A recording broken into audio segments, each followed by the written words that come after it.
And welcome to Extreme Pancrase. Basic striking and basic footwork for standing up and on the ground. That's what we're going to do today. Here we go. Now, what I do is always I draw two lines on the floor, like shoulder wide. So I'm a little less wide than this. I wish I was wider, but I am not. We're going to stand on the two lines. Always imagine those lines on the ground. That's the best thing you can do, especially for learning and practicing. What you can do better is put the lines on the floor with some tape. That's what I did. Okay, so you stand like this. It's obvious because when you stand like this is like balancing. You have no balance, okay? Stand wide. I don't understand boxers stand like this. You don't want to stand like this in no-holds-barred fighting. You're very vulnerable for low kicks. Plus, you have no power in the left arm. Only right arm is strong. When you stand like wide, when they give a low kick and you point your toes a little bit outside, the only thing you have to do is lift your leg. It's for blocking a low kick.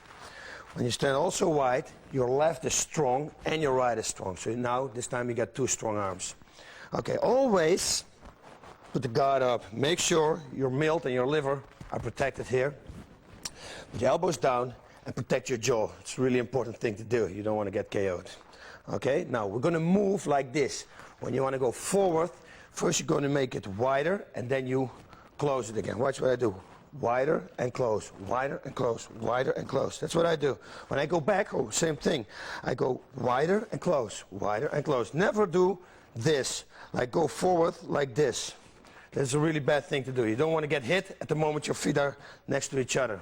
Always make sure you're open, in an open position. Forward and slide, forward and slide, forward and slide. Maybe not sliding, but it's also good just to step it in. When you want to go to the side, same thing. You don't want to close it down, you see, and then open it up. No, you want to open it up and go to the side. Open it up and to the side. Open it up and slide. When I go 10 inches here, I go 10 inches with the right. 10 inches here, 10 inches with the right. And the other way around. Forward and backward. That's it. A good point to remember is this. Don't stand on your heels because you're really slow when you stand on your heels. You want to stay, your body weight has to be on the ball of your feet. That's it. You don't see it when you go to the side, you know, you don't see it, but your weight is there. You're much more explosive like this. When you punch, a punch comes from the back leg. It doesn't come from the front leg. Sometimes you see people, when they punch like this. That's bullshit because it doesn't work. It's like when you want to push somebody away, you don't push him away like this. You push him away and use the power of the back leg. This is how you push him away. Shot put, same thing, comes from here.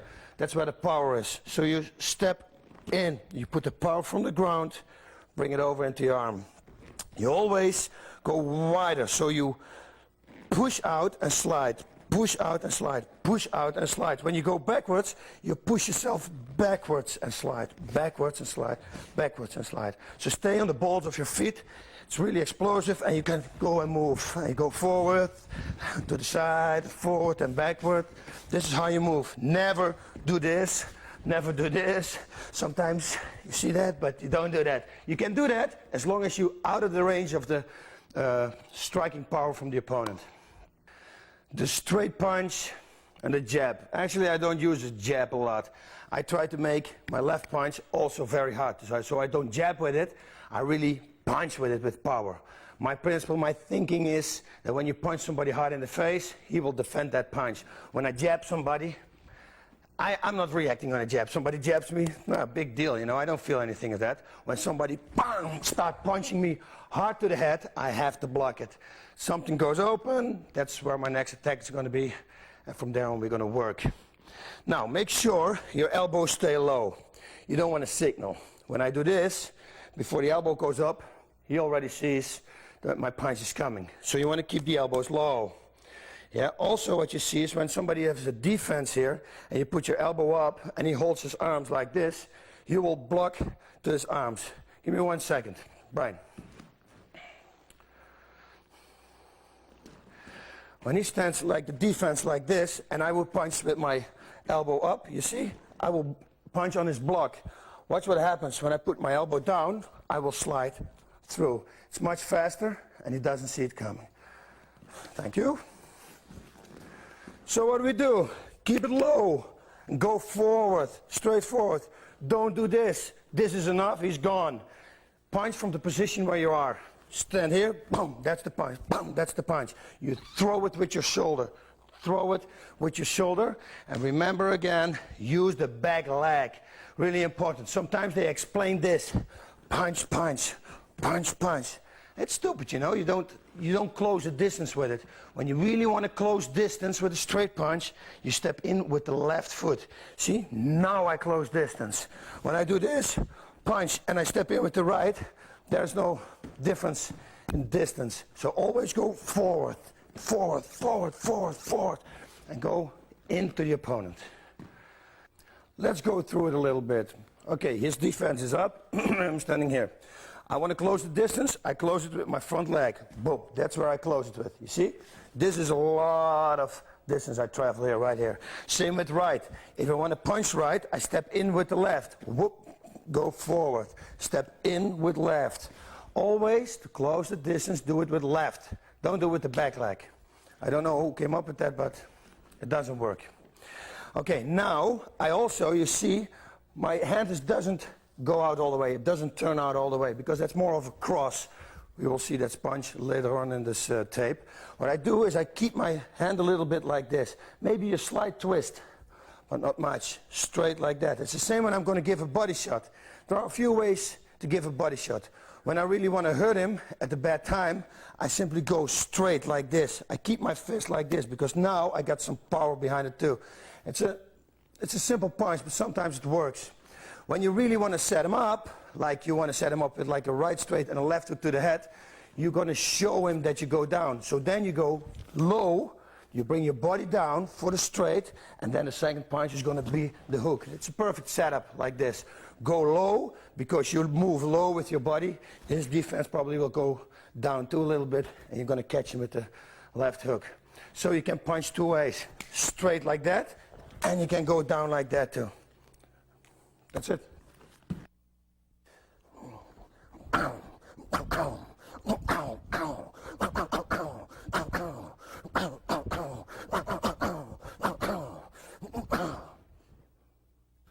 Okay, now we have the same thing, the straight punches to the body. If you punch somebody to the body, you want to lower the level. Why? It's really simple. When I punch to the body, there's no power. My power will go straight in. No, you want to have the power into the body. You do that by lowering your body. See, this way, I put my body weight behind my fist and it will go straight through him. So you're going to lower your body. It's pretty difficult to give a left straight to the body, but it's a really good setup. You know, you go low, because when you go low, everybody will look with you what you're going to do, and then you can set him up with the right straight to the head. Okay, Matt, can you come one more time, please? So when he stands, I want to go to the body, I go straight to the body. I lower my body. I don't punch like this. Same here. I go low like this. Left, I would only use to set somebody up. It's not a really KO punch, not a real KO punch. Right, at the other hand, you can KO somebody, especially when he's really tired. It's a good punch to hit. Solar plexus. Sometimes when you're close to your opponent, like here, you don't want to punch like this. Then you're going to punch straight forward. It's a kind of karate punch, but you can use boom like this. Boom, see? Only now I'm pulling it. In real, I will boof, push it in. I will make a hard punch. Push it in. Make sure that your elbow is behind your wrist, because that gives a lot of power. It connects to your body. Okay, thanks. Also, we have the right cross and the left cross. Of course, I told you before, always keep your elbows low, but sometimes, and you will find out later in the tape, that's not possible. Sometimes you have to cross. Also, when you cross somebody, it's a perfect way to set him up for a straight or a left hook to the body, because when you cross somebody, you hit from above to his jaw. Instead of going backwards, he will block like this. That's a perfect setup, or for like an uppercut or a body shot. Okay, here we go. You go backwards, you're going to throw. You see, my shoulder comes first. This is slow-mo, of course. Slow, boof, and you cross. Up, till down. Same with left. Up, till down. Up, till down. Up, till down. These are the crosses. Later on, we'll find out when you're going to use them. I got them in blocking and countering. Okay, now watch the target with the cross. when he's got his hands up, even when they're here, you see, you cross over, and you cross over. Cross, cross, cross, and cross. Every time I put my right hand, when I push with left, punch with left, and when I punch with right, I have my left hand up. You have to do this constantly. This is the most important thing. A good boxer will take advantage of it. When you punch one time like this, he will KO you because you're not protected. Okay? Thank you. Here we go. Across. Boom! You go over. You go over and you step it in. Boom! Boom! Boom! Okay, the next step is going to be hooks. Watch this. Same position. Your hip is backwards, shoulder in the same line. You stand like this. Okay, when you're going to throw a hook, you want to bring your elbow a little up, not too much. Also, when you stand like this, what I told you before is wrong. You cannot give a hook. You see, that's why I stand like this. From this position, you can give a hook. You see what I do? I punch, hold my right hand up, and I hit him with this knuckle again. This elbow should stay here or straight behind it, but never higher than a punch. When you're going to hit him like this, you're going to dislocate your shoulder, especially when you hit full force. You hit him, that's wrong, and you're way open here. You don't want to do that. So keep the hand and keep the elbow here. Move like that and move like that. This is my favorite. Just leave the elbow a little bit down. Okay, really important with this is this. Many people make this mistake. When they give a hook, they do this, and they do this. They bring it from here till here. No, don't do that. Put an imaginary table here. Book, book. You cannot go lower than this. Okay, now you would hurt your hand. And you punch, hook from here. Right, left, right, left. You see what I do? I hook, but I pull him back as a straight. I hook, I pull him back as a straight. Hook, pull back as straight. Hook, pull back as straight. Okay, Matt, please. On a person, it looks like this. We're standing, I'm hook. Him to the head, and a right hook. Left hook, right hook. A hook, obviously, is good to train like this. When he holds his hand like this, you want to train a good hook, you're going to punch him here, like this, this, this, this. This is a very good way to train a hook, to make your hook really good. Thank you. Same thing to the body.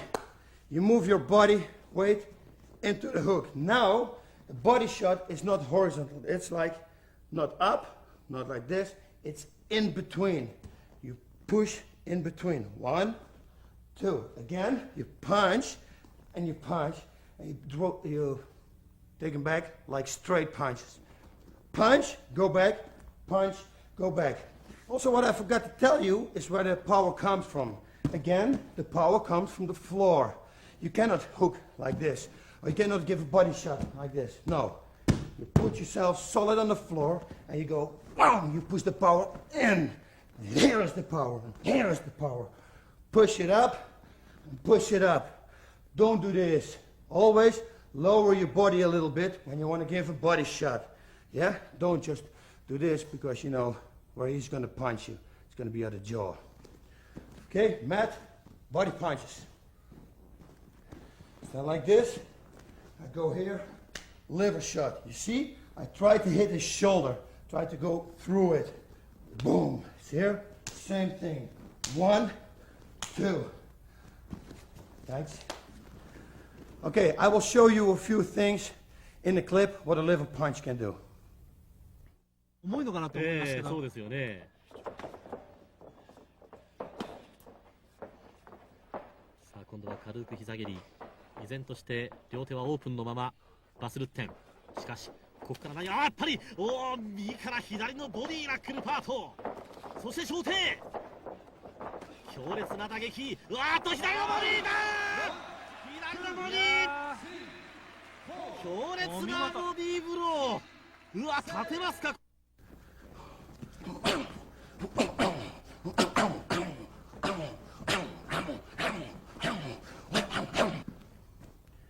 Let's go on with the uppercut. Same position. Always same position. We stand and we're going to hit the opponent here. Try to hit him here. You hit him and you follow him up to the jaw. When you just hit, when his jaw is here, right, and he will do only this, I'm going to miss him. Watch this. When I want to hit him exactly here and he pulls his head a little bit backwards, I'm going to miss him already. That's why I concentrate a little bit here. I do this. Even when he goes backwards, boop, I will still hit him. You see with the uppercut. So don't pull your uppercut. Make it up. Let it go up, up, up. You see the power comes from my legs. When I punch it up. I push my leg up and my hip up. Again, with that shot, pull, go up. Up power, up power. And keep your other hand up. Uppercut, uppercut, uppercut, uppercut.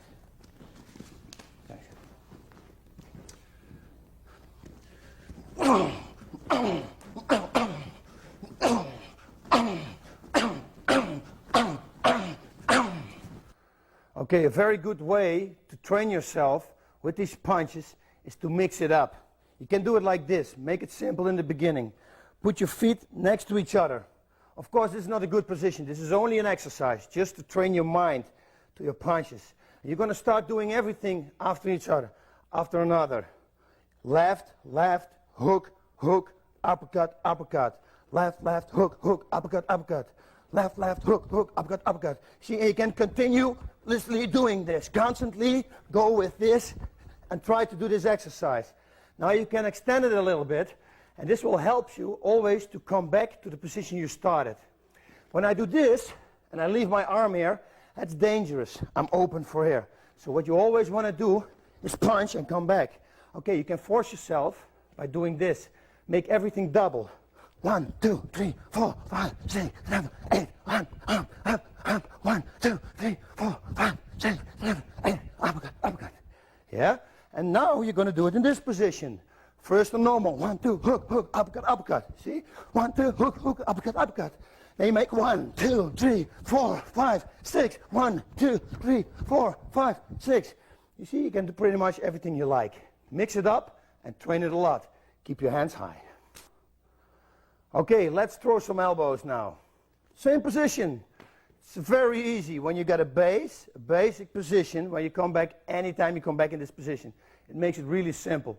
So again, this is the position we're going to start in. When you want to throw an elbow, now you're going to lift it up. This is a good elbow. Go to the side and go to the side. Sometimes you can just use the left elbow by stepping in with left, like this. Left elbow to the head, right elbow to the head. Keep your hands high. Straight to the head, straight to the head. Of course, you got also elbows up. You use this when you're really close to your opponent. Like his face is here. Uppercut, uppercut. It's the same as an uppercut. Put it up and put it up. I don't really use it because it's really close. This is a distance somebody's going to take you down. You don't want to use it. Maybe when you can push a little bit out and his head is here and you can give him the elbow, that would be good. Especially when you follow it up by the left one on the head. Also, you got elbows over the defense, like this and like this. You go up and you go down. Yeah, elbows to the body. You hold here and you go straight to the body. It's like a punch. Straight to the body. Straight to the body. When you hit him high on his chest in the middle, it will hurt him. Also, you got elbows, but this you see coming. You can use it when somebody is here. You got his head here. You can use elbows back and elbows like this. And when somebody's standing here, try to throw him like this. Again, this is not the right distance to throw an elbow like this, of course. But there are elbows, and I have to tell them to you. So, okay, Matt, please. Let's see. The elbows, again, this time on an opponent. Goes from the side. Boom. This is one. This hand is up. Right. The other one, we go uppercut. We go uppercut. We have the one to the body. Straight like this. Straight like that. Then we got the one over the defense. Whang. Like this. And whang. Like that.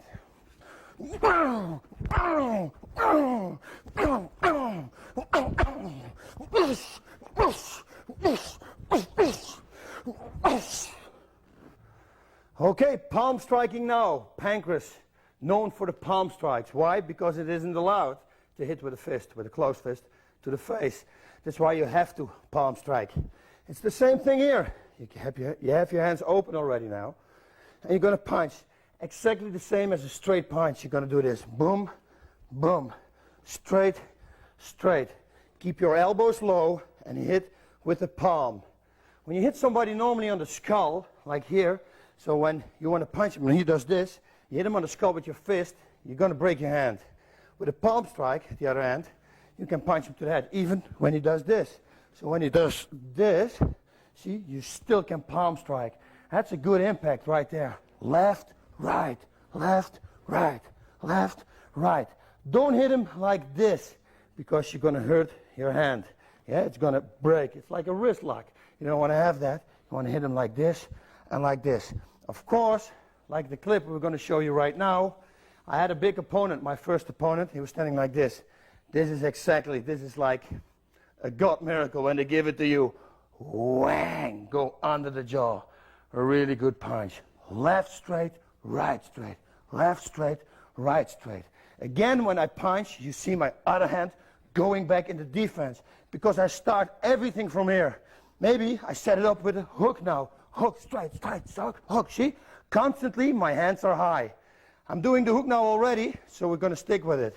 Same thing. Hook, hook. A lot of people slap them like this. That hurts. You know, it's oh, my skin hurts. Nothing's going to happen. You want to hit him KO. You do that with this bone. So forget the palm now. You're going to hit him with this bone. Here's the difference. When I do this, or I do this. And this sounds also when you do it on a skull. This is hard. Hit somebody like this. Hit somebody like that. Don't do this. It will do nothing. Hit him, hit him. You want to hit him here, behind his jaw. When he's very close, you want to hit him behind the ear, like that.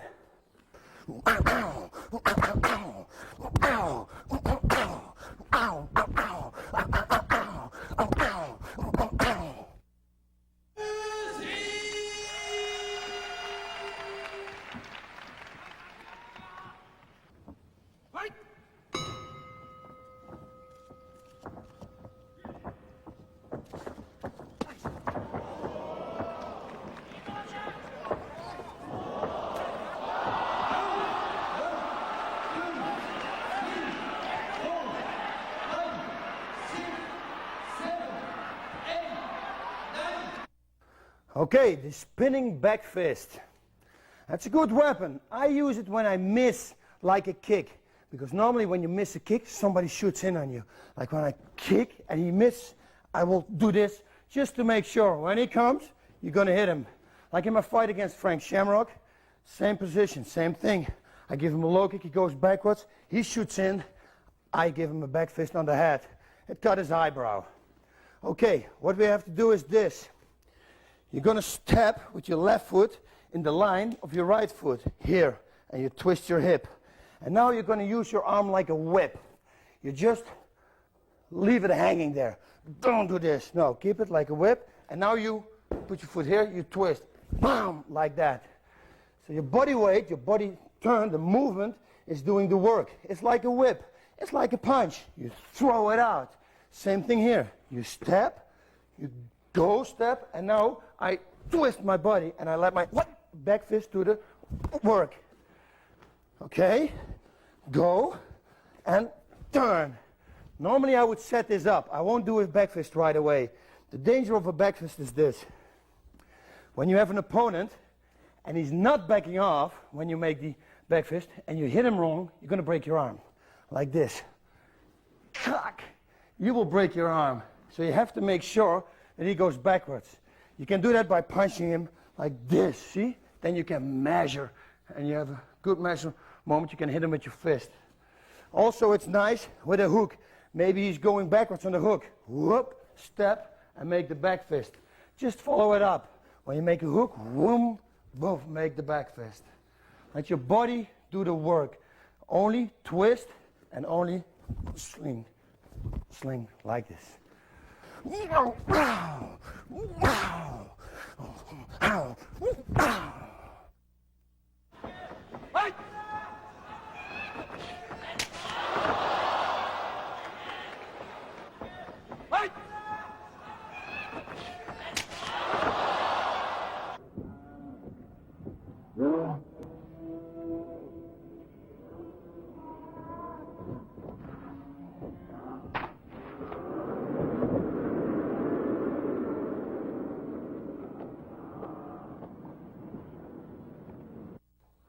Okay, now we're going to put everything we just had, only the striking with the arms, we're going to put it together. We also had the movements going back and forward and to the side. You want to use the ring, you want to use the mat, you want to use the octagon. Never go straight back, never go straight forward. Straight forward is good. When he goes straight backward, you want to go straight forward. But never go straight backwards. It gives him an opportunity to just hit you and keep on hitting. You know, there's no escape. Always go out to the sides. This is a good exercise. They call it shadow boxing. Of course, you heard about it, but do it right. Really think that there is an opponent in front of you. Yeah, hold your hands constantly up. Some people, they say, oh, my shoulders start burning. That's okay. When your shoulders start burning and your imaginary opponent is here, you want to do this. Step backwards, shake them, and then you go back to your opponent. Never, when you're sparring, do this, you know, because in real life, when somebody's standing here, you do this, you're going to get that blow. It's a mistake that many people make. They're shadow boxing and oh, they do this. It's stupid. Go backwards first. You're busy, bang, bang, bang. Oh, my shoulder's hurting, see? That's what you do. And then you go backwards to your opponent. Okay, we start moving. Think, bang, bang. You make this punch, bang, bang. And the hook side. And we get the elbow. We get the elbow low, elbow high. Punch, and there we go. We're going to set up, and a cross over it. Boom, and a cross over it. And we add a left hook. You see, that's how you move. You make punch, and move. And go to the side. And go. Palm strike. Palm. And move again. Keep on working. Keep on moving. And move with the elbow. And left, right. Okay? This is a little bit the thing you're going to have to do. Okay, let's go on with kicking. Really important. You always want to combine these two things.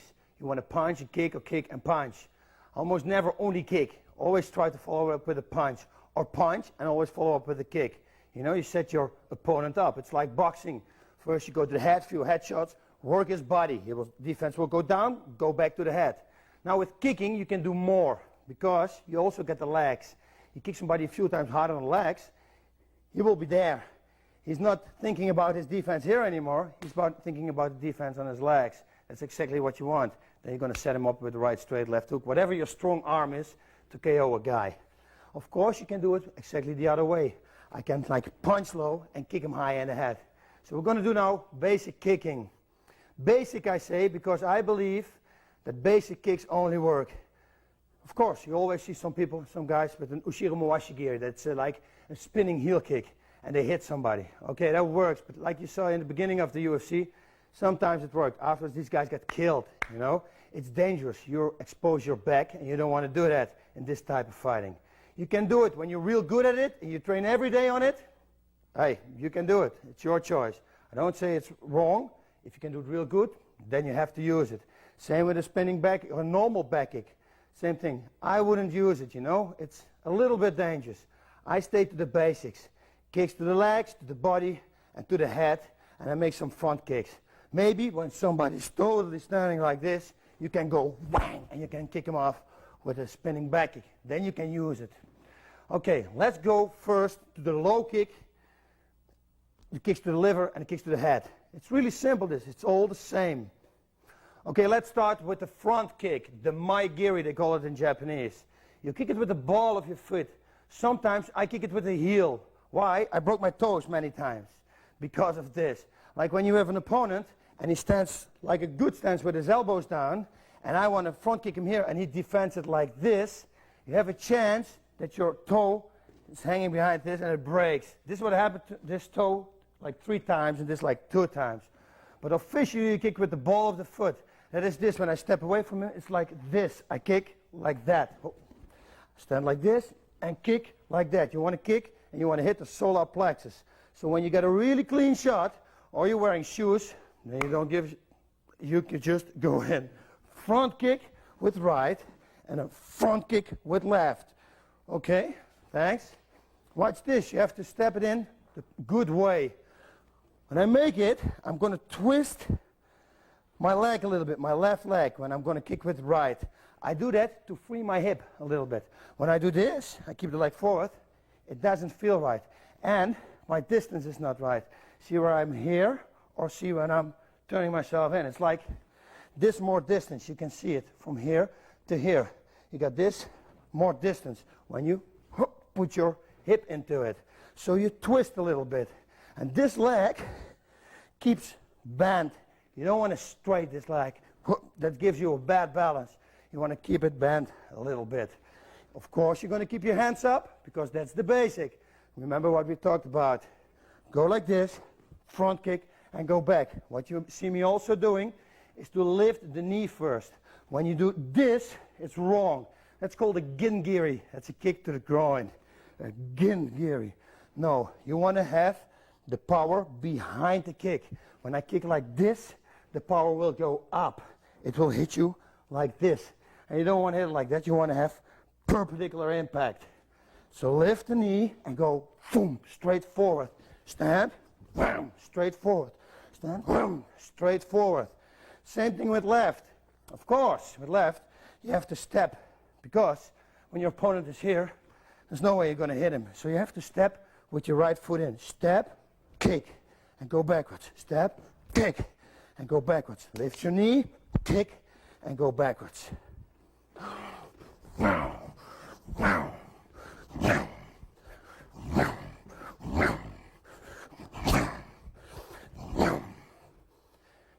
Same kick you can use to the head. Of course, the power is not in anymore, but it doesn't have to be because you're kicking up, and when you're going to kick his head on the way, you're going to lift him up his feet. Same thing, lift your knee only a little higher now and kick him to the head. Whoop to the head, whoop to the head, step, whoop to the head, step, whoop to the head, and left to the head. Same movement, so don't worry. Now I got another front kick, what I use a lot. I use it to set people up. Normal front kick, you will see the hips move when I'm going to make a front kick because I'm going to do this. With my kick, you keep your hips here and you're going to kick with your heel. You set it up, boom, and it doesn't show anything. Trust me, this is perfect when you got somebody against the fence or against the ropes. Anyway, his back against the wall. Then you can use this kick. When somebody's here, and imagine the fence is right here, he cannot go backwards, and I'm standing here, there's no way I can make a normal front kick, see? Because there is no power. I want to kick it my way, the other way now. I'm going to kick with the heel, kick like this. This is a good setup. He doesn't see it. When I stand like this, whoop, he won't see that kick. When he sees it, when he feels it, he's going to react to it. This is the perfect setup. Like when I kick and he feels it, he would do a little this. That's where I'm going to use bottom right straight. See? Dong, bang, go it over, whoop, boom. So I say, it's not maybe a KO kick, though I sometimes kick somebody KO in the training with it, so sometimes it works. It's to set somebody up, okay? Wham, wham, wham, wham. Ow, ow, ow. Okay, the roundhouse kicks. The low kicks, kicks to the body and kicks to the head. Shuragiri, Gedangiri, and Yodangiri, that's the Japanese word for it. Really difficult. Let's hold it to low kicks, middle kicks, and high kicks. Makes much easier for me. Okay, this is the most important thing. This is where everybody goes wrong. You will hear me saying this a lot. This is where everybody goes wrong because it simply is. A lot of people make a big mistake with kicking. It's this. Remember the lines I told you, the shoulder-wide lines. Make sure you step on these lines when you're going to kick somebody. Imagine that I have somebody across me who is standing on the same exact lines. Then when I want to kick him, I want to be or on this line or outside. I would never, ever put my foot here and then kick. It's really simple. I can show you on the opponent. When I'm here, my biggest power will be at the end of my turn. So watch this. When I stand like this, here is the end of the power. At the end, there's the power. So I want to kick it a little bit before that. I want to have the impact before that. This is what I mean. I'm going to step outside, and then I'm going to kick a low kick. 1, 2. When I do this, it will be at the end of my power. And you see my balance. When I kick, there is no balance there. Also, what I'm going to do now, I have no follow-up. It's really dangerous. When I do this, whoom, I'm in the perfect position to counter, to do everything. Whoom, kick, bang, bang. You see? That's not when I do this. When I put it in the same line, I kick, I have to go all the way back. It's not right. You want to kick through the leg. You don't concentrate here. I concentrate on the inside leg. I try to kick through his leg. I try to kick to break his leg. Step, 1.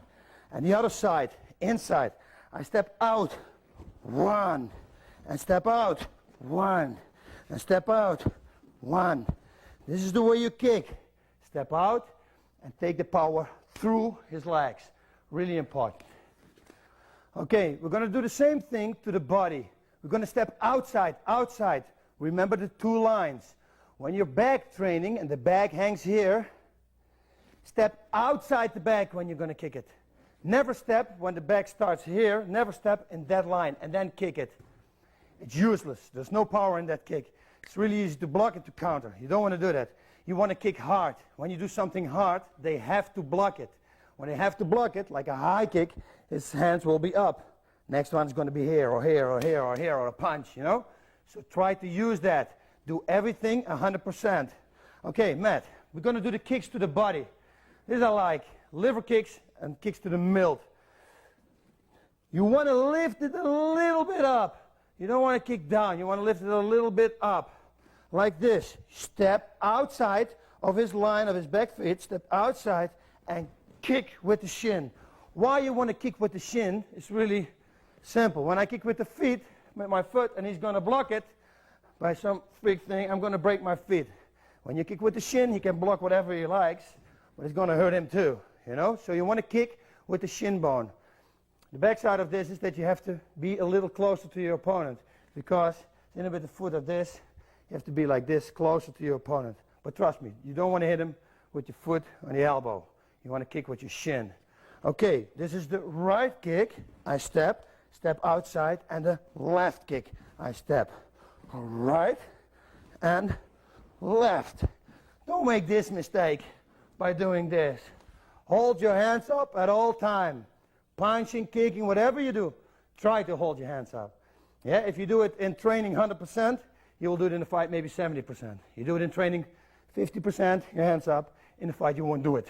And then you're going to get KO'd. Hold your hands up. Boom, kick and kick. Okay, we go immediately to the high kicks. Same thing here. Step outside, free your hips, and kick to the head. 1, whoop, and step left. Go right, whoop, and go left, whoop, and go back again. Okay? Step outside.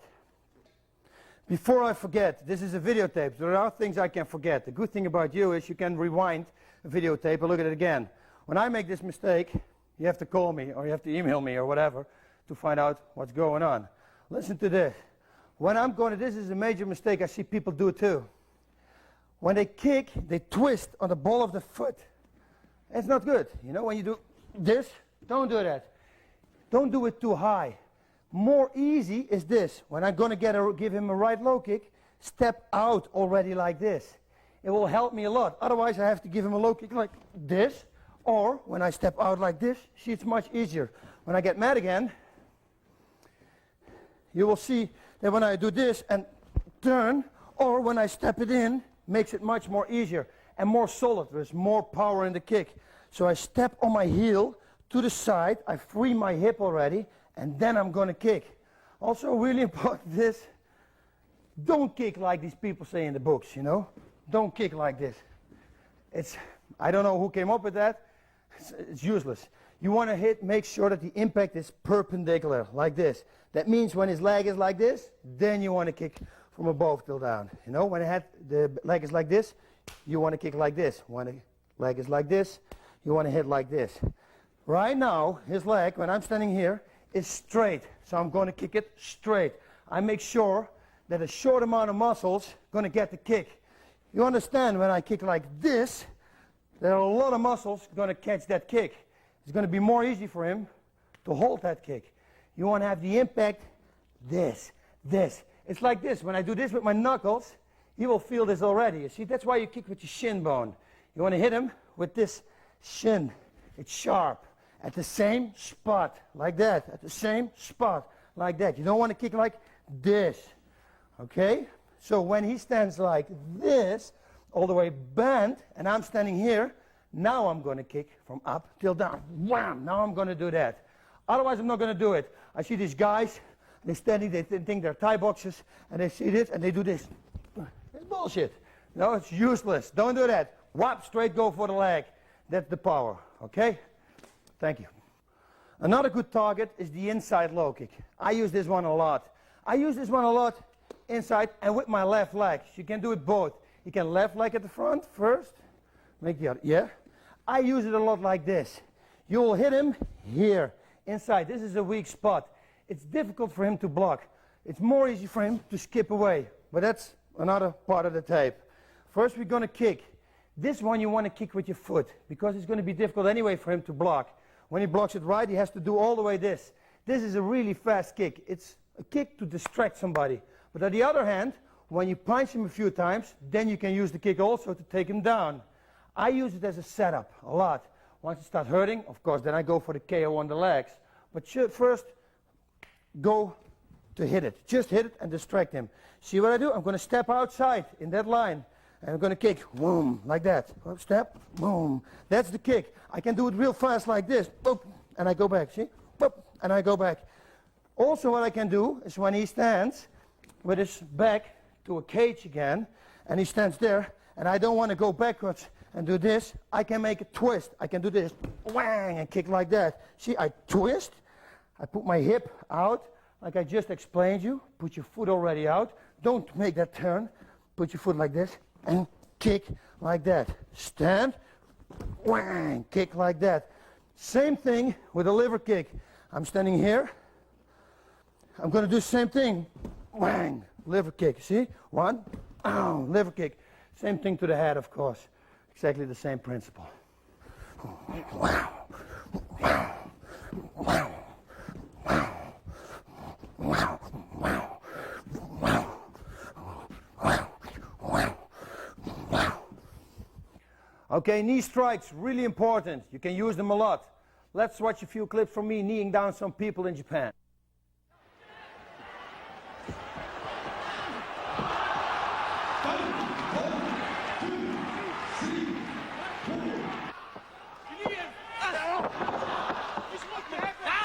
Down. 1, 2, 3.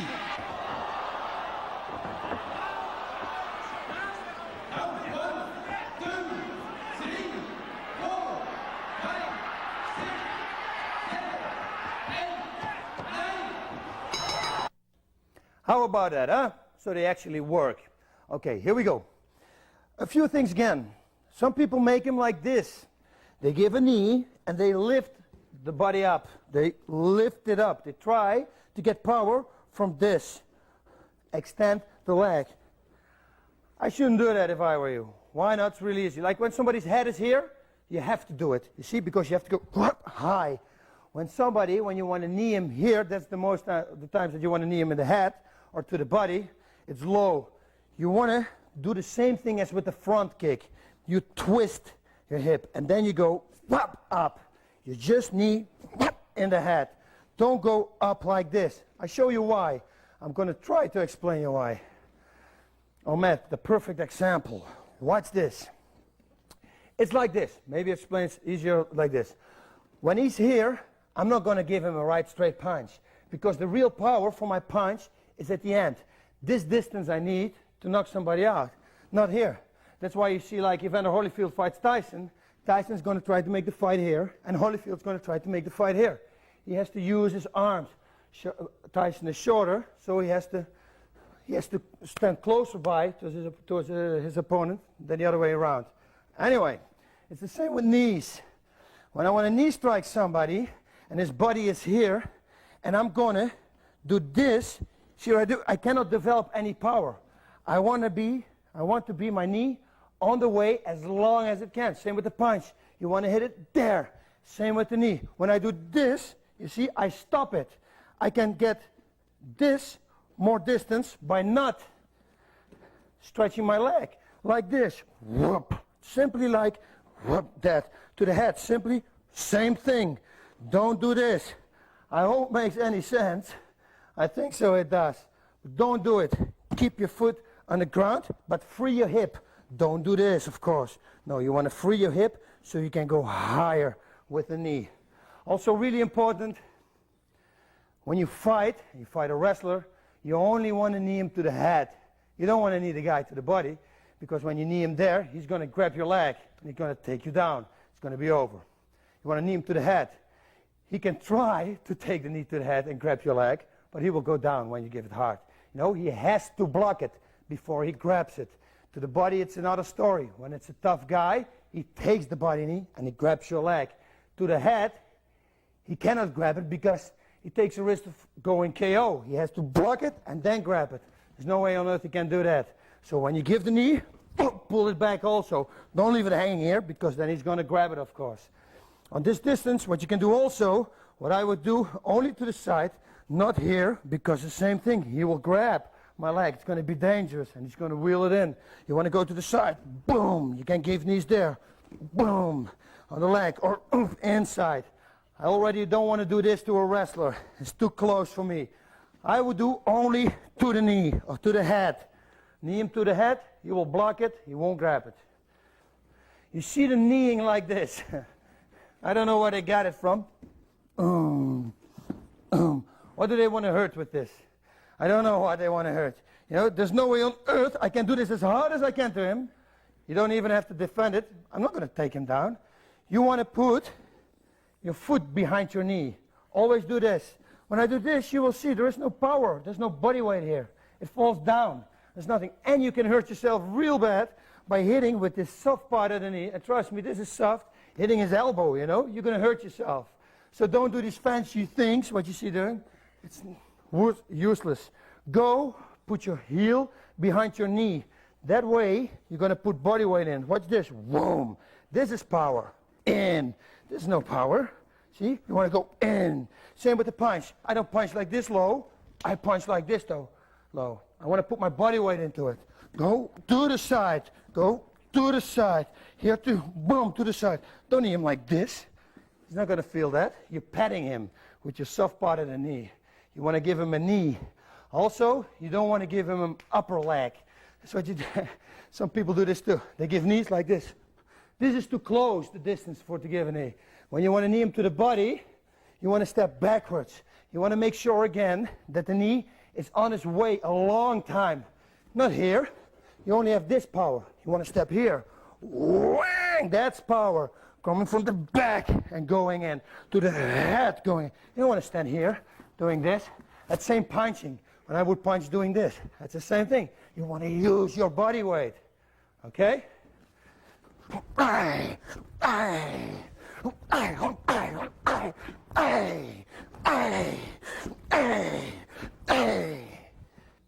Okay, let's talk about stamping your heel into somebody's foot. The first time I saw this was Marco Hu was doing it in the UFC. You can do it from a few positions. Best position is when your opponent is on your back. So when he holds it here, you can try to keep, watch out that he's not going to throw you, and you can stamp. You can stamp. You want to lift your toes up. You don't want to do this. He's not going to feel that. You want to use your heel and try to break his foot here and here and there. At the front, when I'm standing like this, you can do it, boom, of course, too. That's a little dangerous to do. When this guy is a striker, you probably can do it. When it's a wrestler, you don't want to close distance. You know? When he's on your back, you have no other choice. He's already there. I would go like for knee bar. It's not a tape. But this is a good thing to do. Just hit him a few times. Distract him. Maybe you can distract him with stomping, stomping, stomping, and then go for an arm bar. Or stomping, get out, boom, go for an elbow. It's a good distraction. Okay? Thanks. Okay, now the distance. How far do you want to be away from your opponent? You want to go, don't jump too far away when he hits you, and you don't want to come too close. What I explained to you before is that you want to punch him at the end of your punch. Use all the speed, speed, speed, speed, speed, speed. From this moment up till the end, that's where you want to hit him. Okay? So we have to stay in that distance. When I stand here, it's going to be too close. I can't hit hard. And he, for sure, he's got longer arms than I have.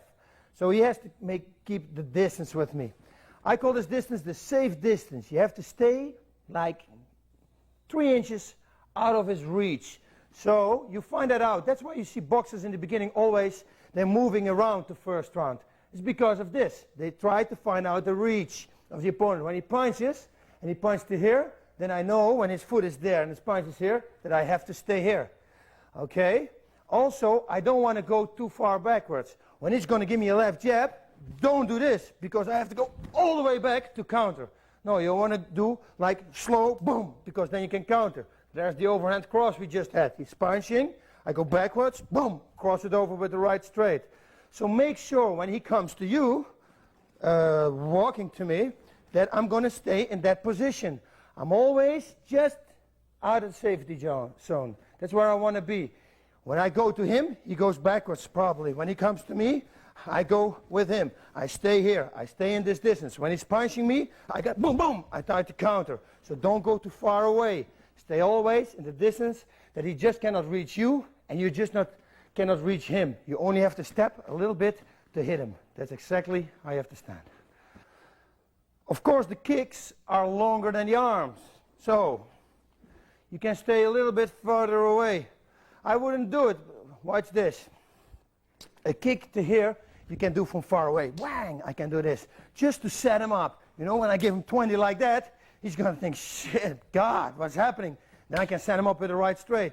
But you see, when I'm here, it's too far away for a right straight. So when I want to set him up with a punch, I have to make it a little closer. Boom! That's where I want to be. You see, then I kick it a little bit more inside. I step my foot there, and this is where I'm going to punch him. Same with the low kicks. Boom. I usually measure the distance with my legs. It's pretty easy, you know. See, boom, then go with your hands a little bit. Once you know your hands, you can hit them with your hands. You can for sure hit them with your legs. Okay, we're going to block everything we just had. Really important, again, the basics. When you stand in this position, it's going to be easy to defend everything. I don't believe that's me in bucking, ducking, and weaving. You know, I want to stay up and I want to be in total control. Why? Sometimes when somebody gives a hook, you go under and he comes with a knee, it's going to be wrong, you know. In boxing it may be good. Hey, that's boxing. It's a totally other game right now. There are also legs involved and knees involved. So that's why I always try to stay in perfect control. Perfect control, again, is the basic. This is it. I can do anything from this. This is my stance. Nobody's going to hurt me here. I can block almost everything. Okay? Let's go. When I'm going to punch, when I'm going to block the punches, I'm going to use my body weight to block it. I'm not going to do this. When I'm going to do this, I'm going to set him up for his right straight. See, when he's giving me a left, I do this. He's going to give me a right hand right there. So I want to block like this. I block like this. You see me doing this. I block and that's enough. I don't have to block, keep on blocking it. No, I just tip it and that's enough. Boom, that's enough. See, boom, that's enough. Boom, and I can counter it like this. Only block it and go back to your basic position. Same with the right. When he gives me the right, boom, block. You see, I leave my hand up. You see what I also do is the safe distance, the safety zone where we just talked about. Even when I'm not going to block it, he's not going to hit me because I'm just outside of his reach. This is really important to always stay there. It's really annoying for him that you constantly, whatever he does, when he gives like blocks, boom, to block it, boom. See, and you, boom, can counter it with a right straight when you do it like this.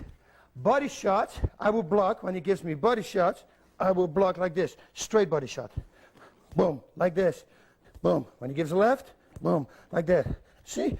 Never, what happens, never do this. Because then he's gonna, when he's gonna block it, my next one is gonna be there. You always want to be in control. Keep your hands here, block, and your hands up. Never go down. Never do that.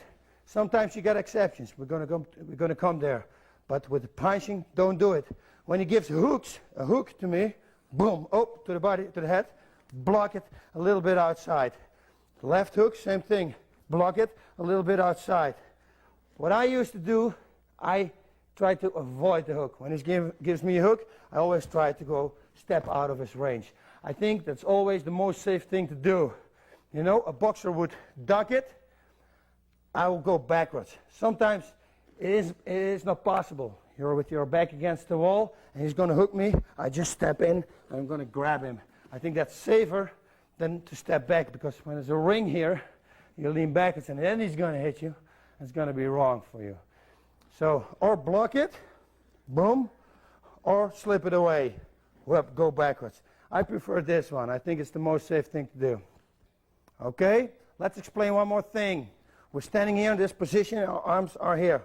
Okay, this is why I say always keep your hands up. When somebody kicks you or punches you low and you do this, it's a panic reaction you have. This is the worst thing you're going to have in a fight. You don't want to panic. You want to be relaxed. You want to be in total control. When somebody punches you, you do this, that's panic. The next one's going to be here. Or he's going to fake a few times. When he does this, you're going to react on it. Just relax. He punches, block and go back. Block and go back. Block and go back. Whoop. This is the punch to the body. Boom. Only do this. But keep your hands here. You don't need to do this, because now he's going to hit high. Whoop. You're going to block again like this. Boom. There's another one. There's one other one. You want to stay here in the center. Block. Oh, that's the punch. Boom, boom, high. Up. You move a little bit. Block, block. You see? Keep your hands in front of you and leave them there. Don't do this. Keep them like this. Really important. Okay, now we're going to block the low kick. This is a painful thing here. You're going to feel it, especially when you have no protection. Now you got these tough people in tough gyms. They train without protection. Most stupid thing you can do. You're going to injure yourself, and in the fight you're going to go into the fight injured. Protect yourself. Trust me when I say, when you're in a fight, you won't feel your shin bones. You got the adrenaline pumping through your veins. There's no pain for you right there, you know. You want to block it with your shins. What you don't want to block it with is with your calf. And again, here I am again. A lot of people doing this. People, they kick and they just lift their leg. The guy's going to kick here, boom, on the calf, boom. You see already my balance is not right. But worse than that is that he hits you here a few times. It's going to be the same effect as kicking here.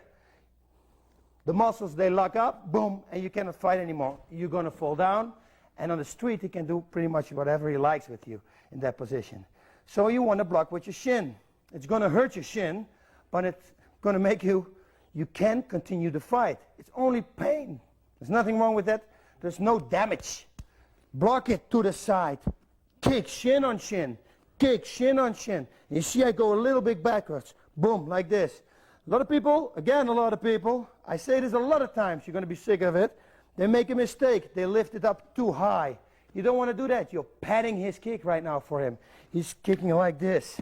No, you want to block with this part of the shin.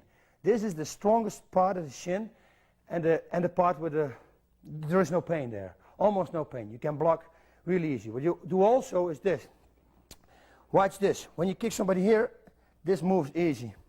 When you kick here, see, there's no movement. So your body weight is behind that block right now. When somebody kicks me hard, whoop, like this, and I lift up high, I'm not in the right balance anymore. I want to be in a perfect balance, because when he's going to low kick me, I want to counter that low kick with, like, for instance, a right straight punch. So I'm going to block it, and I keep my body weight into it. Boom. He's going to get the feeling that he's hitting a rock. It's going to be boop and no more. He's going to be stopped right away. He's not going to kick like this. No, it's going like he hits a wall right there. You in perfect balance. Block, boom, and a right straight on the head. That's for a thing you can do. Or you can block and you can give him a right low kick back. So really important. Watch this. Don't kick too high. When he kicks me here, go to the left like yes. When he's going to kick me here and I do this, that will pad his kick. You know, I won't feel it, and he won't feel it. Also, when he knows that I'm going to do that, maybe his second kick is going to be low. He's going to kick under my block, and I'm going to slam on the ground. I want to block like this. When he kicks, like this, tuk, like that. That he will feel. Block short, and that will give me a good position. He kicks, it goes like this. Block, boom, and a right straight. Block, boom, and a right straight. Block it, and put your feet outside. Block with your shin. Whatever happens, never do this. Okay? Okay, this was the block from the low kick. You can also step aside and step away. It's really funny, this one. You can step in too. Oh, there's much more. When he gives me a low kick, I can also go to the low kick, get his power out, because again, you know, you want to be at the end. You want to hit somebody at the end of the power. Same with the kick. You want to kick him from here. You want to hit him here. When he suddenly comes to you, you will take away his power out of his kick. So when he kicks here, and I do this, I come in, here, kick it there, I will take away his power, and it gives me a really good setup for a right straight. When he gives me a low kick, boom, that's a knockout. And that's a hard knockout. He kicks, boom, and I go forward. Step and take the low kick. Take the low kick on your leg. What you can do also is to step away, 2 legs. When he wants to kick me here, just do this. Just go backwards. That's why you always set a low kick up. You want to punch first, then make a low kick, you know. You don't want to give a low kick, only a low kick, because people see that. When he tries to hit me here, and I do this, you see, he's not going to hit me. You see what I do when I go backwards? I keep my hands here for the balance, because maybe it's going to be a setup for him. Maybe he's only doing this to try to get my hands down, and he's going to counter me. That's why when I go backwards, he gives me the kick, I do this, you see? I'm always in control. Keep my hands high, so even when he's punching, I can block these punches. Okay? So you got the block, you got the step in, and then you got the slipping away. Okay, inside low kick. Basic. I prefer to slip away. Perfect. You can block it also. The block is a little bit more difficult. You have to block and go backwards. Block and go backwards. You see me this doing to a Japanese guy. I just heel holded him in the fight, and he breaks his shin bone there. But it's still together. And he thought, we heard something break, he thought it was his knee. So he feels his knee and he thinks, hey, nothing's wrong with my knee, let's continue to fight. So then he comes in and he attacks me with that kick. And I block on the part where it broke. So the shin bone totally broke. Let's look at that part right now.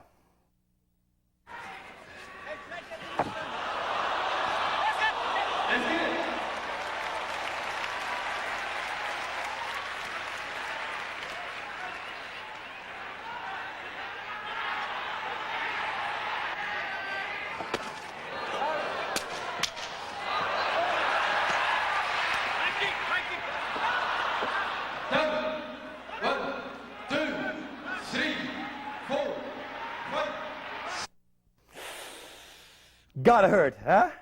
Anyway, that's the block I did. I just lifted it up and I blocked it inside. It's a pretty solid block. But I prefer always to go backwards. Like when he kicks inside, hop, or go backwards like this, or go backwards like this. Sometimes I set people up like this. Like the video clip for me and Frank Shamrock, I will show you right after this. He kicks me here. I go backwards. Then he kicks me again. I go backwards. Then I think, please, kick me one more time. He kicks, I go backwards and kick him in the head. Let's look at that. Bas Rutten!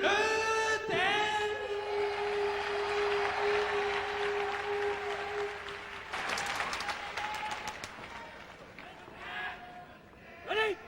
Fight!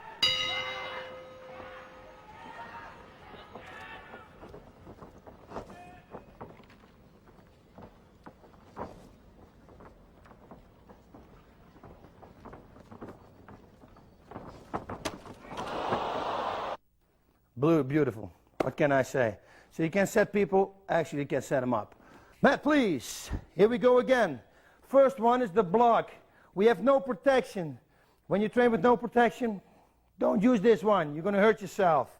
So watch out. He kicks me inside, up with the left, and here I'm going to block it like this. That's the block. The second one is I'm gonna skip backwards, but I leave this right foot here. Watch, he kicks me here, whoop. This is number one. And number two, I go 2 legs backwards. He kicks, hup, like this. It's the same thing what I had with the low kick. You know, you jump 2 legs backwards. One more time, kicks inside the block. Block, go here. Second, hup, go backwards. This is really nice to set him up with like a high kick or a kick to the liver with the right straight. Follow up. You can do a lot of things like that. And the third one is this. Go backwards, hup, both legs. And you see, my hands are in total control. Even when he's going to attack me with punches afterwards, hup, see, boom, I'm in control. I see everything coming right now. Okay, kicks to the body. How are we going to block these? We're going to block them like this. Hands are up, basic stance, and we're going to go forwards to the legs, forwards. This will feel a little awkward. When he gives me a left kick, it feels right, because you're going to block it like this. When he kicks with right, you have to go to the kick. And that will give you a strange feeling in the beginning, but it gives you a great way to set up some punches, and nice combinations, nice counters. So do it this way. Very important in this case, you don't want to block like this. When somebody kicks here, he will kick, and when he kicks your arm, he will kick your own arm into your liver. It hurts too.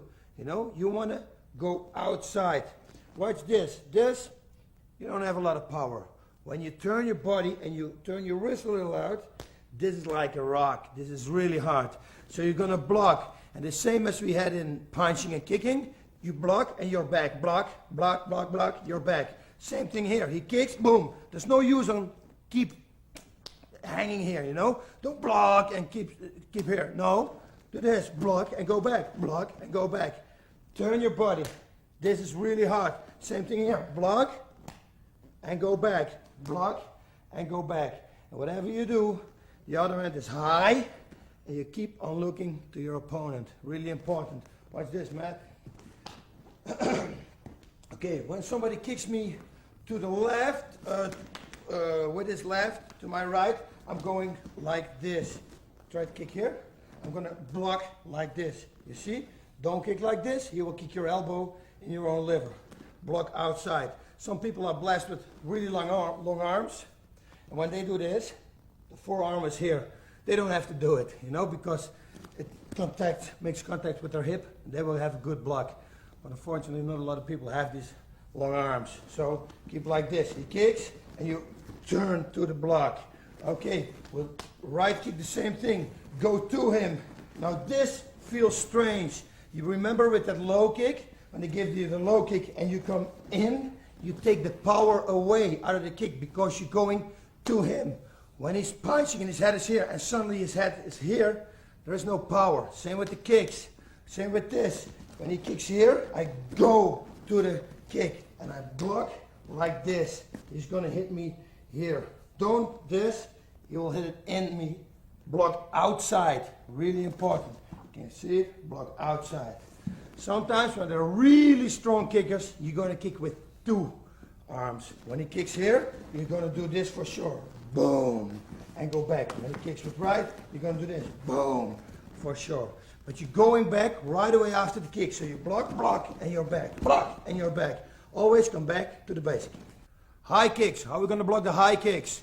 You want to go the same thing what we just did here. Only now you're going to block outside the same movement. See? This is here. And now I move like this. I stretch my arms a little bit. I catch the arm or I catch the kick right here on the forearm. Same thing on this side. He kicks me high to the head. I just block like this. If I were you, I would block with 2 hands. Why not? You know, you might as well do it and just make sure you're going to have it. Some people really kick hard, and when you block with only 1 hand, maybe he's going to hit you in the head. So just block 2 hands and block 2 hands. Matt, please. Okay, when he gives me a right kick, high, block. When he gives me a left, block. Really simple. I turn, block, and I turn, block. Again, you see me blocking and coming back to the basics. Blocking, coming back to the basic. Don't stay here. Don't hang here. Don't wait. He's going to take advantage of that fact. So you block and you come back. You block and you come back. Okay, the front kicks. We can play a mental game right here. This is what's going to happen inside his head. Very fast. He doesn't even realize it. When somebody gives me a front kick, I go backwards. Automatically what his brains are doing is trying to adapt to that fact. So instead of just kicking and go backwards, no, he wants to hit you. He's going to reach. He's going to be out of balance. So he thinks, oh, he's missing, he's going to reach because he still wants to hit you. When that happens, that's the perfect thing for us.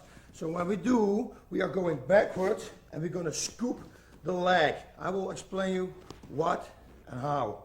When he gives me a left front kick with left, later on I show with Matt, he kicks, I'm going to block with my left. This will put him in a strange position. What I do also, I block and I put this hand up. It stays here. A lot of people, like myself, when I see that somebody blocks it wrong, the next time I do this, boom, and I give him a right straight. He will block it wrong, right straight will be on the head. So watch out for that. When you block, first go out the line of the fire. Go out, block. When he kicks with right, go out and block. Now I show you why you have to block the left kick with left and the right with right. When he kicks left, up, I do this. Watch when I do it with the right. Do it again, the left kick. Whoop, I put myself open for a shot to the head. So I want to do it the other way. He kicks me again. Whoop, I want to put it to the side. See, this is a good way. This is a good counter for me. With right, exactly the same thing. He gives me a right front kick. I go backwards and put it like that. You see what happens? He kicks and he wants to reach me. The only thing that I have to do is to touch it. I don't have to do anything major, you know. When he kicks, whoop, I do this and he's out of balance. I can counter him. Now sometimes it goes wrong. It doesn't matter when it goes wrong. Just stay focused and be relaxed. When it goes wrong, I mean this. When he kicks me with right and I block wrong like this, just make sure you're going to be out of the line of fire. So when it happens, you will feel it goes like this. Up, just do this. Be away. He cannot hit you. So don't stress. Simply take one step backwards. Yeah? Same thing with left. Show you one more time. He kicks. When I do it wrong, get out. Out of the line of his punches. Okay, blocking the knees. This is a really smart thing to do here. Some people, they do this, and they got all the power of the knees on their arms, and when you connect your arms to your body, you're still going to feel it. You're still going to be hurt. You want to stop the knee right when he starts. Again, the principle from the punching. Here's the power, here's no power. So when you can stop it here, there is no power in the knee. Watch this, when he grabs my neck and he tries to knee me, I block it here. You see? Why should I do this? Boom! And get the kick on full power. No, block it early. He wants to make it, block it there. It's easy for me to block it. No power, right? Boom, and left. Boom. Simply hold it low. You see? That's the only thing you have to do. Make it low. Don't do this. It will hurt you. Easy.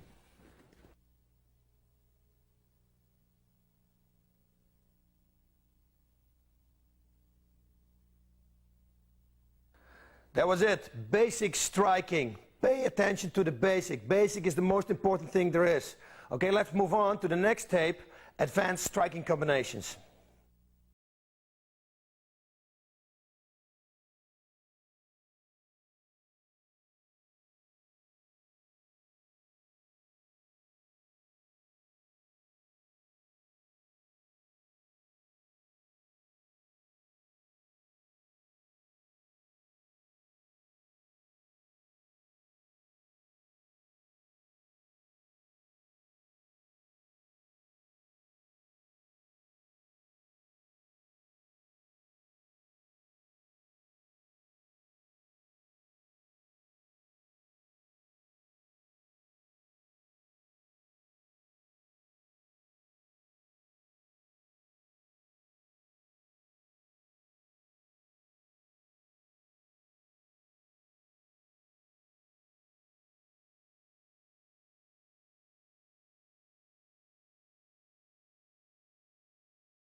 All right, here we are. Stand-up fighting combinations. Again, the basics, really important. Simple combinations, that will do the trick. Don't start doing all these flashy things like spinning back fist in the air, miss everything, and try to finish with a spinning high heel kick, whatever. Do simple things, simple things.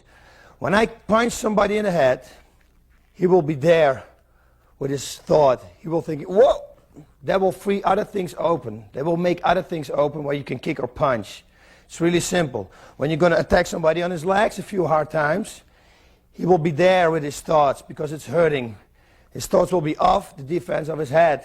So you're going for the head. It's setting him up. It's like exactly the same thing as grappling. Exactly the same thing as chess.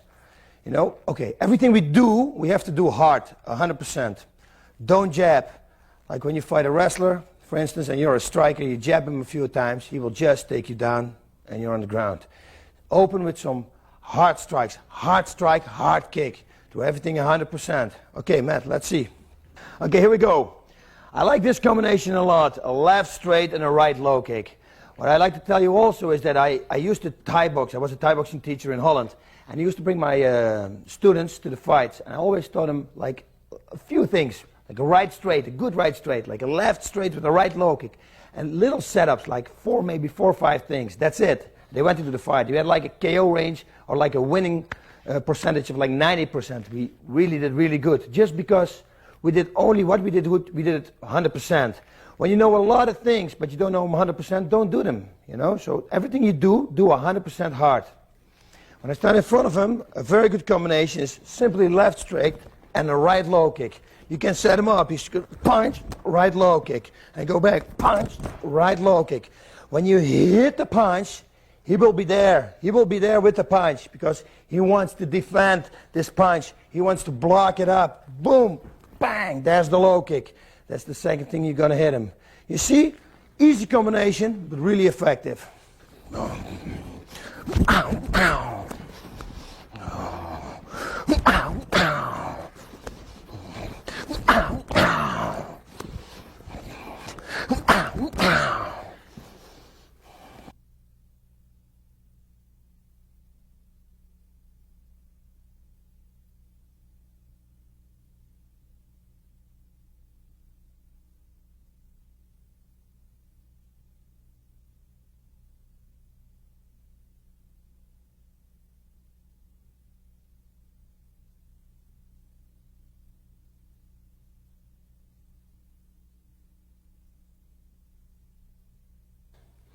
Okay, when this technique works, so you're actually hurting the opponent, then you want to do something else before you go and attack the leg again. Right here. Like when I see that his leg is hurt, I don't want to start hitting, kicking his leg because he knows. It's logic. When my leg is hurt, I'm going to block the low kicks. You know, that's what he should do. So I'm going to distract him a little bit. First I'm busy. First low kick starts, boom, bang. Then I find out, he's hurting. Then I go, ow, ow, ow, boom. Or punch and go back and boom. And every time I make a few shots to the head just to distract him and I follow up with a low kick. So don't go blind on that leg kicking because he will block. Or otherwise, when you go blind on it, maybe he's going to take the low kick and he's going to counter you with the right straight. So keep on moving and set him up for that low kick. Don't just go hitting and kicking it. Set him up, you're busy, boom, bang, oh, it hurts. You move, bang, bang, bang, boom, and again, boom, boom, and again. You see, you set him up this way. Ow, ow. Ow, ow. Ow, ow. Ow, ow.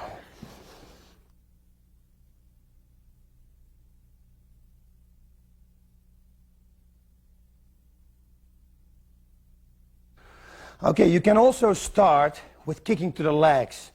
I like it this way, you know, I like to kick to the legs first and then go to the head or do some other things. Kick to the body is also very good. Let's start by kicking to the legs with the left. You don't want to open with a right low kick. Left leg front, please. You don't want to open with this one because when you open with this one, it sets you open for everything. Maybe a punch, for everything. You want to set him up first. A safe distance like this, he cannot do anything from that distance. When he tries to punch me, see? my leg is longer than his punch, so nothing will happen to me. So it's a nice setup. I can move, I can go bam, and I go back again, bam, see? And there he comes, bam, bam, bam, left, right over it. Set him up again, see, bam, bam, bam. The kick is not that hard, but it distracts him a lot. And when you kick it enough, his mind will be there, and his head will come free. He goes every time, you see, his hand will go down. And that's exactly what you want. Book, follow up with the right, or continue with a combination. You set him up, same thing, right straight, left hook. Maybe you want to go that right low kick again. And then again, boom, boom, right straight. You set everything up. Ow. Ow. Ow. Ow, ow, ow. Ow, ow. Ow, ow, ow, ow, ow, ow, ow, ow.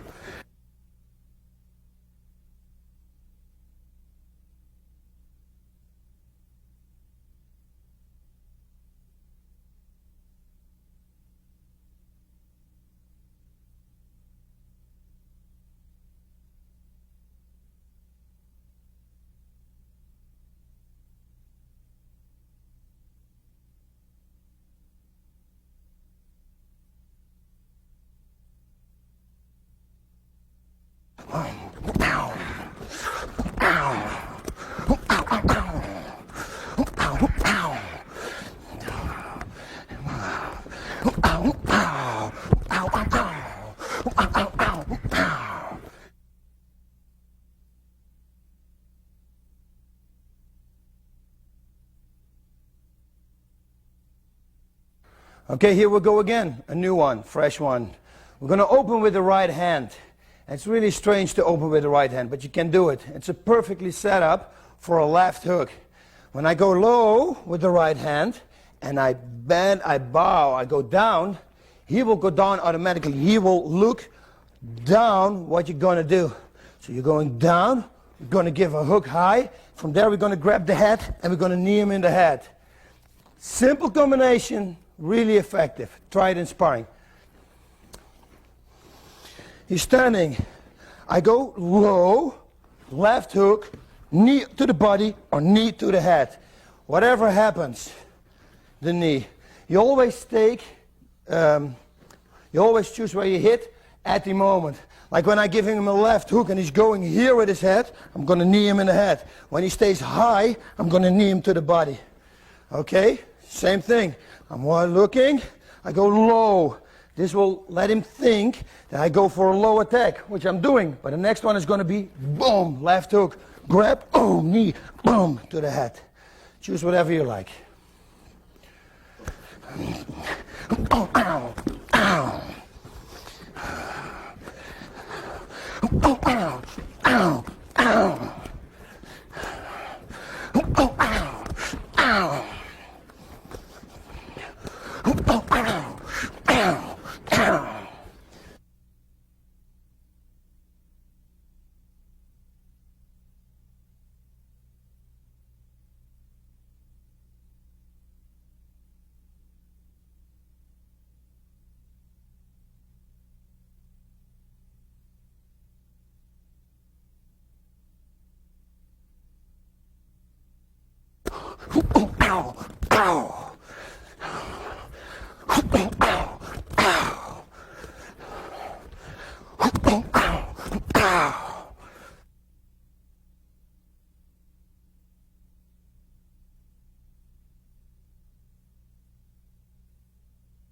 Okay, let's go. Another combination. This combination I used the first time I was in Japan. It's a really strange one. And you think, hey, what's going on with this? You're standing in front of your opponent. You open with the right kick. A right kick to the head. It's a very strange opening. You kick high, step back, and step in with the right straight. So you attack him 2 times from the same side. Right high kick, put your leg back, and then punch. Don't make this mistake. Don't kick and do this. Remember what I told you? Tape number 1. You want to use the ground for power. So put your foot backwards. Backwards. Kick, put it backwards, boom, and then jump in. You have a jump start right here. Bang! you jump, the right punch in. Let's look at that tape right now. Fight!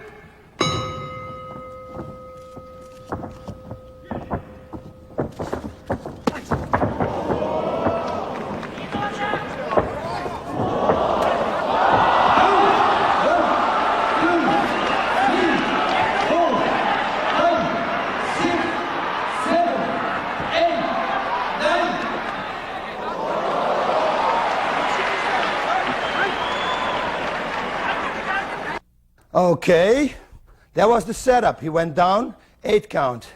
Let me do first this setup. Matt, please. I'm gonna make a right high kick. He's gonna block, I go back, and a right straight. Kick, punch, block it hard. Block, boom, block, boom. That's what we're gonna do. Ow, ow.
Okay, so you saw him getting down by this combination.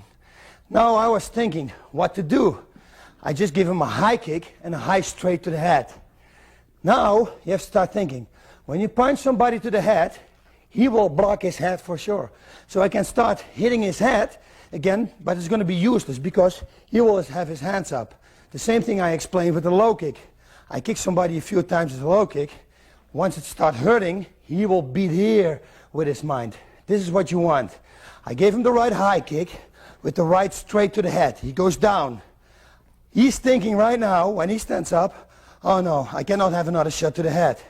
You see me, actually, when I walk back out of my corner, and the referee says, fight again, I'm thinking whether I should do 2 things. Or give him a kick to the inside of the legs with a right straight to bring his mind to his legs, or should I liver kick him to bring his hands down with a right straight? I chose for the last one. I liver kicked him, gave him a right straight, and then he went down. While he went down, I gave him a knee in the head. Let's look at that.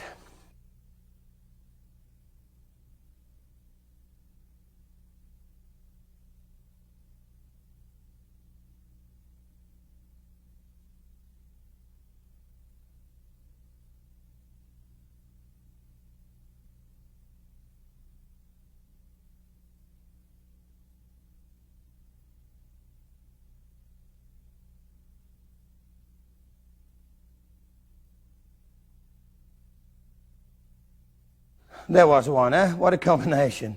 And he stayed out for a long time, so it's a good combination. Let's do it with Matt. So remember, I just kicked him down, punched him down. I gave him the high kick. That wasn't the hit. It was only the setup for my right straight. He went down on this right straight. He is here with his mind. He wants to protect his head. So you have to bring his head down. You want to have his mind off his head. You do that by or kicking here, or what I did in the clip you just saw, kick to the liver. I chose for that. I went to him, I liver kicked him, punched him again, and then when he went down, boom, I need him in the head. So, you go to him, kick, punch, boom, and a knee in the head. Oh no. Ow, ow, ow. Ow, ow, ow. Ow, ow, ow. Ow, ow, ow.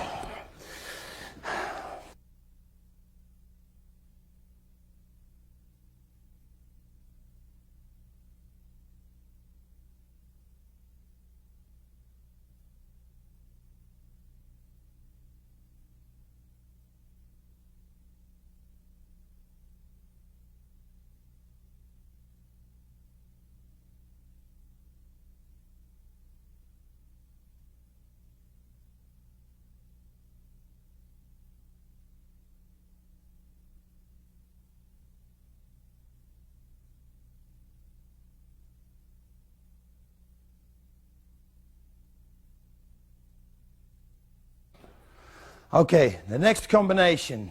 I use this also in a fight. I like to give somebody a right straight with a left body shot. Left, that means I'm going to hit his liver. Liver is a weak spot. You want to hit somebody there. It's a cruel thing because normally you can hit somebody KO on the head. He will go down, he wake up, no pain. The liver, on the other hand, when you hit him there, you give him a good blow, he will be fully aware of all the pain he has. It's not a real nice thing to give to somebody. But hey, I had to do it. What happened was in the fight, I give him like a short punch to the body, and I saw him bending a little bit. I knew right there he was already hurting on his liver. One thing with the liver is, once you've been down on a liver punch, there's almost no escaping anymore. Even when you're going to block it, and I'm just going to kick it on your block, on your defense, you will go down. It's a really bad thing, liver. To recover takes a long time. More than an 8 count, and you got only an 8 count, so that's not right. So what I did was this. I gave him a punch. I saw him nodding a little bit. Then I pushed him to the corner of the ring, and I gave him a right straight that will bring his hands up with the left shot that was to the liver. Let's look at the tape right now. 見た目ルッテンの方が重いのかなと思いますけど、そうですよね。さあ今度は軽く膝蹴り。依然として両手はオープンのままバスルッテン。しかしここからやっぱり右から左のボディーナックルパート。そして小手強烈な打撃。左のボディーだ。左のボディー。強烈なボディーブロー。Okay, so you saw he went down, but he's a tough guy. He stood up again. So I have to bring his attention, I have to take his attention away again. How do I do that? I'm going to show him that I'm going to hit him with my right hand. When I do this, he will put his hands up because he thinks you're going to hit him in the face. I set him up, boom, and I gave him another liver shot. And there he went down again. Let's look at that so you see what I mean. 強烈なボディーブロー。うわ、立てますかこれ。デルシア立ち上がりました。いやしかし今のは強烈でしたね。強烈ですね。いやー見事だな、左でな。ちょっと今バスルッテン、顔面から出血している姿が見えましたが、ちょっと切っているようです。おっとしかし Okay, that was a good one, eh? This time he stayed down. Good punch. Okay, I'm going to do the whole combination together with Matt. The first thing, what happens was, I saw that he was a little hurt. So I pushed him into the ropes, and I went to him with a right straight. That will bring his head up, you see, his hands. And there it was, boom, body shot. And he went down for the first time. So again, I'm moving, punch, boom, liver shot. Punch, boom, liver shot. That's what you're going for. Then afterwards, he stood up, and I have to go again for that. Normally, you can set it up more, like punch him like 4 times in the head, and then go for the liver. I didn't do that. I put my hand up like this, you see? So he thought he was going to get hit by this. I looked, boom, and I gave him another liver shot. And then he stayed down. So just trick him into it. Just make the move, boom, and then go for the liver shot again. Right now, he's in so much pain from the liver shot he had before, he's not going to attack you there, you know. He's going to be afraid to get hit again here. So he will be in total defense. It's the perfect time for you to take advantage of that. Okay. Oh, ow. Oh, ow. Oh, ow. Oh, ow.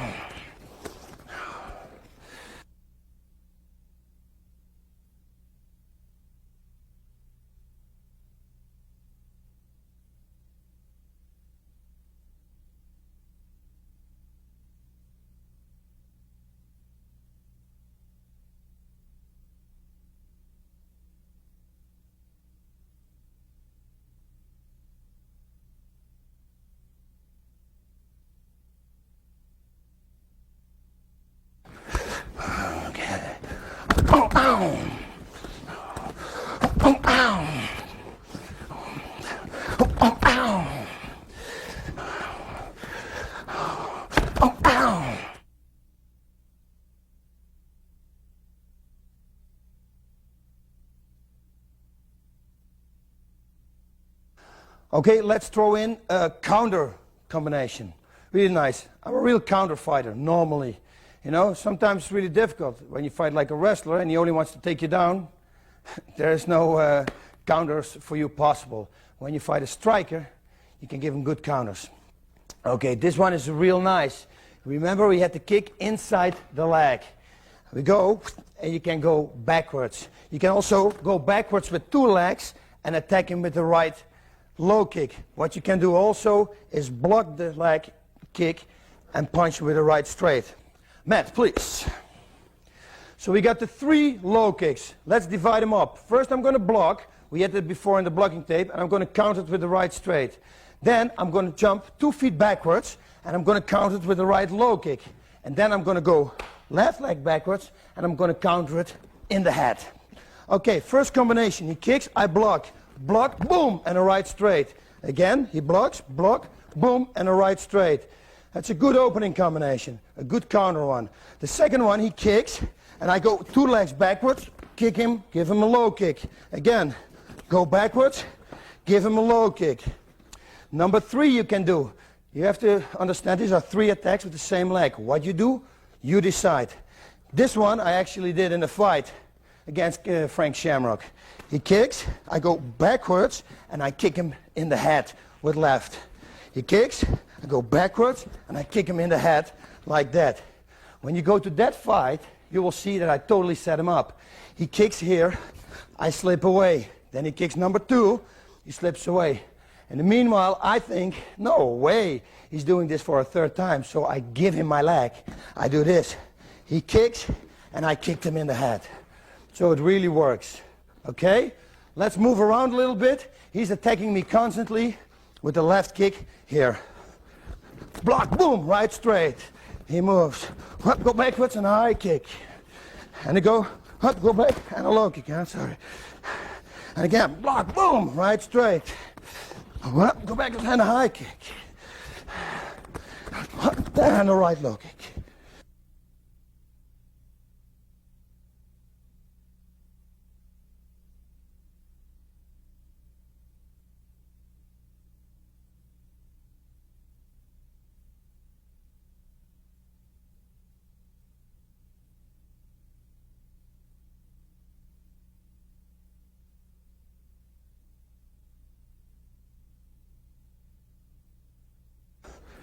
Block, boom, right straight. He moves. Go backwards and a high kick. And he go back and a low kick. I'm sorry. And again, block, boom, right straight. Go back and a high kick. And a right low kick.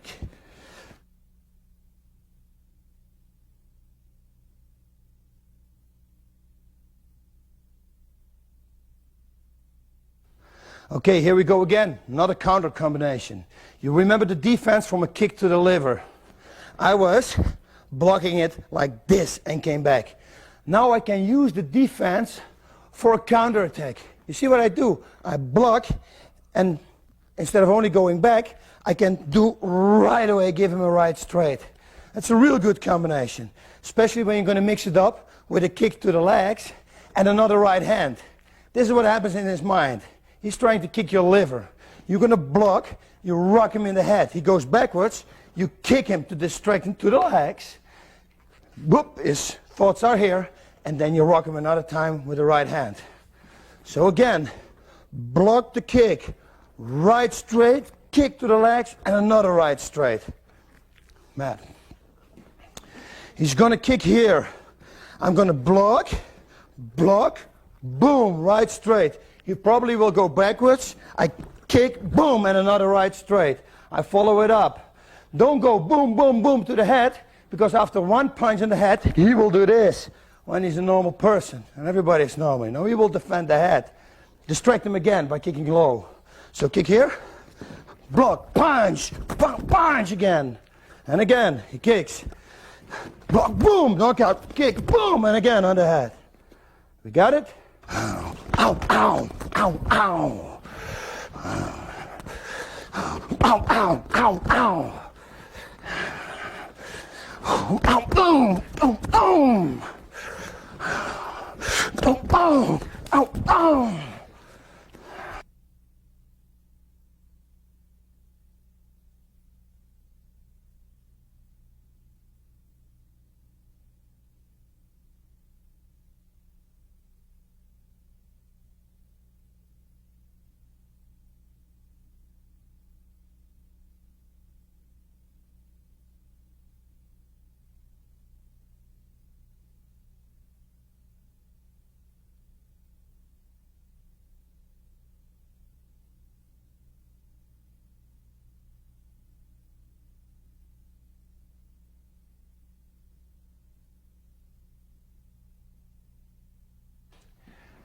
Next combination. Somebody attacks you with a right kick to the body. Now we're going to block it like we did in the tape number 1. We're going to the kick. It feels awkward and strange, but trust me, it's good. You block and it will set you up, the same as with the liver kick, for a punch, for a left, right, straight. Perfect one. You remember the liver kick? Block, right, straight. Now we're going to kick to the middle, and you're going to attack. Boom, boom, right away. You see what I do? I block, and then I step in with my left foot to close the distance. Bang, bang, and I give him a left, right, straight on the head. I'm going to now, because I'm in this position, and he's still standing here, I want to give him a kick to the liver. I can't kick him to the liver because he will be here. I will later show you on mat. So it's going to be pretty difficult to kick him in the liver. I'm going to make a switch. Switch like this. Watch what I do. I put my heel like this. My foot is like totally pointing to the right. I give him a liver kick, the right straight, and a left hook. Sorry. Okay? Whole combination again. I block his kick. Left, right, kick, right straight, left hook. Mat, please. Okay, let me see. He's going to kick me to the right. First I'm going to do that block. We're going to do it from here so you can see it. He kicks, I block, left, right. You see I'm too close. Twist, right, left hook. And again, block, block, left, right. Kick, right, left hook. Okay? Another time, we shall play around a little bit. We're gonna move. He's kicking. Ow, ow, ow. Ow, ow, ow. Ow, ow, ow. Ow, ow, ow. Ow, ow, ow. Ow, ow, ow.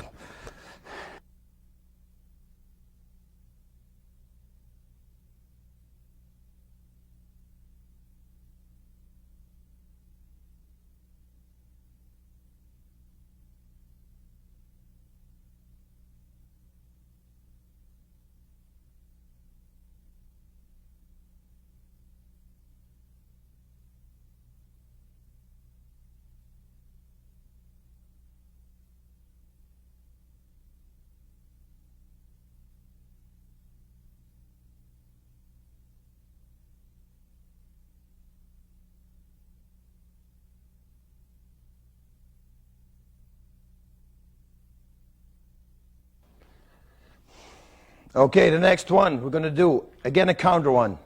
You're going to be attacked with the right straight punch to the face. This is like a real street fight thing, you know. Also people in the ring do it. I show you a little tape, a little fragment of it, a little later, 1 second. First of all, we learned these blocks, blocks, blocks. You remember, they kick here, you punch. They kick here, you punch. Now this is the same thing. He's going to give me a right straight. I'm going to block that right straight, and I'm going to give an over cross. I'm going to cross him on the head. Left hook, right straight, liver shot. Nice combination. Also in NHB, you don't want to make your combinations too long. They're going to take you down when you make them too long. Also, what a very good thing is, to make them in small series. Just punch somebody, pam, pam, pam. Look what he does, boom, boom. Look again, boom, boom, and a kick. You know, you divide them up in little short series, little short combos. Okay, again, he gives me a right straight. You block, right cross. Why the right cross? You will see it, because when you block, his hand will be here. When you punch, you're going to get caught in his hand. Let us show it with Matt. Right cross, left hook, right straight. That means 3 shots on the head. 100% sure his liver's going to be free. Boom, liver shot. What the hell? Give him 2 liver shots. Okay? Block, cross, hook, straight, boom, boom. 2 liver shots, down. Watch this. He gives me the right straight. Get your left leg front. Yes, please. He gives a right straight. I block like we did in the beginning. You see when I hit him normally now, maybe I'm going to hit his hand. Maybe not. You're not going to take the risk. Block, cross, hook, cross, boom, boom. 2 liver shots. Maybe that second liver shot's not going to hit because it goes like, ooh, he will block it. You hit it another time. Or what? Maybe you're going to give him another left hook. When he blocks it, after the block, you might get left hook. Okay, short combination, watch. We're gonna block, cross, hook, cross, boom. When he blocks it, hit it on the defense, and the third one you give another hook to the head. This is like a total setup for somebody. First I give him a few shots in the head, he will block, he get his liver hit a few times, he will block that, boom, straight go for the head. Okay, it's about thinking, about setting up. Rewind this tape a few times. Everything I say is really important. It's not that I just tell you things, try to really memorize them. Again, block, punch, hook, punch, liver, boom, bang, and another hook over it. You got time enough. When you come back to the basics constantly, you go like, boom, boom, boom, left hook. You see, there's a lot of power in that. Okay? Practice. Ow, ow, ow, ow, ow, ow, ow. Ow, ow, ow, ow. Oh, and again. Ow, ow, ow, ow, ow, ow, ow. Ow, ow, ow, ow, ow.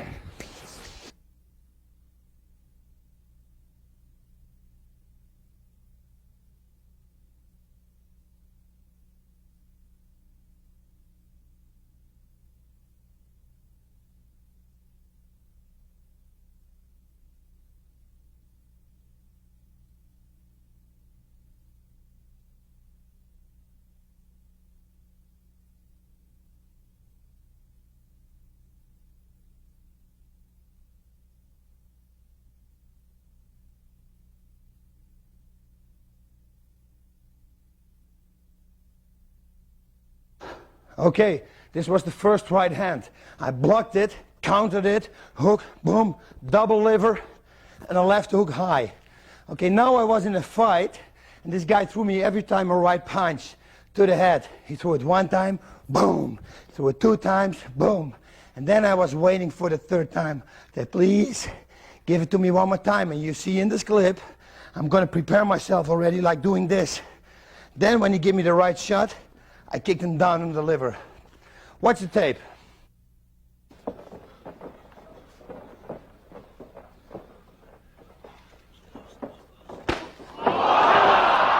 Down, 1, 2, 3, 4, 5, 6, 7, 8.稲垣選手のロストポイントは3となりました。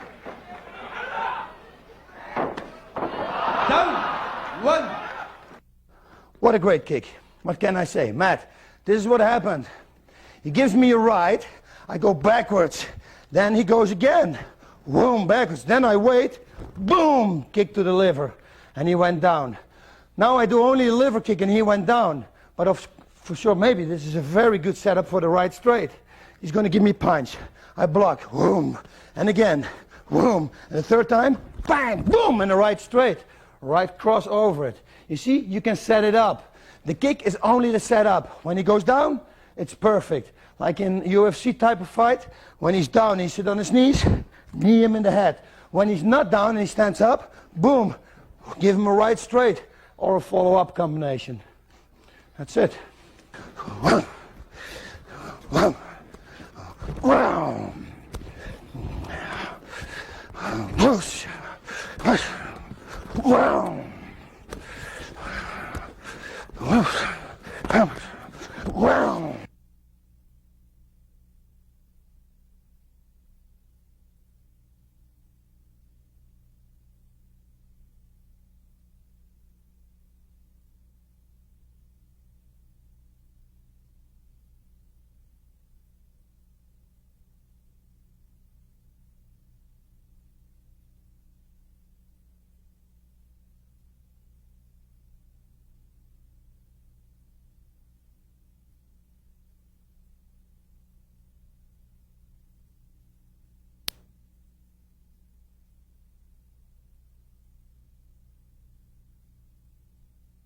That was the right hand. Of course, we have it also with the left hand. We block and we counter.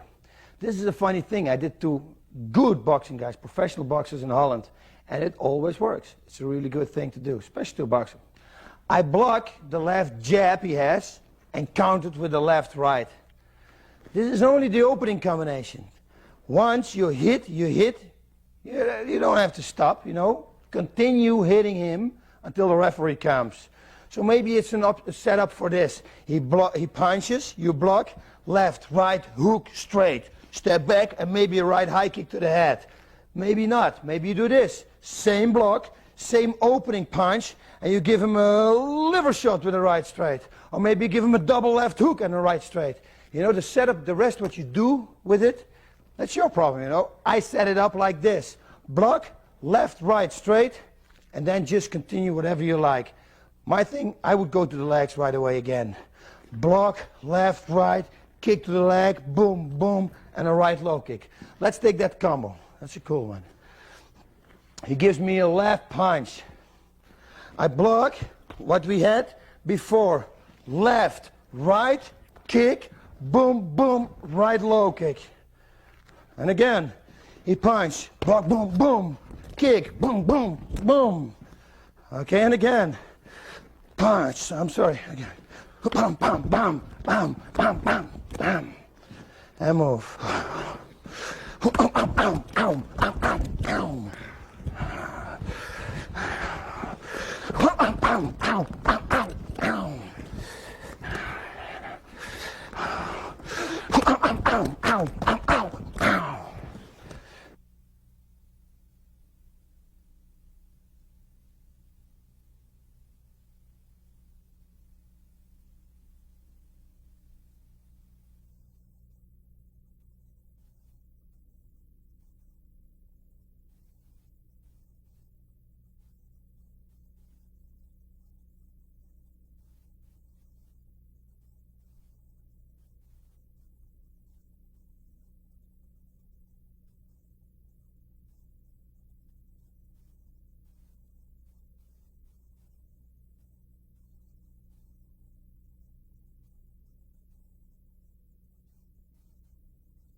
Let's go for some elbows and some knees.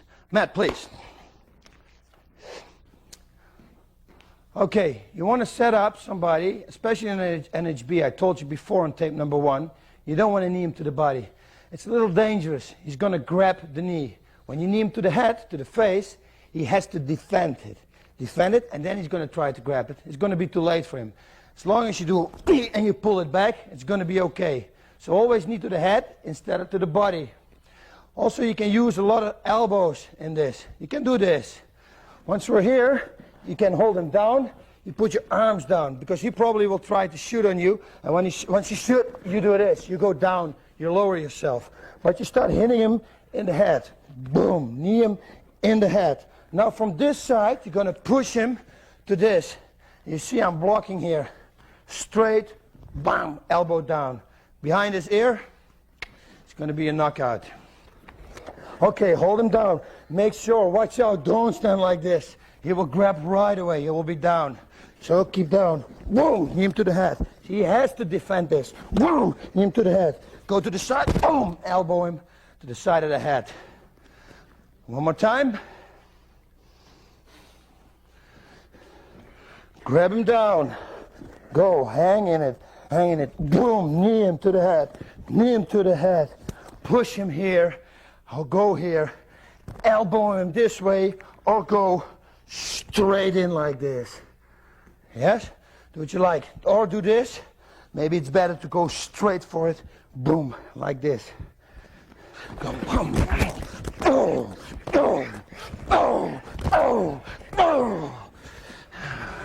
Oh, oh, oh, oh, oh. Push, push, push, push.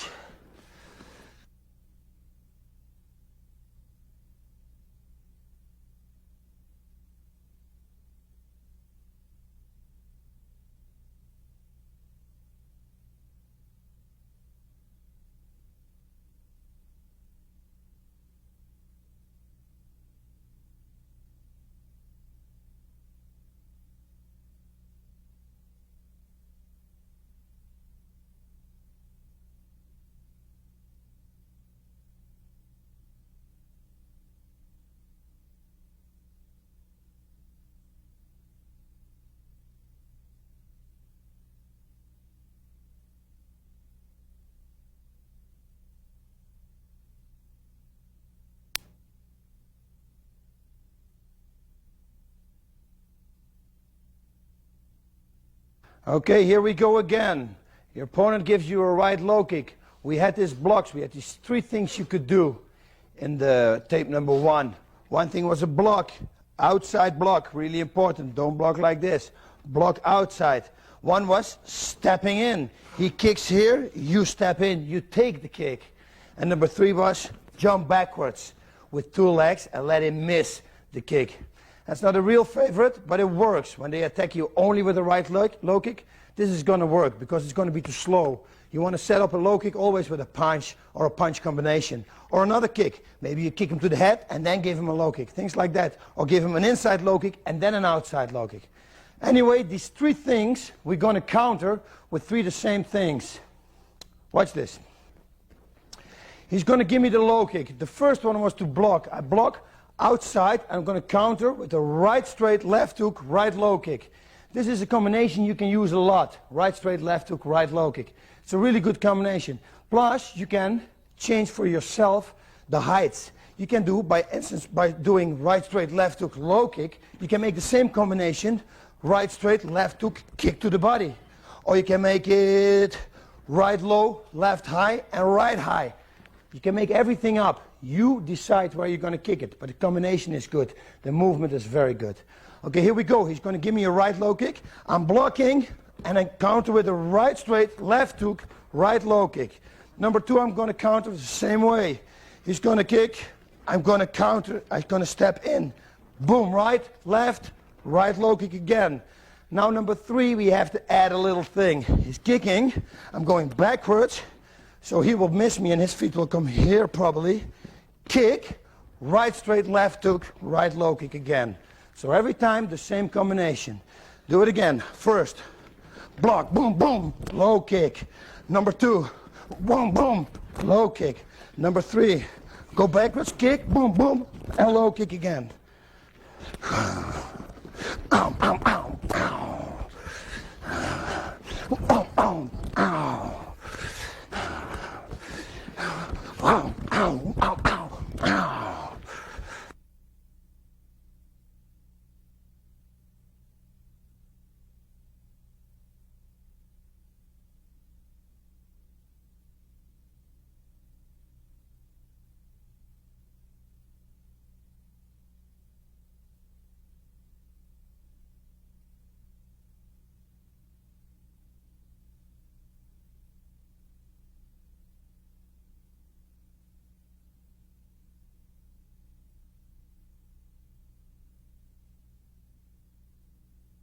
Okay, the next one is not really a combination. I will explain you how to set up a combination.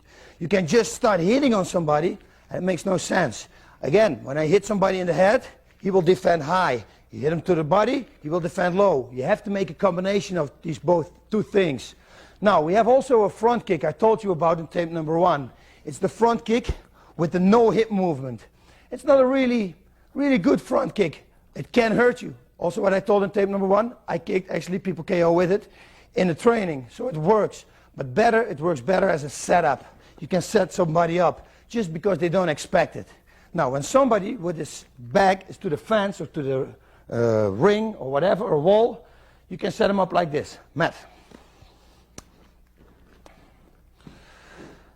You want to do everything in short combinations. Every time you have to wait, short series. When I punch him 3 times to the head, he will be in total defense. Bang, bang, bang, see? When I step back, he will look up, what's going on. Bang, bang, bang. I can continue again with a combination. Then I can throw this kick in. You see? He's blocking it already. That's exactly what we want, especially when it's a hit. I'm not moving my hips. When I move my hips, I'm going to be too close for this kick. And you don't want to do this kick here because you have to go all the way to him. You want to stay in the same distance. Boom, bang, bang, bang, same distance. So now we're going to divide it up. I'm standing like this. He will defend when I hit his head. Boom, boom, boom, boom. I wait. Boom, boom, boom, boom, boom. And then boom, kick, bang, bang, bang. I do everything. I clean it up. Go low. Punch, punch, punch, punch. White, kick. Boom, boom, boom, boom. Look, punch, punch, boom, boom, boom, boom. Don't go in one pace. Don't go constantly. Divide it in a few short combinations. Together with this kick, makes a perfect setup. Let's review that kick with Matt. Just to show you, it's not only a setup kick, you can kick it pretty hard. When he holds it like this, hold it against your body. Against your body. Totally. Hold it like this. When somebody gives a front kick to you, you want to keep it close to your body. Okay. The normal front kick was this. Boom. Like that. That's a lot of power. You get a lot of power in that. This front kick is with the heel. But still, you can generate a lot of power in it. You're standing, and you kick it like that. You kick with the heel. You see, there's still a lot of power. And you concentrate with your heel on the solar plexus. And my feet are up. I told in tape 1, I invented this kick just to make sure that I didn't break my toes. Some people, when they block it, because when my foot is like this, I will still kick him off balance. So even when he does this, I will still kick him out of balance. One more time. Put your hip, your left foot, let it point to the left, and just push your hip and push your heel into the back. And again. And again.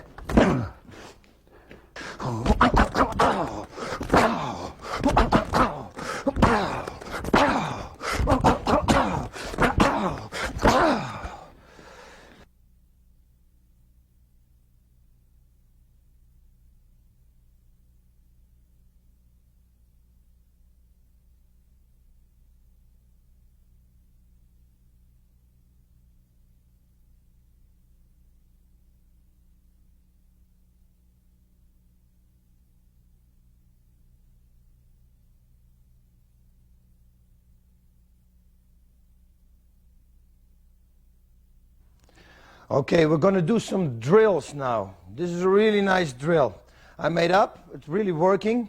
It's not a real life situation. It's going to help you to protect yourself constantly. Like this, I try to explain. When I give somebody a left punch, I'm free here. Now the drill is, at the moment he sees this arm, he's going to kick here. I'm going to block it, and I'm going to counter again with the left right. This is the first part of the drill. I punch, he kicks. I block that kick, left, right. This drill will help you never to punch and leave your punch here. You know, it will help you to do this. Because, boom, you have to block it, and then you have to counter it again. Okay, Mark. We're going to do it from this side. I punch, he kicks. I block, punch, punch over it. And again, punch, kick, punch, punch. And again, punch, kick, punch, punch. You can kick me. Punch, kick, punch, punch. And again, punch, kick, punch, punch. Okay, the second part of the drill is going to be this. I punched him, it's open. I block, punch, punch. Now this side is open, so he's going to kick here. I'm going to block it, I'm going to give him a right straight after. So again, punch, block, punch, punch, block, punch. So first, slow motion, punch, block, punch, punch, block, punch. Okay, we start moving. Punch, block, punch, punch, block, punch. And wait till he kicks. When he doesn't react right away, when you do this, don't do this already. Just wait, boom, when you see it, you're gonna block it. Okay, again, punch, block, punch, punch, block, punch. And again, move around. Oh, hey, hey, hey, hey, hey. Okay, now we can make it a little more difficult. We're going to add a right low kick. First, I punch. He gives a kick, block. Left, right, block, right. And now he's going to attack me with a low kick. This is a bad position to be in with a low kick because the block is going to be difficult. But you still have to do it. So you block it and you're going to counter it with the right low kick. Slow motion first. Punch, kick, punch, punch, kick, punch. He gives me a low kick, block, and a right low kick back. Okay, one more time. Here we go, move. Punch, kick, bum, bum, block, punch, low kick, low kick. And again, up, up, and go again. Punch, block, punch, punch, block, punch, low kick.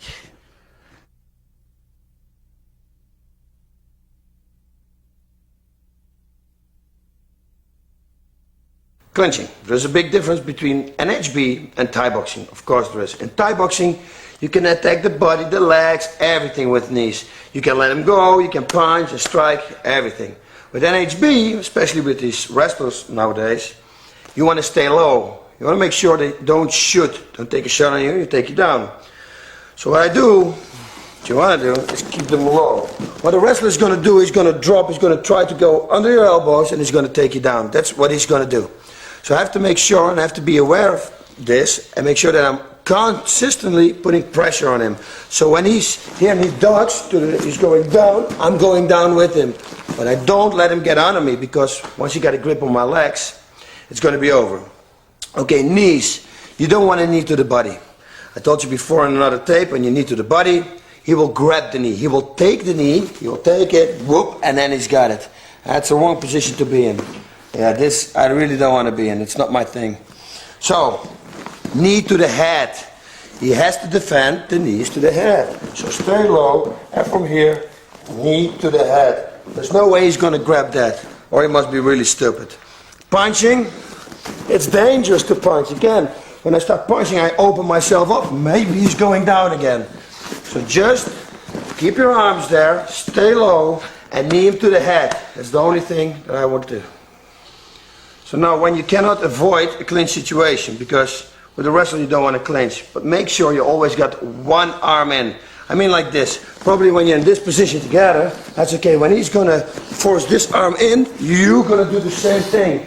And constantly put pressure up. When he puts it in, whoop, I'm going there. Once he's coming under me and I don't do this, this is a bad situation for me. He can take me down like that. He can souffle me. Or he can drop and take a double leg. That's what I'm good at. When I do this, and he wants to drop, there's no way he can drop. You see, you still got a control on him, because you got your hooks in up high. So make sure, control here and control here.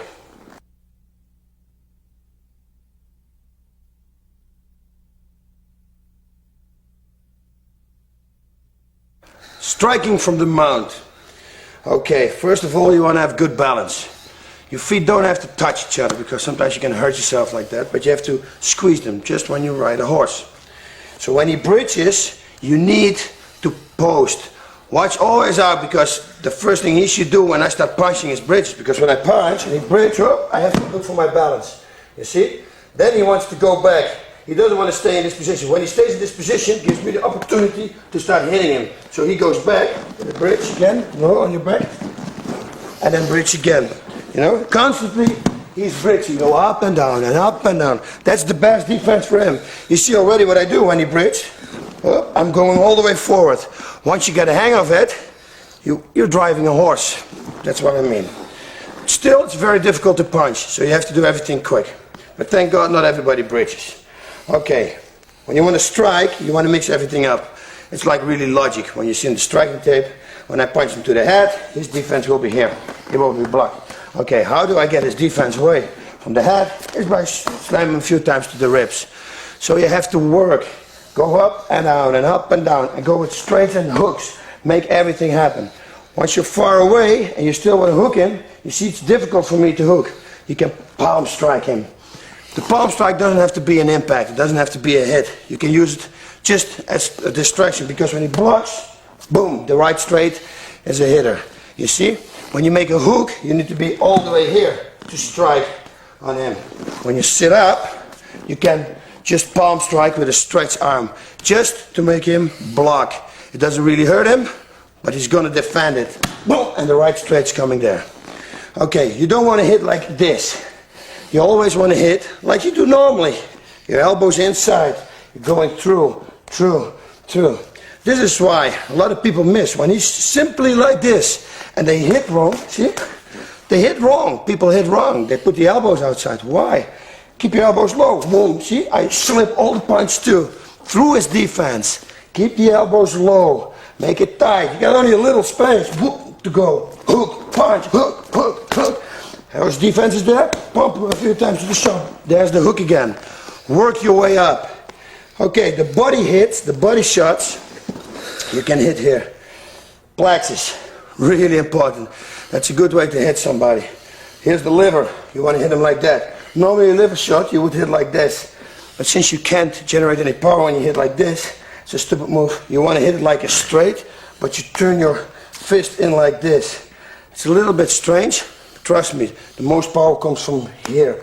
Go it down, punch it down like that. When you would do this, it's not going to work. You see the power is going a little bit up, and the more muscles catch the punch, the less it hurts for him. So you want to make sure the impact is 100% like this, perpendicular. Here, same thing. You want to hit there. Striking, striking, striking, striking. Straight to the head, straight to the head, straight to the head. When he comes up, you want to hit his jaw. Always go for the jaw. The jaw is a punch where everybody goes knockout on. Okay. Now, sometimes you want to hit him with palm strikes. Palm strikes you want to use when you really want to hit him with palm strikes. So I don't mean the distraction to set him up for a right straight. No, I mean really powerful palm strikes.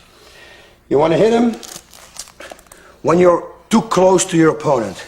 It's like this. When he's on the ground and I'm here, I can generate more power by palm striking right now because I have a little bit more space for my arm to go. When I want to hit somebody and the target is here, and when I hit him, and I can only hit from here, I got this power. What is it? It's a foot. Maybe I can punch with a foot. When I do this, you see, it takes a lot of, it's maybe 2-3 inches off. So 35 centimeters, I'm counting in centimeters. That little bit more generates more power than the fist because you have a longer way, you're longer on the way. It's a little bit difficult to explain, but I think you understand what I mean. So, you want to do that when you're close to your opponent. So like when you're here. When you're here and you want to strike, see what my feet doing.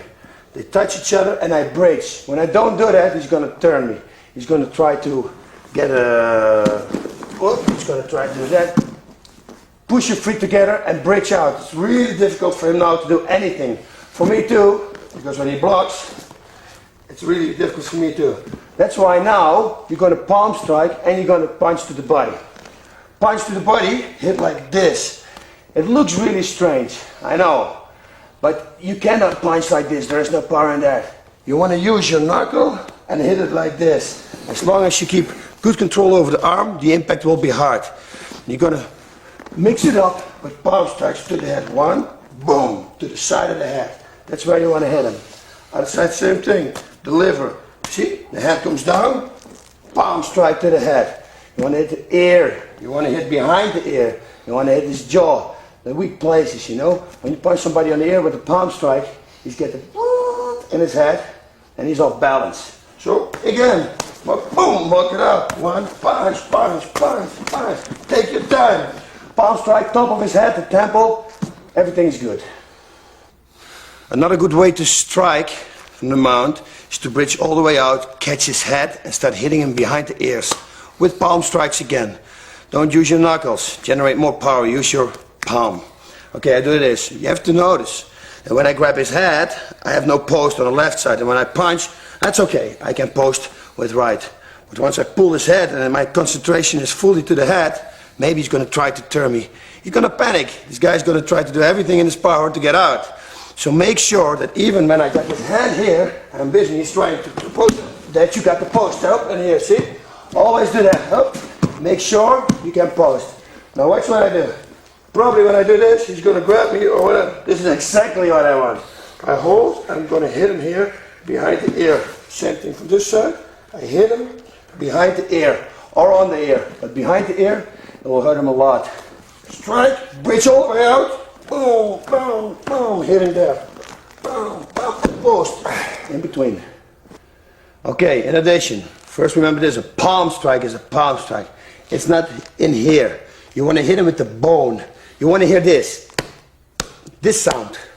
That's the wrong sound to hear on your own skull. You don't want to hear that sound. When you hear this, it's only a slap. It doesn't hurt. It doesn't penetrate. You want a penetration, have a hard, big penetration, and you do that with your palm. Like when I do it on my head, you will hear this. This sound. That's the good sound. Don't make him doing this. Yeah, of course, from another position, when he's on his back, I will explain you something else to hit. But when you give a hook, you hit him like that. Okay, now I'm sitting in this position, the high mount, really high. The good thing about this is, he cannot bridge that high because this is the highest point for his belly and I'm sitting here. So when he bridges, it's pretty easy for me to keep that in balance. Still, he's going to get me off balance, so I have to start hitting him and moving. Now, this is what I'm going to start doing. I start hitting him and he's going to defend. I just grab one hand and I pull. I grab the outer hand and I pull. I catch both hands and now I start hitting him down. Hit, hit. You see, it's like a cross because a normal punch now doesn't work like I normally do. I have to cross it over his elbow. Here, go to the side, and just press this. Look what I do. I press this against my belly and I stick my belly out. This is pretty tight what I got here. And I can hit him like that. Yeah, so pull, use all your power to control his arms and hit him from the side. Elbows from this position. Now elbows are really easy to defend for him if you do it wrong. Like an elbow, for you natural to give is this. He only has to do this and it's going to be on his defense. So you want to try to put elbows in like that, but then you cannot generate any power. So what you're going to do, you're going to camouflage it. You do like this, you're sitting like this, you're hitting him to the chest, and now I'm going to drop my weight. This hand let go, this is the slow-mo. Bang, and it's going to hit there. Watch what I do on the ground. I'm sitting on the ground, it goes like that. You slam it down. So you put it down, hit with the other one, hit him everywhere you can. Even his chest, just hit him. Just make sure this hand is coming down and his thoughts are with this punching. You only control him here, see? Whang, whang, and now slam down with the elbow, or slam down, or hold, punch, or go slam and punch. Break it up again. Punch, elbow, go back, punch here, put him down again, boom, elbow again. Mix up everything. More elbows. Okay, listen to what I do. I cross face him and make sure that his shoulder's flat on the ground. When I want to elbow him here, call it the keyboard, the clavicula, and you break that, the fight's going to be over, trust me. I broke my clavicula one time, you cannot lift your arm anymore. That's a good thing to try to go for. But this position is good. When you're in the guard, sometimes it's difficult because when he comes up a little bit, you see, instead of hitting here, I'm going to hit his trapezius. So you want to hit this bone here. That's the bone you want to break. First cross facing. 1, 2. You see what I do? 1. I replace my elbow. I'm hitting, and now I concentrate on this side. Try to break that bone. In between, you can always palm strike.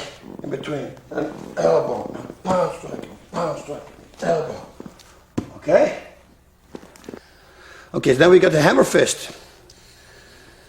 It's not that it's always really effective, but it's good to set up things. Again, when I do this, and I just hammer fist him down, I can do some damage. It's not really a hammer fist what I do. I do it more with the wrist, because this, again, is the bone here. When you hit him with this, you pat him a little bit.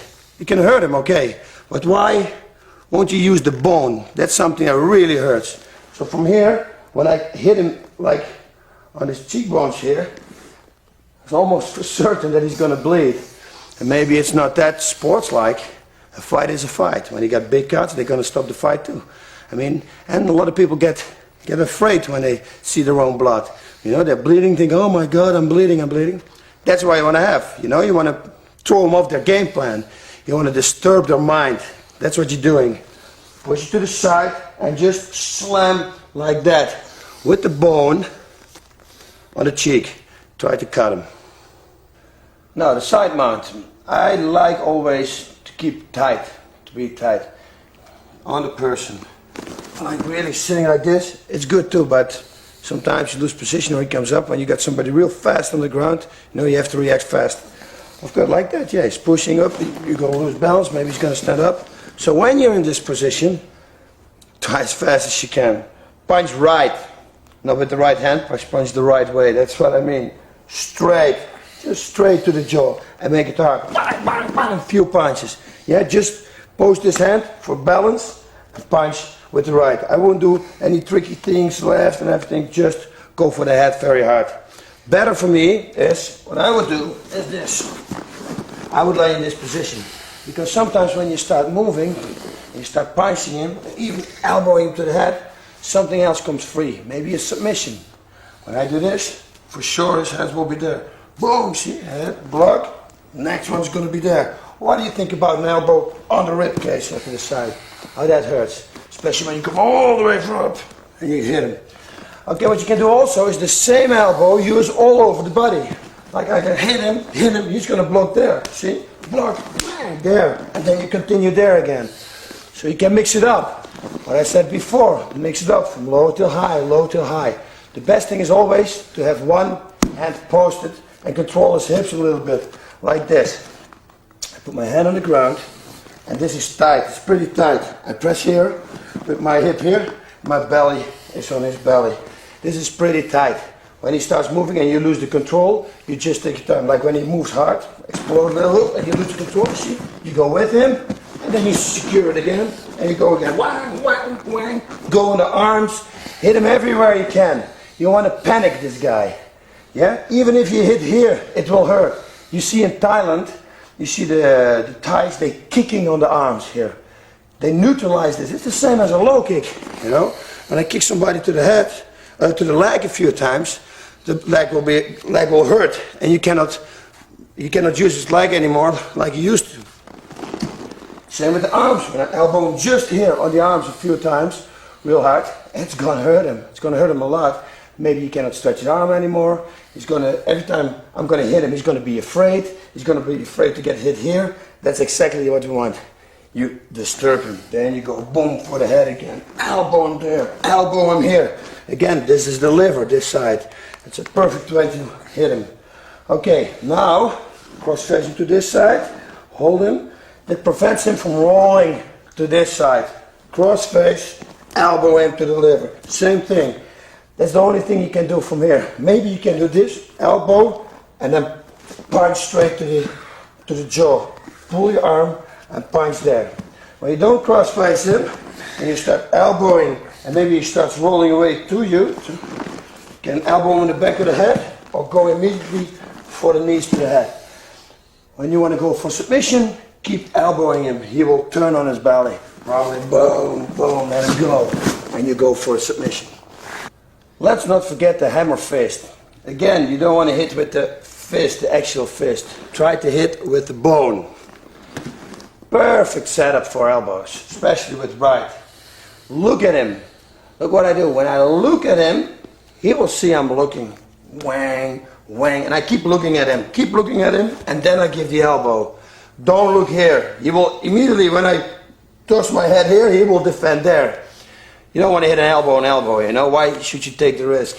Just keep looking at him. Give him the free boom, boom, and looking, and then you go low and high and low. Mix it up again. And post with the left so you can generate power. You don't want to do this.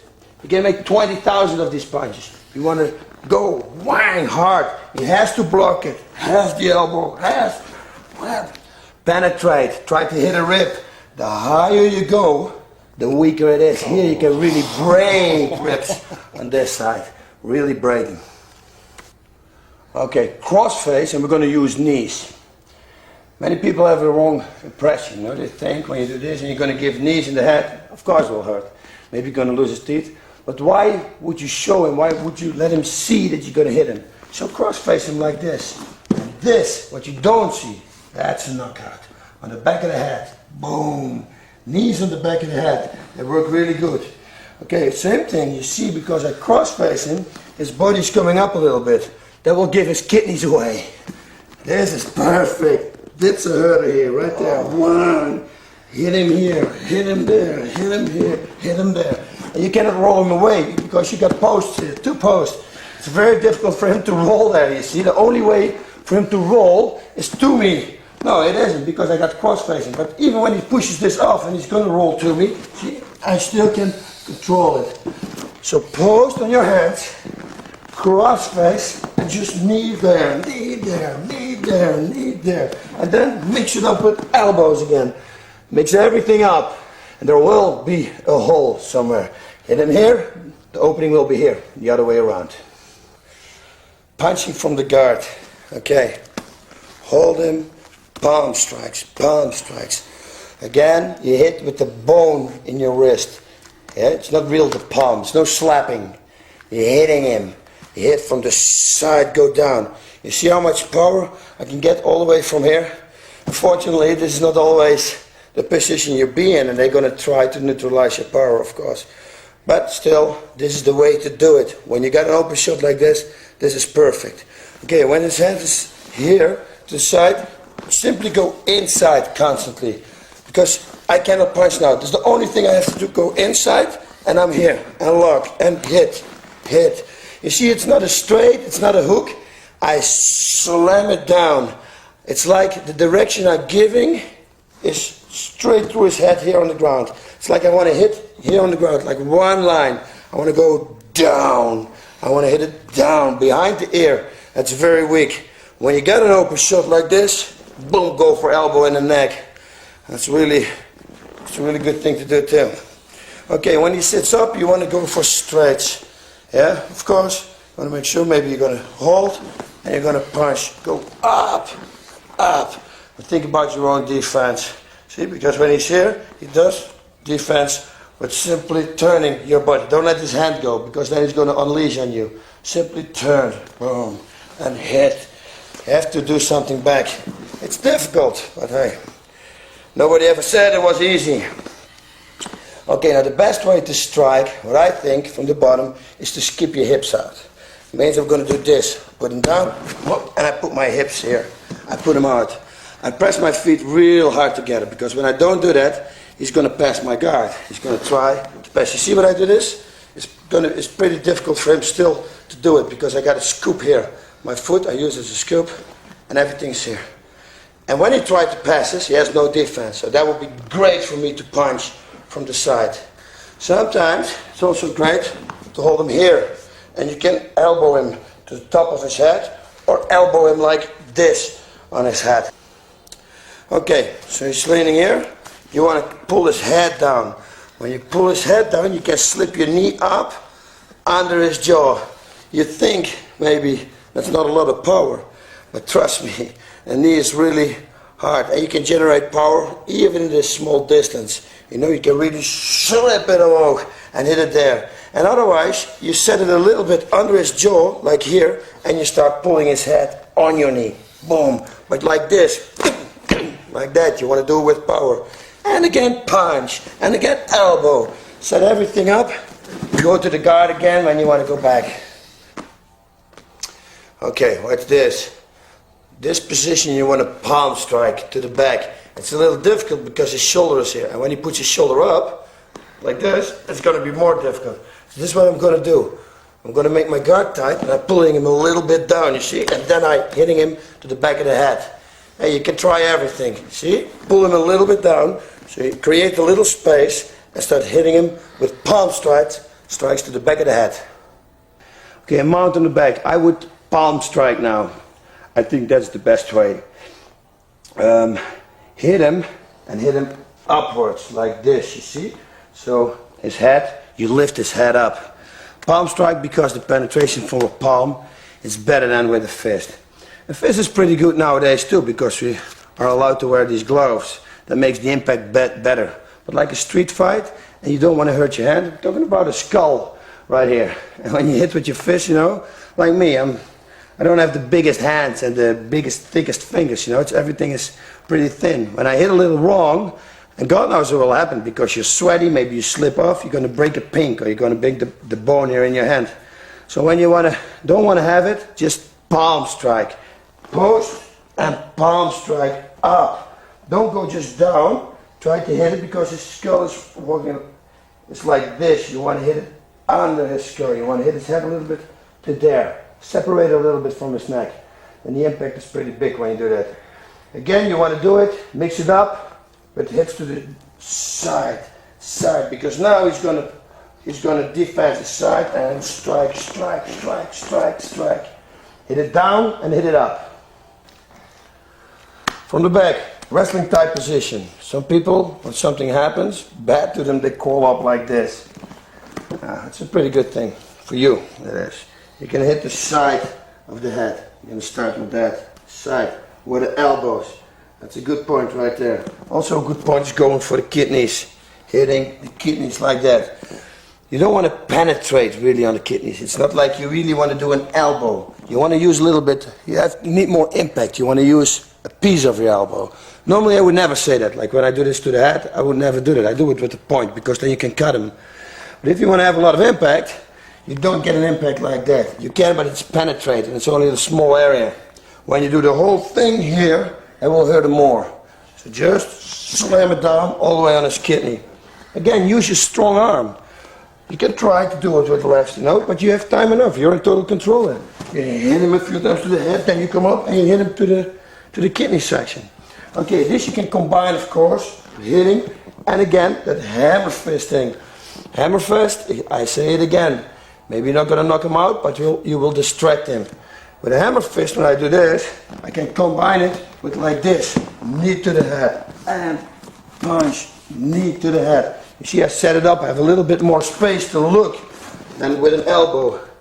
See, when I do this, I have more view, where I can hit the next one next.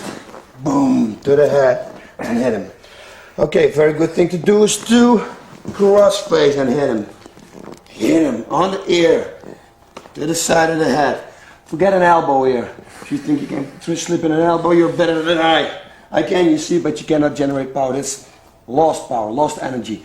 Don't do it, and maybe you're going to lose your position. Control, grab, and hold it like this. He wants to roll this side, so lock him up and just hit him on the side or hit him on the ear. That's where you want to hit him. And again, elbow, whatever you like. Another point is the knees. Again, on this side, that means his liver is here and it covers all this area. Go here and just knee him to the liver. It will hurt him, trust me. You got my word on it. Take some power. Don't sit there and do, that's lost. It's useless energy. Just reach all the way out and go here. Take your time. He's not seeing anything. Whack. And there you want to hurt him. Full power. And you want to hurt him with your knee. That's why it's called a knee and not an upper leg. You don't want to hit him with this. The point of your knee this time. You go, point of your knee, points into his liver.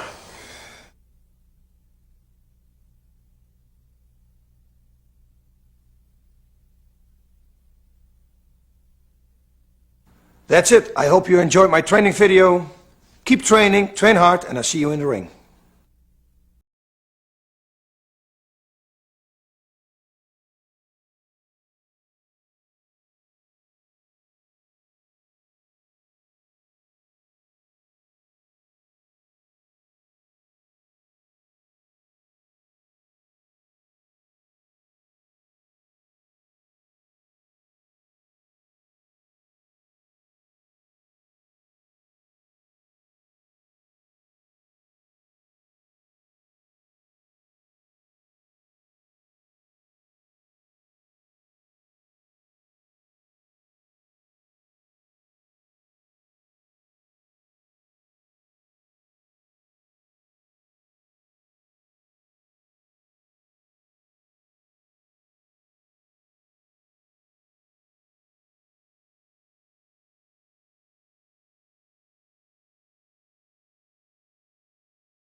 Hello, my name is Bas Rutten and welcome to Extreme Pancrase, Volume 1, leg locks. I'm going to show you a lot of knee bars and a lot of heel holds, all from different positions, and I want you to really pay attention to the small details I've given you.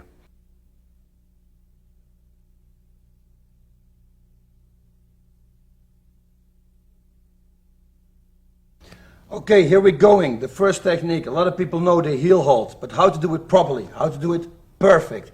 That's really important because in a fight with all the stress and commotion around you, you're going to forget a lot of things. So you have to train it a lot. This is a very common position to start a leg lock in. What I used to do when I we start like this. We try to go for leg lock. Once there is somebody caught in a leg lock, we change positions. I go here and he goes there. Boom, start again. It's a good training drill. Okay, most important thing is to control the guy.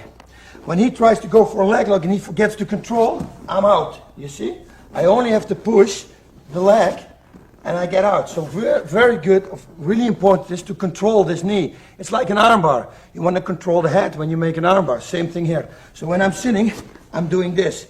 Even when he's going to push here, you see, I got my knees close together. There's no way he's going to escape. Also when he's pushing here, he cannot push himself out. So do that first, it's really important. Okay, we're going for the heel hold.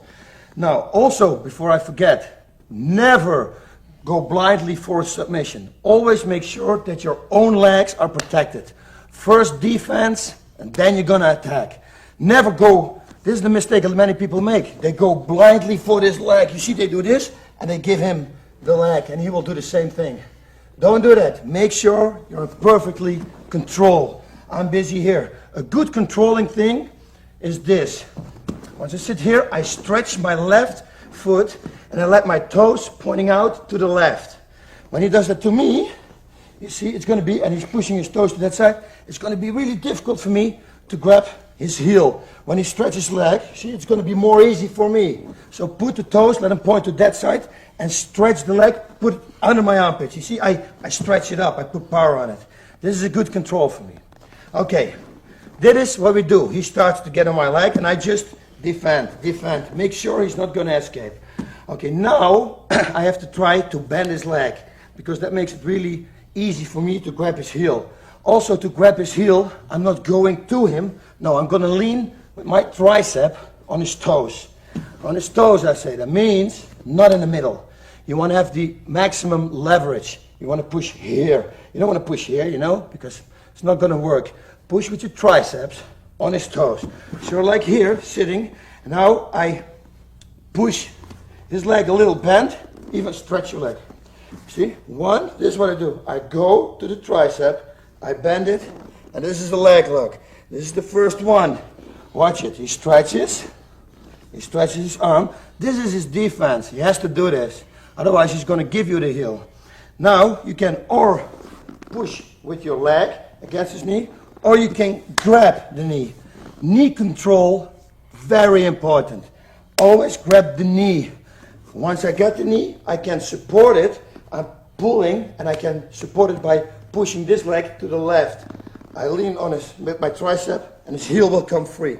Now, when you want to finish a heel hold, you want to make sure, especially this one, that the leg is bent. The more it's bent, the better it is for you. So once you're here, you caught it, I'm going to pull myself to this side, and then I'm going to finish it. Okay, what do I forget right here? A very important thing. When he's real good, he can't roll out. At least that's what he's going to try to do. I'm going to need to lock up this hip. Okay, we go all over it once again. He stretches his leg. I grab the knee. I support it with this leg. I'm going to push, go to the tricep. See what I do? I grab it, go to this side, and I put my foot here. Don't put this foot here, because now he's going to heel hold me. He's going to do a leg lock on me. And I'm going to lose, because this leg lock goes over this one. You don't want to be caught in this. This is going to break your shin bone. It's going to break your knee. This will hurt your ankle too, but this one is much more powerful than this one is. So always, what you do is push this down. Try to push my leg off. That's not possible. Because I put all my body weight, I press down in his hip. It prevents him from rolling to that side, see? He cannot roll because I got this leg locked. My both legs are squeezing And this heel is down and I control. And then I'm going to finish the heel hold.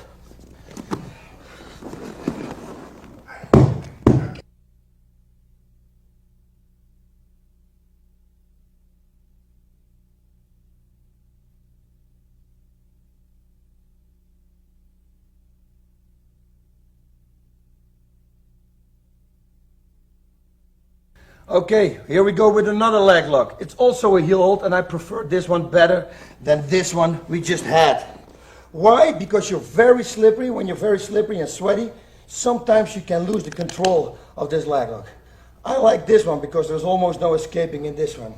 We're in this position and I'm going to bring this leg over to this side. I can do that the hard way, and that's going to try push your leg down. I'm going to try to bring it over. It's not going to work. You know, there's only one thing you can do, and it's really simple. I bridge. You see, there are no obstacles now. The only thing I have to do is this, and I got it to this side. Now, knee control. We had it in the first. Control. You see, heel comes up, and there you are. Very important is to put this foot down here, because otherwise he's going to escape. Push it on the ground. Okay, this is the first step. Do one more time. We're here. I want to bring this leg over to the other side.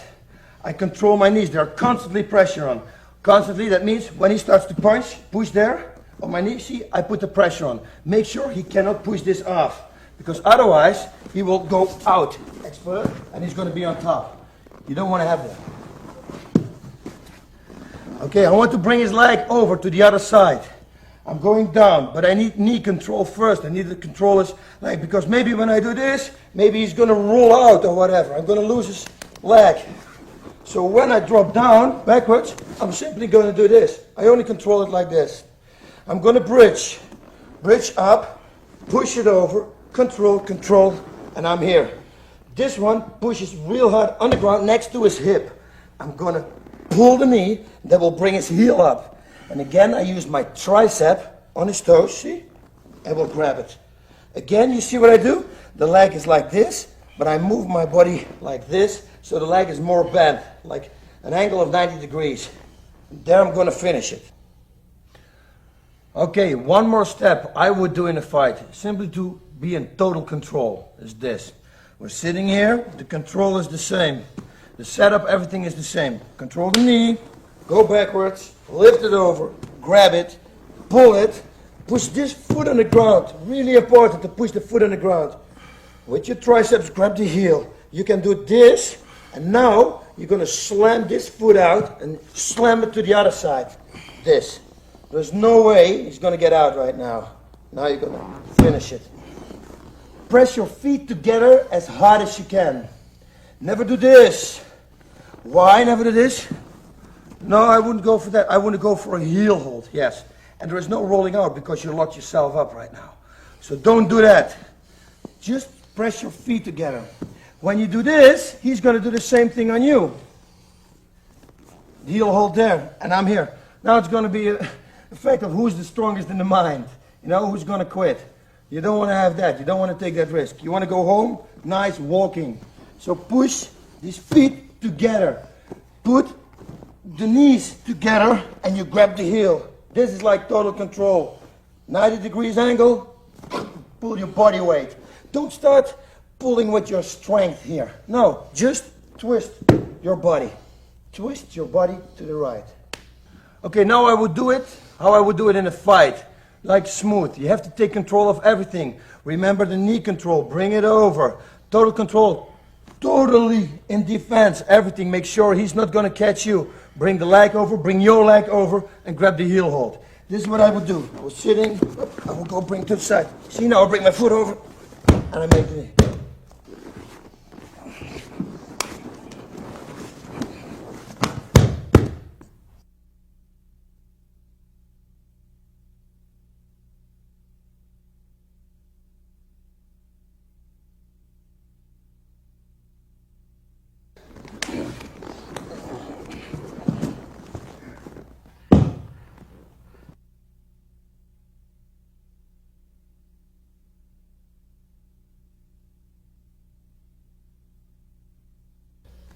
Okay, now do this same leg lock. We're going to do in a different position, a different starting position.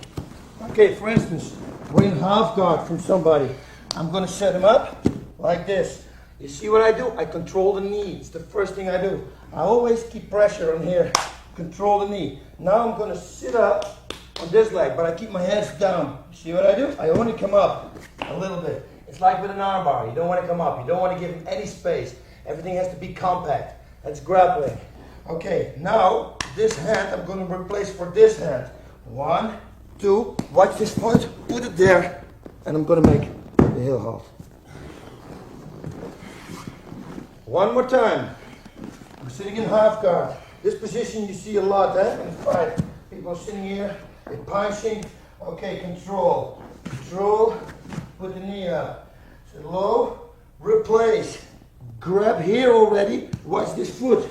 Up, stepping in, making him prevent from rolling away from me. Pull and do this. When you need more power now, grab the hand and twist it to the side. But you probably won't need it.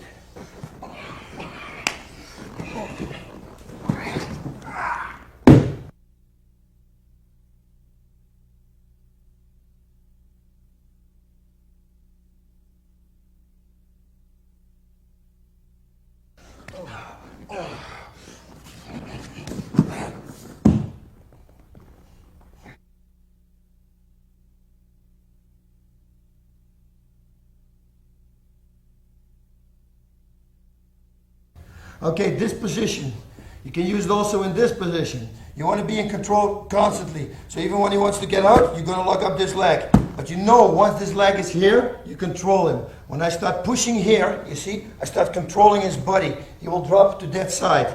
Also, his heel will come up, and I'm going to catch that heel. So imagine he's busy, slamming on me. 1, I grab here. I'm going to put the foot inside here to prevent him from rolling away. 1, 2, and I grab it. One more time. We're sitting, we're rolling, he's busy, look, grab, and we're making it. Grab this hand if you need more power, and pull it to the side.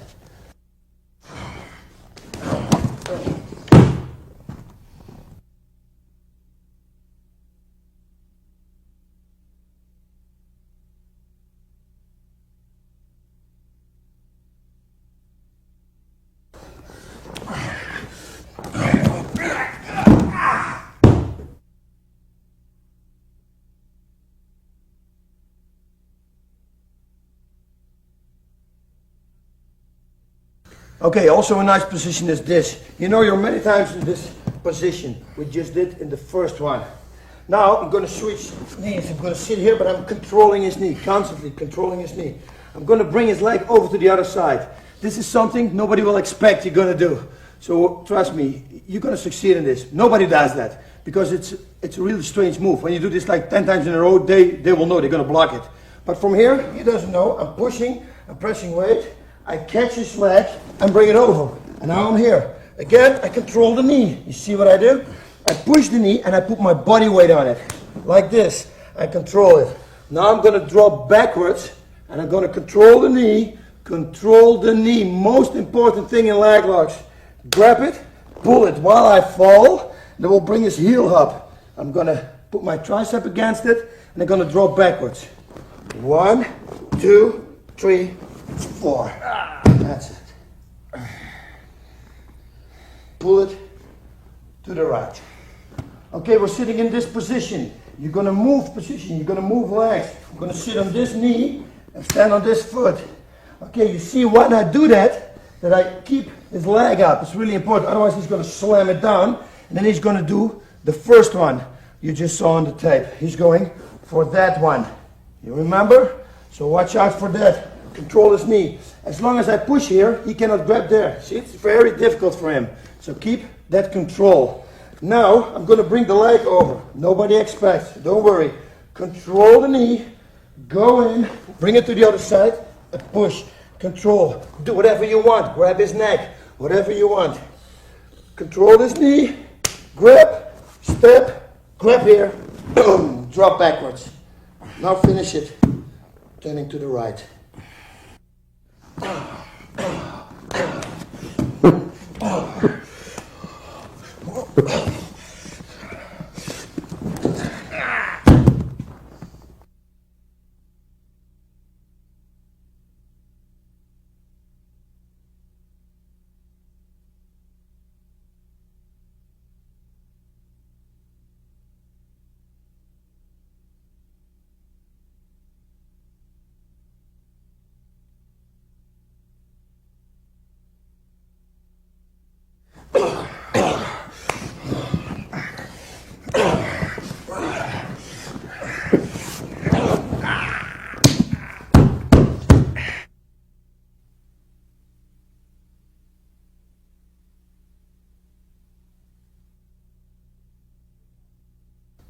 Okay, let's do this one from a different position. The knee right. Okay, somebody is in this position. I am going to push here and my right leg is sliding over the ground to his foot. When I do it with a little power, a little explosivity, he will drop down. At the moment he's going to drop down, I'm going to hook my foot. I'm going to put my hooks in. I'm going to make the heel hold. You will see what I mean once I do it. I'm going to try first to do it easy. Okay, I'm here. This foot slides. I'm going to catch it here. I'm pushing. He's going to lose his balance. He's going to drop backwards. I'm going to step over, grab, and make the heel hold. Once again, slow motion first. It's a little difficult to do in a slow motion because you cannot get enough power to do it. But we're going to try. He's knee riding. This foot is going to slide over the ground, and I'm going to push him here at the same time. See what happens. He's going to fall backwards. I'm going to slip this foot in, put it on the ground, press it to my other foot, exactly the same as we did before, and we're going to finish it. One more time, knee right. I'm going to push here, and I'm going to pull my knee up against his foot. I'm going to do it with a little power. I'm going to do everything at the same time. He's going to lose his balance. I'm going to throw my right feet over his hip here. Going to put my foot together exactly like we did in the beginning. And I'm going to make the heel hold. One more time. Easy. One. Push. Go. Go over. Put your feet together. And finish it with the heel hold. Now same thing. Full speed. It makes it a lot easier.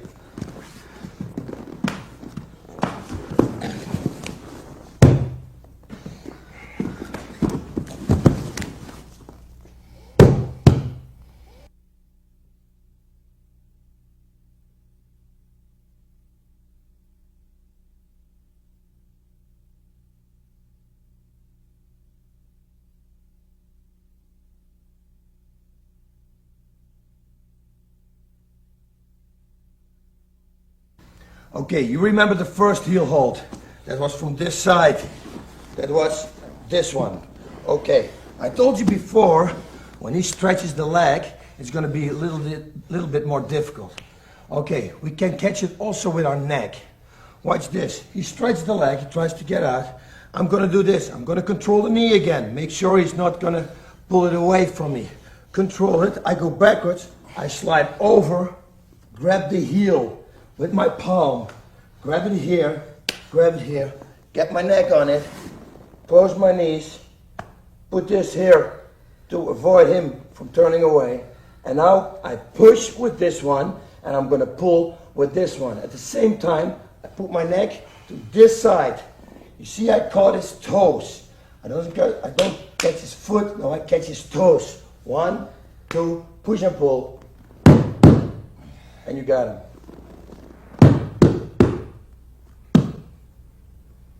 We're going to do it again. We're going to do it slow, but first, watch this tape. It's me against Maury Smith. I use it against him.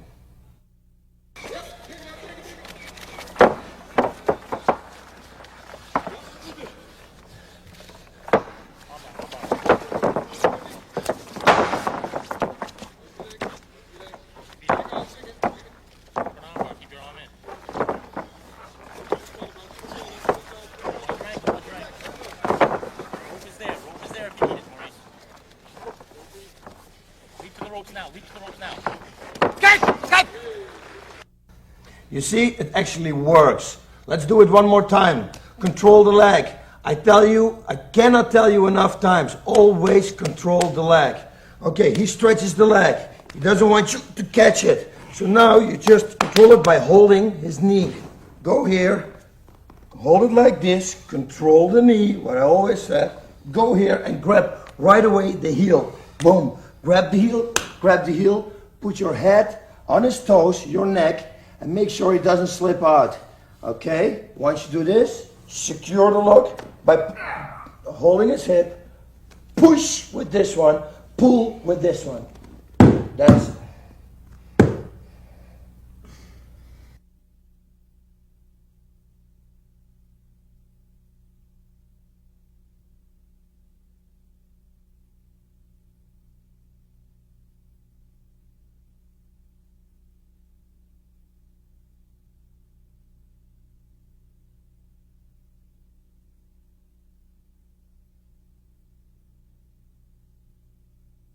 Okay, we're going to do the same thing on the other side. It's the same principle as the heel hold on the other side.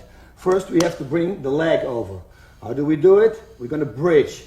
There's no other way, especially when he's got strong legs. You cannot do it the other way. So bridge, but keep controlling the leg. Okay, we're in this position. You see, it's the first thing I do. I grab his knee.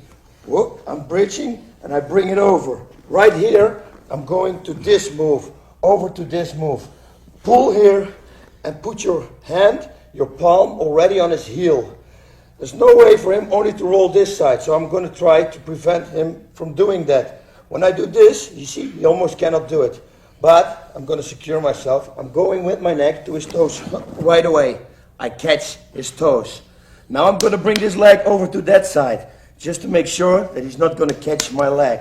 1, 2. Put my feet together. Now I'm going to push and I'm going to pull. At the same time. That's the lock. Here we go again. Remember also, don't forget your own defense. Make sure before you start doing anything on him that he cannot grab you. Okay? Okay, control. Bridge, bring it to the other side. 1, 2. You see I hold his foot here, his heel. I catch it with my neck. I catch his toes. Really important. You see what I mean? When I push here with my neck, or I push here with my neck. The leverage is much better. So all the way at the end. You see, I catch his toes with my neck. I don't do this. No, I catch it. Also what I do is, when I do this, he cannot do this with his foot. You don't want him to do this with your foot. You always want to make sure that this is in an angle of 90 degrees. That's really important. When he does this, it's going to be more easy for him to escape. So when it's like this, watch what I do. I turn my head. And I make sure it's at an angle of 90 degrees now. This one I push, this one I pull, bring the leg over, finish it.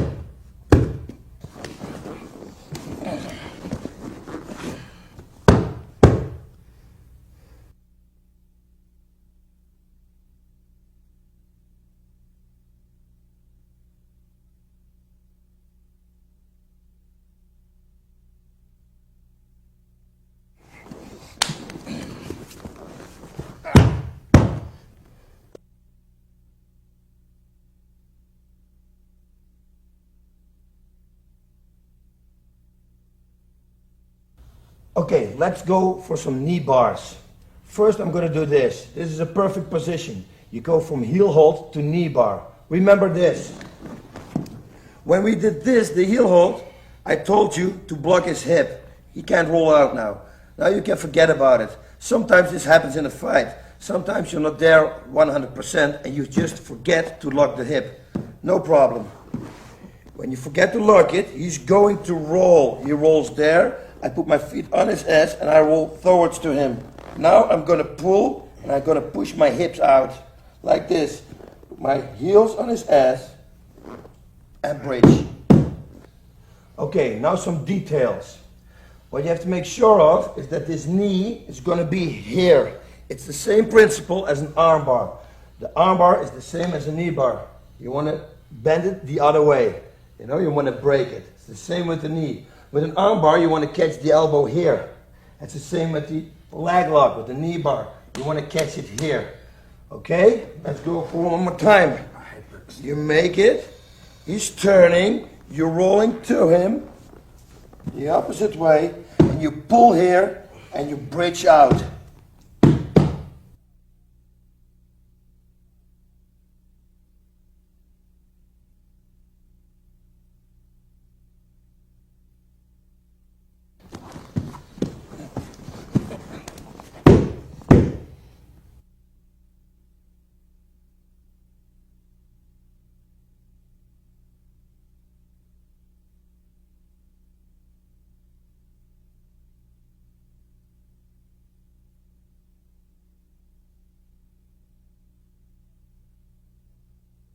exactly the same one, but a little better, you can do in the neck. Why is this better? I tell you why. When I have this, I have the possibility of losing the knee that is going too low. When I do it in the neck, the knee is here. You're not going to lose it. So for him to escape now, it's very easy for me to meet the knee bar. Okay, pay attention. Go backwards. Grab it with your neck. Push. Pull what we just had. He's going to roll. And you make the knee bar. You can keep the foot here just to control it. That's a very good control. And now bridge.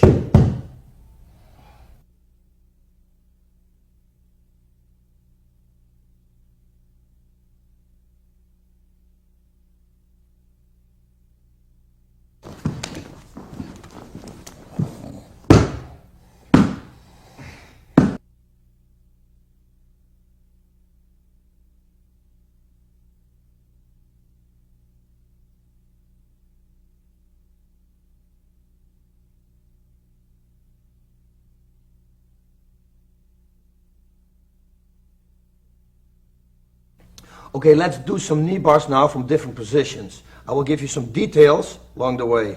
You know, in certain moves I will explain you things really detailed. Okay, this is the way to do a knee bar.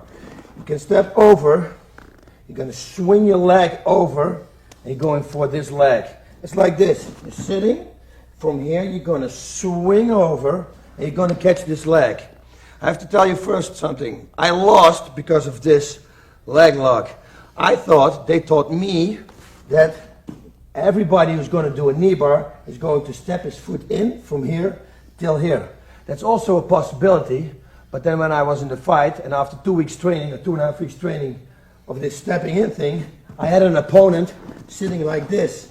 And while I was on the ground, I thought to myself, no way he's going to step in here. I mean, how is he going to do that? And then suddenly he switched position.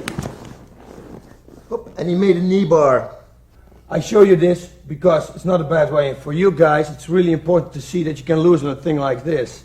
You know, losing isn't bad. Because when you lose, you will never lose on the same technique anymore. You will train for that. When I would now have somebody sitting like this, I would simply hold his leg. There's no way on earth I can knee bar him right now. So that's the defense. Simply hold the leg. When I'm here, simply hold that leg. That's it. Okay? That's the defense. Don't try to catch it. Just hold the leg. Okay, we go one more time for this. We're sitting here, this position. You're going to step outside. Most of the time he will know now that you're going for a knee bar. So you can do it or from here or simply from here. When you do it from here, you slide with this arm under here. And you do it everything in one movement. When I do this, he knows something's going on. Don't do that. Take your time, step over, and make the knee bar.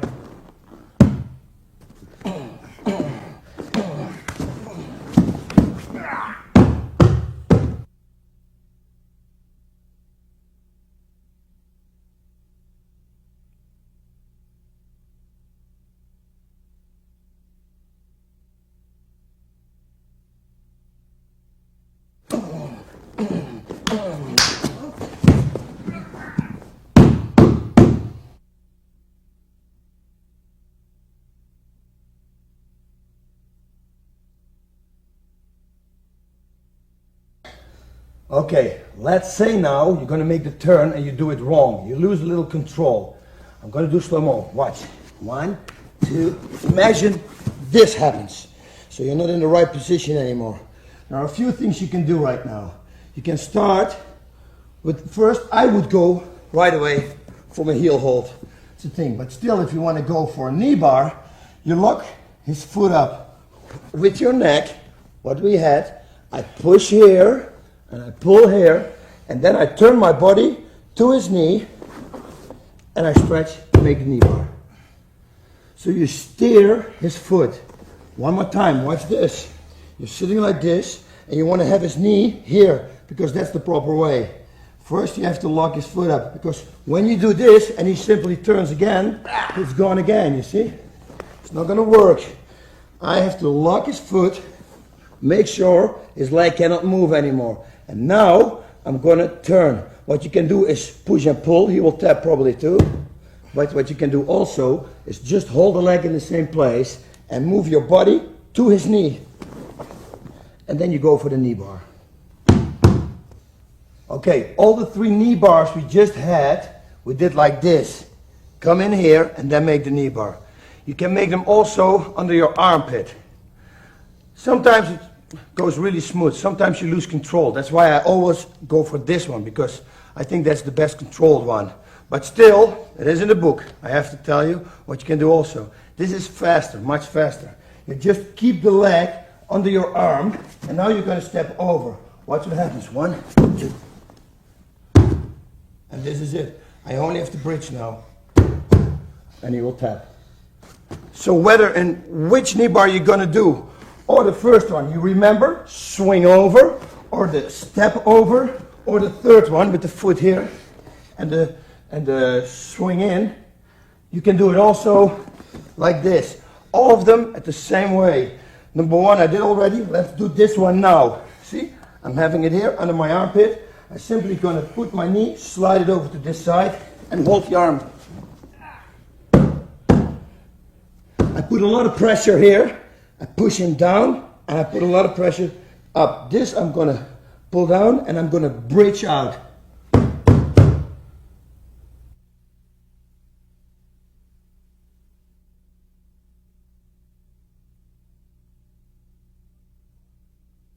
Another knee bar from another position. I'm sitting on my elbows and on my knees, and my opponent is sitting next to me, trying to control me. Okay, first what I'm going to do is to try to bring this knee in between my legs. So I'm moving, and I'm sticking it in.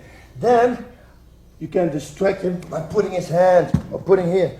Let him feel, let him think you're going to do something else. Once he thinks that, I'm going to roll to his knee.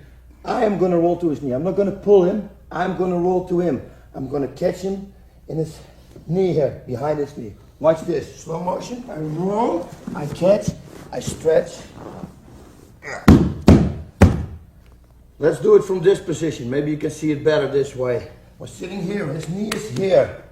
Okay? I'm going to slide in, make sure his knee is in the middle. Then I'm going to distract him by pulling or by holding this wrist just to distract him. You don't want to have to go. You don't need to go for anything. Then I'm going to go to the knee. I'm going to grab him behind his knee like this with my left. I roll, grab it, and slide over and make the knee bar. Okay, here we go again. Look, grab his wrist. Bring his thoughts somewhere else. Go control. Look to the sides. Never look to his leg, because then he knows what's going on. Grab the hand, do like one time like this, that he thinks you're going for an armbar or something. Distract him, really important. Then, put the right hand down, go with left in, and roll. Slide over, and catch the knee. Press. Once you're in this position and you want to secure yourself a little bit more, grab his heel and go to this side and lock it up. It's very wise to do.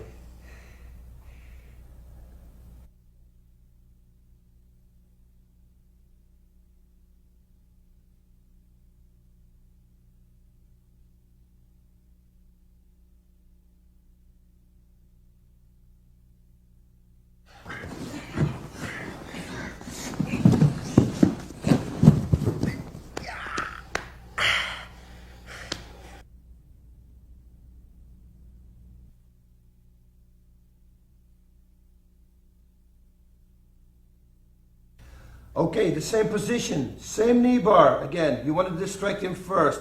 Keep him busy, keep his mind off the knee bar. You're going to stand here, push, kick, maybe his feet. Push here, let him think you're going for an arm lock. Then I'm going to roll, I'm going to him. It's the same thing as we just did. I'm going low, I'm going to grab his leg, here behind his knee. I'm going to roll, and I'm going to stretch it out. That's going to be the knee bar. Okay, here we go again. Push. Do this. Let him think you're going for an arm. Start kicking, stomping his foot. Then make sure this foot is in the middle, his leg is in the middle. Go with your right hand down, grab here, and my feet are gonna touch his ass. Roll, grab, and extend. Okay, let's look at this clip from me against Maurice Smith. It's the same move, only Maurice stands to the ropes and he's holding the ropes. That forces me to do the same move, the knee bar, but upside down. Let's take a look.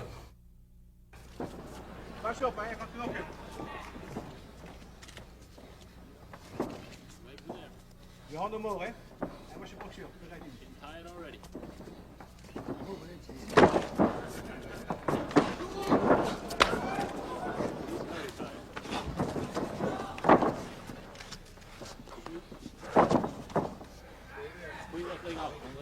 Don't let him take the race. Escape! What a great move, huh? Unbelievable. Let's go.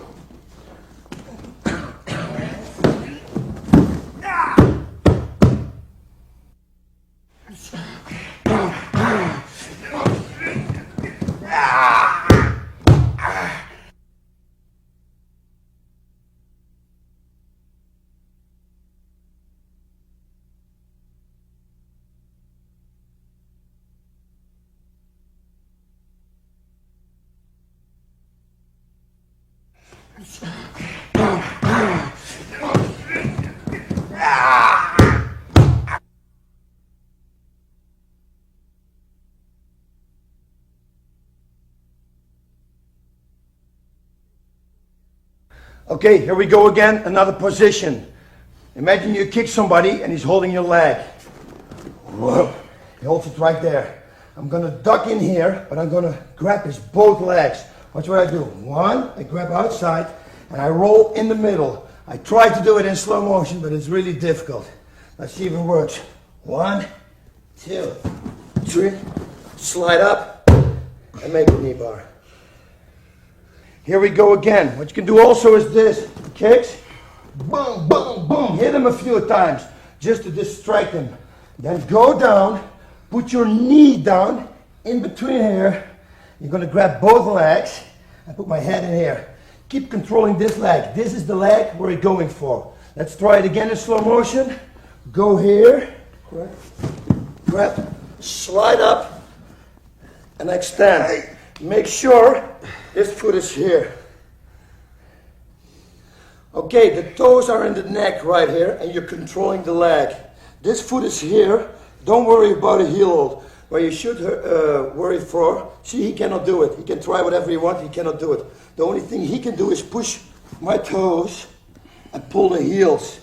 But once I'm fully here, you see, still that, it's really difficult for him. Once I'm here and I put pressure on the left leg and extend, he will break his leg.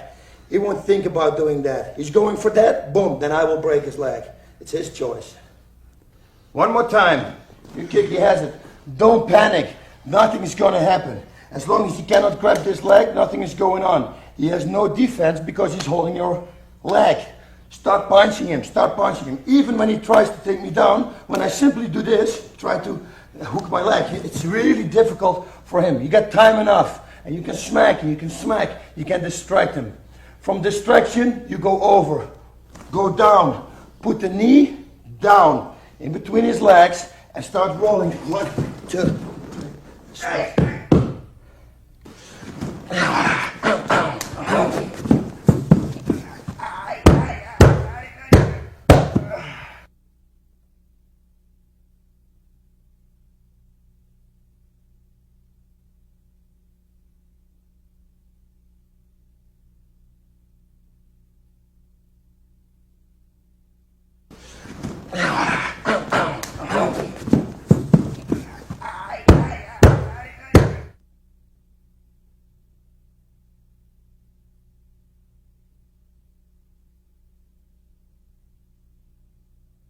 Okay, another knee bar, different position. Remember this? Watch this. We're sitting here. I'm going to control his knee. This is the first thing I'm going to do. I'm going under here, grab his foot, and push the knee to the side. This leg I'm going to throw over, and I make sure that his knee is going to be here, my lower stomach. Okay, this is the move. 1, 2, 3. You see, I secure again his foot. And make sure he cannot move here. And my head I put here. There's no way he can turn his foot right now because I got everything caught. One more time. This position, I'm going to bring him out of balance by pulling here. You will think, hey, does he let you bring the leg over? He doesn't know. He's going to be too busy finding his balance because when I do this, he will do that. I'm going to bring it over, lock it up, and I just have to extend for the knee bar.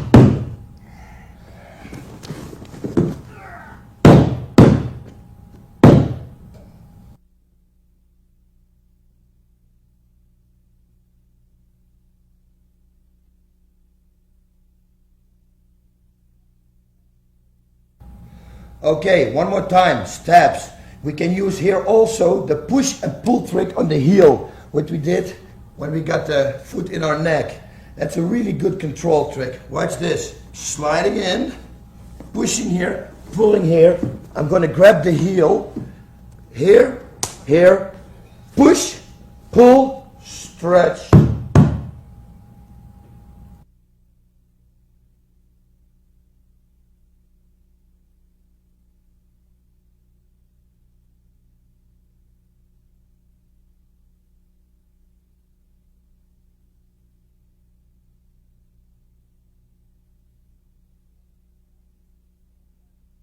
Okay, sometimes this happens. Wrestlers try to do this. This is a good move because they like to ground and pound. Sometimes they stand up and they're going to give your legs. This is what you hope. You're in the guard and he wants to stand up. Once he starts here, you go to do the same thing. I'm going to release my guard, going in, slide, hold his foot here, slide my right knee in, grab his knee again, turn him, go, and make the knee bar. You can always, when you're in this position and you want to have total control, I told you before, slip this out and put it on the other one. Okay, one more time. Your opponent tries to stand up. He's going to stand up. You'll be very cautious right now. Release your guard, grab here and grab the knee. Release, grab, put your right foot in his hip. You're going to pull here because that makes him turn. 1, 2, and you lock it. You want to make it sure, pull it out, and extend. Again, you see, I have the heel, I pull, and with this one, I push.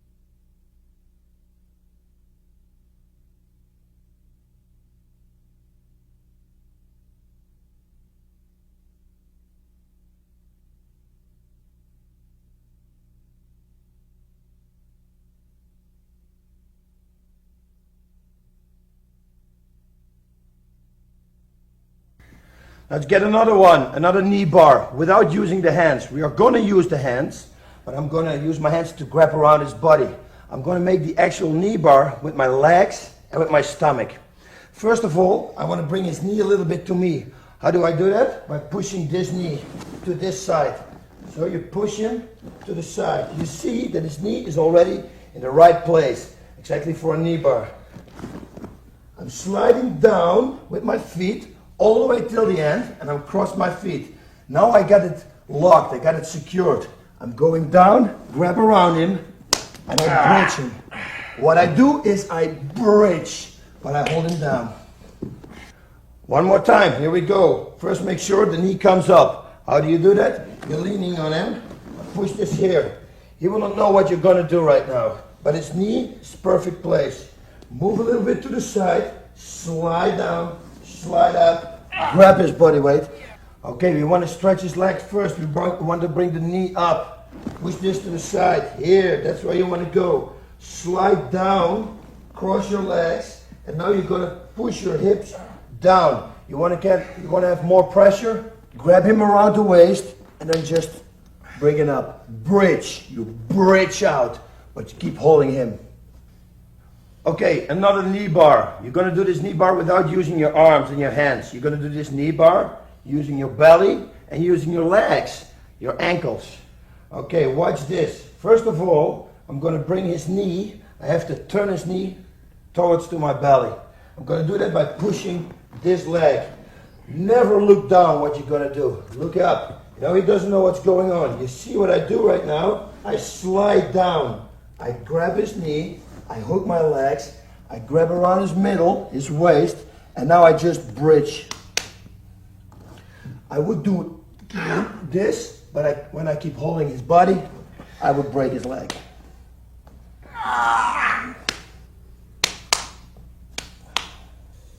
Another real cool one. I like this one. You don't see this too often. It's a real good one. Watch this.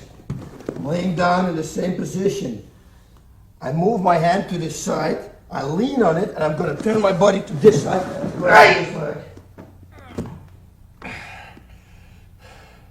Let's look at that one more time. You see what I do? I turn the opposite way. I give him my back. This is a move that nobody normally would do. That's why it's really unexpected. You can surprise somebody with it. Normally a knee bar, you will always go this way when you want to have the knee. Now I turn suddenly the other way. Watch one more time. I'm sitting here. You can set it up by trying to go for the knee bar he just had. Maybe he thinks you're going for this one, and his mind will be there. And then suddenly you're going to move. You're going to push. You're going to put your balance on your right hand, and you're going to turn this side. Turn, grab at the back of his leg, make the hooks, slide up, and make the knee bar. One more time, you can set him up. Think about what I say. Go for this leg. You don't even have to do it, just go for something. He will think you're going for this. Or grab here. Suddenly move, push, always push. Irritate the guy. It's really annoying when you're irritating him. It brings his mind off the game. Now, you're going to move to the left. 1, 2, grab, hook your legs, slide up, and make a knee bar.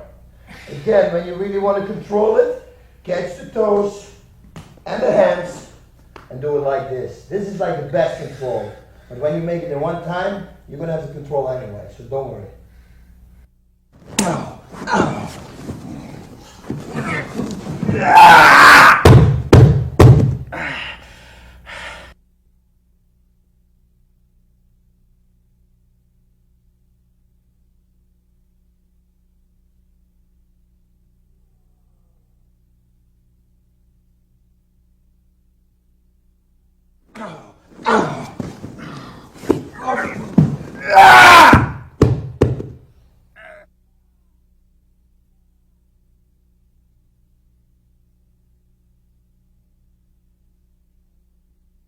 Now I want to bring this point out again. I told it already before, but I'm going to tell you again. Sometimes when you get a knee bar like this, you got only one foot protecting this leg where you can bridge on. If you have a chance to bring the other foot out and hook it, always do that. That makes it more secure. This way he will not escape. Sometimes when you sit like this, there is a possibility of an escape. Yeah, so make sure. Look, when I got it full power on, he's going to tap anyway. But hey, if you get the chance to put this out and do it then, you're going to finish the move. So always try to go to end up in this position. After all the exercises I showed you, all the knee bars, try to end up like this. Now also a very important point is this, how to bridge. Sometimes I explain people how to make a knee bar and then they're in this position and they can't finish it. And I never could understand why that was. You know why it is? Because they don't bridge right. When you bridge, you have to put the power on his head, you hook it, you push this down, and you put your shoulders backwards. It sounds real easy, but it isn't. Some people make a lot of mistakes. It's like this. I put it on the ground, and I bridge like this. You see, I use the power of the floor. And in this case, I'm on the floor, but when I have a knee bar, I'm on his butt with my two heels, and then I explode. So put pressure on your heels. Pressure down.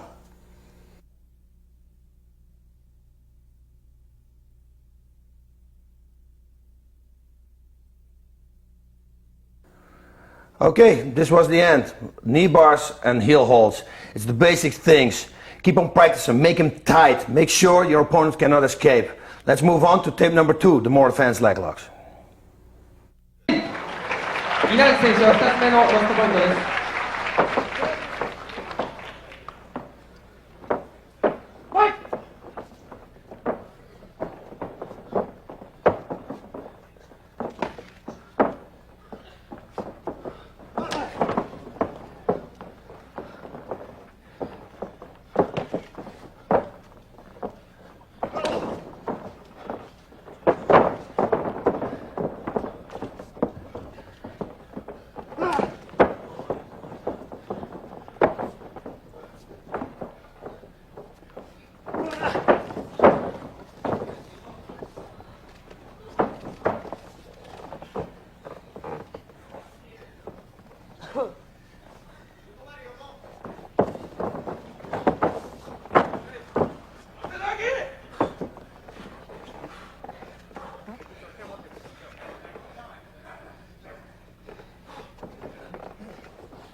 レイブレイク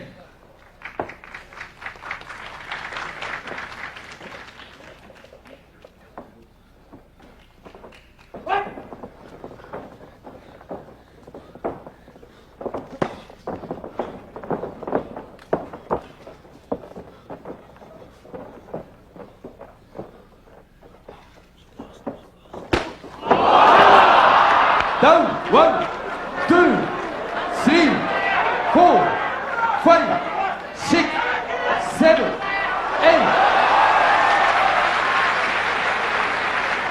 稲垣選手のロストポイントは3となりました。ダウンワン、ツー、スリー、フォー、ファイブ、シックス、セブン、エイト、ナイン。残り時間2分、ラスト2ミニッツ。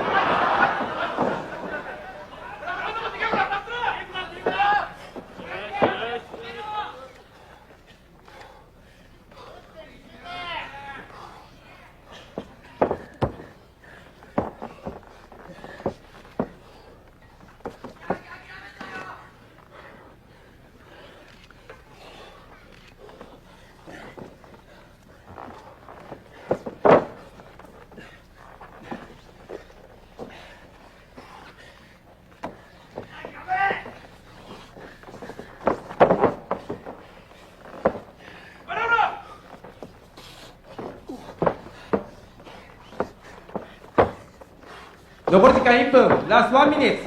稲垣選手のロストポイントは4のため、あと1回のロストポイントで負けになりま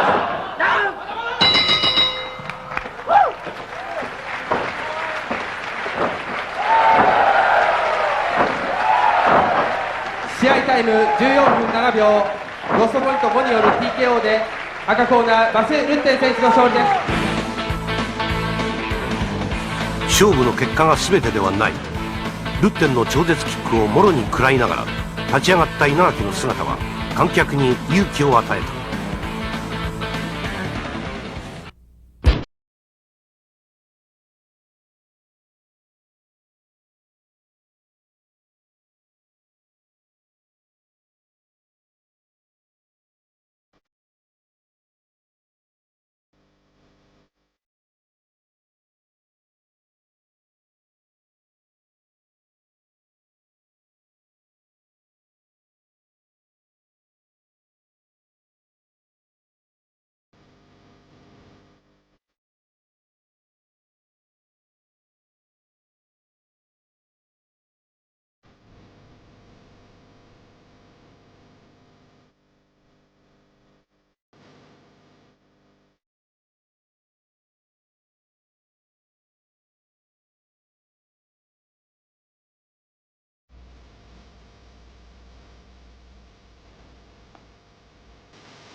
Rutten, and we're going to do leg locks. Again, leg locks. Normal leg locks and advanced leg locks. I got a new victim. He's Brian from the Shark Tank, and he's going to help me out. Okay, we start with the toe hold. First one thing, it's a toe hold. That means you have to grab the toes. You're not going to grab the foot. When you grab the toes, it's an easy escape. He stretches his... Look, when I do this, it's going to be difficult already for him to stretch his legs because I'm pushing his toes down. When I do this, he can stretch his leg easy. Stretch it. See, there's no way I'm going to hold it. So you want to bend his toes to the side.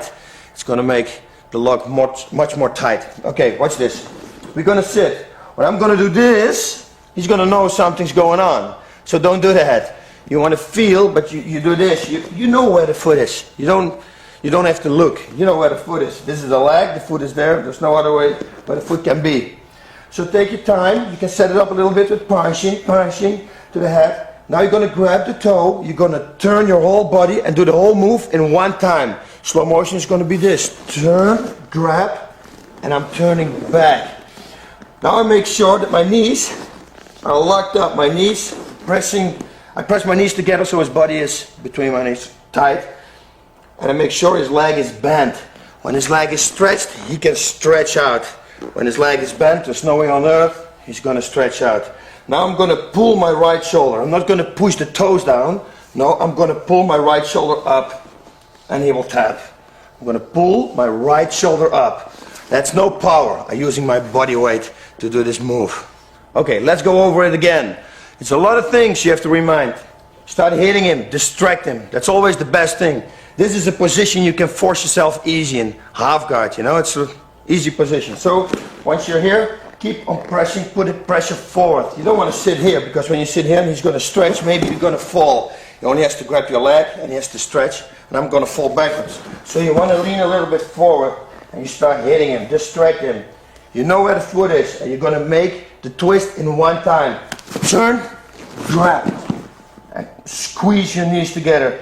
Make sure the leg is bent, and now lift your right shoulder. Pull your right shoulder up. See, this is the lock. One, and I pull. Make sure that this arm is in the same direction as his foot. When it's like this, it's not good. See what I mean? His foot is like this, so I want to have my arm in the same direction. This way.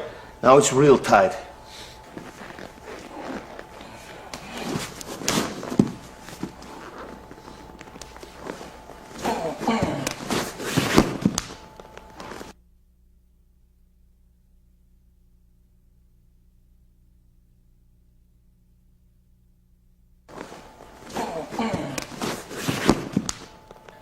Okay, same move. Remember that I said you have to do everything at the same time.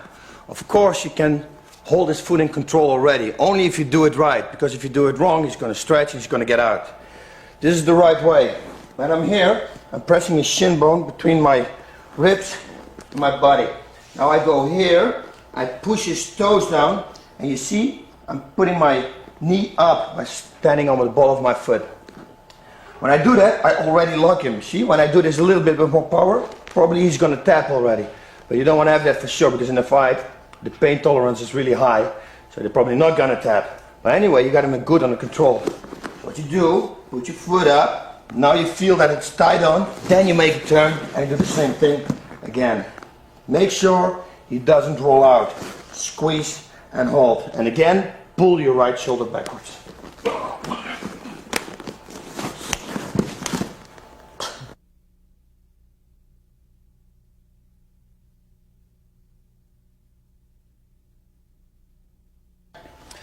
Okay, another toe hold, different position. This is a common position. People sitting like this, they try to beat you up. Okay, what you're going to do now, I'm going to move my body under out of him, and I'm going to this leg.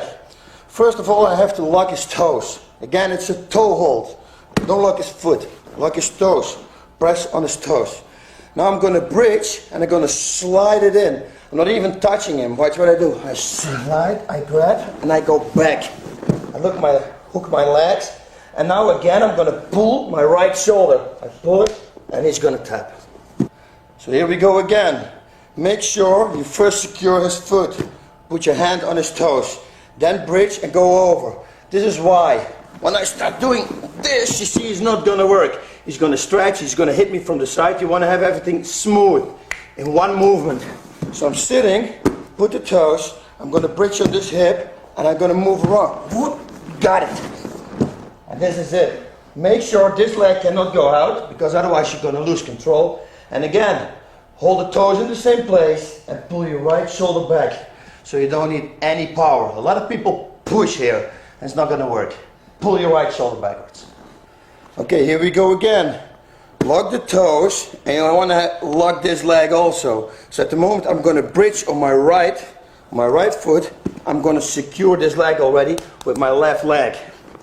One, and I got it. Only thing I have to do is move backwards and hook it. Squeeze it. Squeeze this leg to me and finish the toe hold.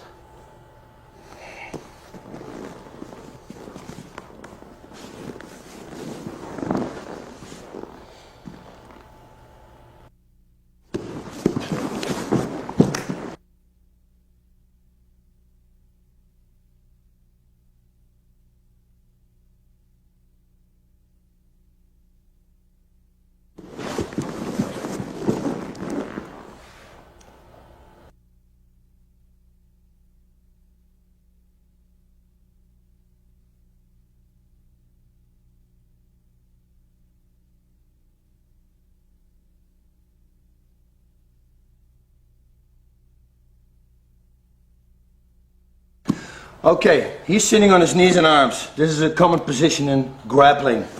Okay, when he sits on his heel, on his foot, you're gonna force yourself to make him move a little bit forward. You're just gonna wait. You wait for your timing. Like every submission, you wait for the right timing. Now I can't do anything. But if I move him around a little bit, cross face him, you see, I set a little bit the leg lock up. This is what I want. I want his foot like that. It's exactly what I want. Okay, my right knee is under his belly. This is really important. And I'm looking at his leg. When I cross face him, his thoughts will be with this cross face. You know, he's thinking about how am I going to get out. Okay, this is what I go do. I'm going to picture myself making this move. I'm picturing myself this. My hand goes here, in one time. This is what I picture. I picture myself doing this. Doing this. Picture yourself, imagine, and then make the move. Then you can do it real fast. See, you can move it in, hook the legs, and you're going to twist the same thing. Okay, here we go again. What I said, you can cross face. You can do that. You can give him a few knees to the head. You can elbow him in the back of the head. Whatever it takes. You want to have this foot a little there. So when he sits here, don't pull it out. He will know that you're going to do something with his foot. Let him come forward a little bit. See, he will come and just move. My right knee is under here because I'm going to throw my left foot over and I'm going to hook my feet. So look there, and now I picture myself. I see the movement, and in slow motion it goes like this. I'm going to step in, this foot goes over, one, slide under, hook, and bend the leg. Again, when you don't bend the leg, the hold is not on. You want to bend it as much as you can. And now I put this elbow up to that side. I twist like this.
Okay, we're going to do a scissor, like a bicep scissor lock. You got the same one for the leg.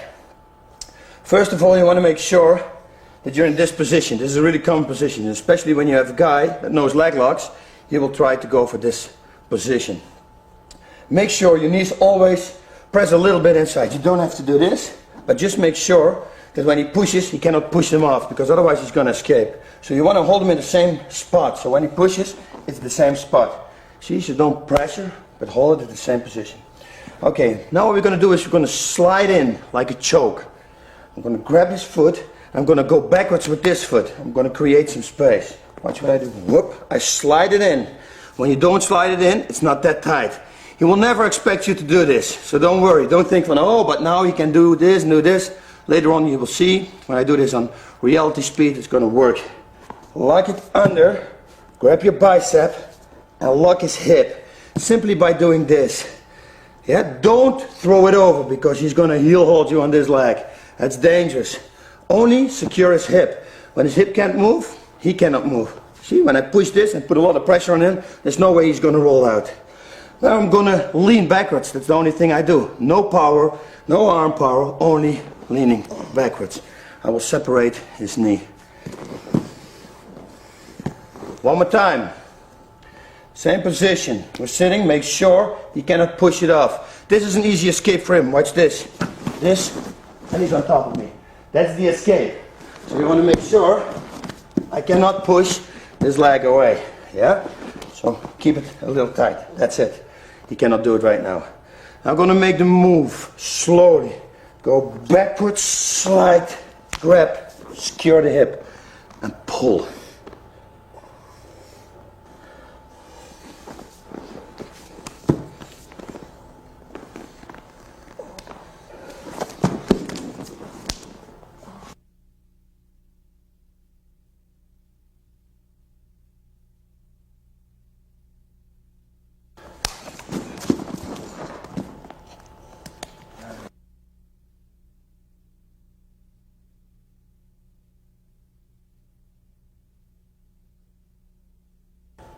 Okay, here we go. It's the heel pull trick. Again, I think I made it up, but I believe it must be in the book somewhere, because it's too simple. I came up with it because in the fight between me and Frank Shamrock, he does this every time to me. He's in this position, he grabs my leg and he wants to go for leg lock, so he falls backwards. And we're in this position. And he's here. And I felt in the fight that I could do something, but I didn't know what. So when I came home after the fight, I was thinking, and then I saw it. Once I saw the position, I think, man, I think I can do this on him. This is a real good move. Okay, once you're here, first of all, same thing again with all the leg locks. Squeeze your knees a little bit. Now I'm going to push this knee. I'm going to push it to the side. I'm going to hold it. Watch what I do now. I slide a little bit backwards, and I slide so that I only going to catch his toes. I don't want to catch the middle of his foot. I slide to catch his toe. Once I catch his toes, the leverage is much better. I'm going to grab the heel and lock the hip up, the same thing as in the last one. And now it's pulling, and it's going to be over. One more time. This is what the people do. They go backwards and they go for this position. First control, stretch your leg, put your toes outside, make sure he's not going to get a heel hold on you. You don't want to have that. So make sure of that. Put your toes pointing to the right. It's the best. There's nothing he can do right now. Nothing, absolutely nothing. Pull his knee, push his knee, so his heel will come up, and make sure you slide with your thigh all the way to his toes, so you have a big leverage. Once you're there, see, you secure it by only pulling. I can do this with 2 fingers. He's going to tap when I want to. I have to secure his hip too. Watch, 1, 2, put this in his hip, and then I'm going to pull. Again, my arm keeps straight. I'm not going to pull arm power. I let my body do the work. And falls in.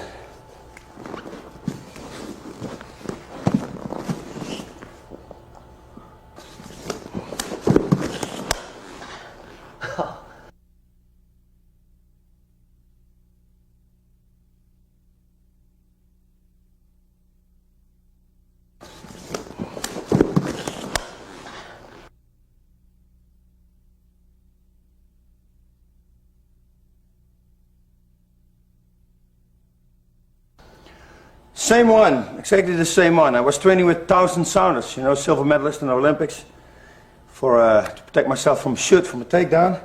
And he said in this position when he was sitting, if I could do something with this. And I just made up that heel pull thing. So I thought, hey, that's a perfect way to slip it in. So this is how it starts. When somebody's like this, sitting here, you go here, grab the leg and lock it up. Because at the moment he feels you grab it, he probably is going to stretch it. So you want to be quick. Whoop, and lock it up.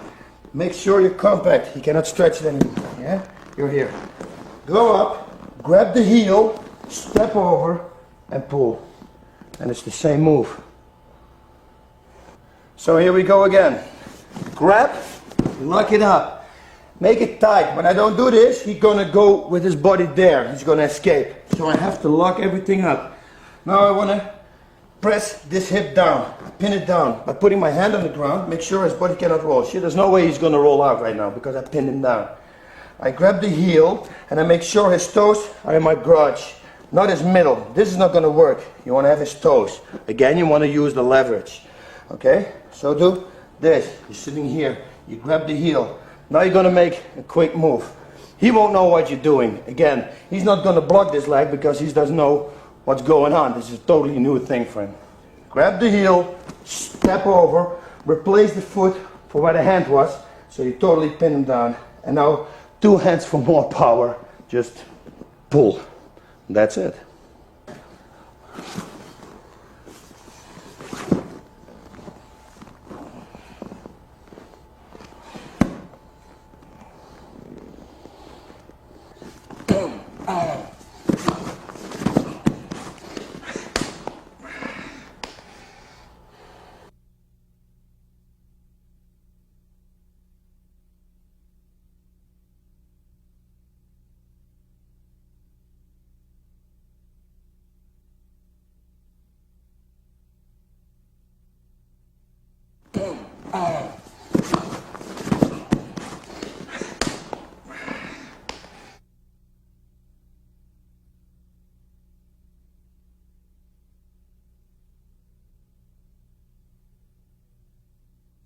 Okay, here we go again. He's on this time he's flat on his belly.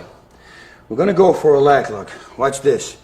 Again, you distract him by going for a choke. Everybody will go for a choke, so you will never expect an attack on your legs, especially from this position.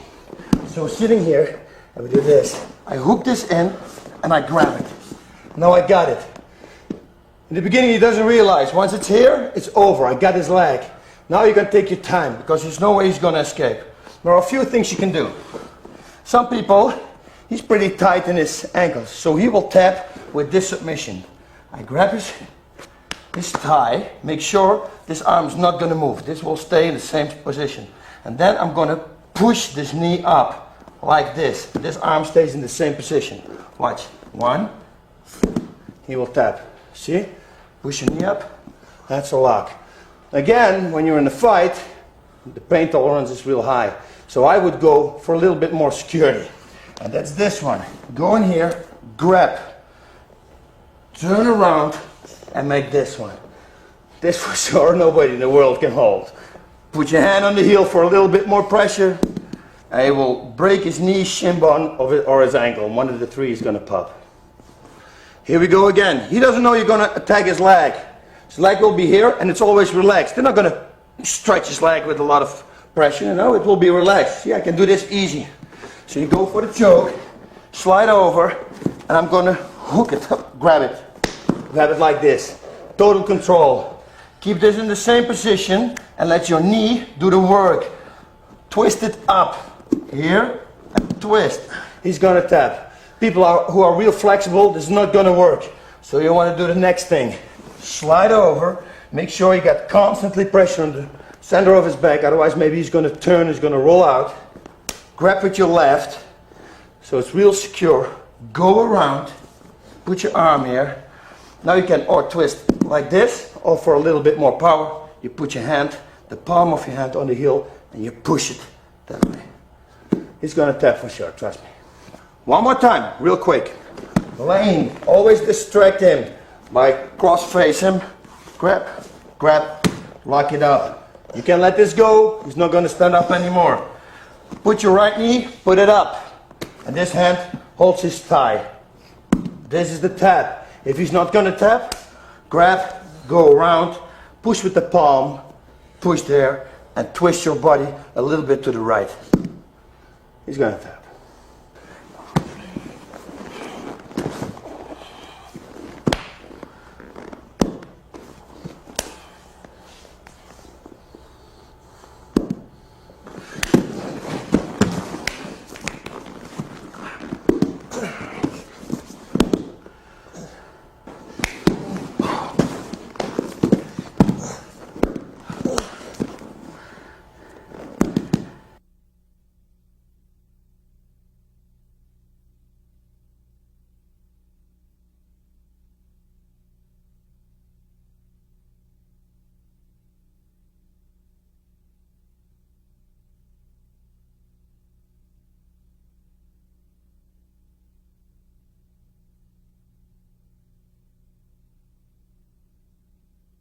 Okay, here we go. We're gonna put the hooks in. Only now we're gonna make one hook.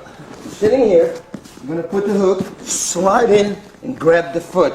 Once you got the foot, you can lock it like this with the leg, and now you can grab his toes for more pressure. I grab his toes, I'm gonna pull it to this side, and with my right hand, I'm gonna push his heel to this side. Once it's here, I can slide over to the toes and fully pull the toes. Again, he will break his shin bone or his knee. Something's gonna happen. Something bad gonna happen. Here we go again. He's sitting like this. You wanna sit on the back. You put your hook in, and then you're gonna stamp it through. Hook like this and grab the foot. Okay, the best thing now is to turn his foot. So grab over with the other hand, grab the toes, pull them to the side, and push like this. Once it's in this position, you can grab the toes and fully pull. What you can do also, a nice extra thing, is just hold it straight, put your right foot on this one, push, and pull with this one. This is really painful too.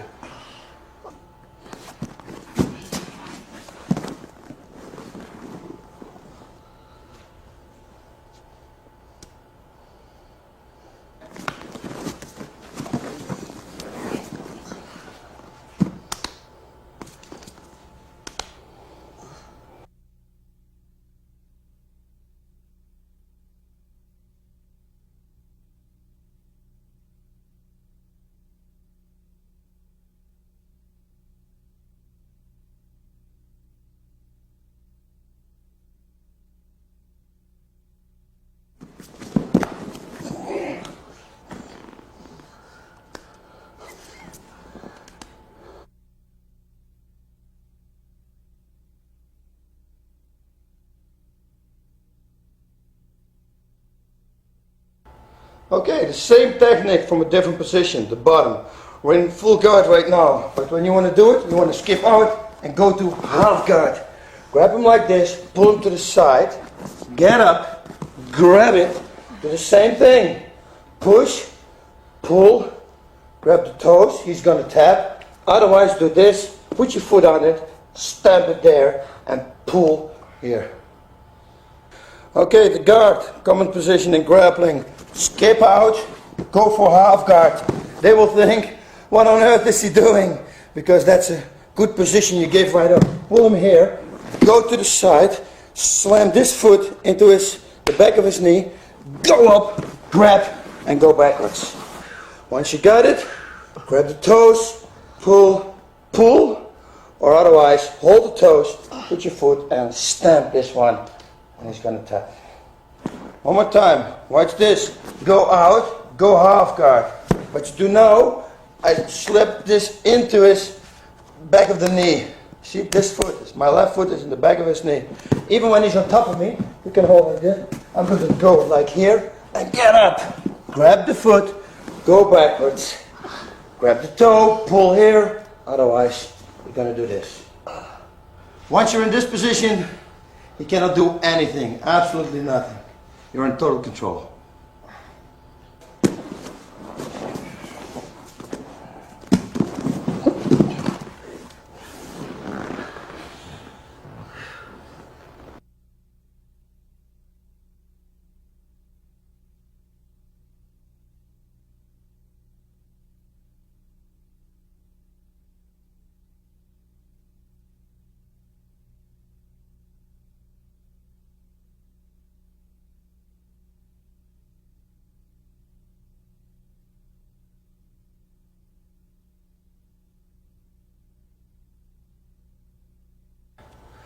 Okay, here we go again. Same position as we had before. It's a common position.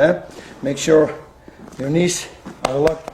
Push a little bit down. Make sure he's not going to push them off. What I told you before. Okay, first of all, I'm going to drop backwards. I'm going to grab both his legs. I'm going to twist. I'm going to push his knee to this side. I'm going to kick in here. I'm going to put this foot over. I'm going to slip it on there. And this one is going to lock. Now I'm going to sit up like this. A lot of people I can let them tap only by stretching my leg. When they're not going to tap, you got an unbelievable heel hold right here. You cannot escape it, no matter what. This is a really good control. Just twist, and he's going to tap. Here we go again. Grab the foot, really important. Go backward and push this to the side. You can do this, because when I push here, you see his body turns to this side. Go over, put the foot under the holds here of his knee, and lock this leg. Now I'm going to sit up.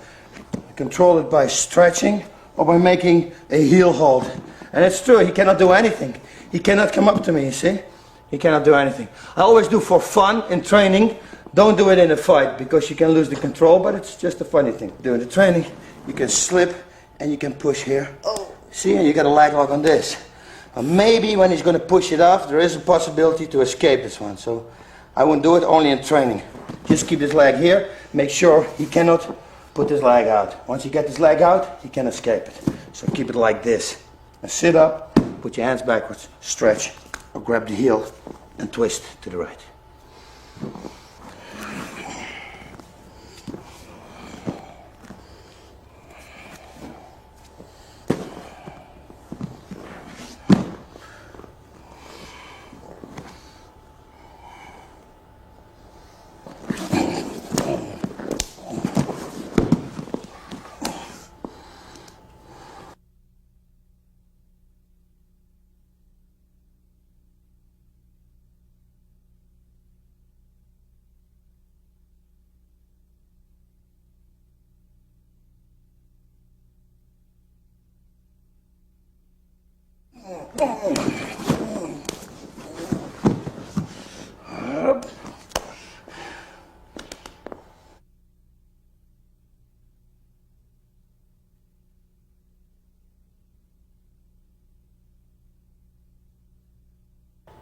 Okay, remember the knee bar. We can do exactly the same thing. With the knee bar, you want to have this knee here. I told you in tape 1 how you're going to get the knee here. If you want to go for another leg lock, you can do the same leg lock as we just had. Watch this. This foot is already in place. You don't have to do anything. Only thing you have to do is push the toes and push the heel. And he's going to turn. 1, stretch the leg, catch it. And here it is, exactly the same one. Stretch, he taps, and otherwise he will tap 100%. Okay, here we go again. We wanted to go for a knee bar, but it's not going to work. Of course, we had in the beginning what to do, lock it up, go for the knee bar. You can do also heel hold. It's not that you cannot do anything, but this is just a real cool move, and you can set it up really easy. Your left foot is already in the position here. You don't have to kick it under anymore. It's there. So the only thing that you have to do is push his toes and pull his heel to this side, twist it, grab, and lock this foot with your right. And the same finishing. You stretch your leg, and otherwise, when that doesn't work, you take the heel hold.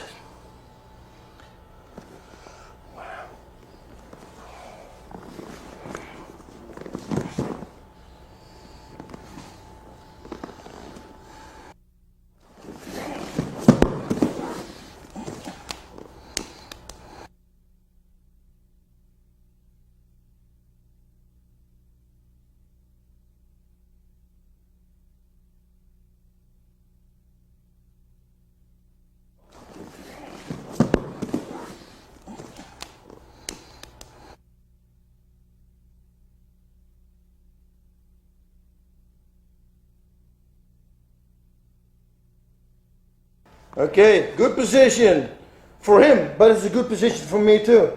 Make sure he's not going to get hit. You want to act fast, because he will try to hit you right away. What I'm going to do is I'm going to control his hips with my hands. I'm going to push here and I'm going to knee with my right leg. I slide it over the ground and I knee it up. I'm going to catch this foot. I'm going to catch his right foot. Watch what I'm going to do in slow motion. Slide it up. He's going to drop. Go over with this foot, press, and go for a heel hold. One more time. Don't stay in this position. You want to move. It's the same as somebody is in mount. You want to move. You don't want to be a target. So you have to do something. Put your hands on his hips so you got good control. Spin your knee up like you're giving a knee. A hiza, they call it in Japan. Slide it over the ground. Don't do this. You see it? It's no effect. Slide it over the ground. Slide it up. He will go down. Put your foot up. Press your foot together. And go for the heel hold.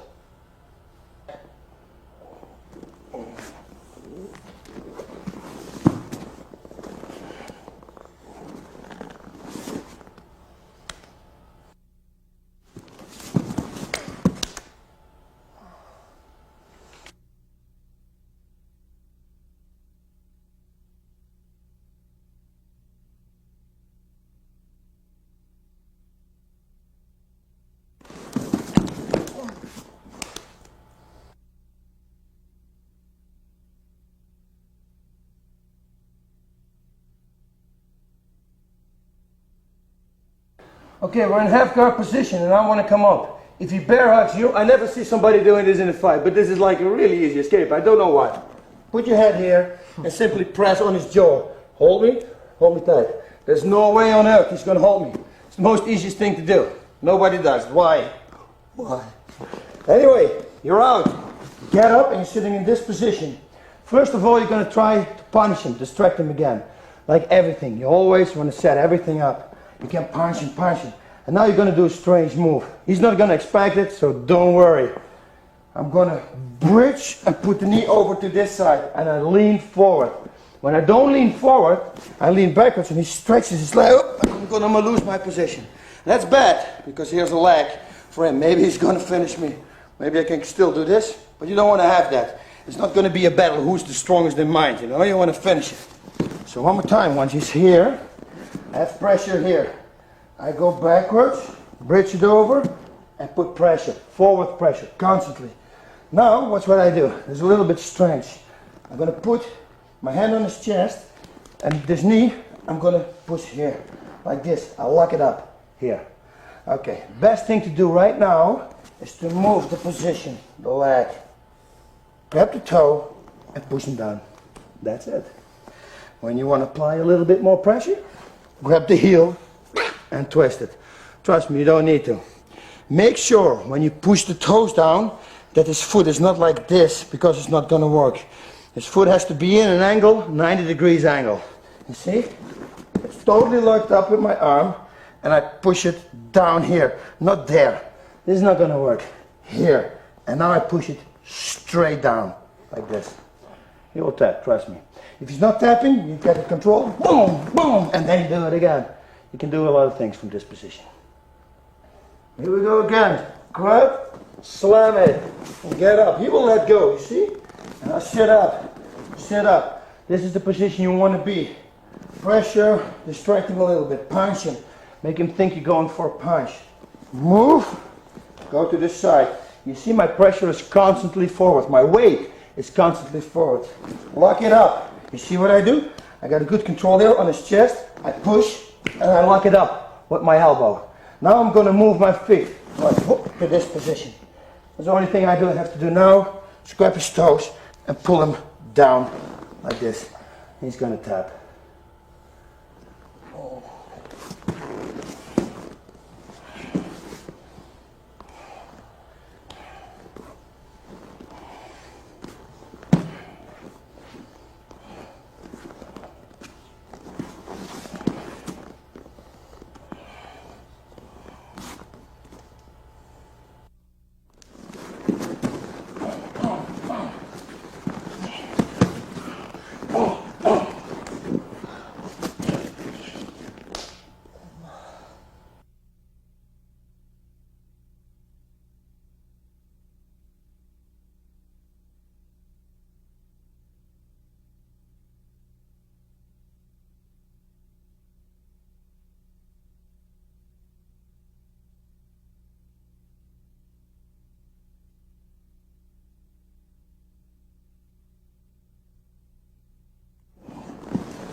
Okay, this is a smart thing, what I'm going to do right now. Some people, they want to go for like a straight leg lock, and they don't want to lose the position. So what they do is they cross their feet. They don't cross too far because they think they're going to get heel hold here or going to get heel hold here. So they do this, like this. Okay, imagine he's doing this with me.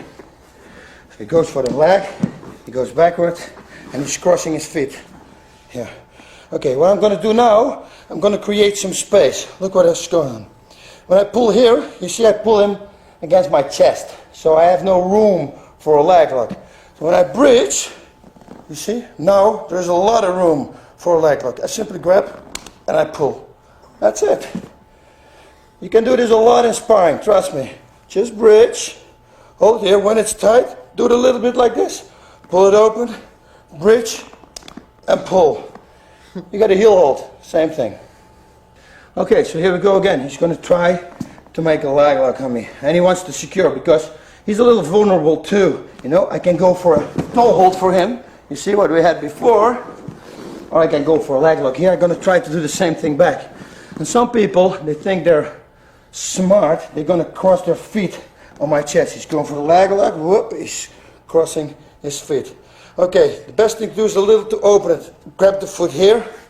Put your foot here so you can bridge. Bridge all the way up. And now you're going to pull these toes down. That's it. Pull them down. Your belly all the way up. And pull as hard as you can.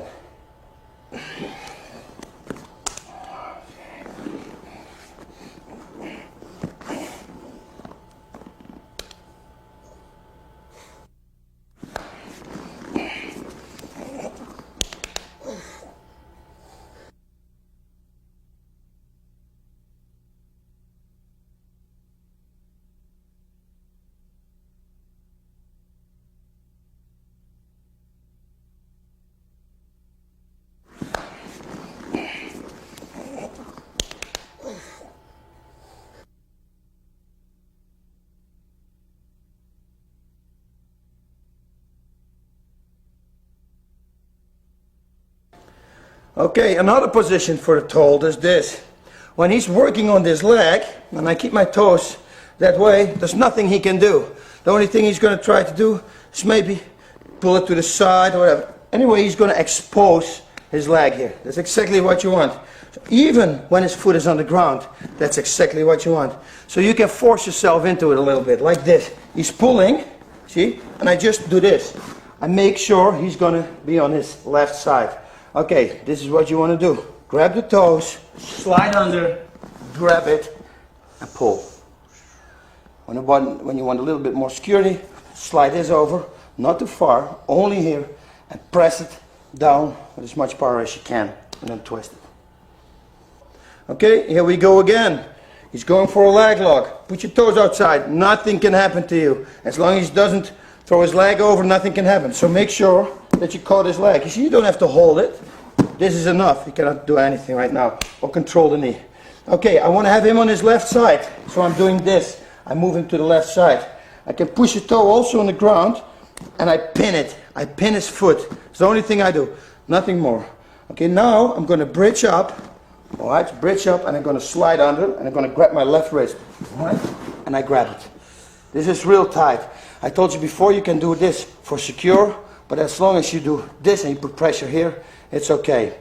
Only thing what he can do is can try to heel hold you on this leg, but you can pull it out, step it over, and finish it. So when you know he can do it, you can secure it yourself. So don't worry, okay?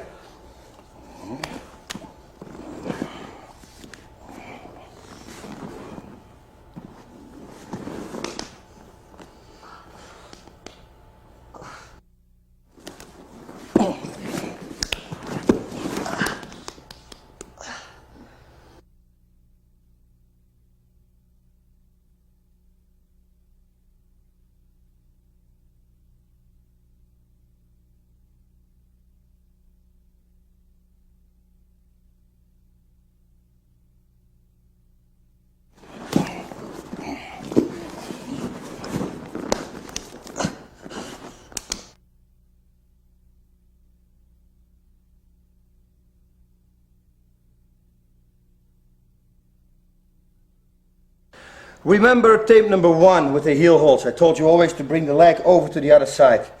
This is a position you don't really want to be in. This easy to escape. He cannot do anything. When I don't want him to do anything to this foot, he's not going to do anything.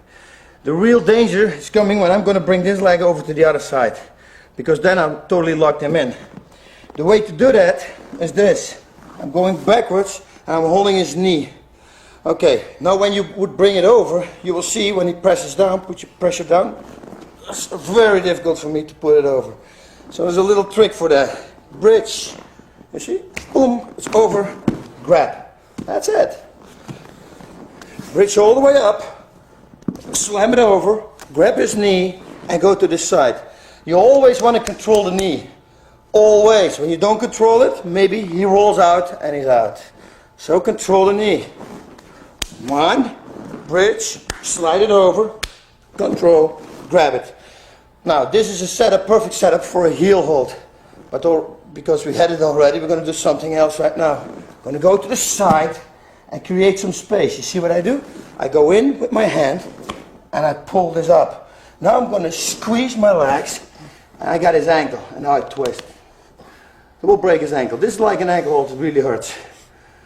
Yeah? Squeeze as much as you can. Put your feet together. Press them as hard as you can together. And then just bridge backwards. This is what you do. Look at my feet. I also told on tape number 1, for in case you didn't see it, you want to press them together. Why? Look. Some people think this is a real good thing to do, to protect this heel. And they say, oh yeah, you can put a heel hold on this. In a fight he won't feel anything. It's only pain. He's not going to stop. But what you can do is grab this knee and go for this heel hold. Because he got this leg here, he cannot escape it anymore. See? 1, 2, slide it. That's a leg breaker there. So go for the heel hold. Only good way for you to make sure that he cannot do anything, like no heel hold, no nothing, is to put your feet together like this. I can tell him right now, sit up and try to open my feet. Try to, see? As long as I put pressure on, there's no way he's going to do it. A little cramp there. Watch, when he's really strong and it succeeds him, watch what I do. He pulls, up, and I go back. I just go with the flow, and I put it back again. But keep constantly pressure. In his mind, he will be here. He will be there, and he's totally forgetting his own defense. And that's exactly what you want to do. So he's pulling there, pulling busy. I take my time here, go, and I twist it. I win. Here we go again. Controlling the knee, most important thing, always in leg locks. Make sure your legs are tight and control his knees. 1, 2, bridge, put it over, grab, slide. Now I'm going to break this leg over to the other side. Whoop. Now we got the control already. Take your right hand, put it here and this hold under his knee, and you make sure that you're going to make the hold on his ankle. When I don't do this, the hold's going to be here on his calf. You don't want to have that. You want to have it on his ankle. So just pull it all the way here. Squeeze your knees together and then lean backwards. What you do is this. You make this movement. Bridge out.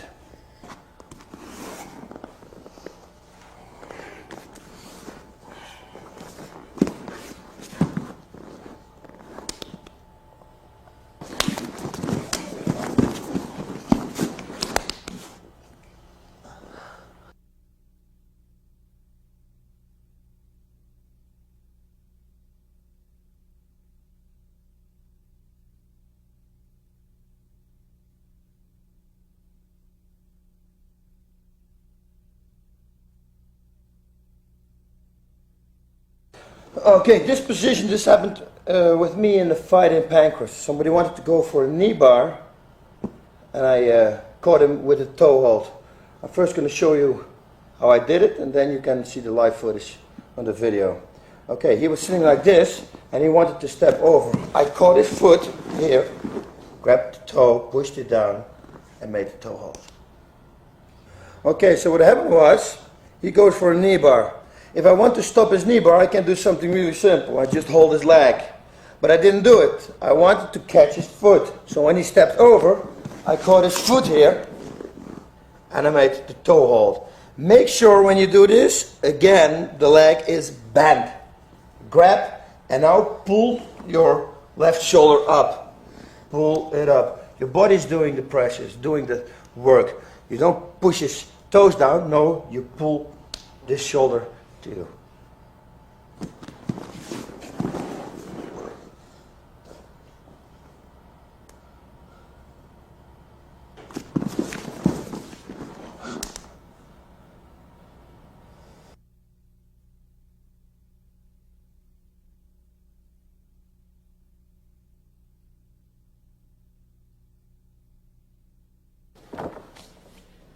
Rustig aan, relax Bas. Ontspannen.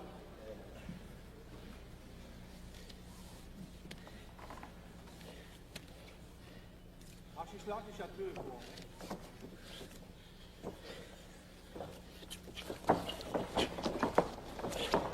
Mate! 勝者バス・ルッテン。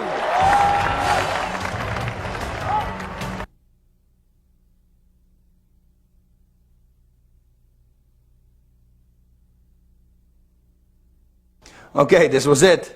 Leg locks and advanced leg locks. Make sure you make them tight and secure. Practice them. Practice them in training. Don't practice them in a fight. Don't think in a fight, hey, let's try it. Don't do that. Make sure you know it before you go to a fight. Keep training, train hard. I'll see you on the next tape.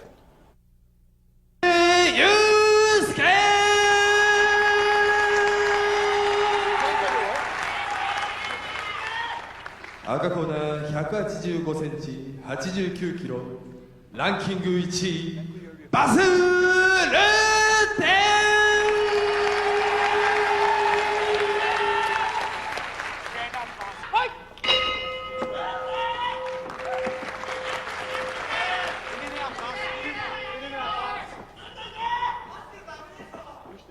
Bas, you have time, you have time.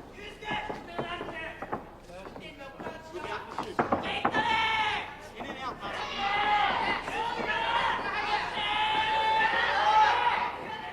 That's it, Bas, nice and easy.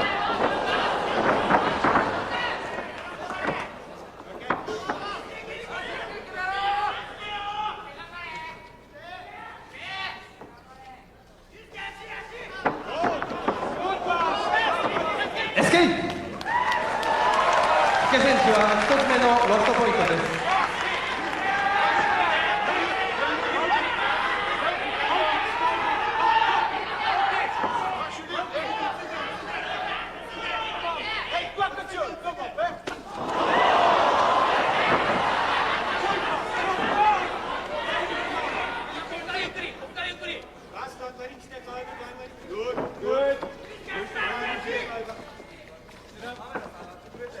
Geen cadeau, hè?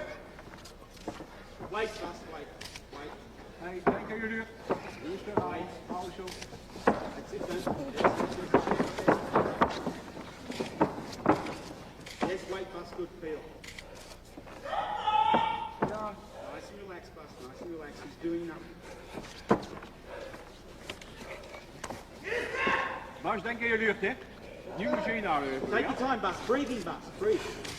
Afstand, let him feel. Go back. Good time, good time. Everyone, yes. 勝者バス・ルッテン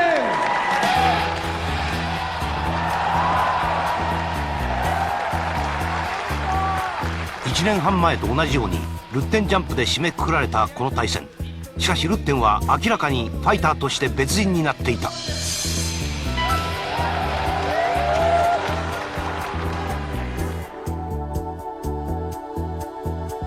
迫力十分の左ミドル、そして小手、打撃の威力は相変わらず半。Bas Rutten vs. Maurice Smith。これより特別試合30分一本勝負を行います。青コーナーよりモーリス・スミス選手の入場です。94年暮れのトーナメントで誕生したレスラーモーリス・スミス。キック界の王者はその後もグラウンドのトレーニングに励み、本気でパンクラスに照準を合わせた。コンビネーション巧みな打撃を武器にどこまで登ってこれるか。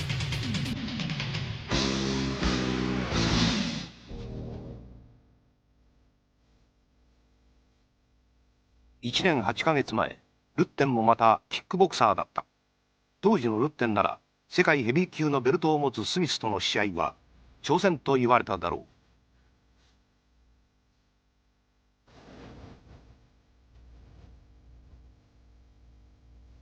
う。しかしここはパンクラスマット。このスタイルに専念し、未知の技術を身につけてきた日々が立場を逆転させる。鋼のバネを持つサブミッションファイターバス・ルッテン。堂々スミスの挑戦を受けて立つ。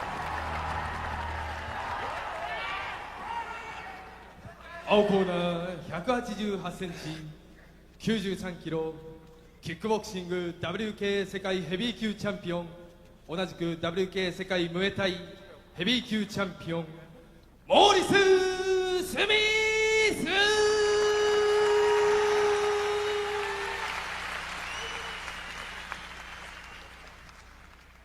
赤コーナー185センチ、89キロ、パンクラスランキング1位、バス・ルーテン。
エスケープ。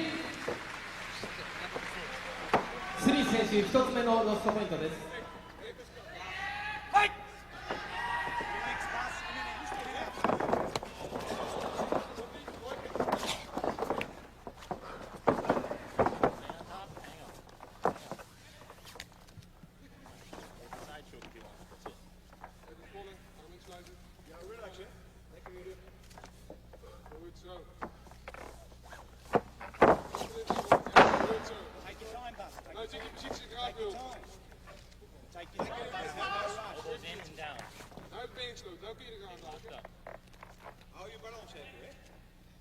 Bas, you done that position yet?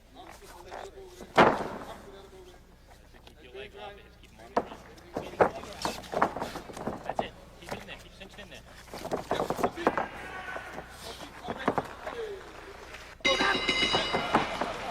勝者バス・ルッテン。パンクラスランキング1位は伊達じゃない。ルッテン、キャリアの差を見せつけてキック王を葬る。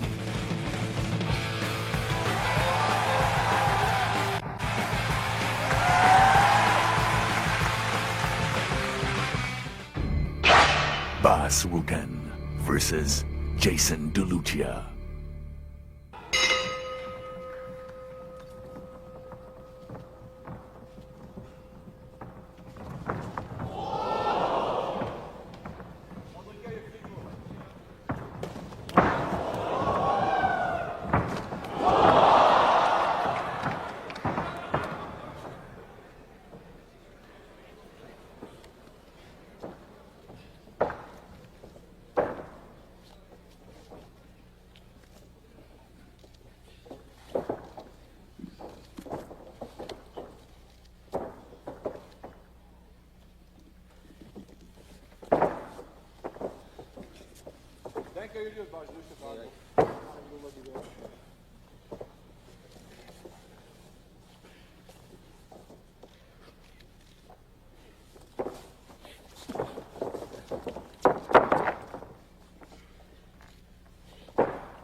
勝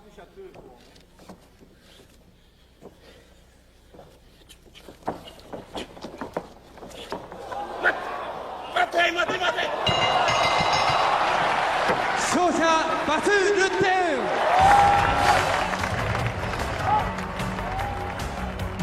ヒールホールドを得意とするルッテン。禁じ手となれば別の足関節で秒殺。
Hello, my name is Bas Rutten. Welcome to Extreme Pancrase. This tape will cover chokes and neck cranks.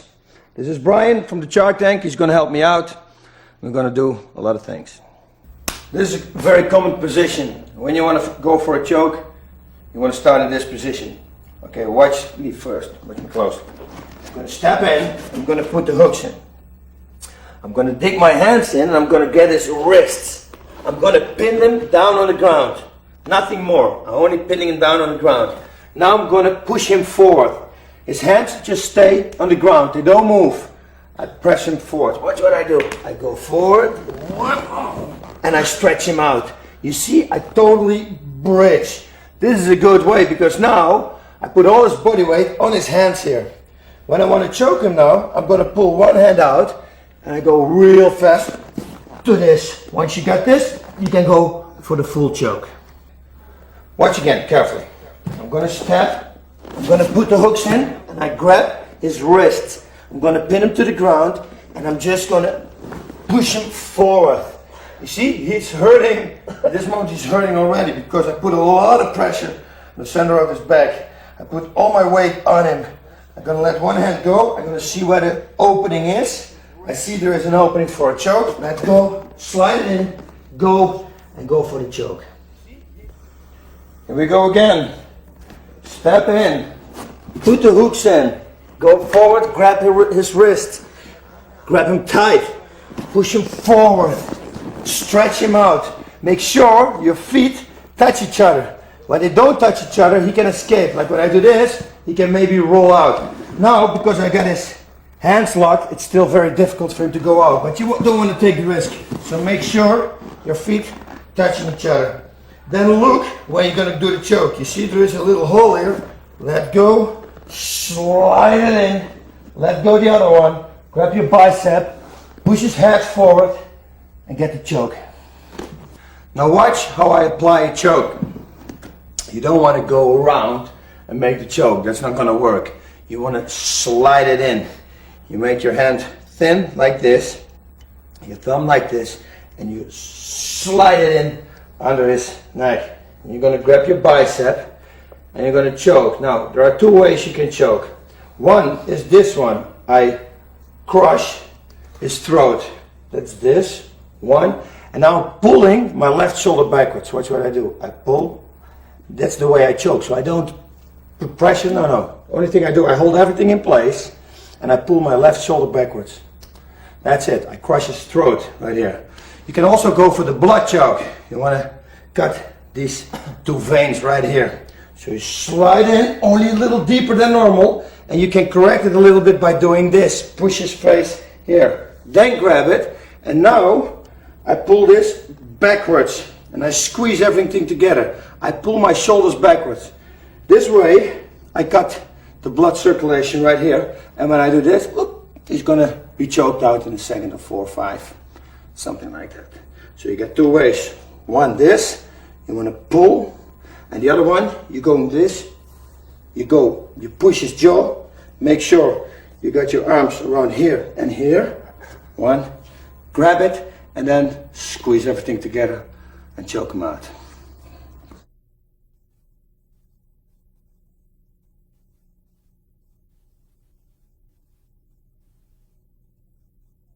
Another great way to get him on his back is this way. Now you see that he's compact. I cannot put my hooks in right now. You don't need to. Just stay low, go under and grab again, grab his wrists.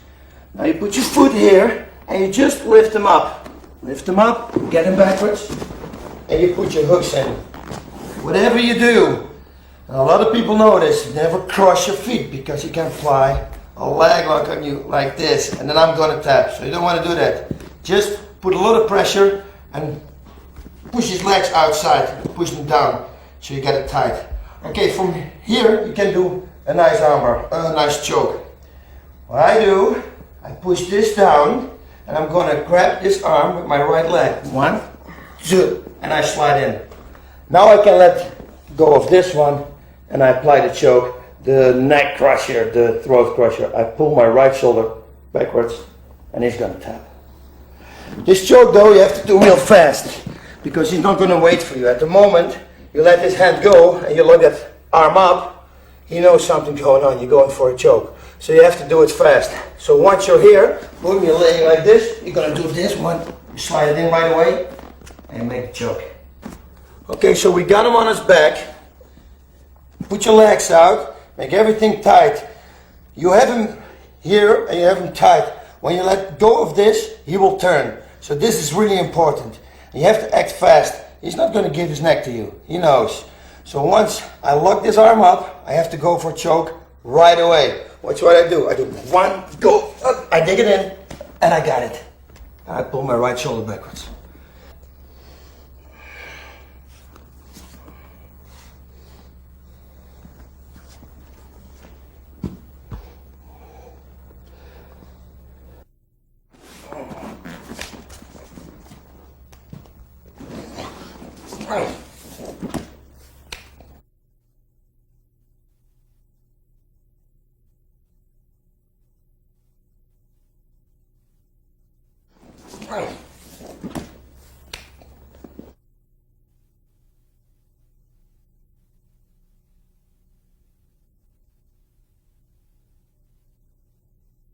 Okay, the next one is again a Bas Rutten special. I always like to say that because I like to invent things. We got the same control, but now he's a little smarter and he's going to put his jaw on his chest. You see, so you cannot dig under. it's going to be more difficult. Okay, before you do every choke, you always have to look. You see, I get time enough, I can look. I know his jaw is on his chest, so it's difficult to choke him. Now I'm going to choke him with his own jaw. Watch this. I have to make a big leap here. Watch. I let him go, I go all the way around him, and I make sure that his jaw is exactly in the center of my arm here. Like this. Now I'm not going to grab this. That's the wrong thing to do. What I'm doing is I leave my hand here and I'm going to pull this here. What I'm doing is this. His hand is here in between and I'm pulling it like this. You see, I close the distance. So when you do this, I cannot close the distance. So don't do that. It's a mistake some people make when I tell them this. Hold your hand like that and close the distance so you apply the choke with your right hand. Watch it. One, go all the way over, let the other one go, grab this and pull. And for sure you're going to choke him. You're pulling his own jaw into his throat and he will stop. Okay, here we go again. He's laying on his back. You control him by these two arms. If you don't have that, you have no control. So try to control that. Look at him and now you see he's putting his jaw on his chest. Okay, so you know there's no way you're going to choke him. And you don't want to take the risk that when you do this, that he's going to try to escape. So you have to go one time to this move. Pull it out, go all the way over, grab around his jaw, let this one go, grab your own elbow and pull your elbow to this side. And you will choke.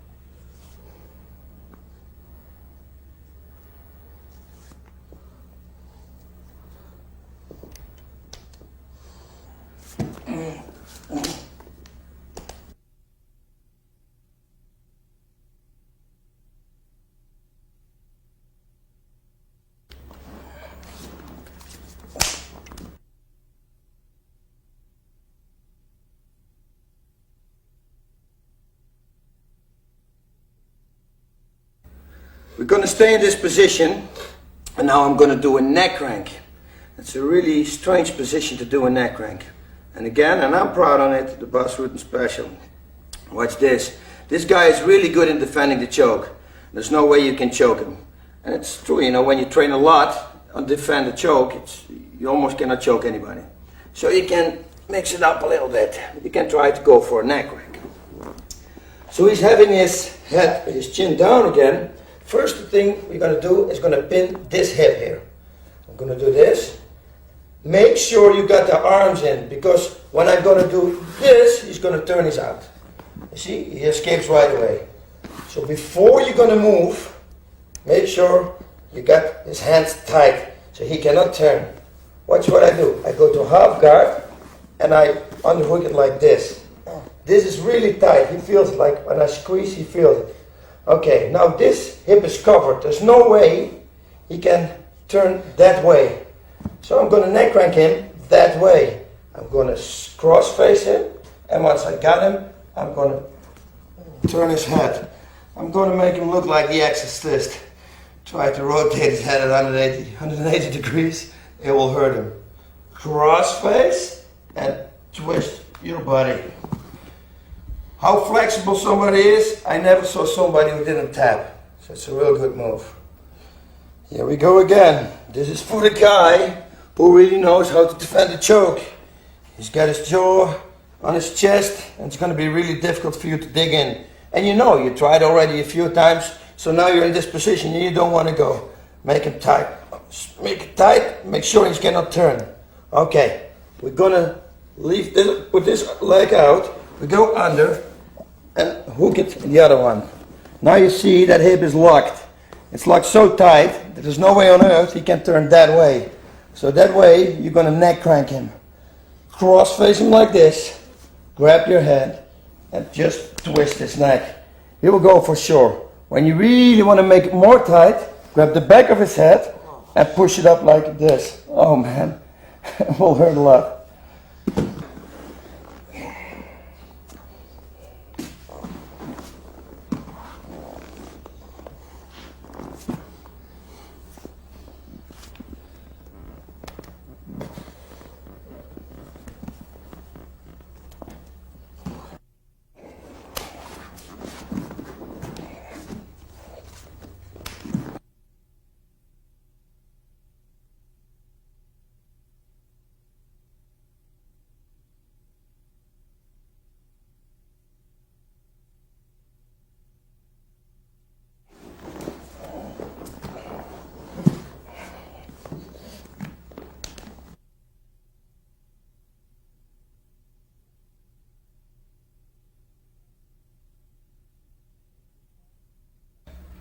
Okay, this one is like a crucifix, and it works very good.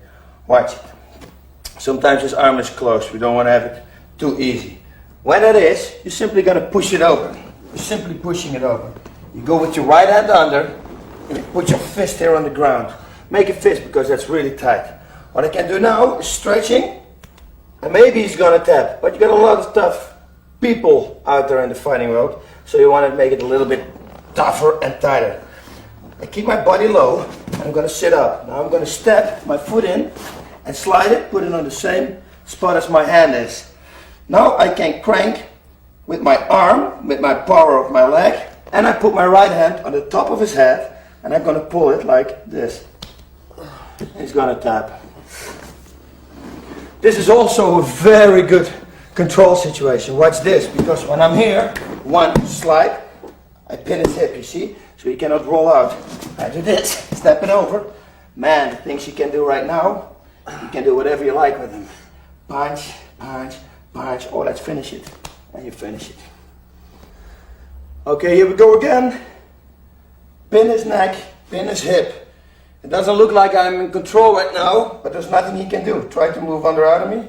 He can do whatever you like. See, there's no way he's going to get out. I'm simply pinning him down. But I'm putting my body right here. I pin this, and then, you see, I put a lot of pressure on his hips. He's totally pinned down. Okay, now we have to create some space. You see, what I also do is use my belly. I'm putting pressure on him constantly. I create some space here. Slide under his neck and put his fist on the ground. This is already real tight. When you have like a bodybuilder, somebody who's really muscular, he will tap on this. Especially when somebody is like 4 minutes into a fight, he's breathing heavy. You do this, and he will tap. You see that I still have his hip pinned down here. It's really important. Don't do this, because maybe he's going to roll out. So you want to keep this hand here constantly. Keep your body low, step in, make it tight, slide it on, and now you can do or this, or you can help it a little bit by grabbing the top of his head and pulling it this side.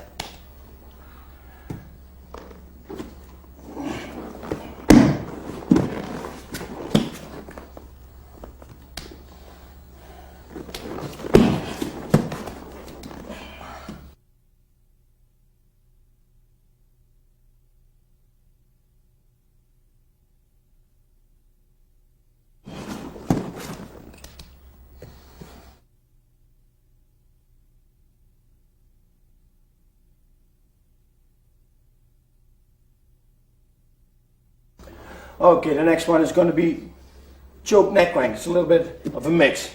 Okay, watch what I do. I'm going to set him up and let him think it's an armbar. I'm going to set him up like this, and I'm doing this.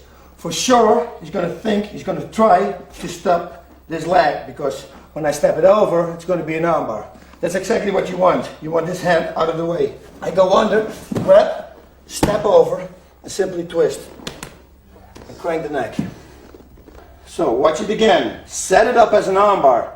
Let him think you're going for an armbar. You grab it, you push his head down. For sure he thinks you're going for an armbar, especially when you're doing this, because now he wants to stop this leg from stepping over. At that moment, you slide under. And see what I do with my hand. I slide and it touches my chest. I slide under like this, all the way in, and I touch my own chest. Slide. This is already really tight. Now I'm going to stand on this knee, step over, and I'm going to twist and choke. I do a twist and I do a neck crank and a choke. Do everything together. I'm pulling like this, I'm choking, and I'm turning his head. So it's kind of a mix. So watch what I do. I go like this, slide. You see where it is, my hand? It's all the way here. Keeping contact with his body, otherwise he's going to roll out, of course. Step over, and now I can choke him by pulling, but I can also twist his neck.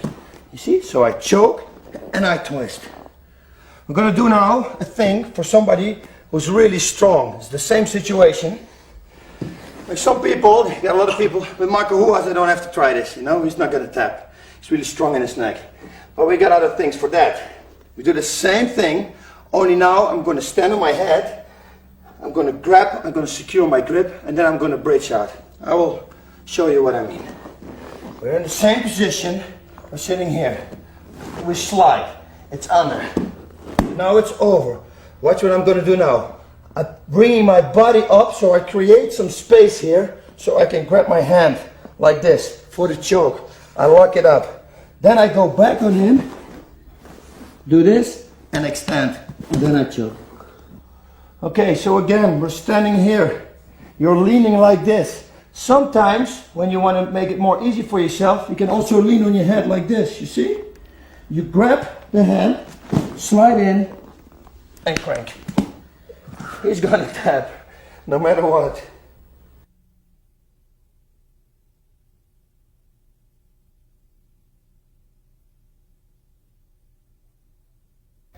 Okay, sometimes it happens that you cannot wrap your arm around his throat and you cannot choke. Don't worry. You're gonna go around his neck and you're gonna put this hand here on the ground. You see my fingers? Flat on the ground. You gotta make sure though that his body doesn't come up. You wanna keep his shoulders really low. This arm goes in here and I'm gonna jump over to this side and I'm gonna crucifix him. Okay, so we're here and the choke doesn't come on. Maybe he defends it right, maybe he's got his jaw on his chest, it's not gonna work. Get this hand here, put it flat on the ground and keep him low. Then make sure he doesn't come up, otherwise he's gonna roll out. And keep it tight. Make sure his head is not going to escape here. Keep it tight. Put this one on the ground for balance and simply jump over and put his leg there. If you don't put his leg here and you're here and he bridges backwards, you see, you're going to lose it and he's going to get out. So make sure that you're here and his leg is here. And then you just lean backwards and he will tap.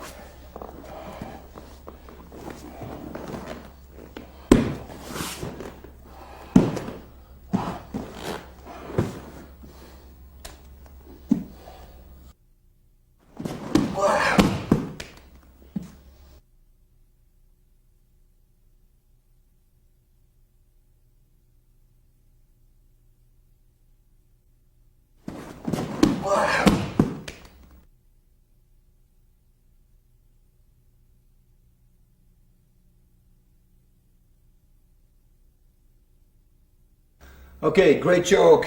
It's a blood choke. Actually, the first time I saw it from Jason DeLucia. This is really cool choke. What I'm doing, I'm going with my arm around him, and this shoulder, this bicep is going to cut off this circulation. Then I'm going to grab under here, and I'm going to put my fist on the other side. And I'm going to support a little bit with this arm. Watch what I do. I go under, and I make sure this is real tight. You see, it is in his throat. This one goes here. I grab the wrist, and now I just squeeze everything together. Really cool choke.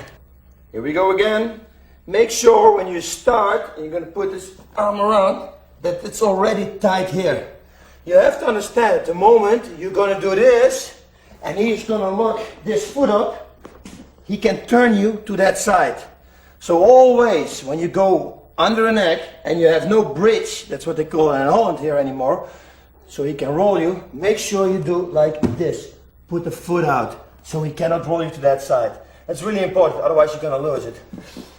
But this, it doesn't really matter, but it's always good to stay on the mount, because even when you turn and you're on your belly or on your back, you still can apply this choke. Okay, here we go again. Watch, it's tight already here, see? You go under this arm, you make a fist, put it here, grab your wrist and then pull it in like this. Okay, go under, put this on his throat, grab your wrist and push it in. Squeeze. Of course, in a fight, you make it real tight like this. And we choke him out.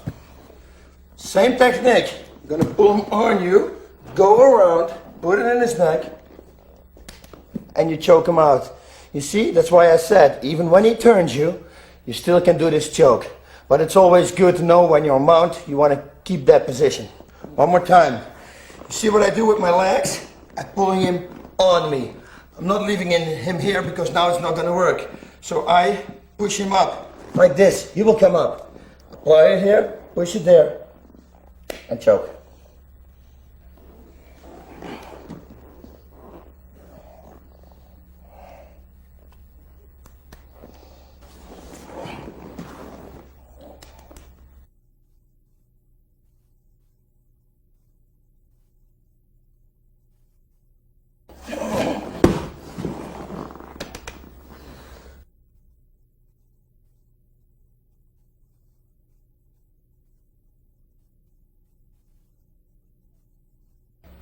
Here we go again.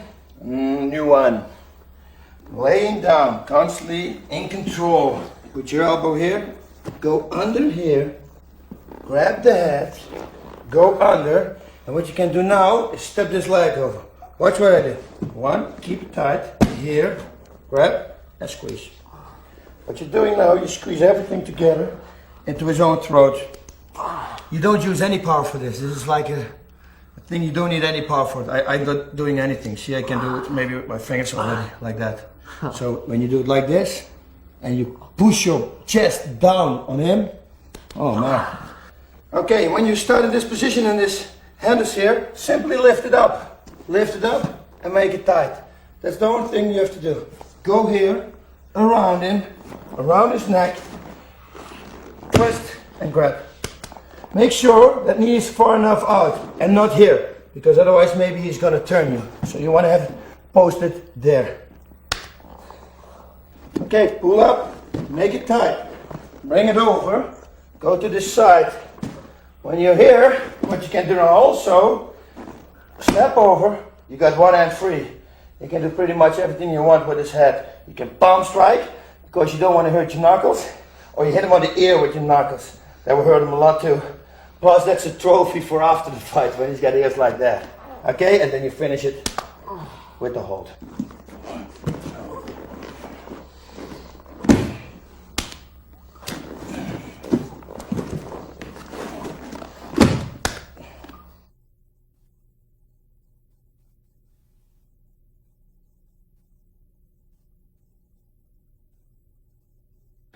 Okay, a variation of the same technique.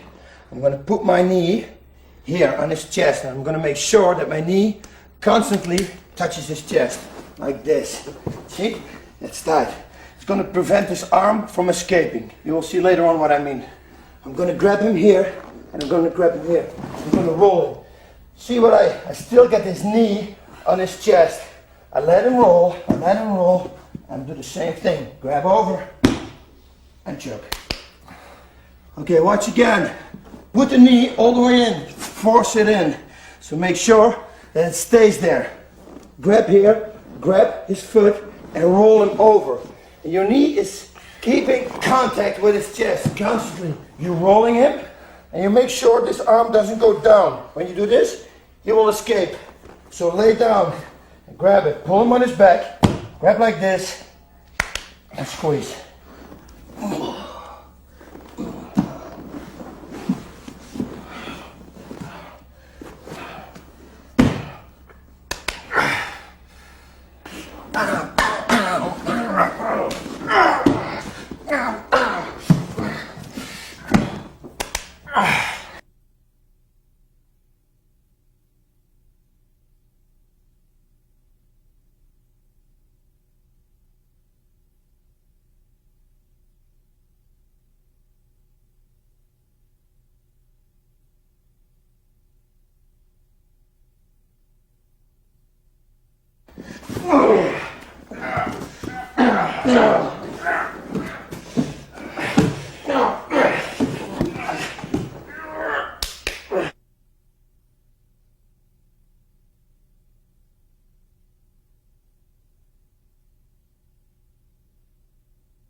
Next one, the side choke. This is a thing that many people do. They try to hold you off by pushing your throat. It's a dangerous thing to do, especially when you want to go for a side choke. When I'm here and he's pushing, the only thing I have to do, push on my throat, is to do this and grab it. Now I apply it, have the full power. Now I'm going to move my body from here to here and laying down next to him and just squeeze. What I'm doing right now is this. I'm pushing with my neck, I'm pushing his arm into his blood vein on this side. And my bicep is pushing the blood vein on the other side. So it's a blood choke. You choke somebody out like that. Okay, again. He's here. He's pushing. You hit it. Hit it and catch it. Make sure he cannot slip it out. So catch it and put your neck to the side. You see? He cannot escape it anymore. When I only do this, maybe he's going to do that. So you don't want to do this. You want to catch it. Make it tight. Grab it tight. Go to the side. And now let your body do the rest. Watch. See, my body weight sinks into it, and then you finish him. Okay, now sometimes you don't have it real tight. You're like half here, and you feel you have no good control. What you do then is you put your hand, your palm, on his shoulder, and you put him on one side. See, you lean on your elbow. You make it tighter. See, you tight, make it tight. Also, a good thing is to pull his head backwards, because then you create some space to you open his neck where you can put the bicep in. See, like this, it's tight, and now the body is doing the rest. It's only body weight.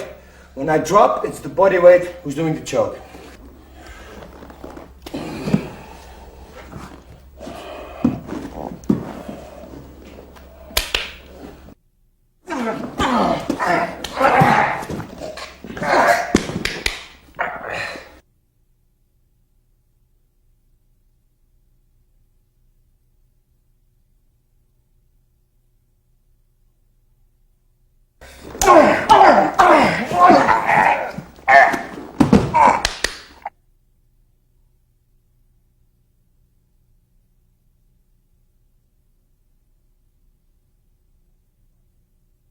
Okay, the next one, same, it's a side choke. And this is more obvious that somebody's pushing your throat right now.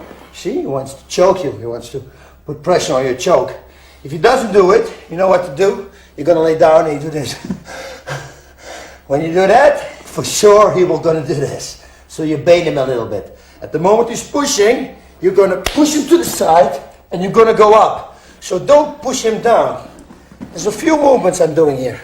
I'm bringing him forward with my legs, like this. This is important. And also important is, when he's here, I am going up. I'm going there for the choke, like this.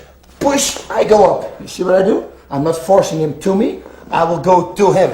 One more time. He's got his hand on my throat. I push and I go up. Now I got him and I choke. When you don't want to do it real good, slip, go to the side, lay here, and finish him.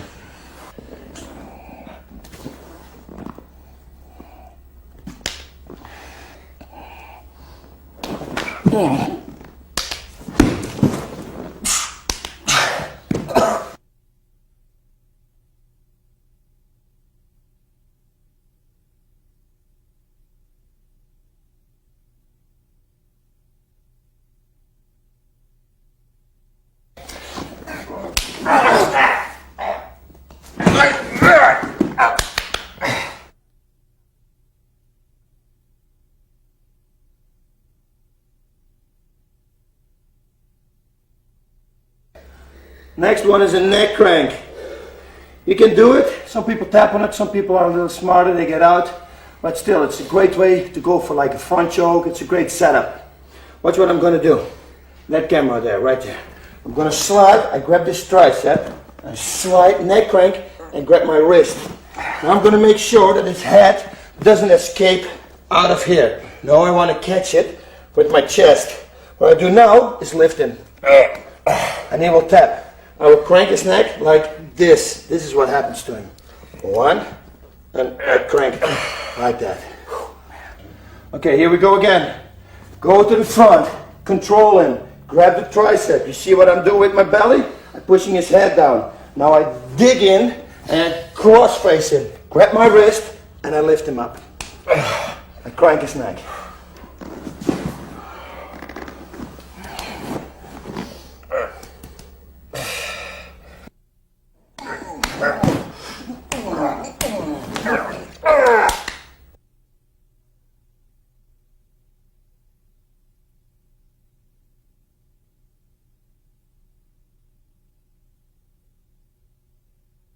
Okay, in the same position I told you, you can go for a front choke.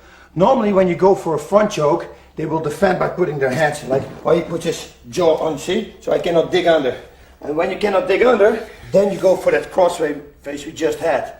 When you're here for the cross face and he wants to escape, maybe you can slip and you can go for a front choke or the front choke like this.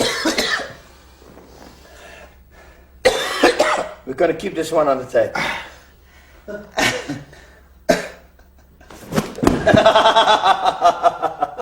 Okay, this time we're going to pay a little bit more attention to it. You're going to slide in like you slide in every choke. Every choke you slide in like that. Okay? 1. Go to the front. And now I'm going to slide in like that. Grab your hand and just front choke him. You can also put his head to the side, front choke him. 1. And the most good thing to do now is to give him a guard, apply a guard on him so he cannot roll out and then just explode. Here we go again. Dig it in, dig it in. That's what you want to do. Okay, 1, go here. Slide from this side, slide it in. Next to your body or at the front, it doesn't really matter. When you have it next to your body, grab it, go backwards and put the guard on so he cannot roll out. And now apply the choke.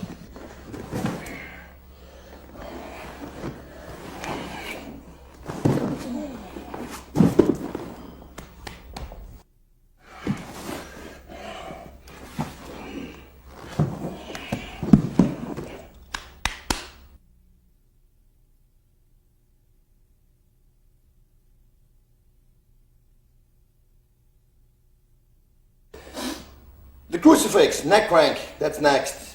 First we're gonna make him think that we're going for a choke. His natural reaction will be try to get my head of that choke, and that I will use to come under his armpit. I show you what I mean. First I'm gonna do this. I'm gonna get up, grab his neck, and I go around. He's gonna try to peel my head off, you see? He's peeling it off. Whoop, I grab here, I hook it in like this. This is the only way to do it. And now I'm putting his body up here. I use my legs for that, like this. And I neck crank him. Tight, up, and neck crank him. We're in the guard. You're gonna let the guard go for a little while, only to reach yourself up and to go around. Really give him the feeling that you're going for a choke. So go under his neck. So he really is gonna pull your hand. Once he pulls it, you go under this armpit and under this, and you grab it tight. Don't grab it like this, don't do anything else, or like this. I see people doing this. That's not gonna work. This, you wanna have it like this. Now your legs are gonna push his body up, and this, my bicep is gonna press his neck down like this. It's like a crucifix.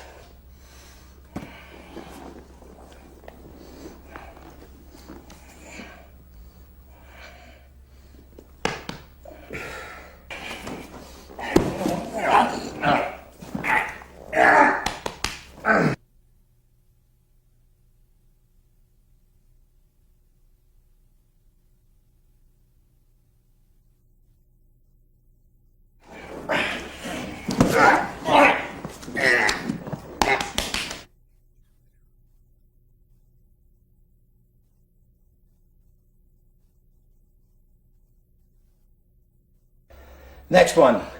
That's like a copyright on it. It's the Bas Rutten neck crank. That's what I made for it. This is really funny. I tell you a story about it because I was in the dressing room just before a fight, and I told John Loeb and all the fighters were there, and I said, guys, watch me when I go to fight. I found a new crank. I call it the Bas Rutten neck crank. I say, watch it, I'm going to finish the guy with it. So let's first look at the video clip. ポジションを変えます。手下固めの体勢、そして足も引っ掛けました。あ、これはちょっと危ないですよ。決まってますか。渋谷決まってますね。横隔膜を直接圧迫する技なんで、なるほど。呼吸ができないんですね。さあ丸め込まれて、タップ。勝者バス・ルッテン。これ山田さん、最後の技ちょっと私たち見られないんですが、解説してもらえますか。そうですね。Okay, what about that? That's almost like a WWF move, but it works. Especially when you're a little bit into the fight. Your opponent is tired, he breathes a little bit heavy, you cut off his circulation to breathe. Watch what I do. I always make sure that this hand is here. I want to make it tight. Okay, so I grab in here, and you see, when I tense my muscles, I got a very good grip right here. It's like the best grip you can get. Okay, now I'm going to go over, I'm going to grab this leg, and I do here the same thing. Do this. And now I'm going to squeeze my knees together. And it's over. And again, put your weight here, because otherwise he's going to try to throw you over. Push a little bit down. Grab inside, and now go fast. grab this one, grab your leg, and now put your knees together. And he's tapping. Okay, sometimes it happens that he's really on his side, and you grab by accident this leg. That's no problem, you see? He's gonna tap too, so don't worry about it.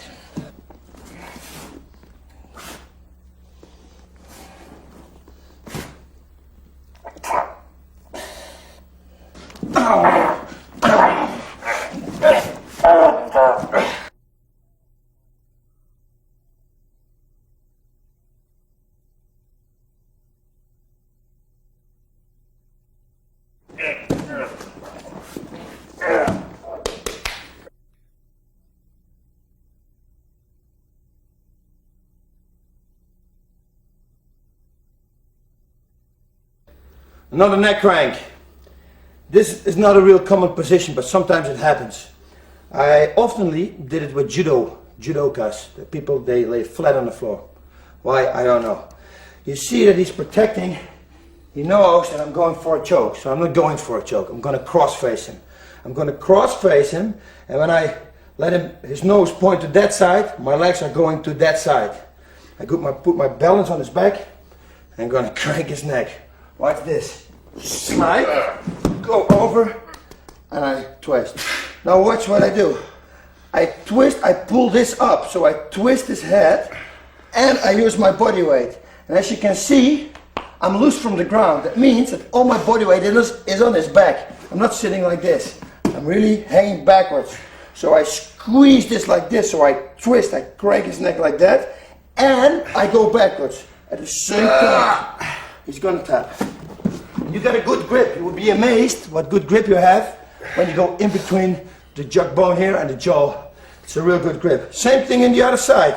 He's laying, you go hook to the other side, jump to the other side, and crank the same way. Make sure your weight is here and it's not low. When it's low, you will come up. When you're too high, you will come up. You want to have it here, like in the center of his shoulders. There's no way he's going to get up. When I do this, maybe he's going to roll out. You want to have it perfectly here. Twist it and crank it. So remember, I want to tell you, go fast. Otherwise, he will go sit on his knees. Once he's here, you want to go for it. Crank, go. Gotcha. Move.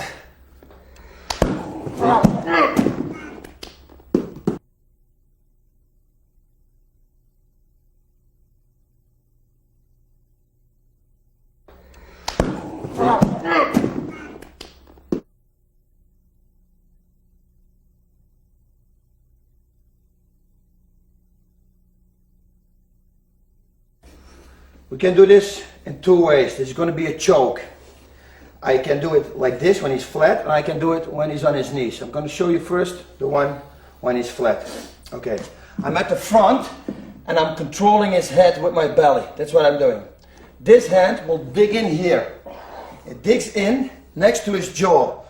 Then I'm going to pull myself on him, and this is like a scoop. It will scoop under his throat. And I don't know why, but this almost all the time, this choke works. When someone is in this position, it's so fast, it will work. Watch, it looks pretty cool too. Because I'm standing here, I'm grabbing this, and now I scoop myself under, and I got the choke. You see, it's really fast. Apply the choke, and it's going to be over. One more time from a different angle, I think. From this side. It's really fast. Watch. I go at the front, I control his head. This is real important. I put my left hand next here. See, like here. It's going to scoop under. Even when he puts his jaw in his throat, it still will scoop under. It's like made for it. Unbelievable.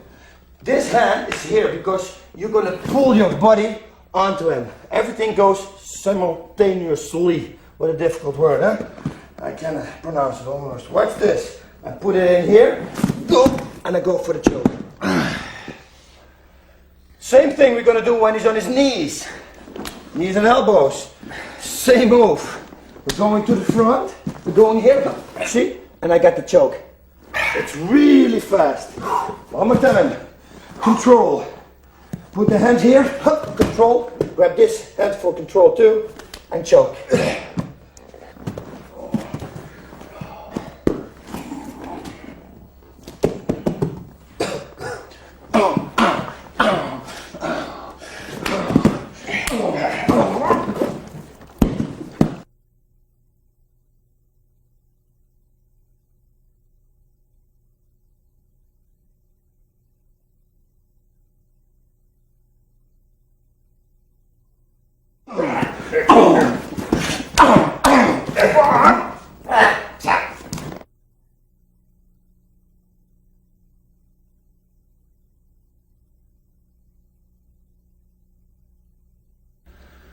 Okay, this is going to be a neck crank.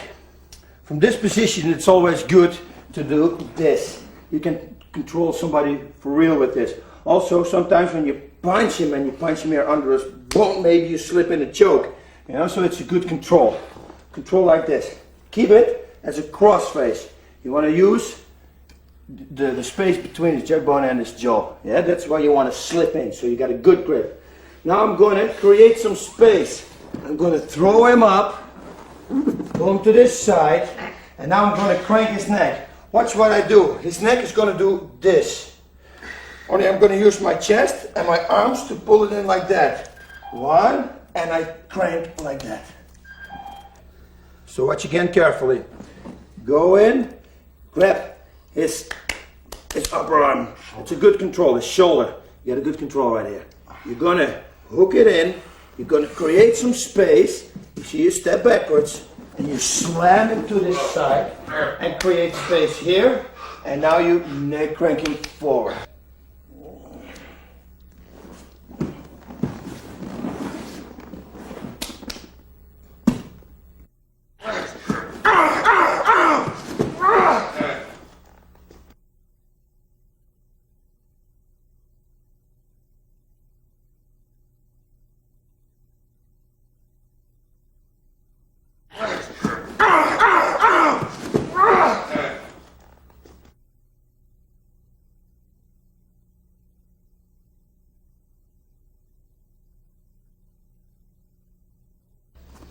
Okay, we've all been in this position, eh? The armbar tape. Make sure you control his arm and you hook your feet, because otherwise he's going to push off this leg and he's going to escape. Okay, now you want to do this. You're going to change this hand, this arm for this arm, like this. Okay, you're going to lean a little bit to the side and step this leg through. Okay, once it's through, you're going to press your right leg in his throat. You let his leg or his head go, you grab it and you pull it all the way up here in the back of your leg. One, gonna grab it, grab your foot, choke and squeeze. Okay, let's get over it again. Grab, you're gonna change arms, up, like this. You lean a little bit to the side so you put pressure on his jaw right here. Step this leg through, put this leg in his neck, grab his head and pull it up tight. Go backwards, grab your foot to make it more tight and just squeeze. And that's it. What a position. You can do everything. Boom, boom, boom. Anything you like. Total control. Armbar, everything you want. Here we go again. Change. Lean to the side a little bit. Put pressure on his jaw. You see? You're cross-facing him now, right now with your leg. Step in. Okay, we're here. Put this leg off, grab his neck, pull it up tight, grab it, grab your foot, pull it in more tight, and just squeeze.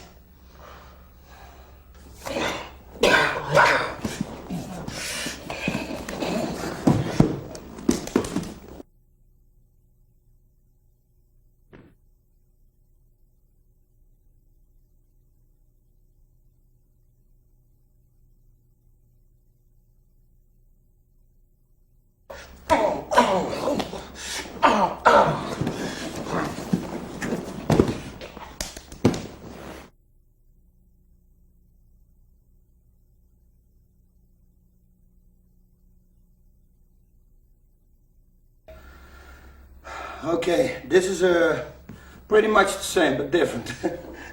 It's really cool. Same thing, we're sitting in this position. I'm going to change the hands. I'm going to push down. I kick this one through. Okay, now I'm going to lift him up and grab him here. I put this here and I break his hands. I'm sliding over and I put this foot under his back. I slide and I chuck. Here we go again. In steps. Change. Put your weight to here. Step your leg through. Let him come up, grab. Now, go with this arm in. Once you're here, pull this arm loose and put your foot under his back. You slide, and now you're gonna squeeze.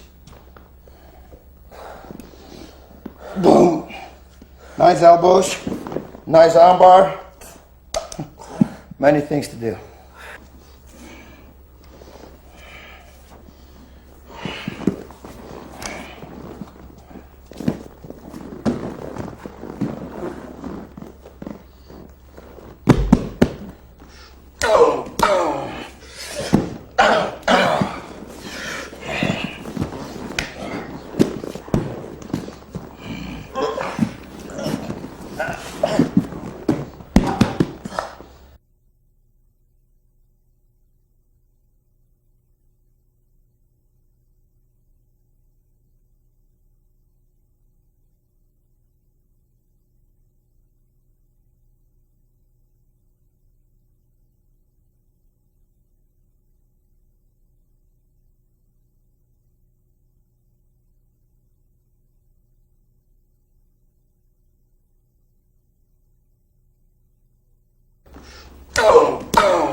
The triangle choke.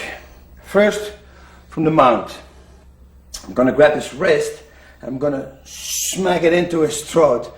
In the meanwhile, I'm gonna pull his neck up. So he's distracted. He's getting a choke on his throat. That's the great moment for me to pass this arm to go for a triangle choke. Watch what I do. I grab two hands, I put it in his throat. Then I grab one hand, his left, see? I'm gonna neck crank him. This will make him think about his neck instead of me stepping over his arm. And that's what I'm gonna do. I step over, slide it, grab the tricep, fall backwards, make it tight. I can squeeze my leg like this. He's gonna tap. Or when I wanna apply real power, I pull his neck, I pull his head. Okay, watch closely again. Just slam it with two hands first. Okay, grab his neck and put some power on it. Let him think about this, you know? He's in distress right now. You want to step over and you want to push this to the side. Whoop, you're gonna fall, you hook it a little bit tighter, pull, and otherwise squeeze and put this foot to there. You will choke.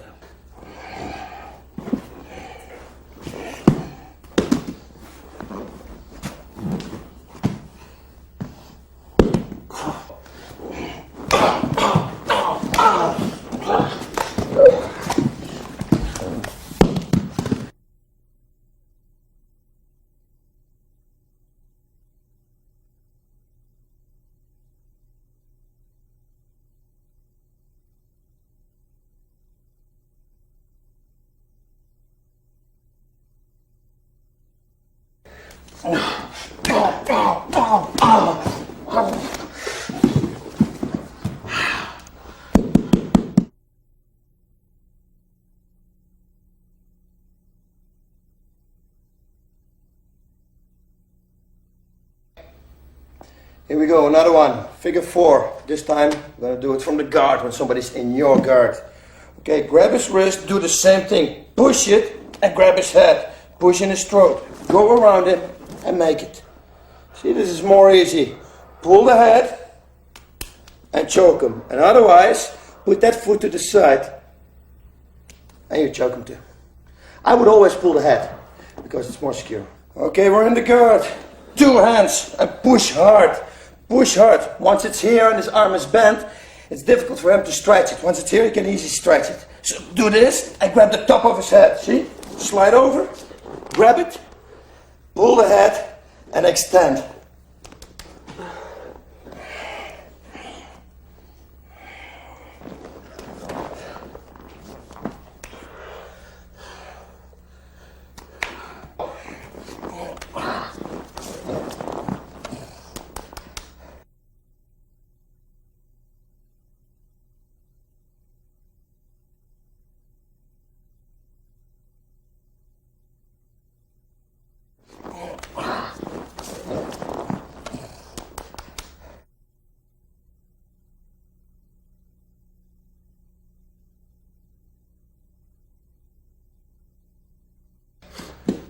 Neck crank, that's going to be the next one. Neck crank with the legs. It's a pretty cool one, this one. We're going to push first his arm here, and we're going to dig in here. You want to make sure you're in this position. Now I'm going to put my right knee on his jaw here, and I twist it. You see? His head twists. And I lift him a little bit up. Now I put my other leg under it, and I hook my legs. I still got the arm here. This is really important. The only thing I do now is twist to the side. Without the neck, I would do this. This is the way I twist. So once I got it, I twist. Once again, you want to pass this arm. So first we're going to do this. 1, 2. You want to step here. You want to go to this side. Just work for it. You have to work for your submissions. Yeah? They don't come to you. You have to work for it. Now I'm going to put my right knee on his jaw. And I lift him a little bit up. You see there's a little space here right now. I slam under and I hook my legs. I still got this arm locked here. And now I'm going to twist to the side. Also real nice follow up. You see taps. And then go for armbar.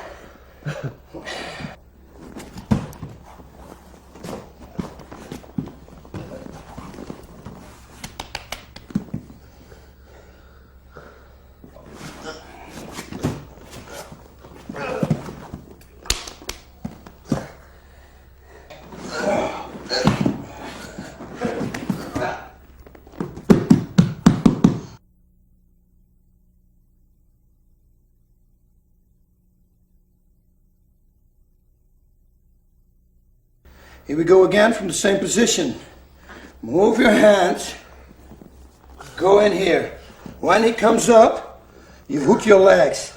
This knee is going to push up and this one is going to go down. You can let it go of your hands, put them backwards, and now you twist your body. You're twisting his neck. You're doing this. This is what you're doing. Okay? So we're sitting here. He's got his hands hooked. Move, go, step in here, he comes. Hook it. This one presses down, and this one's going there. Let go of the arm. Put both hands here. Let yourself come loose from the ground, and just twist. When this is not going to work, the guy is really strong. You twist. Oh, it's not going to work. Grab it here, and then you got this one, or the armbar, and the choke. Okay, remember the figure four trick. We were pinning the hand down, and we were going under here. You're pushing his body a little bit up. You're pulling it up, actually. Okay, now I'm going to slide in one move. One, I squeeze his head between my knees, his neck. This I use for the control. I push it on his ribs, and now I just stretch my legs. That's a choke. Once again, put the hand here. Go under and grab it. You see his neck is coming up. Jump, squeeze, push it down, stretch your legs.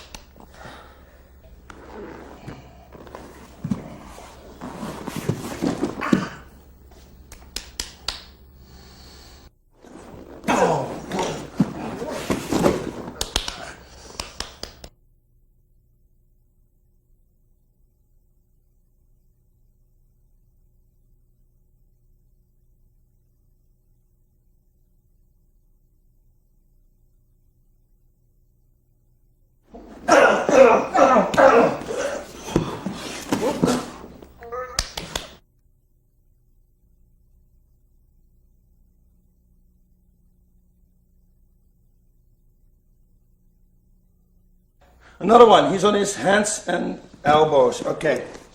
Now you remembered the one we had here. This one, pulling and choking from that side. Now you can also put this hand instead of here, under here. Now what you're going to do now, when he goes a little bit to here, yeah. You're going under and you grab low in the arm and you grab his leg. You're going to roll him over and you're going to catch this arm with your neck. That's really important. Don't let him escape. Watch what I do. 1, 2, I go already here. I make contact with my head to his head. Hold, go to the side and side choke him. Once again, the other one you saw was here. This one you go under the armpit. You grab. Now you have to make sure this arm doesn't escape. Look, when I do this, I don't do anything, the arm will escape and it's gone. So before the arm goes backwards, because he's not going to expect this. When he knows what you're going to do, this arm won't be here, but there's no way on earth he's going to expect this move. So what you do, you grab one and put my head against his head. You see? This way, now he cannot pull his arm out anymore because I got it locked. 1, 2, roll on his back, grab your armpit or your bicep, go on your belly and secure the side choke.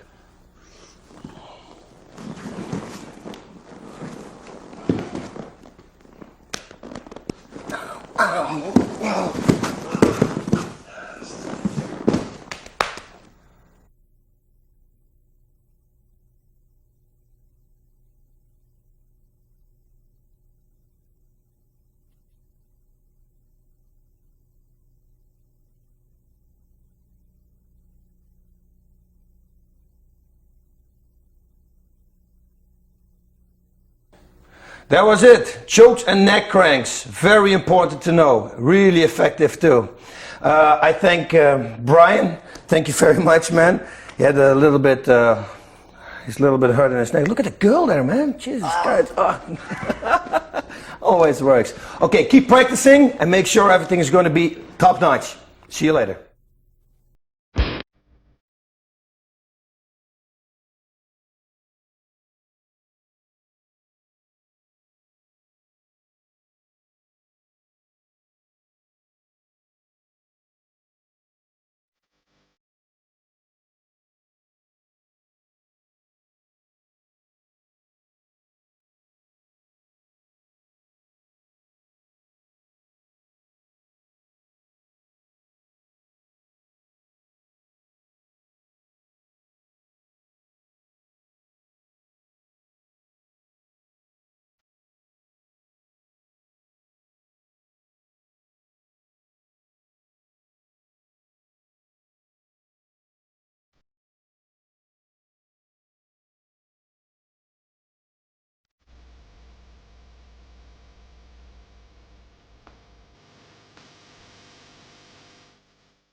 Bas Rutten arm bars. That's the thing we're going to do today. My partner in crime here is Matt. Matt, how you doing? Good. I'm going to show you a lot of arm bars, different positions. I think you're going to like it.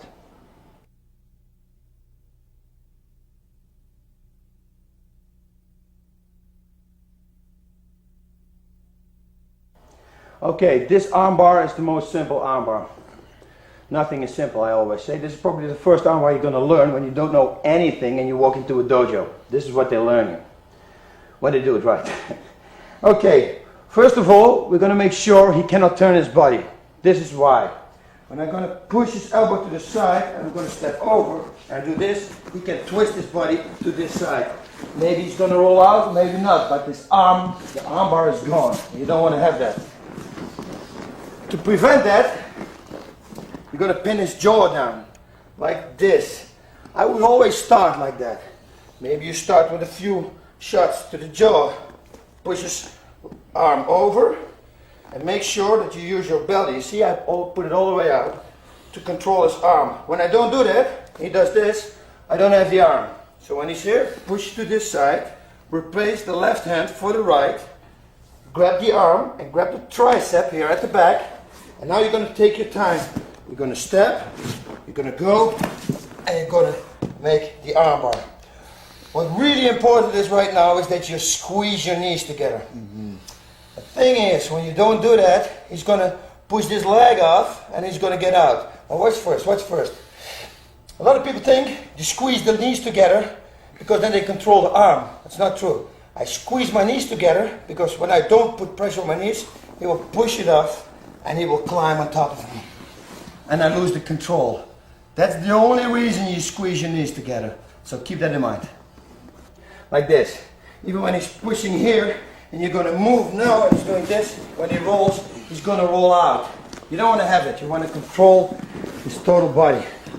The real easy way to control it is this.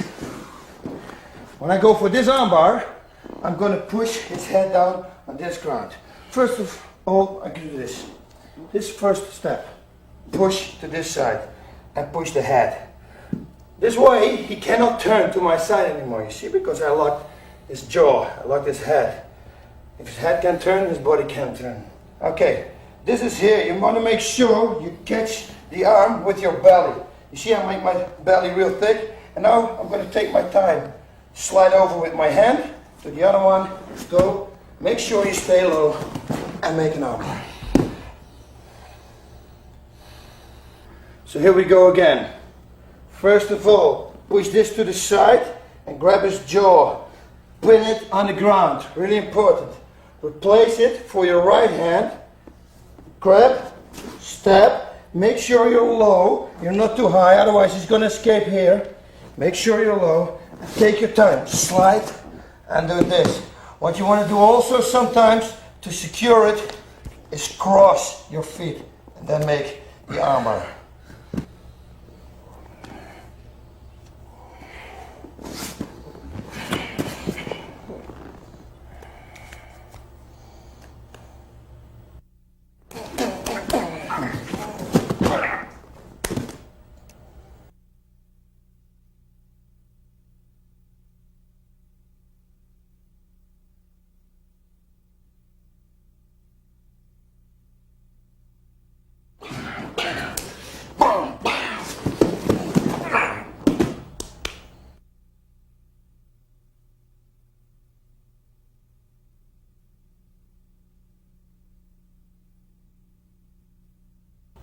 Okay, the same arm bar, only now he's in my guard.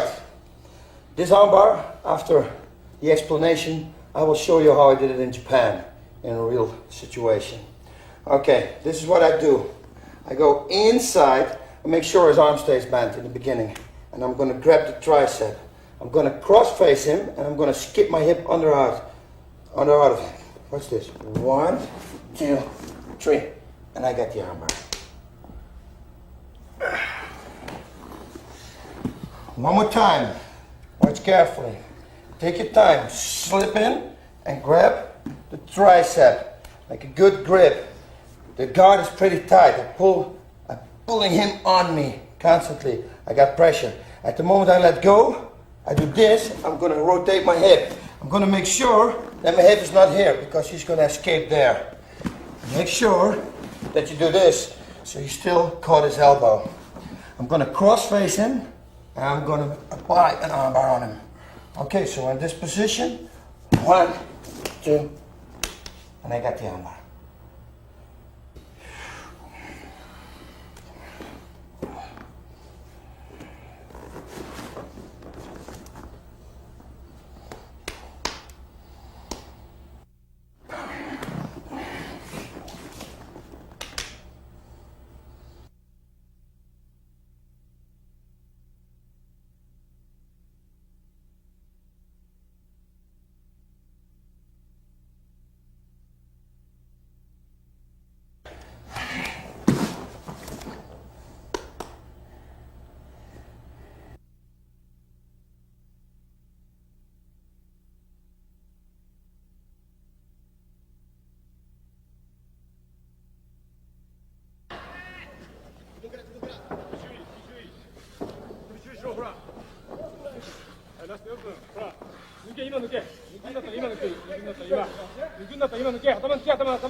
Okay, the next one, Americana, hammerlock, figure 4. You got a lot of names for it.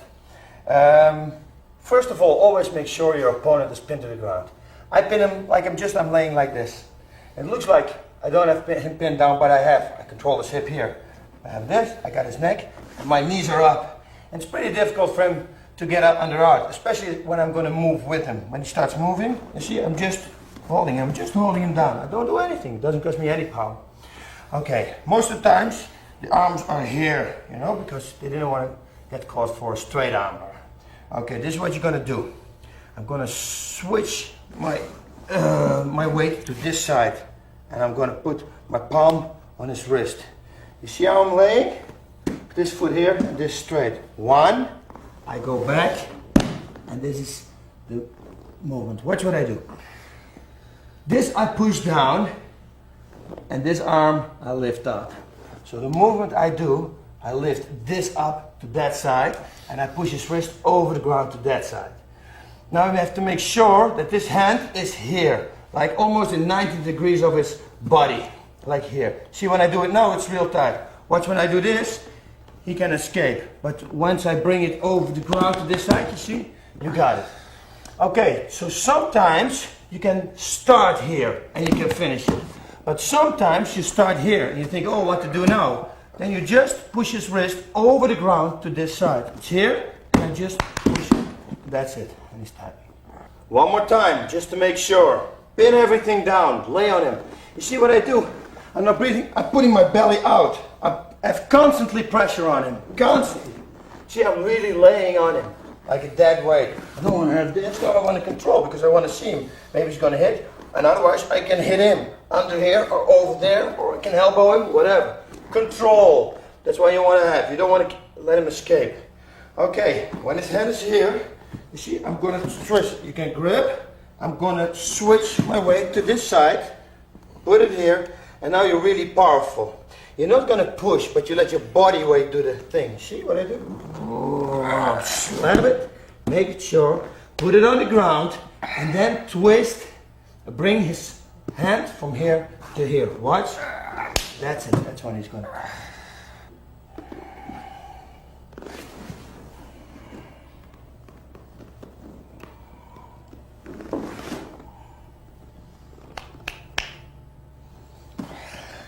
A little extra thing what I want to add is this.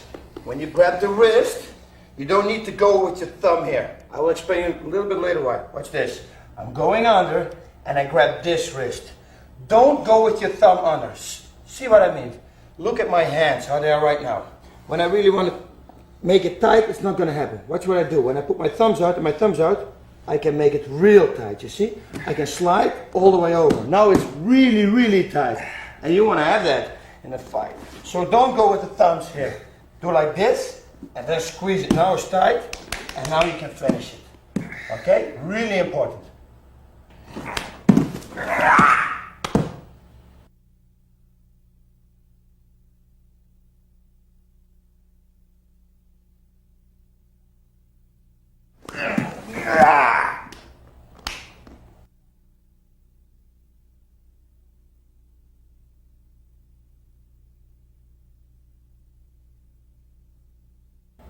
Okay, next one, figure 4, the reversed one. How do you call this, Matt? Kimura. Kimura. Okay, let's say his hands are here. I'm going to pin it down. Watch me doing this. 1, 2. First of all, I pin it on his belly. And now I'm going to go with my left hand under, I'm going to grab my wrist. And now I push it off with power, like this. Once you're here, I'm going to move to this side. And I'm going to push the hand over the floor to there. Watch me. He's going to tap. One more time. He's laying. His hand is here. Pin his hand. Make sure it's not going to move. Go under and grab your own wrist. Now push it there. Make it here. Go to this side and push the hand over the ground to there. Okay, here we go again. Watch my legs, what I'm doing with my legs. I push this, control. Go under, grab my wrist. Push it down. Now make sure that this leg is out and not here, because when it's here, it's going to sit up. Start sit up, and I'm maybe going to lose the control. You see? So make sure he cannot do that. So when you're here, you put this knee out, this one up. Lift him a little bit up. I push his hand over the ground to that side. That's it. Keep his shoulders down. Don't let him come up too high because you're going to lose your position. Keep it low. Okay, sometimes the guy knows once I do this, he's going to stretch his arm and he's going to pull it here. Boom, there.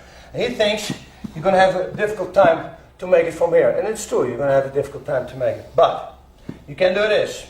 You're going to pin his hand on the ground and go under here. And now watch what I'm going to do. I'm going to put this with my left knee. I pin this down and I twist his arm a little bit. And now I'm going to crawl up his body to his hand. So the hand stays here in the same position. And I'm going to do this. And I grab it. And now I'll finish it again.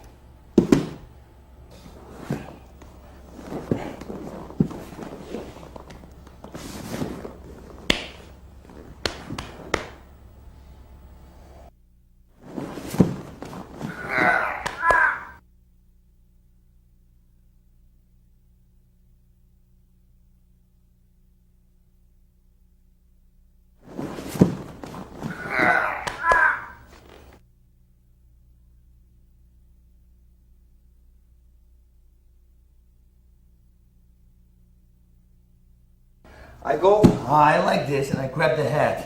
I grab it up, I do this, go forward, forward, and this. He got two things to do right now. When I do this, he's gonna tap. Or he can try to push me off. When he pushed me off, try to push me off. The move, I gotta make an armbar.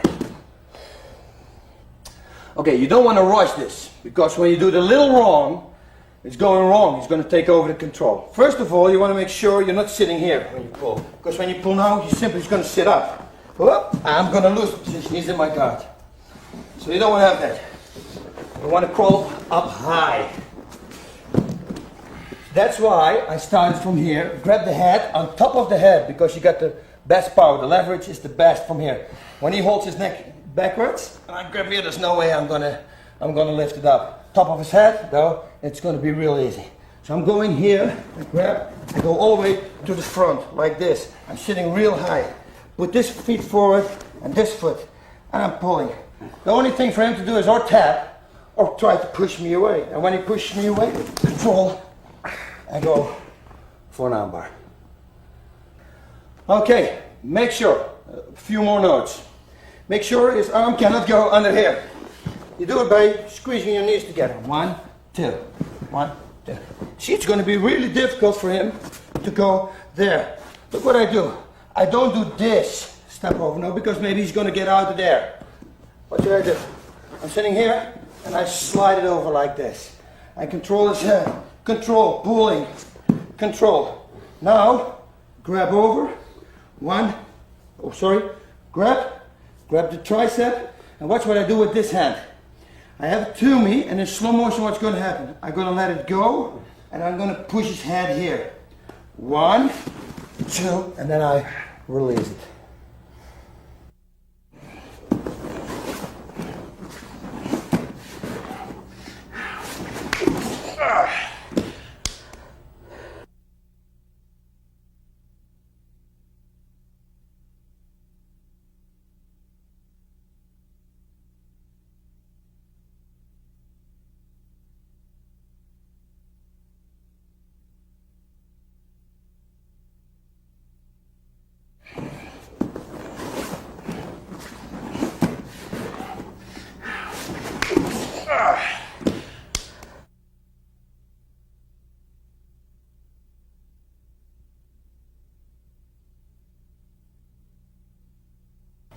Okay, the reversed figure 4, which we had before, we can do also from this position. First I have to make sure his hand's going to be here. Otherwise it's not going to work. But like every submission, I told you before in all the other tapes, you have to work your way to it. You can start by choking, you know. He will do something, he will react. Push this, see? Once his hand is here, then you will go for it. Watch what I do. I grab his wrist and I'm going to skip my body underneath of him. Watch what I do. I go like this. 1, over, grab, lock it up again, and now I'm going to push it straight up. He's going to tap. Make sure the guard is on. Some people I see it make without a guard. When they do this, he jumps out. Whee! And he's in control. One more time. So work yourself to that position. Just pull it up, whatever, you know. Hold his hand. Move, grab. Make sure your guard is closed.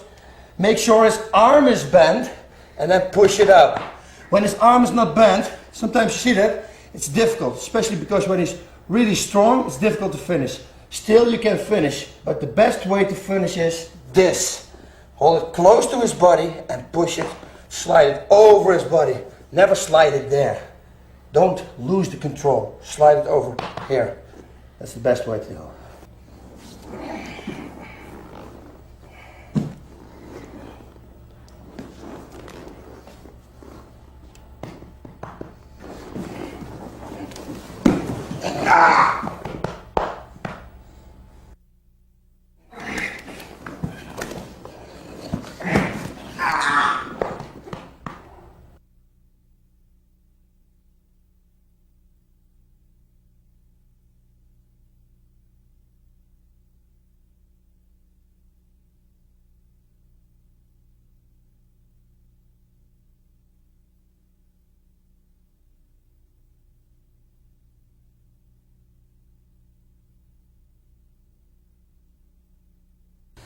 Okay, sometimes they sit up like this. And when I would go this, they wouldn't know what's going on. You know? So I found out the shortcut. Watch this. I'm sitting here, I'm going in here. 1, I grab my head, I go backwards, and I stretch. Or I stretch, or I bend. Awesome. You hold your own head, so you get it tight, and you press it up. Nice. One more time, watch this. I'm not going over because this is too much movement. He will see this. Maybe he's going to drop and he's going to side choke me. That's dangerous. You know, this is the same, somebody wants to turn you. You see that, see, that's dangerous. He can side choke you up. You don't want to be in this position. So I'm going under here. He won't see it. I'm sitting, I grab his wrist, I go under, grab, and I make the arm bar. Or even stretched. But I would always bend. Is always the most tight. Okay, now sometimes there are people, yes they are, bigger than him, believe it or not. And then, when the arm is too big, you cannot grab your own head. Don't worry, just make a fist, and this is strong enough. Watch this. I go in, up, this is strong enough too. So don't worry, you got power enough for this.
This is a really nice arm lock too.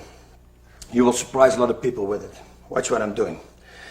This you're gonna do when somebody has his arm under here. This is like the perfect way to start.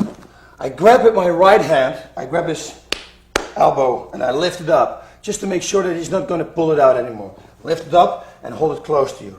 Now this hand stays here and you're gonna block with this arm his neck. What you're doing is this is slow mo. You go backwards and see what I do. I push on the outside of his elbow. I put my foot over, I lay down, and now I lift it up like a heel hold. And he taps. Again, he's laying like this, his arm is here. This is when he wants to bridge out or something. Yeah, at the moment he digs his arm under, you grab and you hold this. This is perfect now. You pull and hold it close to you. This arm just stays here. When I'm gonna drop backwards, I'm only gonna make sure that his head doesn't come up. So keep it here and it will drop on his head. Pull, step over, and this is it. You can do this, and otherwise use one hand and just hold his head down. But two hands is good, he won't escape. Watch it again, this time from this angle. His arm is under. I'm laying here, my right hand is here. I pull his elbow up against my body and make it tight. Now I'm going to step in and I'm going to heel hold him. You see I got him locked under his arm. Now what you want to make sure of is that this arm is in like a 90 degrees angle of his body. It's like perpendicular of his body. When I would do it here, maybe he's going to roll out. Maybe I'm going to lose the control. So I want to bring his arm a little lower, like here. This is perfect. The lower, the better in this case. When I'm here, you see, it's real tight. What you can do also, just to make it sure, is catch the leg real tight with the other one. Hook the legs, make sure he cannot escape. Most of the time you won't need it, but you never know.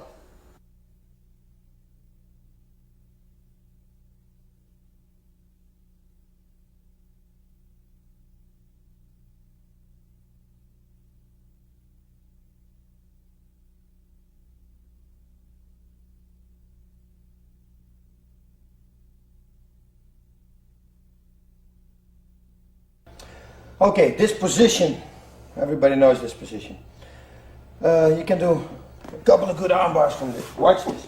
When you're like this, always make sure you got it secured like this. Otherwise, you will escape the back door. That's what they call it. I do this, he will climb out. Whoop, he goes there. He's going to be under my back. So you don't want to have that. You want to lock it up like this. Also, at the moment he starts rolling to you, he's going to flip you over like that. And you don't want to have that, so make sure when he comes to you that you're going to put your weight low, all the way low. Good. Okay, once it's locked, we're going to try to go for the first armbar. Now, this is an armbar everybody knows, only I add a little trick at it. Man's really strong. When his arm is here and I want to try to force it under here, it's not going to work. Hold it, it's tight, and see if I can put it under. See, there's no way it's not going to work. Okay, this is what we're going to do. I'm going to pin his hand on my leg, like this. And now I let my leg doing the work. So I keep the hand in the same spot, and I catch the hand. I neck crank him, and now, because otherwise he's going to bridge out, now I'm going to slide this leg over the ground to that side, like that, and that's the armbar. Okay, don't forget to neck crank him, otherwise you're gonna escape. One more time. Pin it. Hold it. It's not gonna work like this. He's too strong for that. Just hold it in the same spot. You can neck crank him already if you like. Then let your leg do the work. Up like this. You caught it, crank, and slide over the ground. That's number one. Number two, same position. We're sitting here, and we got this many times. It's like this, and you can finish it like that. But sometimes people turn it like this. Don't worry, put this leg up, and you can do the same thing. Okay, we're going to go over all three of them. First, one, grab the neck, let the leg do the work, pull, and shuffle this over the ground. The number two is a simple one, it's straight. And simply bridge. See what I do? I bridge, and he's going to tap. He's probably going to do this, because a lot of people think you cannot armbar him right now. Then I'm going to bring this leg up, like this, and this down, and I still got it.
Okay, the side mount, we start like this.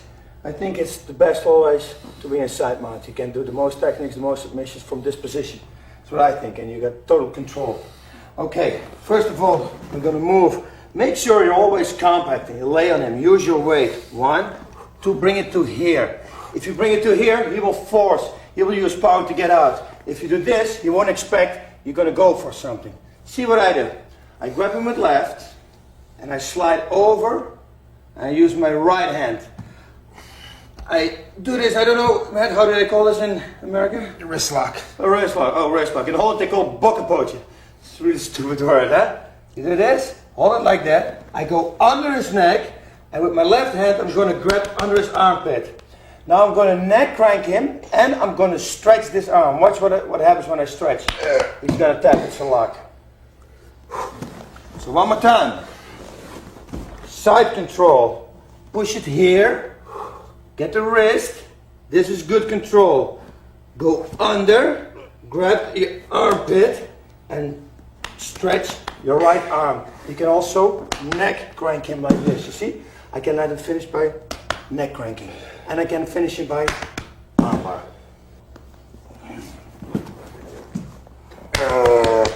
Easy, ah!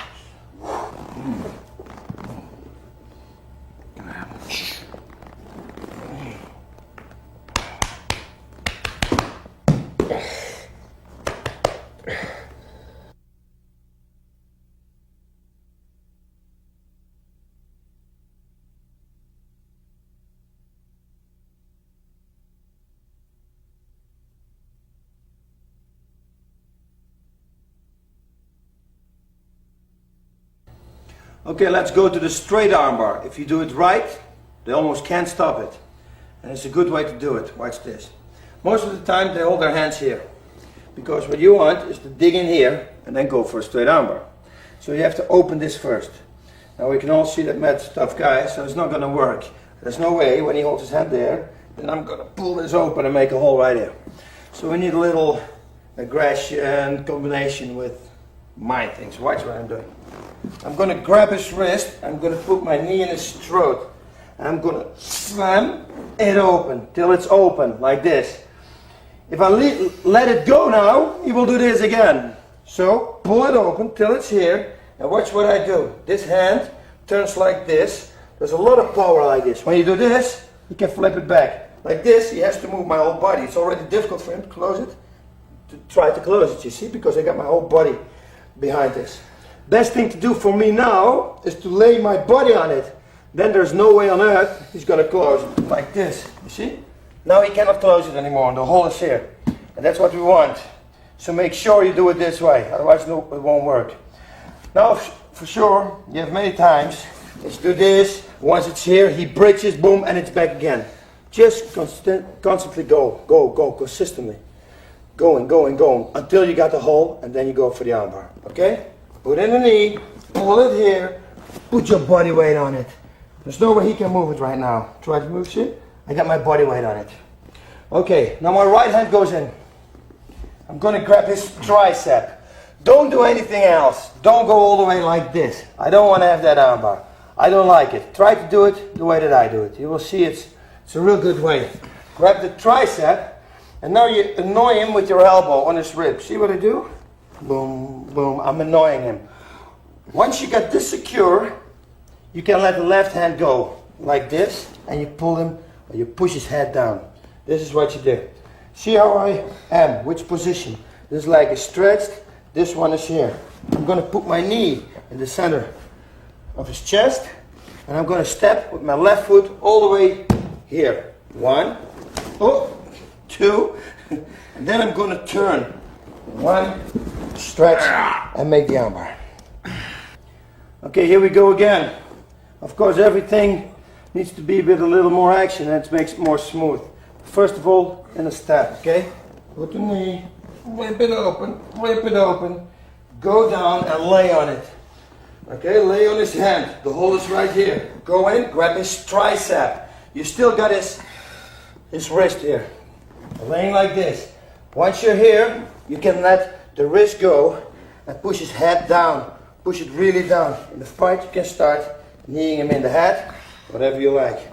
I'm going forward like this. I put my knee in the center of his chest, and I'm going to step all the way over here. 1, 2. Now I'm going to turn, and I'm going to make an armbar. Okay, watch this now, because now I'm going to give you the most important thing for an armbar. If you don't do it this way, a lot of people will escape. This is the only right way. And it's a thing that I think I made up. Maybe not, but I think. I never saw somebody doing it like this, and I think it's the best way to make sure he will never roll out. The first 2 times I did it now were not 100%. Now I'm going to show you how to really control the arm. We're in this position, we're here, and we're here. Okay, maybe I can lay it a little bit. Yeah. I'm sitting here, and now I'm going to do this. Watch. I'm going to pull with my right hand to the right. And I'm going to have an overgrip, not an undergrip, overgrip on his wrist, and I'm going to pull it to this side. Together. 1 to right, 1 to left. I'm going to do this, and I got the arm. Even without this leg, you can not escape this armbar. You see, I can put the leg here. Once I got it like this, it's okay. Now, I think it's the best to keep it like this. Keep it like this, and just bridge. You got it. Why should you take the risk that when you do this and he turns and he's going to roll out, that you lose the control? So just hold it. Just hold it like this. Nothing can happen. The only thing I have to do is bridge. You see? So don't worry. Keep your hands here. You got total control and bridge. That's it.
Okay, we start in the same position. We pulled the arm away, made the hole, and we digged in.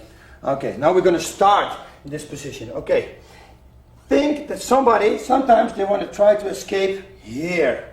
Okay, now you feel that, that's an easy thing. Once he starts escaping, you do this. You catch his arm with your neck, you go to it.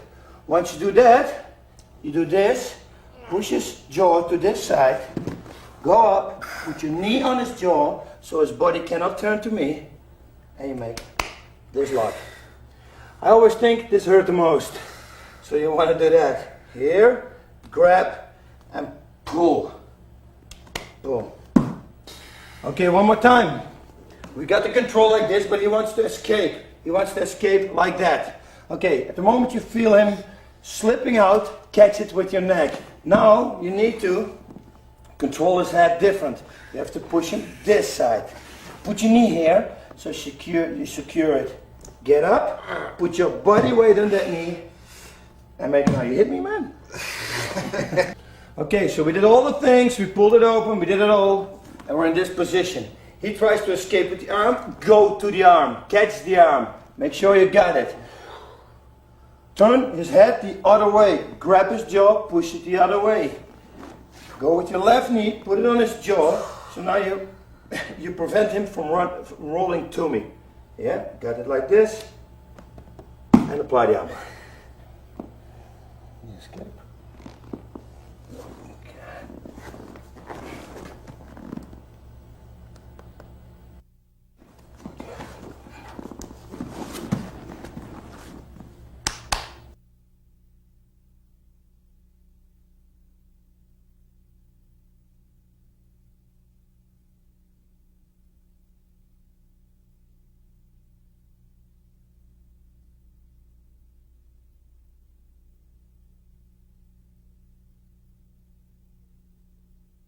Okay, same position again. Watch me carefully. I'm going up and I got him like this. Now I can force him to tap by simply pushing his head down. He can tap in that. Or he must be smart and he tries to escape. The only way to escape from him right now is try to push that arm off. And I can lock that up. So at the moment he pushes it off, I lock it up. Watch that one more time. I'm here, I'm pushing. Whoop, I go to this. Watch what I'm doing. I'm pulling here, this hand goes here, and I'm pulling here. This is a position you cannot do anything right now. You can try to go out, but I got a pretty good control here as long as I keep pulling here. Okay, now I have to make sure that my ass stays low and my knee comes up. Watch what I'm going to do. One, I shuffle my right knee up, then I'm going to pull with left to the left and right to the right. The good way, the right way to do it. 1, 2, and I make the arm bar and I bridge. Okay, so we're in the same position again. One more time.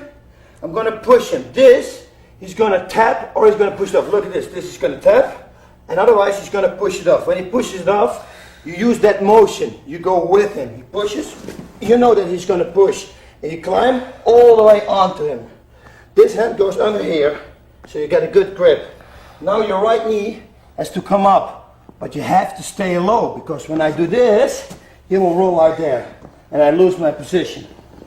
So I have to stay low and I shuffle my knee up, right, like this. Take your time, you have time enough. You're going to grab overhand, pull left to left, right to right, and go down. And bridge.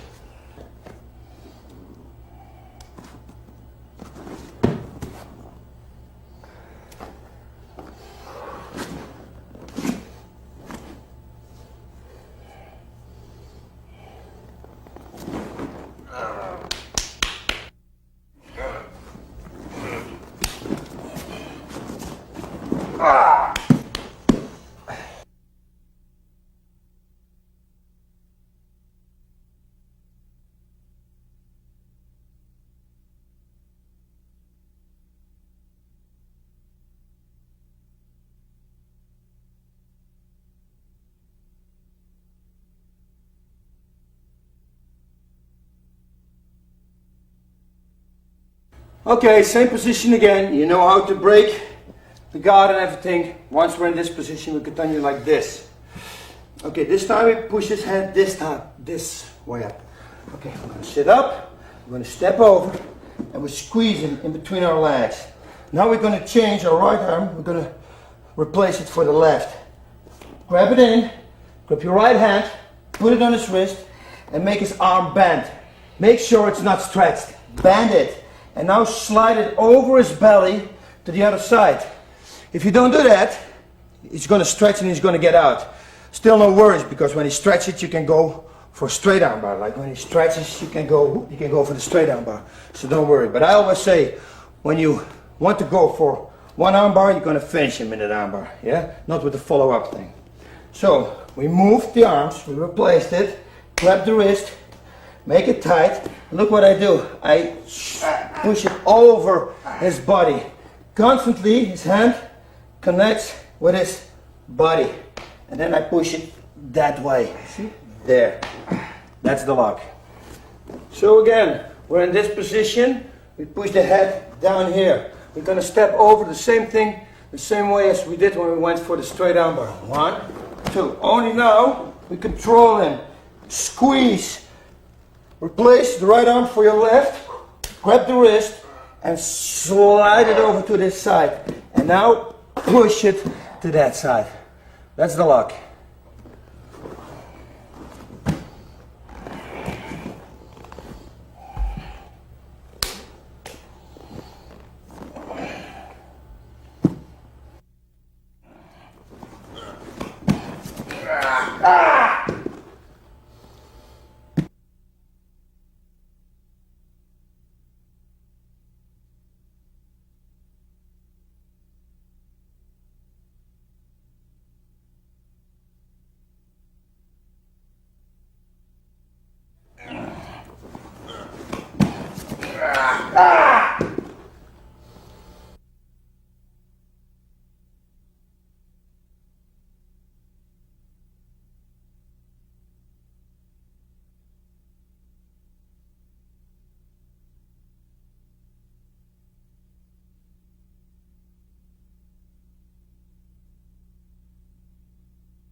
Okay, this arm bar we need a little bit of athletic ability.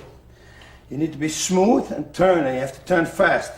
I call it this 270 degrees arm bar because I'm starting in this position. I'm going to roll all the way over to this position. I'm going to end there. It's a little bit strange, but it works. And I let people tap with it. And that's the proof that it works. So that's why I'm going to show it to you. Okay, we're sitting here. We're pushing down. Get a little bit up.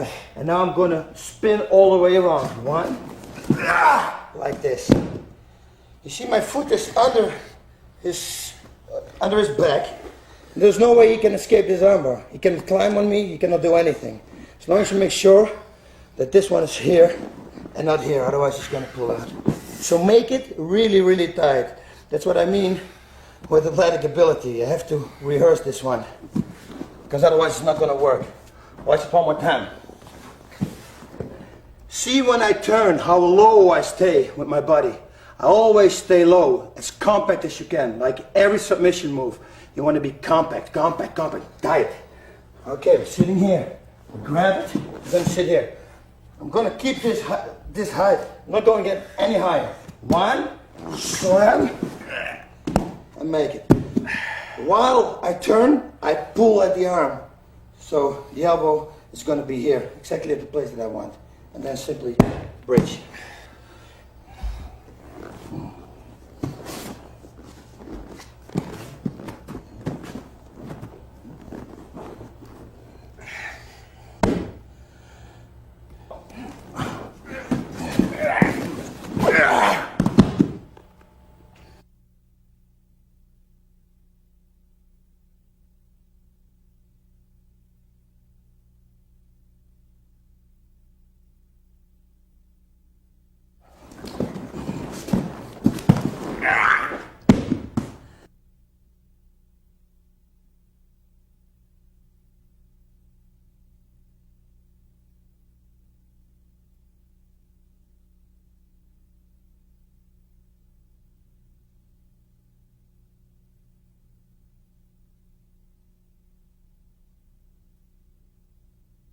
Next one. Watch carefully. I'm gonna pull him onto me so his arm is gonna be bent. Then I grab his elbow and I'm gonna slam it to this side. Now I'm gonna skip my hips. Out, out, and I'm gonna bring my foot over, under his neck. I grab his back because otherwise he's gonna bridge out, and I'm gonna sit down like this. What I do now is to put my hip forward like this, and he's gonna tap. When it's not gonna work, I go a little bit backwards, I grab his wrist, and then I support my belly together with my arm. At the same time, he's gonna tap. Make sure you keep this body here because otherwise he's gonna bridge and roll out like this. Can you bridge out now? And you lose the control. Okay, so he's in the guard. You want to make sure his hands are on the ground. Most of the time when his hands are here, just pull him and just move around, or just do this, you know, you bring your hand, you make sure he pushes his hand on the ground. Okay, pull him down so his arm is bent, because you want to have a good grip here. Then, grab the arm, skip out. 1. You still get control now. He cannot roll over because you got the leg on his back. Continue, skipping out. Put it under, sit up, make sure he's not gonna roll out, and sit up like this. And make the arm bar. It's like a figure 4. Again, it's difficult, so go under, make sure his arm is on the ground, or pull him here so his arm is bent. Skip it out like this, bring the leg on his back, otherwise he's gonna roll out. Skip it under and sit up right away like this, so he's not rolling out. Go, go, slip. This is the arm. Watch what I do. I bridge forward.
Okay, somebody's trying to choke you. If you know the right way to prevent yourself from a choke, it's going to be okay. As long as you keep your shoulders up and he cannot dig under your jaw, it's okay. From this position, you can go for an armbar. You saw in the armbars before that one time I grabbed my own head. I always thought that was a good idea, good thing to do, and I do it with this too. Watch this. When I'm laying here, I'm just going to watch until he slides a choke in. When he slides it in, yeah, I catch it with his hand, in his hand. You see, I control the hand. Now I go over the back, grab my own head, and I'm gonna extend. One more time. He's slipping it in. You let him come and you catch it. Catch it. Make sure you get the hand, the inside of the hand, so you control the arm. You have to turn it a little bit outside. Catch the back of your head or your neck. Put your neck backwards so it's real tight, and then push and overstretch his arm.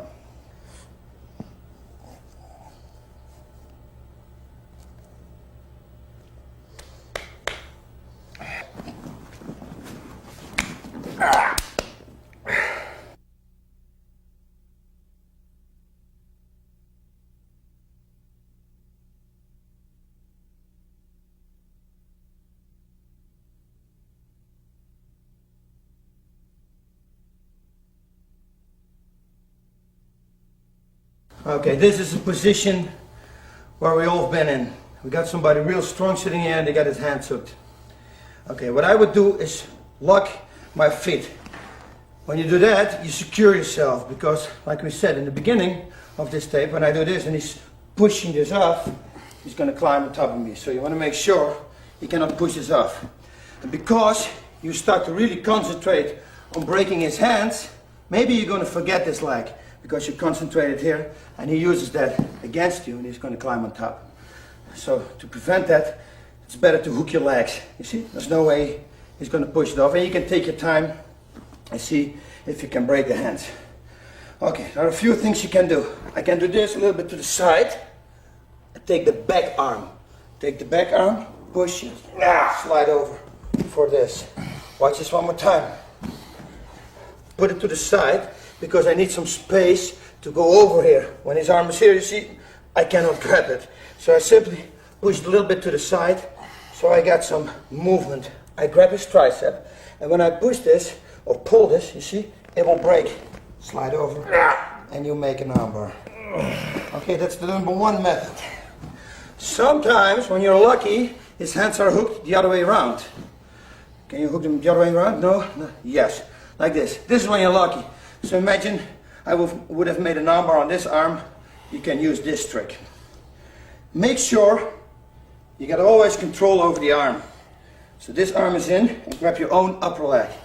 Okay, I'm going to grab his wrist, push all the way on top of his wrist. I slide over, bend his wrist, see? And then I go over for a straight armbar. One more time.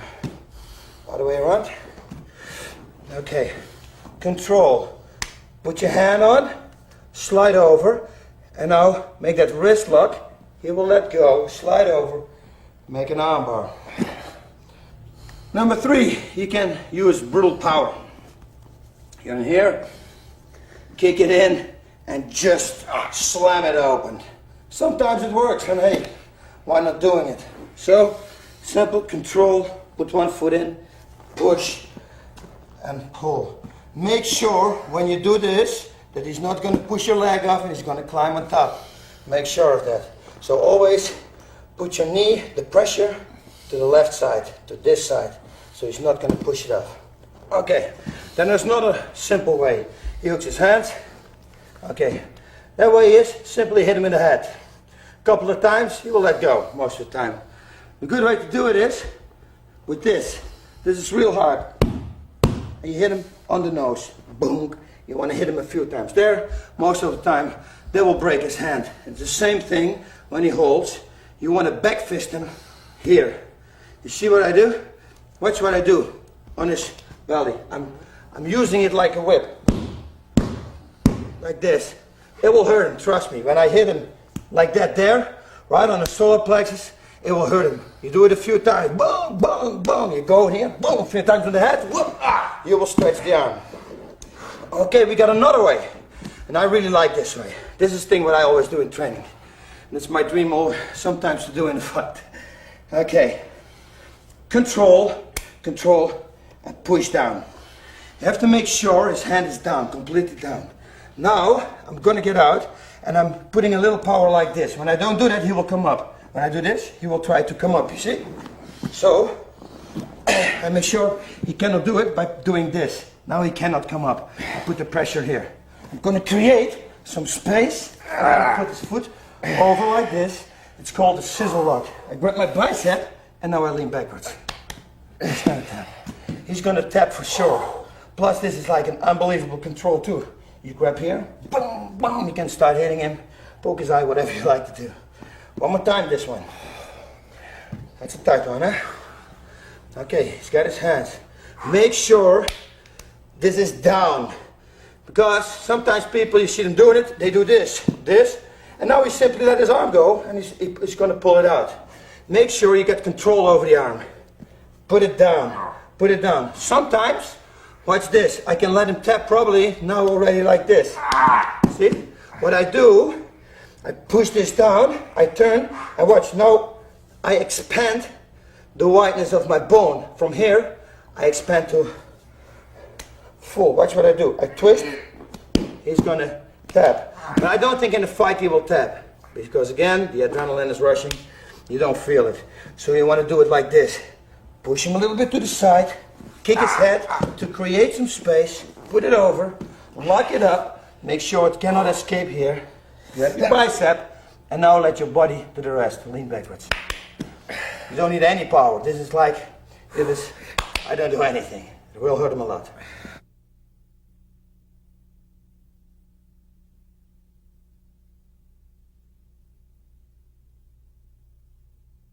Okay, this was it. Arm bars. I hope you enjoyed it. I hope you learned a lot of new things.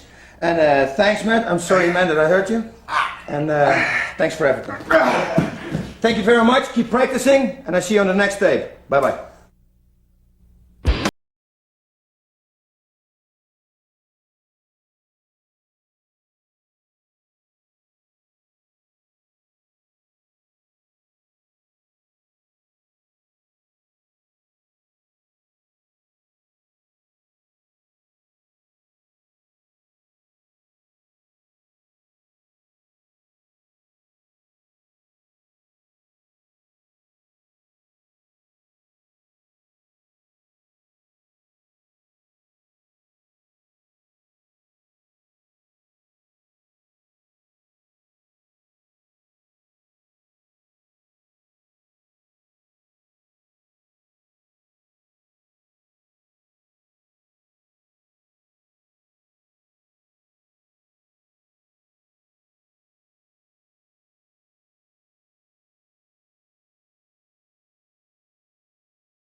Hi, my name is Bas Rutten. Welcome to Extreme Pancrase.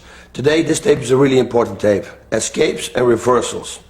You're going to use a lot. I'm going to use Brian as my partner here from the Shark Tank. I think you're going to love this tape. Okay, the mount.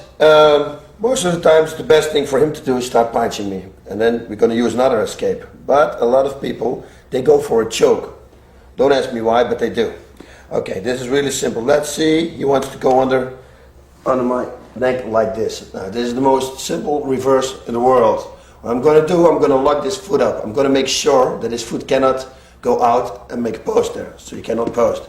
I'm doing that by doing this. You see, I lock it up with my left foot. The only thing I have to do right now is to make sure when I'm going to turn him that he's not going to put this arm out as a post. So I'm going to stop that. Now, when I touch his foot like this, and I touch his arm, and then I'm going to turn him, he will know I'm going to turn him. You know, you want to do everything at the same time. Because when I touch his arm, you know something's going on. So you just picture yourself everything, and you're going to do it in one movement. Like this, step, break to the side, and post out. Really important. When you don't do it, and you keep here, you will use that turn against you when he rolls you again. So you really want to put your arms out. One more time. You can bait him too. You know, when you, it's like when he punches you, he wants to punch you, you can do this, like this, or you can put your neck backwards, you can give him your neck. So when you do this, he probably will go for a choke. That's exactly what you want, you see? Step here, make sure this one's not coming out. Turn it, and put your arms out. Okay, again, we're gonna lock this foot up by doing this. Just gonna make sure he cannot put his leg out. This is the first thing I'm gonna do. I'm gonna bait him for a choke. When I do this, you will probably do this. You will go under. Okay, I'm gonna bridge with my right. I'm gonna lock this foot up, and I'm gonna make sure that he cannot put this arm out by holding his tricep, holding his arm. Everything at the same time, otherwise you're gonna give it away. You turn him, and you put your two posts out. Now listen, when this guy still got a choke on you, it's not that difficult. You go here, cross face him, put this on, and push yourself out. It's really easy to escape. If you do that, it's okay. Once the choke is on, because a lot of people say, you know, but he still got the choke. Yeah, but it's an easy escape, so don't worry.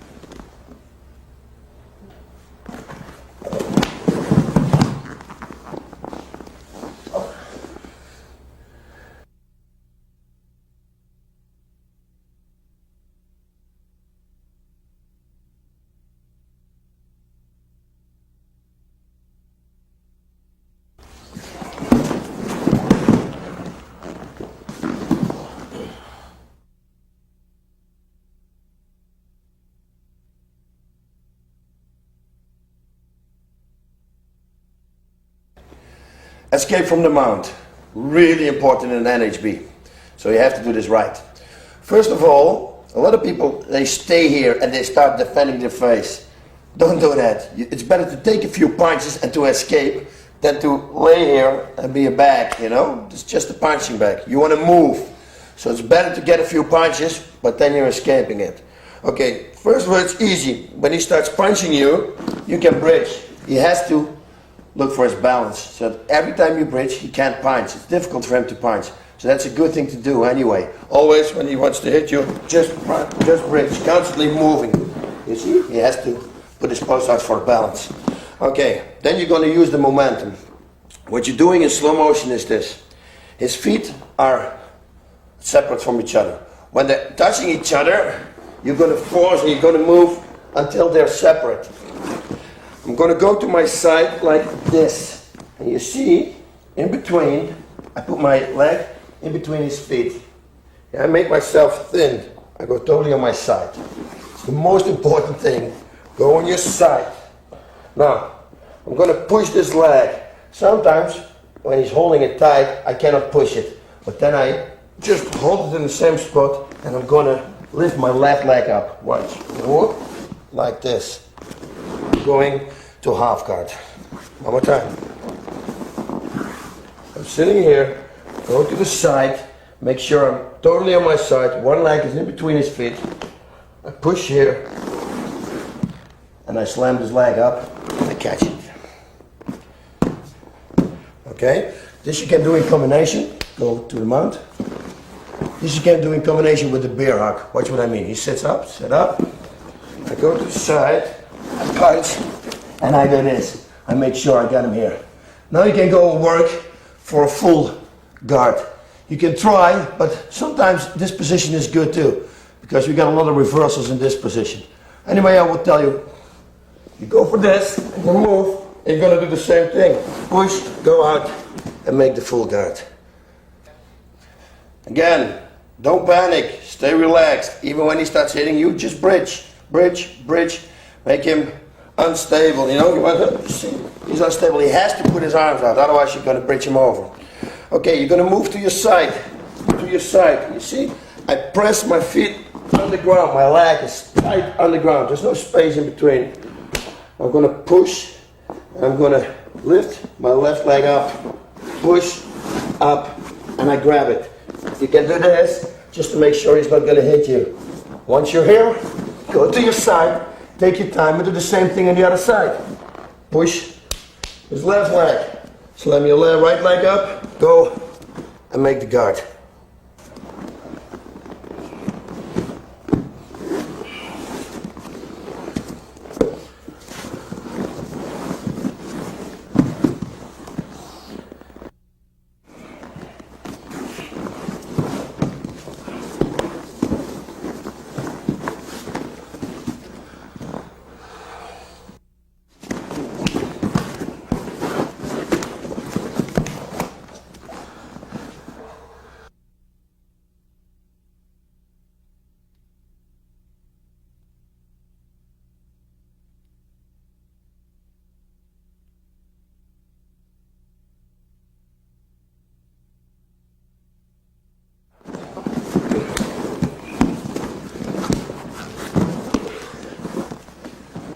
One thing I forget to mention is this. Some people, they have a real high mount, like the knees are sitting here. It's impossible for you to generate any power now with this hand. And you're going to do it with your elbow. So you go to the side, you put your elbow on it. It's the same movement, only you're going to use your elbow instead of your hand.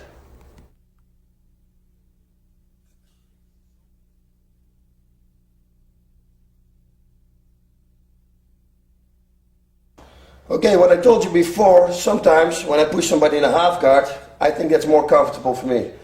It depends. When you want to hit him, you want to go to full guard. But otherwise, when you want to turn him, so it's when it's a submission game and no striking, I would stay in half guard. Watch this. First of all, I'm going to the half guard. I make the move, push him like this. Okay, now there are two ways. Two things people do. Or they put their hand like this, on this side, or the other side. Now, he started with this, so I'm going to start with this one now. Watch what I do. Make sure this leg is always caught. Sometimes, when you get your feet like this, people, they're going to switch like this. 1, 2. That's the most stupid thing to do, of course, because at the moment I'm doing this, he will escape and go to the side. So you want to control his leg constantly. So when you have to move, you want to do this. Control, and then pull this one out. Never leave it like this. Never, ever. 1, 2, and pull it out. Okay, now, he's going to post with this arm, when I'm going to turn to that side, or with this leg, he's going to put it out. That's one of the things he's going to do. I'm going to bridge with this. I'm going to make sure I'm going to catch his leg. His arm is not that dangerous. I'm going to bridge up to that side. I'm going to bridge high there. Watch what I'm doing. I'm grabbing his leg, and I'm bridging up.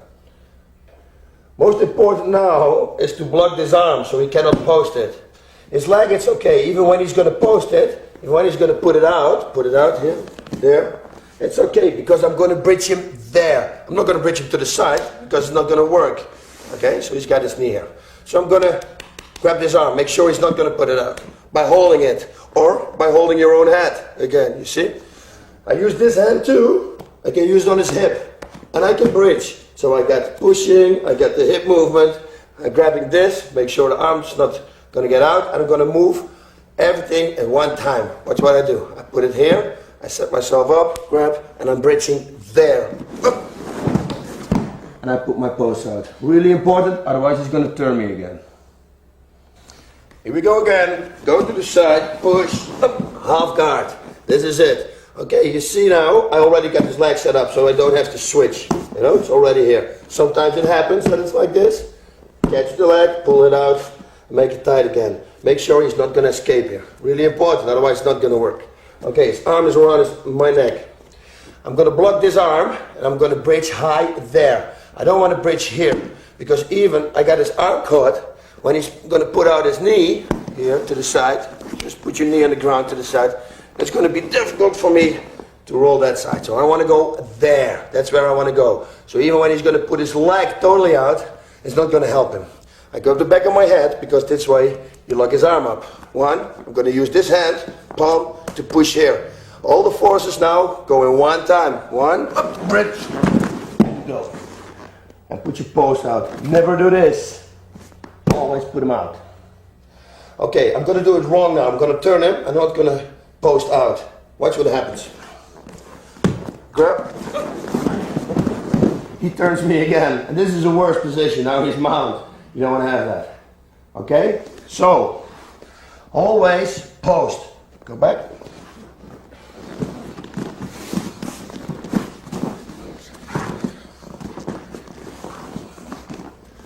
Grab the arm, bridge, make sure this leg is caught, bridge with left, push here, and bridge there. Bridge, and put the post out.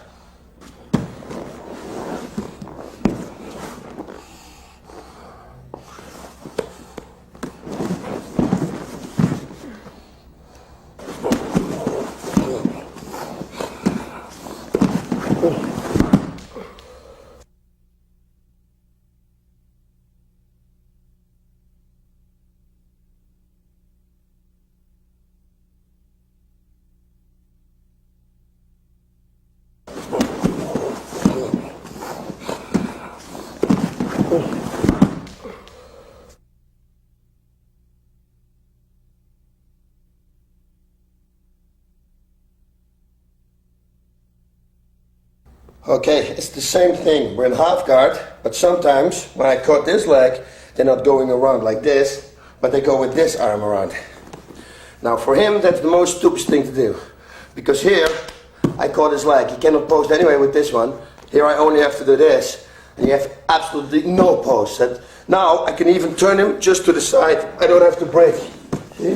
That would be the most stupid thing for him to do. I'm just explaining you this thing because it can happen. You can have somebody who's going to do that, you know. It's not a wise thing to do, but hey, a lot of things are not wise. So again, we're in the half guard. We're here, and he's putting this arm around my neck. Okay, look, this leg is here, but I want to bridge with my right. So I have to change legs. Again, don't do this. Because you give him the leg, he's going to jump out. You know, so keep his leg caught like this. Slip it in. And go here. Now, I told you to hold the leg or the arm, and this leg is caught already. I told you we can turn him just to the side, that would be okay. But just in case, always bridge there. Once you learn yourself to do this all the time, it's always good. So grab the head, post your right hand here on his hip, and turn him still backwards. Look, like this. Turn.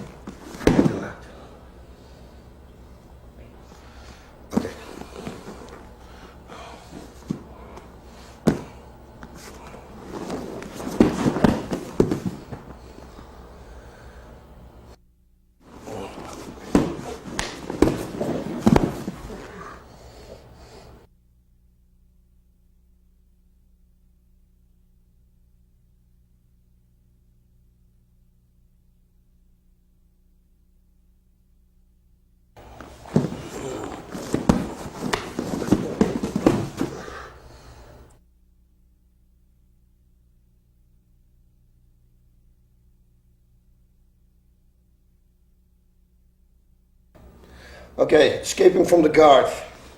There are a few things you can do. First of all, I have to tell you, when somebody's on top of you, he's going to lay like this, you're not going to turn him, no matter what. He has to move. You have to look for an opening for the right moment. Okay, first of all, we're going to do a sweep. I'm going to grab his wrist, and I'm going to push myself out. I post my foot, right foot here. I go out like this. This I'm going to put in his hip, and this I'm going to put all the way down on his knee. Not in the middle, because it's not going to work, of course. Here. Now, I'm going to scissor my legs like this. Twist it, and I'm in mount. If you do it at the right time, the right moment, you can turn them like this. So here we are again. Grab the wrist, make it tight. Push your right foot so you can skip your hips out. Skip them out. Put your right foot here in his thigh. And now, stretch your leg. Stretch your right leg and push this leg down. It's pretty easy. Whoop, twist, and go to the mount. Okay, I have to tell you this, because sometimes when I explain it in a seminar, people telling me, yeah, but when you're like this, they can go for a heel hold. They can't. You can let somebody tap who doesn't know what to do, doesn't know understand leg locks, maybe. But look this. When I'm here and he's grabbing my heel, I'm out. The most easiest escape. So he cannot do anything. So don't let people tell you that it's possible, it's impossible.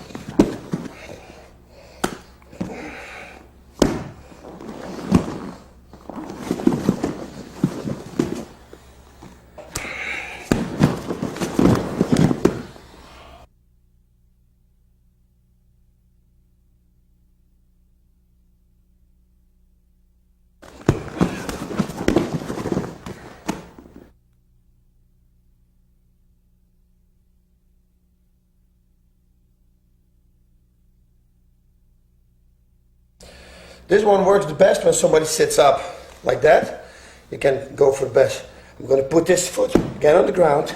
I'm going to do this and put this leg on the ground. I'm going to grab like this. Grab behind his arm like this. I'm touching my chest. Now I'm going to bridge with right. And this one's going to slide over the ground. And you see again, I post. Really important. Let's do it again. Even when he's not sitting up, he's like this. Stay like this. You can go in like this. His arm is here right now. Put your right foot. This one's going to slide down. Grab the arm and twist. And post.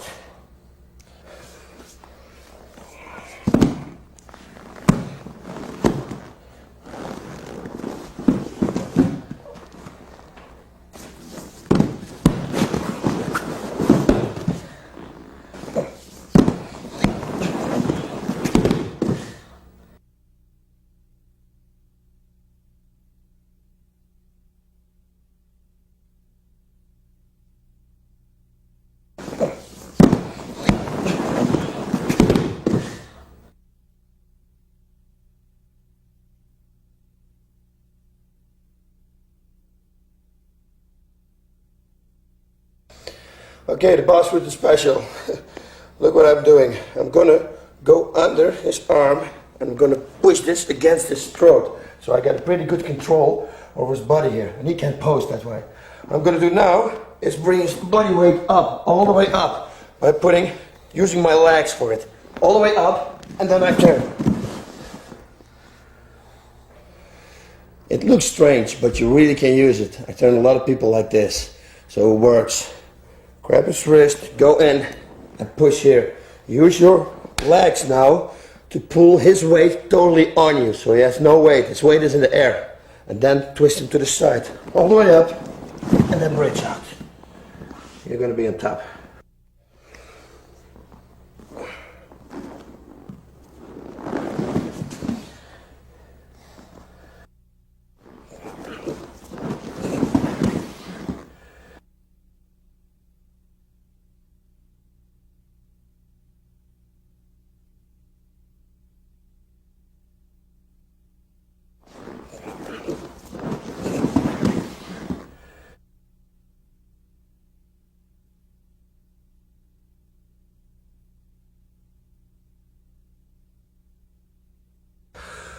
Okay, we're going to escape the side mount. Watch this. When he's a little bit up and he's giving you some space here, this is going to be an easy escape. This is the wrong thing for him to do, but it happens. People sitting like that. Maybe he sits a little up and we have some space here. Watch what I do. I'm going to put my arm in here and I'm going to pull myself out. How do I do that? I put my feet here and I'm going to, in slow-mo, I'm going to pull myself out like this. I'm going to twist and I'm going to climb on top. I cannot do it in slow-mo. I have to do it fast. Here we go again. He's hanging. Put your feet here, because when you have him here, you can pull yourself out, you see? So you have to put him there. Use this arm, bridge out and climb on top. Bridge and climb on top. And you're here. One more time. Put your feet out. Put your arm in. And pull yourself out. Explode. One. Explode. Turn. And climb on his back.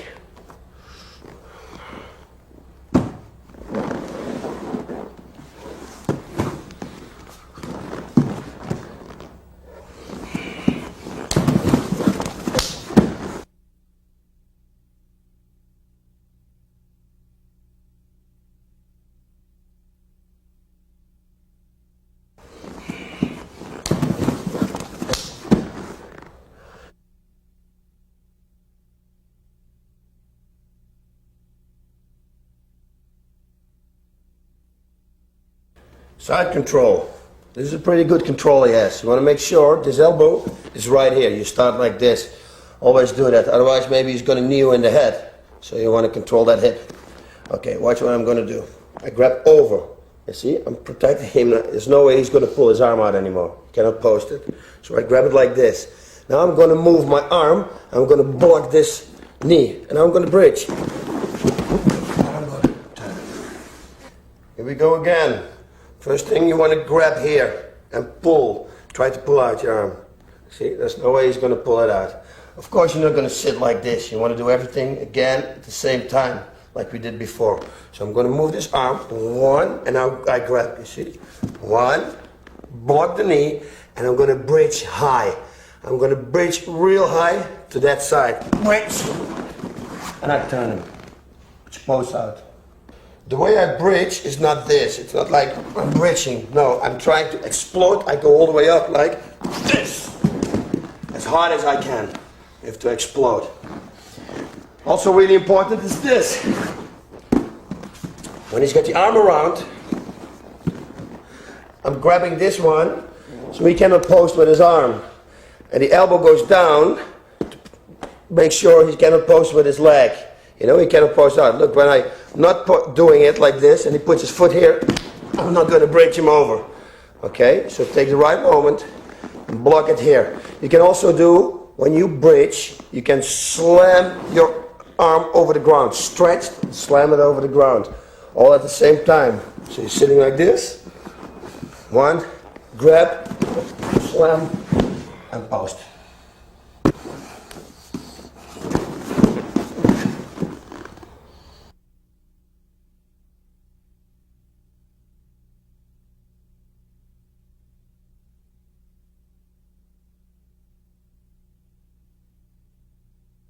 Okay, now we know both of these escapes. One with the bridging and one you're pulling yourself out. You can combine it because sometimes one's not working, then you go for the other one. Especially when you set it up. It's like this, when I do the number 2, we did, and for what reason he's going to post anyway, he's going to step his knee over or whatever, then you're going to do this. This is slow motion, I'm going to try. I'm going to bridge, he puts his foot out, whoa. Now you have some space here when you drop the weight. Watch this. I have some space here, you see? And I'm going to use number 2. So I'm sitting in here, I drop, and I slam myself out, and I go for this one again. So if it doesn't work, for what reason, you're going to combine it. You're going to put the other one behind it. So the first time, I bridge, and when I bridge and do it wrong and he posts out anyway, I can create some space here by simply dropping my weight. You see, like this. This space I got to escape right there. So I'm sitting here, I'm going to stick the arm in, I'm going to pull myself out, and I'm going to get on top. You have to do it fast, because otherwise it's not going to work. I'll show you one time fast.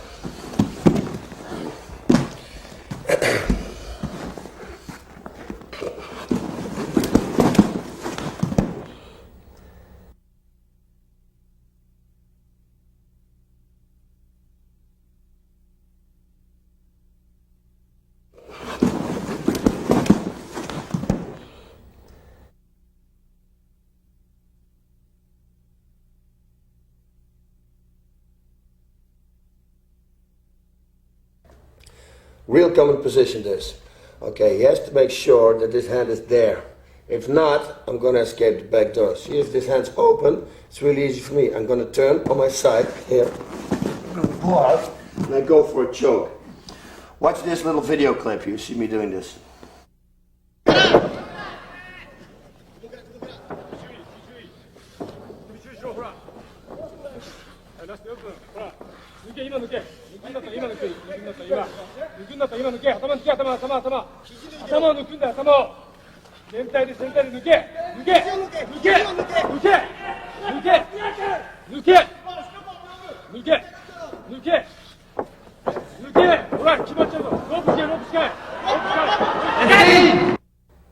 You see, it works. So make sure it's tight here. And he cannot pull this arm out. When he can pull his arm out, it's gone. You don't want to give your arm also because he's going to armbar you with this.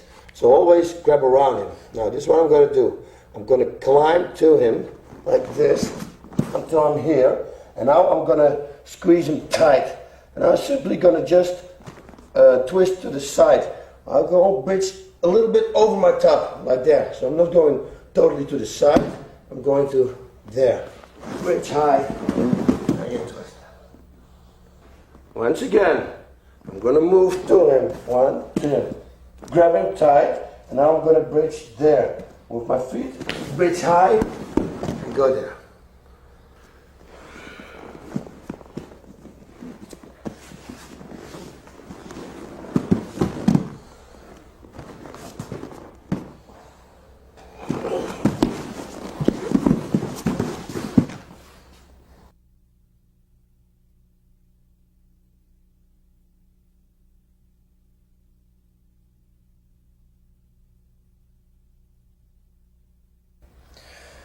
When I bridge, sometimes you have people, they post. They can post with 2 arms. We're going to go to both of them. I'm going to escape the back door, that's what they call it. Watch this. I'm going to bridge, and he's going to post out with here. Bridge. You see, there's still a little space here because I'm expanding. Now, when I drop my weight, I climb out. I go for a choke, cross strikes, whatever. When he does it with his other arm, it's more easy. When I'm gonna bridge and he's gonna post with this one, see? Now I got real space here. This is a really easy escape from pulling myself out, and same thing, you climb on top. Yeah, then you're in a good position.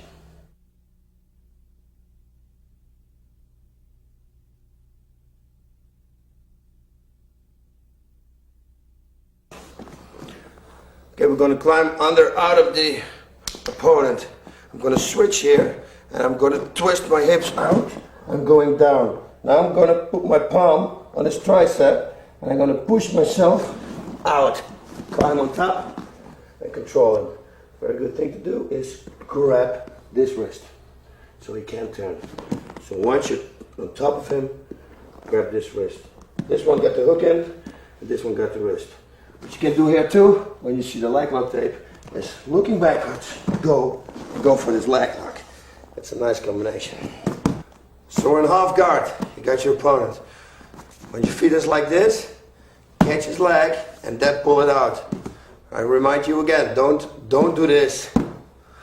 Okay? So do this. 1, 2, pull out. You're gonna skip your hip out, and I'm gonna pull myself low to here. Once I'm here, I'm gonna push on the back of his arm, on his shoulder or on his tricep. I'm going to climb on top, sliding in, and grab his wrist with my left hand. Again, like every submission, you have to wait for the right moment. When he's completely tight, it's not going to work. So force your way into it, do something else, try. Go for solutions. He's not going to give it to you. So take your time for it. If it works, it works. If it doesn't work, you go for the other turn. So always combine all the combinations you just had, all the things. Combine them and try them out, all of them. Switch constantly. Then you're going to escape. Okay.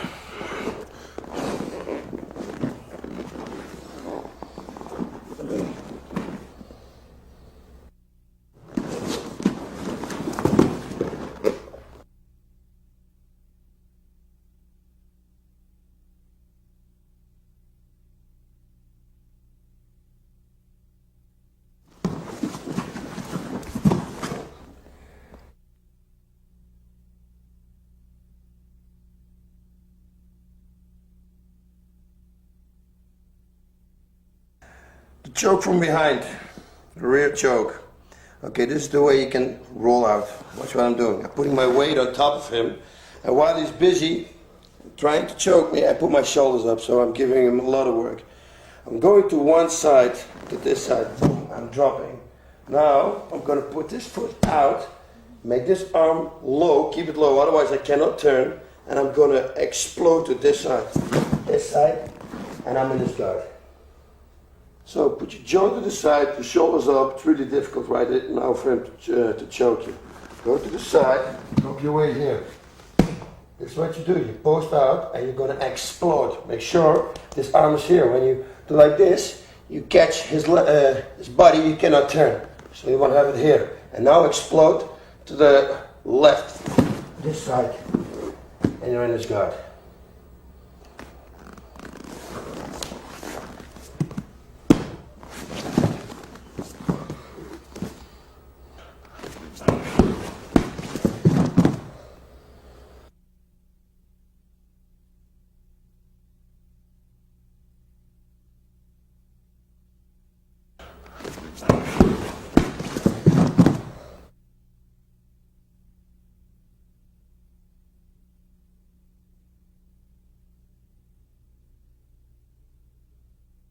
Escaping from the guard. Most easy way, it's really strange, but I use it a lot and it works, is the neck crank. When he's got the guard tight, you go in, you slide all the way up, grab the top of his head, not the back, because you cannot generate any power, the top, and you neck crank him. And you got two things to do. Or he's going to tap, or he's going to release his guard and he's going to skip out. That's the only way for him to escape. So he's going to release his guard, then I'm going to put my right knee right here, and I step out. This is it. One more time. He's got the guard. Slide in, grab the top of his head, pull. He taps, or he's going to open his guard. When he opens his guard, watch what I do. I remove my foot and put my knee under his butt, right here. Now I'm going to step out, and I'm going to push this down. Make sure he's not closing the guard again. Now I can pass it. Another one. This is not a good one to use in no holds barred, because I'm going to put my hands on his head and he's got a free shots to the head. But in a grappling game, it's a very, very good one. Okay, I'm going to pin his hips down on the ground as hard as I can, or weight on it. I pin him down. Then I'm going to put my right knee under his butt and I'm going to push myself out. I will break his guard. Even if he's got a strong guard, you will break it like this, out. One more time, really important, push his hips down. Watch what I do. If I don't push his hips down and I do this, he will slide over my knee. You see, it's not going to work. So I have to push his hips down to the ground, this. Push, put the knee here, and pull yourself out. This is simple. You look backwards, you see this foot is up. Normally you have a coach. Like my coach will call, when he sits like this, he'll call right. That means my right hand is going backwards, grabbing, and go to the side. Simple, but really effective. One more time. You can also look, of course. When your coach is not doing it, you can look, you know it. Then you go back. You know it's this side. Okay? Lean backwards, one movement, bring it over, and go to the side. Make it fast though. Don't stay here because he's going to hit you. And you sit like this foot is up, and I do this, you know, he's going to hit you. So once you know it, you're going to react fast. Watch me. I'm sitting here, I'm going to do this. 1, 2.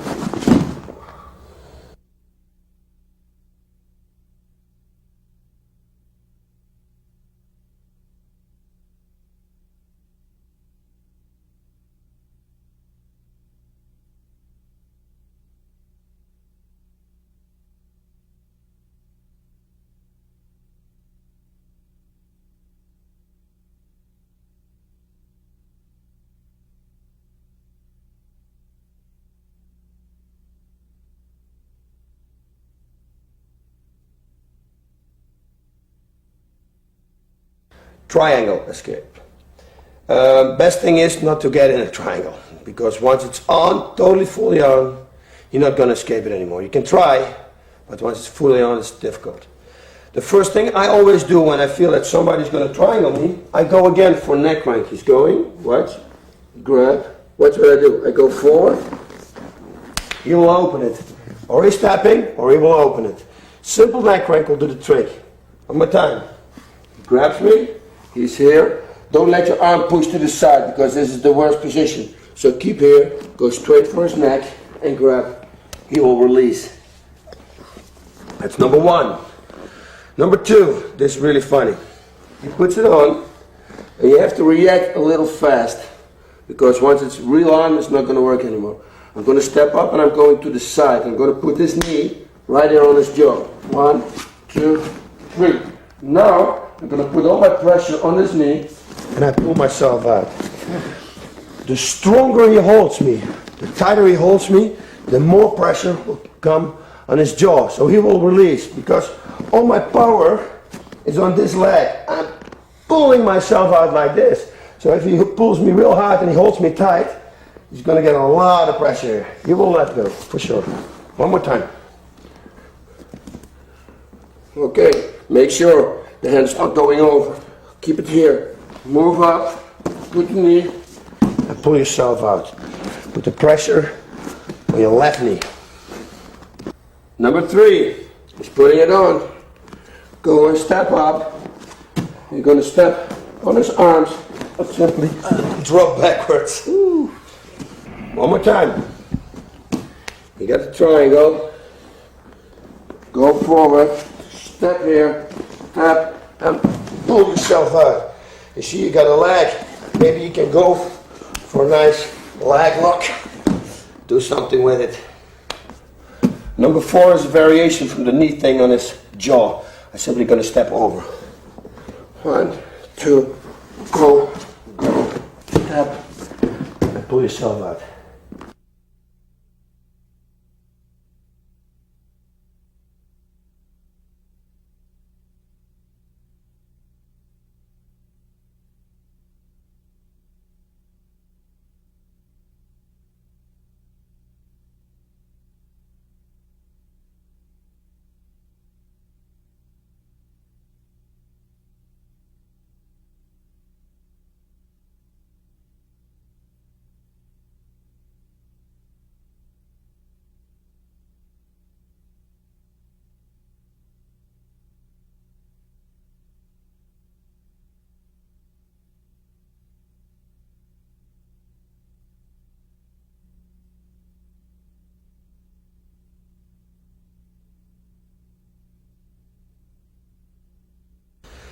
We're going to escape an armbar. An armbar is pretty easy to escape when you know how. If you go to the armbar tape, I will tell you how you can't escape the armbar, but you have to go and buy that tape. Funny guy I am. Okay, first of all we're going to do this. We're going to make sure that the elbow is on this side. That's really important. You don't want to have it here. You want to do it here. Okay. Then you get your hands hooked. You're going to wait for the right moment. We can do a few. Even when my arm is stretched, I will escape. But we're going to start with this. He's going to put a lot of pressure on it. You're going to hold it, you're going to hold it, you're going to hold it. And at the moment you let go, you're going to escape, you're going to explode and roll out. Watch what I do first. I'm going to first do the movement. He puts his hand here. Okay. This is the escape. I'm going to bridge on this side and I'm going to roll on my body. Under him. 1, 2, 3. I climb up and I go to the side. So watch it again. I'm going to bridge and I'm going to roll. Bridge and roll to the side. Keep tight to him and climb on top. Now I'm going to do it with my hands hooked like this. Okay, he's going to pull it. See what I do? I got my elbow here. 1, he's pulling, pulling, pulling. 1, 2, yeah, continue. He breaks it, and I explode out. Even when my arm is stretched, like this, like here, and he doesn't control it for 100%, I can twist my arm right now, up, and I turn. Timing is important, but also important is, again, the elbow to this side. Even when you get it stretched, make sure your arm turns that side. So I'm going to twist my arm there, and then I'm going to roll out. Right, she stretches it. I'm going to twist it to the side. See, I put power, twist, and I explode. And I climb on top.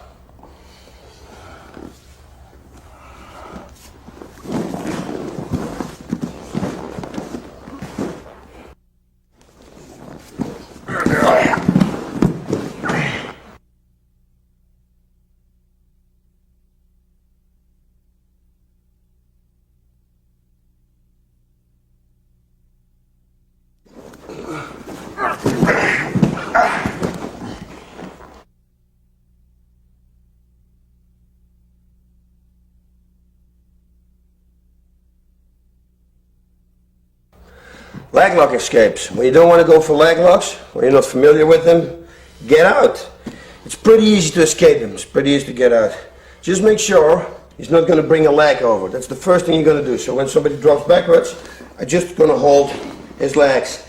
I'm going to stretch my right foot, and you see with my toes, when he's pulling, I'm doing this. Let my toes point out to the right. When I don't do that, he will go for a heel hold, you know, like this. You know, that's going to be dangerous. So you don't want to have that. Okay, only do this. There's nothing he can do right now. There's nothing he can do. Okay, so take your time. When you want to escape, you have to escape out here. So what I do is, or I push it off, and I'm going to sit up like this, or I stand up and run away, whatever you want to do. Or when he's doing it right, and he's put pressure here, so I can't move it, I'm going to push myself out like this. I push myself out. I'm going to climb on top. Okay, important is, point your toes to the right, so he cannot do anything with them. Also, when he's going for like this hold, and he's having it real low, it's going to hurt you. So what you do then, simply go here, grab his elbow, and kick it. That's it. You can't do anything right now. You got the lock on your calf, it's not going to hurt you. Okay, you're going to push this away, and when he's holding his leg here, you're going to push yourself away like this, and you're going to be on top.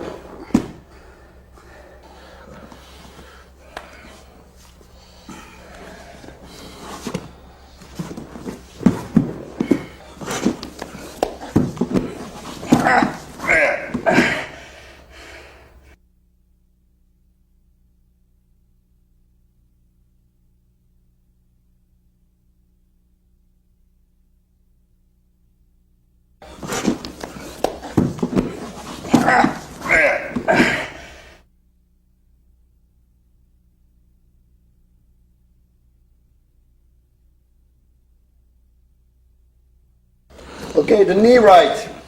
How you escape this? This is, when somebody does this to me, I would go for a leg lock, but it's a real good escape too. First of all, I have to control his hips right here. I'm going to push his hips, and then I'm going to slam my right knee up, and I'm going to hit his foot here. Okay, that's what I'm going to do. 1, 2. He's going to drop backwards.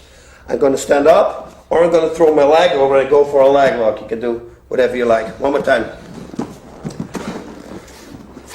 Control his hips, otherwise it's not going to work. When I do this, you see he's just coming forward. It's not going to work. You have to do this and lift it up. It's going to drop backwards. I'm doing it slow motion right now, but when you do it with a little explosion, it's going to work real fine. Here we go again. Control his hips. Stretch your arms and slam this over the ground. 1, 2, 3. See what you can do? You can go for a leg lock.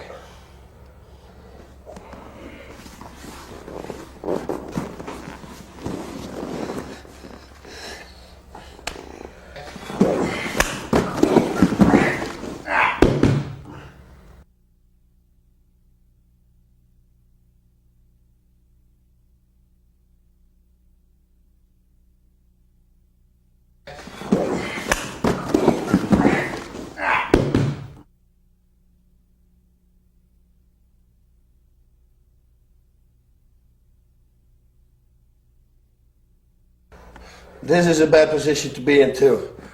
He's going to grab my hand. He's like this. He likes this position. Look at this tattoo right there. You want to explode now. You want to explode. You want to roll to that side. You're going to push the knee and explode out with your right. This is what you do. Roll and get up.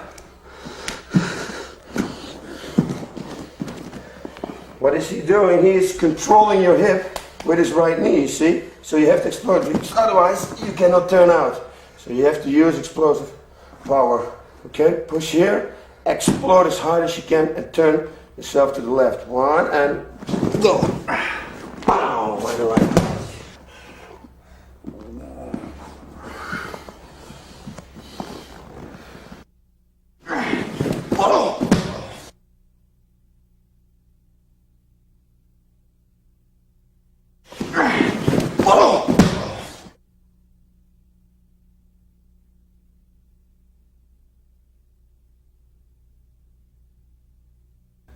Escaping the guillotine. It's pretty easy if you know what to do. You can hold him there, and once he knows that he cannot do anything with you anymore, he will let go. Or, when he's stupid, he's going to throw all away his energy, and eventually he will let you go. He cannot do anything. You're stalled in that position. Maybe you can pull yourself out, but he can't do anything either. Okay, the choke is on. What you want to make sure of is that you got also always one arm in. Of course, we're not going to start like that. We're going to start in the worst position. He's choking me. This is front choke, and I don't have an arm in. Okay, when I'm here, I'm going to put an arm in. This is important. Put it on the ground, and I open it a little bit. Now, the choke normally is on here. It's on my throat. So when he's pulling here, the only thing I have to do is I turn my face to this side. Now is the choke on one side. Nothing's going to happen. I can breathe, I can wait till he's tired, and then I'm going to pull myself out. Watch again. He's grabbing it. He's trying to make it. I'm going to put my arm in. I open this a little bit and I turn my head to him. You see my jaw is on his chest. Now on the side of his chest. There's nothing he can do right now. With a little force, I can pull myself out too, I think. When I put a little power on, let's try that. 1, 2, 3. See? With a little force, I'll push myself out. And otherwise, he cannot do anything. Just stay in that position and wait till he's tired. So now watch what I do with my jaw. When he's choking here, the choke is on. You see? You hear it when I do this. So I'm going to turn my head. I'm going to turn my head to this side. Now the choke is on the side of my head. Nothing's going to happen. So just look at him and put your jaw here. Nothing's going to happen. You got time enough. Keep the arm here, keep this here, and just wait until he runs out of power in his arms.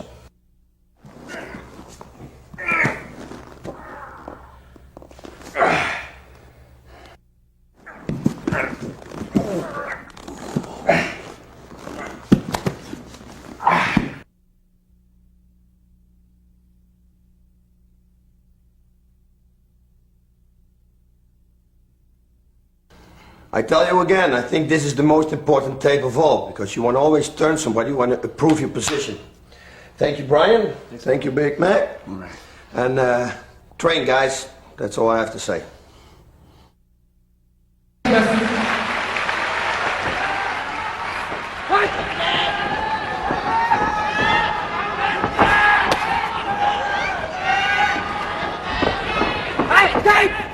What? Yeah, he grabbed the rope earlier. Escape!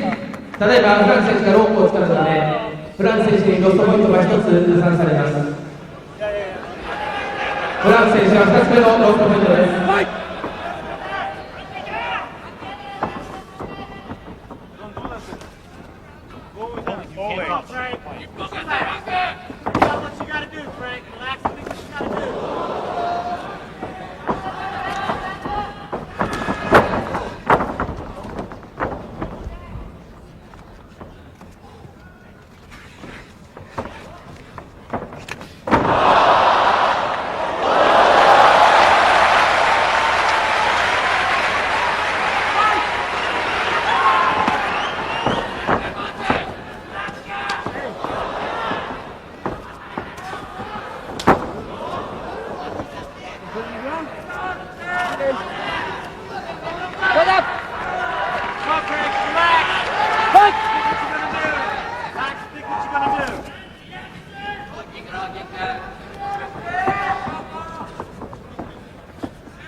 いいぞブラック。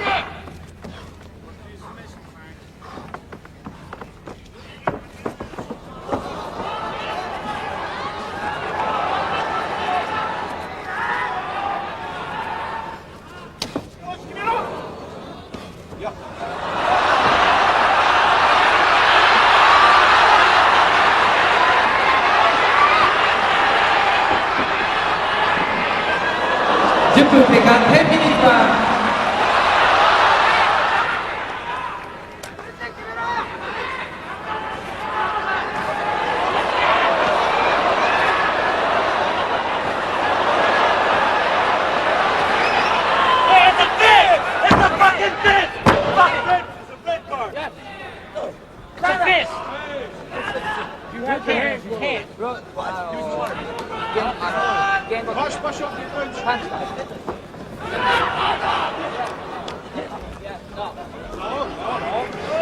ただいまルーテン選手が顔面ナックルの攻撃を行ったのでレッドカードが提示されました。したがってルーテン選手にロストポイント1が加算されます。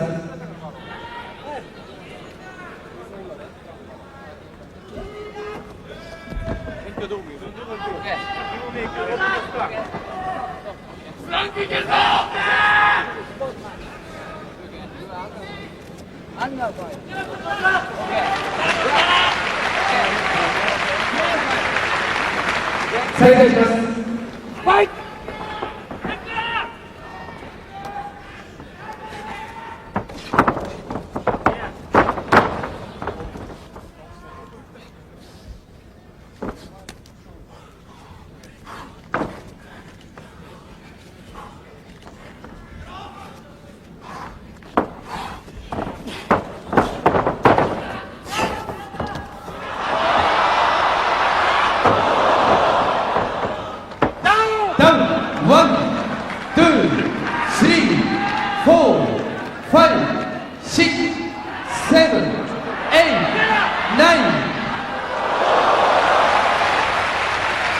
フランク選手は3つ目のロストポイントです。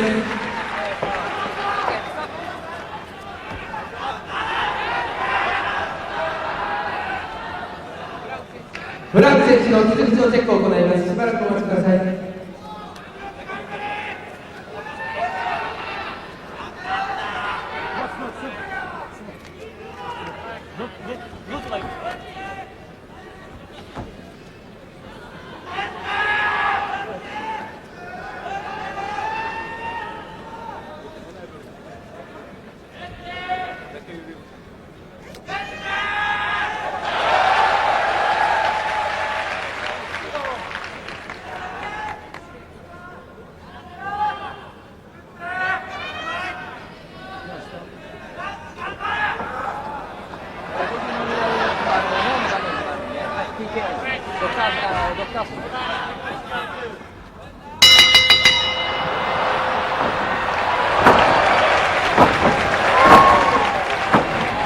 打撃による脳への刺激があるため11分11秒ドクターストップによる TKO でバスルッテン選手の勝利です。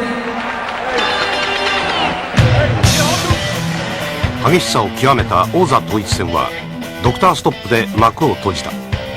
目尻の出血のせいではない。目の前のライトに反応できないほどフランクは頭部にダメージを負っていた。た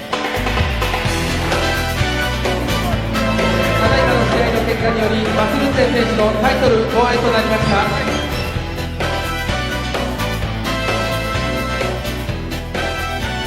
獣のようなファイティングスピリット、本来の怖さを見せつけたルッテン。試合が終わって相手の健闘をたたえる時になってもしばらくルッテンの表情は硬いままだった。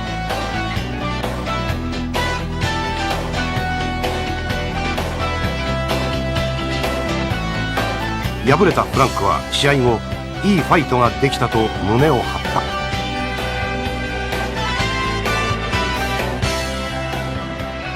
皆さんこんばんは。I'm very, very glad that I win today again.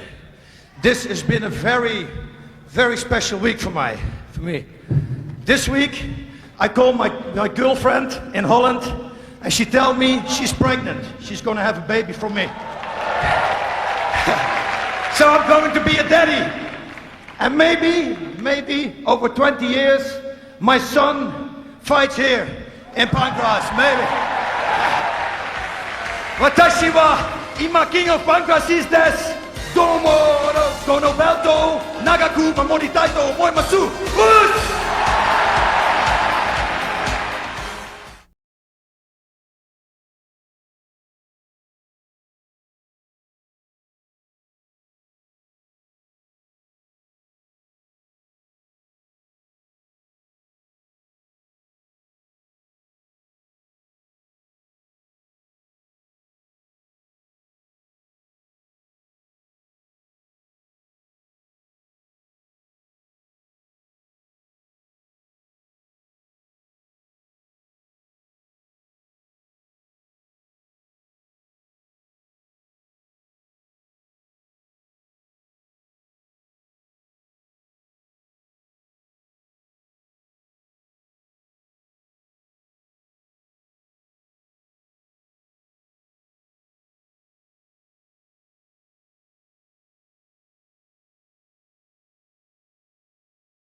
And welcome to Extreme Pancrase. We're going to do takedowns and fighting combination. Finishing holds, punches, submissions, everything you're going to need to win a fight. This is Matt, he's going to help me out. And Brian, he's going to help me out. Let's get started. Okay, we're going to do takedowns. I'm not a takedown specialist, everybody knows. But the takedowns I do, they work. They're simple. Because they're simple, even I can do it. Okay, number one. This one I like a lot. You control it a lot with your head. Watch what I do. I'm going in here and I'm going to push my head to the side and up actually. I'm going to push to the side and I'm going to stand up with my legs. So see what happens? I put a little bit body weight of him up. So instead of being 180 pounds, suddenly it's maybe 60 pounds. It's going to make it much easier for me.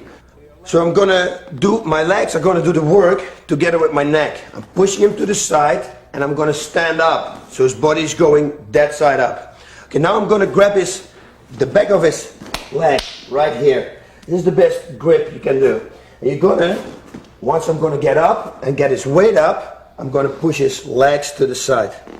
Watch this. First of all, I'm going to do slow motion. I'm going to shoot in. I'm going to stand up to that side. Make sure I'm not doing this because he's going to front choke me. So keep it up. Look there. Grab here. And once I'm standing up, you bring him to the side.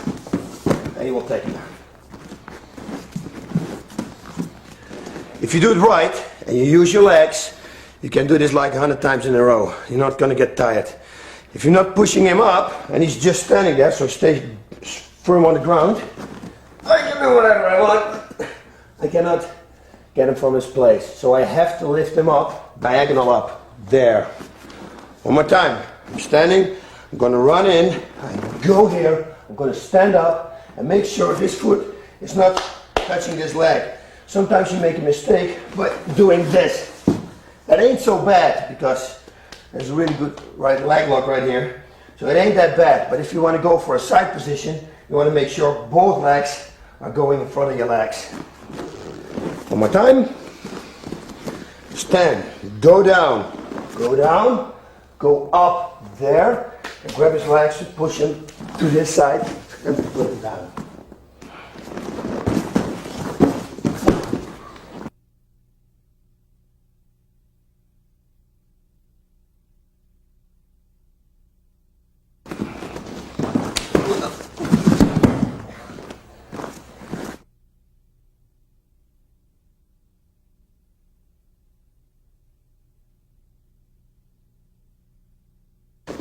The number two takedown, again, real easy one. This is like when you're on this distance. I'm gonna hold his elbow. You don't have to lift it because it's not gonna work properly. He holds it down. But I'm just gonna hold it so you're not gonna cut yourself by accident on his elbow. I'm just gonna pass and go climb on the back. This is what I'm doing. One, slide in here, grip tight. I'm gonna stretch this leg and I'm just gonna rotate to the right. Real easy. Body weight is doing the work. I'm not doing anything. I just let myself drop and I twist to the right. One more time. He's standing. You go one, grip. Don't lose that grip. That's really important. Twist your hip and you just trip him. Let him trip over your right leg. That's stretched. One. Climb on the side. One more time. Just watch the elbows. Nothing's going to happen, but you never know. You don't want to lose a fight because you get cut or something, you know. That's the bad way to lose, especially when you're winning the fight. Go. Get under, grab, stretch your right leg, and just twist your body. And go right, climb on top of him, of course. Never be in this position. Always sprawl out, legs out, so you're in control.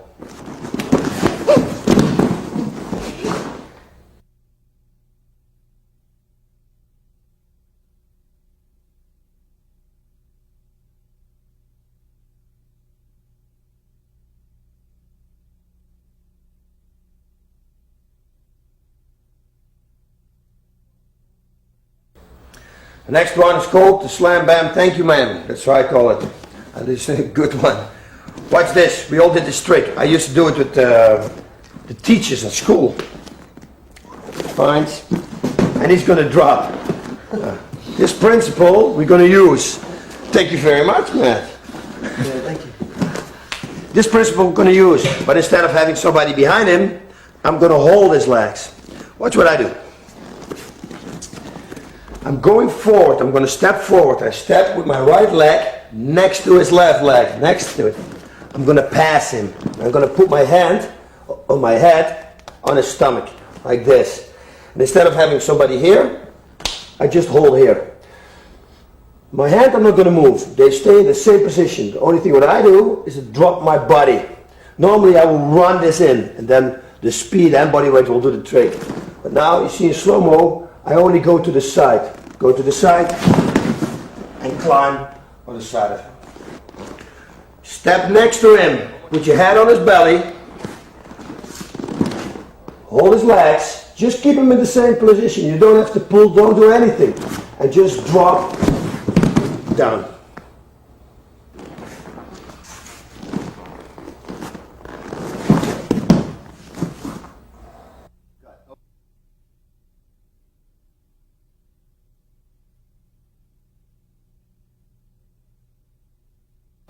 Next takedown. Going forward. I don't want to put my head here now. He's going for a guillotine. I'm going to put it in front of him like this. Step. I'm going to hook with this leg and I'm just going to take him down. It's real simple. Look. 1, 2, take down. So I'm going down. I put my head to the side of the head to the front. Doesn't really matter. On his chest. I'm going to hook with my right leg. I'm going to hook backwards here. I'm going to control his hips. I'm going to make sure this leg cannot step backwards. Because when I just take him down like this, he will hop backwards on that leg. So you have to stop that leg too. So we go down. 1, grab, and go forward.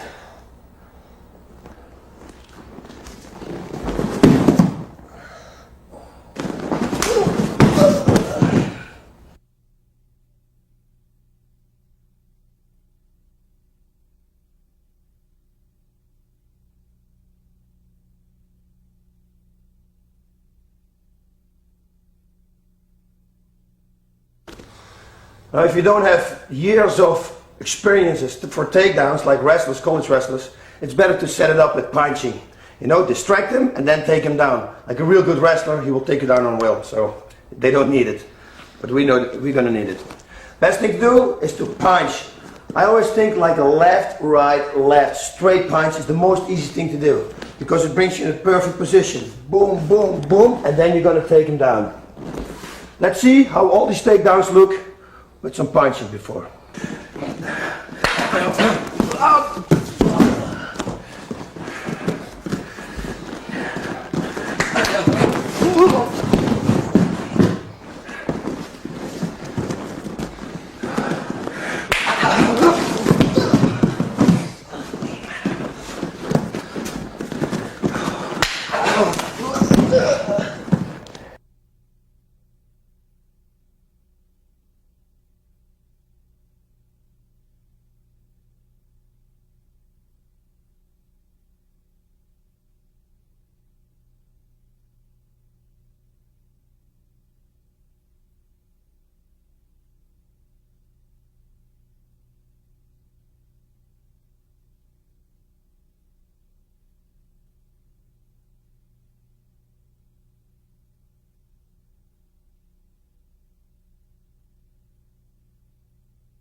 Okay, we're going to do some combinations right now. We're finishing combinations. I'm in a bad position. Matt's going to guillotine choke me. It's not that bad. You can use it. Some people are really persistent. Once he got me, he's going to hold me. I'm going to take him down, but still he's going to hold me. But that's exactly what I want.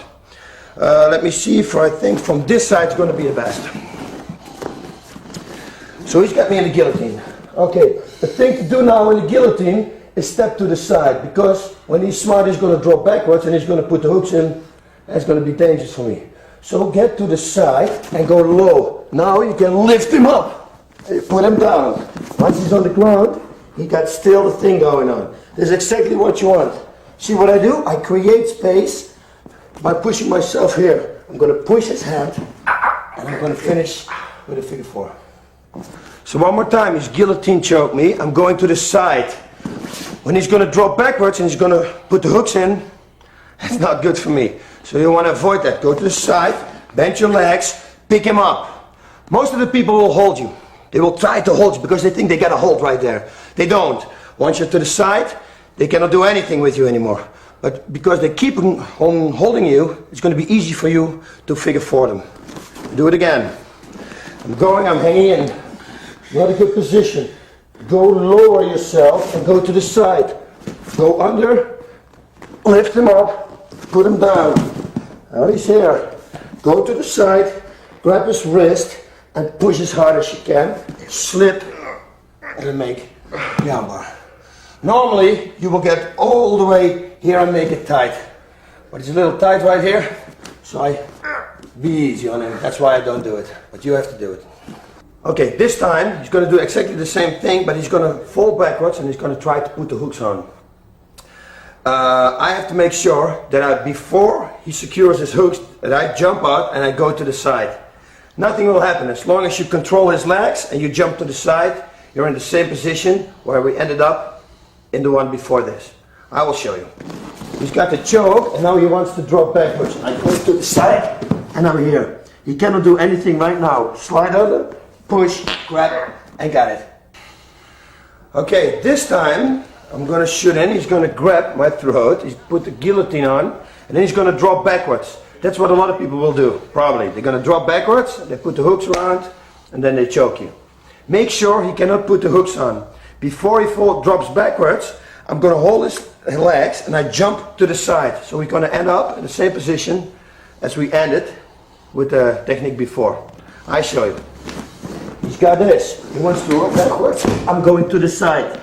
Once I'm to the side, I'm going to do the same thing. One grab and I'm going to finish it. So here we go again. He's got it. He's going to try to drop backwards. I'm going to draw it and I go to the side. I'm going to slide under. I grab his wrist and I finish.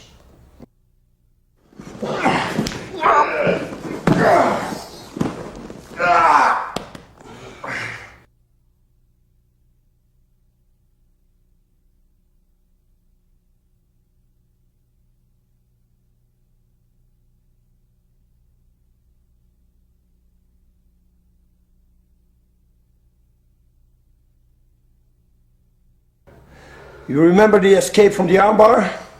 If not, buy the series. You didn't saw it, buy it. We're going to do it now and we're going to counterattack it right away. Why? Because when I roll out, he will be totally off guard at that moment. And you have to use that little moment to attack him. Watch. He's going to lay down. He's going to go for the armbar. I'm going to escape. I'm going to turn. Grab his leg, step over, and go for a knee bar. Okay, here we go again. We turn out, turn, grab the leg, step up. I'm going to slam in, step in, keep low, make the knee bar.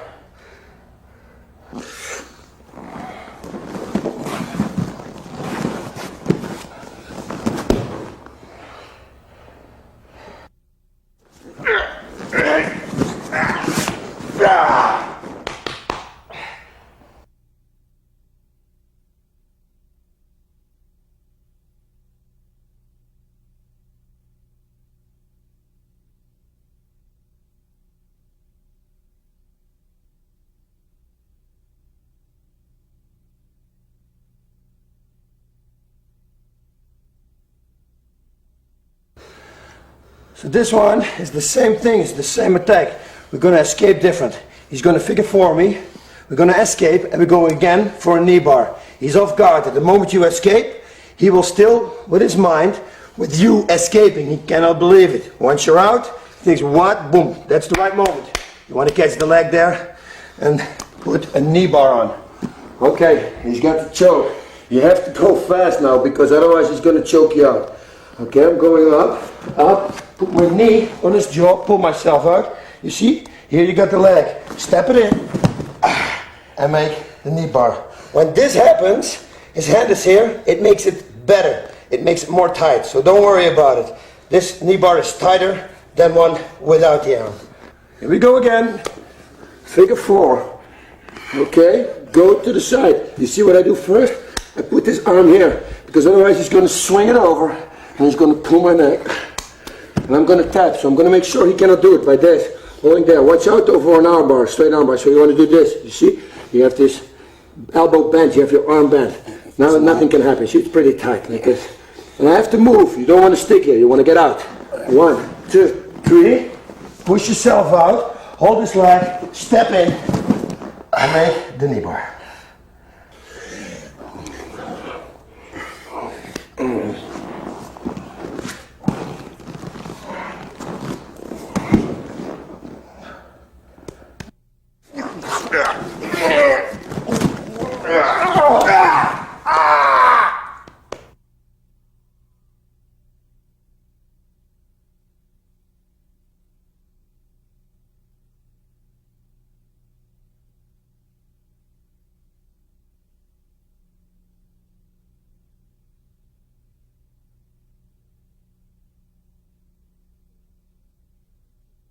Okay, a nice combination is this too. You remember the neck crank? We had on the neck crank and choke tape. We're gonna start like this. 1, 2. This was the neck crank we had. This was the perfect position to do anything with him what we like. Boom, we can smack the hell out of him. Grab the leg, keep it tight, concentrate yourself on his toes. I told you in the leg lock tape that it's a toe hold. Watch what happens when I'm gonna do it wrong. I'm gonna do this, when I grab this, he's gonna stretch his hard leg. Up, I'm gonna lose the control. Watch when I do it right. I'm gonna do this. Now try to stretch your legs. He's not gonna stretch, because when he stretches, he's locking himself up right here. So you have to grab his toes to the left. Pull them to the left. This is the only right way. You don't do it like this, he's gonna escape. Okay? Grab it, slide up, so they are the same length, the same direction, and then twist your body. Rotate your body, your whole body, to the left. Like this. One more time. We're sitting in this position. We saw this position from the neck crank tape. First you can distract him a little bit. You can elbow him, whatever you want. You grab here. Now you're going to concentrate. You're going to visualize what you're going to do. So everything is going to go smooth when you do it. I look, I go in one time, hop, pull it down, slide it up, twist.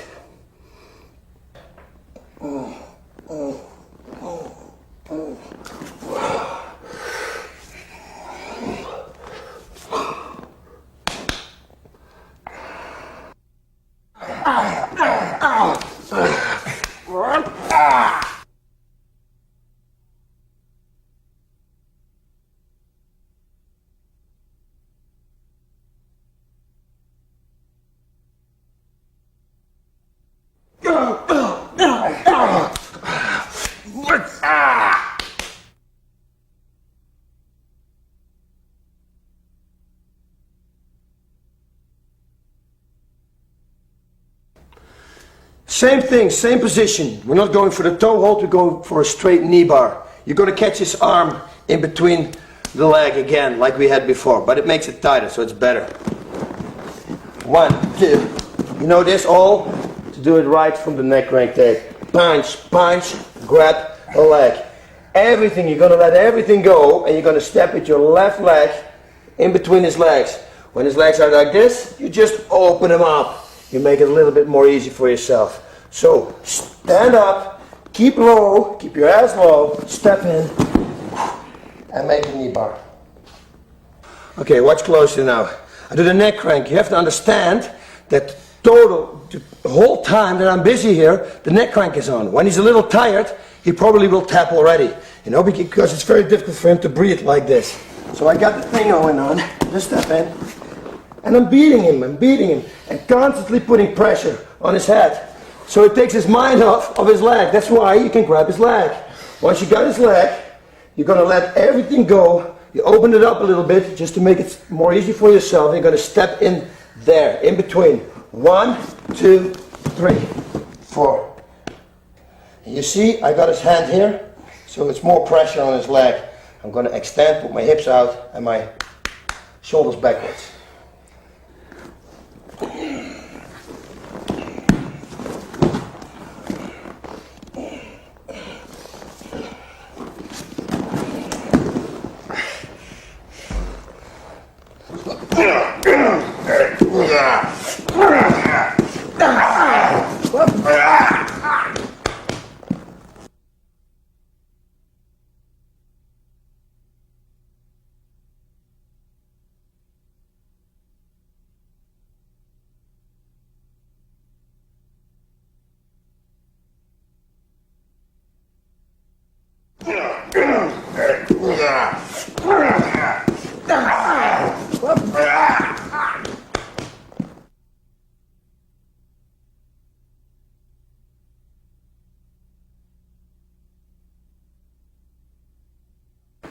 Remember the takedown we had, takedown number 4 from the same tape. I'm going to shoot in, I'm going to take him down, and immediately I'm going to apply a knee bar on him. Slow motion first. I'm going in, I grab, I'm going to put this hook in here, and I'm going to put him down. Now, watch what I do. I slide my foot up all the way till the end. Now I put the other foot there. I cross my feet, and I'm going to bridge. When I bridge, it will hurt him. But sometimes when they get real strong legs, you want to bear hug him. You want to do this, and then you get a lot of power. Now, normally when you would bridge, you would come up, you know, but when you hold yourself down here, and then you get a lot of power. So grab around and power. You see that my feet are touching his feet. The leverage is real high. When my feet would be here, and my knee would be here, I don't have any power. I want to be all the way like here. It's the same as an armbar. When I have an armbar, I pull somebody here or I pull him here. You know, this is going to work. Here, there's no way you're going to stretch the arm. Same thing right here. Here we go again. We need total control constantly. So you take him down, you slide all the way to the bottom, here to his heel. You make sure that your crotch is here, just above his knee, not on, just above it. Again, same as an armbar. You don't want to have here the thing, you want to have it here, the crotch. Yeah? Same with this. That's why it's a knee bar, arm bar. It's the same technique. I'm going. 1. Grab, put the hook in. Take him down, slide. Now I got it. I want to make it more tight. Go under him, bear hug him, and extend.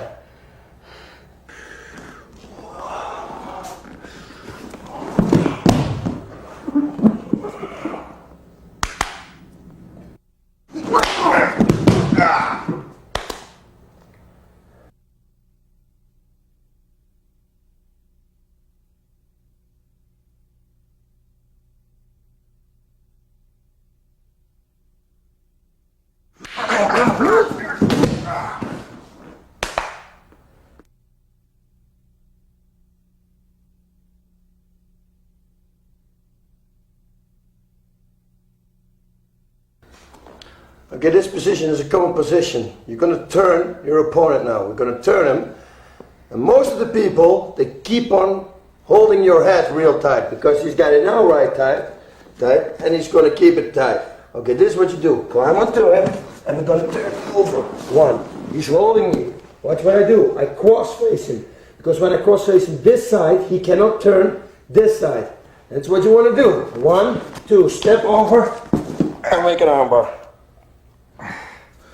Okay, so in this position, make sure he's not going to catch your arm like that. You keep it around or hook it already. That's always the safest thing to do. Okay, I'm going to climb up to him like this, all the way here. And I'm going to bridge there. Up. He's going to turn.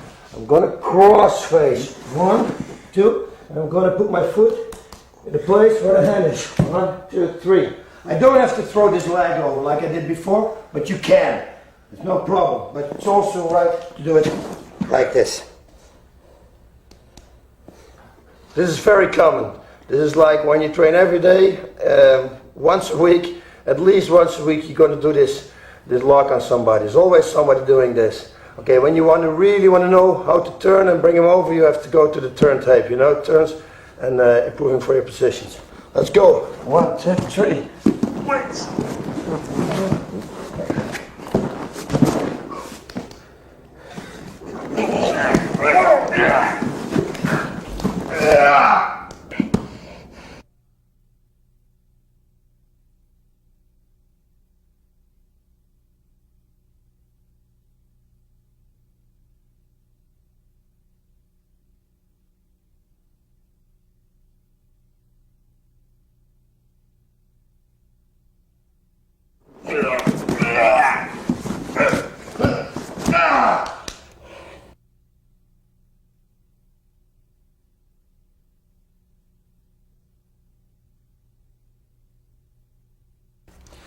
Okay, we all know this position, huh? We're sitting here and he's holding his hands. Okay, now if you just don't want to break this thing, like the way I told you, or like a couple of ways to do it, you can also go for a knee bar. It's just a funny thing to know. Up, lean backwards, go grab, step in, and make a knee bar. Make sure everything is tight, you put your knees together, squeeze so you cannot escape. When I go there, make sure you put pressure to the right, otherwise he's going to push off and he's going to escape. 1. See what I do? I put pressure there. Grab the leg, step over, and go for the knee bar.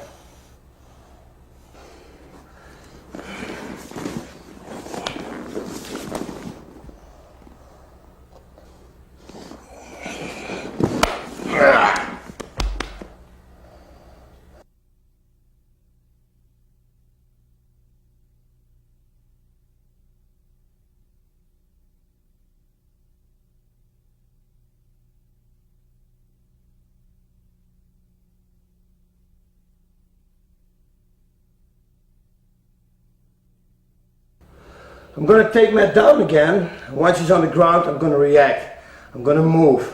He's interrupted, you know. I mean, I took the guy down. He's still with that takedown, probably.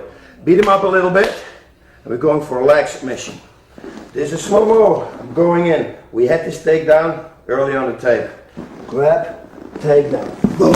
Once he's on the ground, sit up, smack, hit a few times, bring the leg over, and now I'm going to step with my right foot over him to this side. I'm going to do or this leg lock, and when that's not going to work because sometimes they don't feel it, you're going to slide over and you're going to make a heel hold. You press your feet together. Yeah, all the details you can learn on the leg lock tape. Press your feet together and go for the heel hold. One more time, takedown. Takedown number 4, for in case you didn't know. Step in, grab. Whoop, boom, go to this position. Grab the leg, slide up and lean forward. Put all your weight forward. It's really important here. Hit him a few times because you distract him this way. Then you're going to bridge. I'm going to lean backwards, but you see my power is still on his leg. When I would do this, he's going to stretch, whoop, and I'm going to lose my balance. You don't want to have that. You want to sit here. You want to put pressure. Get on him, bring it to the side. Control him. You can still hit him a few times. Bring your leg over, press your knees together, put your feet together, and twist. And otherwise, go for this one.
Next one. Nice. The slam bam, thank you man, take down. Punch, punch, punch. Go past him. Boom, he's on the ground. Start hitting him, hitting him, hitting him. Most of the time, the people crawl on their hands and knees. That's exactly what you want. I'm going to climb on top. I'm going to put my hands in here and I'm going to grab his wrist. Watch what I do. 1, I grab his wrist and I stretch him out. Now I'm going to punish him. Boom, boom, hitting.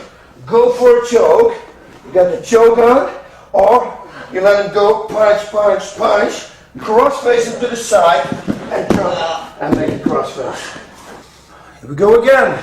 Punch. Camouflage your takedown. Take him down. In the takedown you had earlier on the tape. Sprawl out. Start hitting him, hitting him, hitting him, hitting him. He will turn over. What most people do, keep hitting him because otherwise you will know right away you're going to go on the back and step in. Hook. I go up, put the hooks in, I slide in, and I grab his wrist. This we had also on the other tape, eh? Sprawl out, put your feet together here, really important, otherwise he can escape maybe. And just start beating him up. Beating him on the back of the head with palm strikes. They will have the most impact, more impact than with a fist. Palm strike him, go under, go for the choke, or if you want to finish it different, palm strike, go for cross face, jump over, and cross face. Neck cranking.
Clinch situation. You're fighting somebody who is a striker and he got you, you don't want to take him down, you want to clinch, but you want to take him down. Watch. He gets me by the neck and he's kneeing me. You block the knees. This is the most easy way to block a knee. Make it close so he cannot develop any speed. You don't want to block the knee at the end of his way, you know, because there he develops the most speed. Same with a punch. You don't want to hit him like this. You want to hit him at the end. So when you block his leg all the way here and you put your hands here, it's really easy. Your knees, see? There's no power in that. And then when he gives another knee, the left one, we're going to slide him up and catch it. We got here. Now we lift him up and maybe you need your foot a little bit to do this. Oh, take him down. You see you got his leg here. This is perfect for a knee bar. 1, 2, slap. We got the knee bar.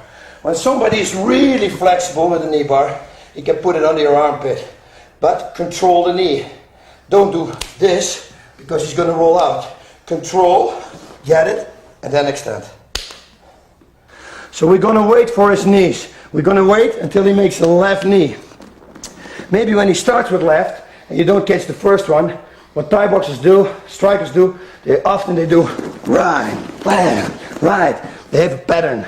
You can use that against him, of course. When he does left, right, boom, the left one I'm going to grab. Okay, I block like this. When the knee comes here, I block like that. You see, he shoves long. Whoop, he shoves there. The other one, with left, I block, but I don't use this hand. So it slides up and I catch it. It looks strange, but trust me, you can catch it real easy. Okay, here we go. He's giving the knees. 1, 2, you pass it, lift him up. Most of the time this is enough. You don't need this foot. Slam him down. When you throw him down hard, he will be hurt. That moment, that millisecond, you're going to use the knee bar on.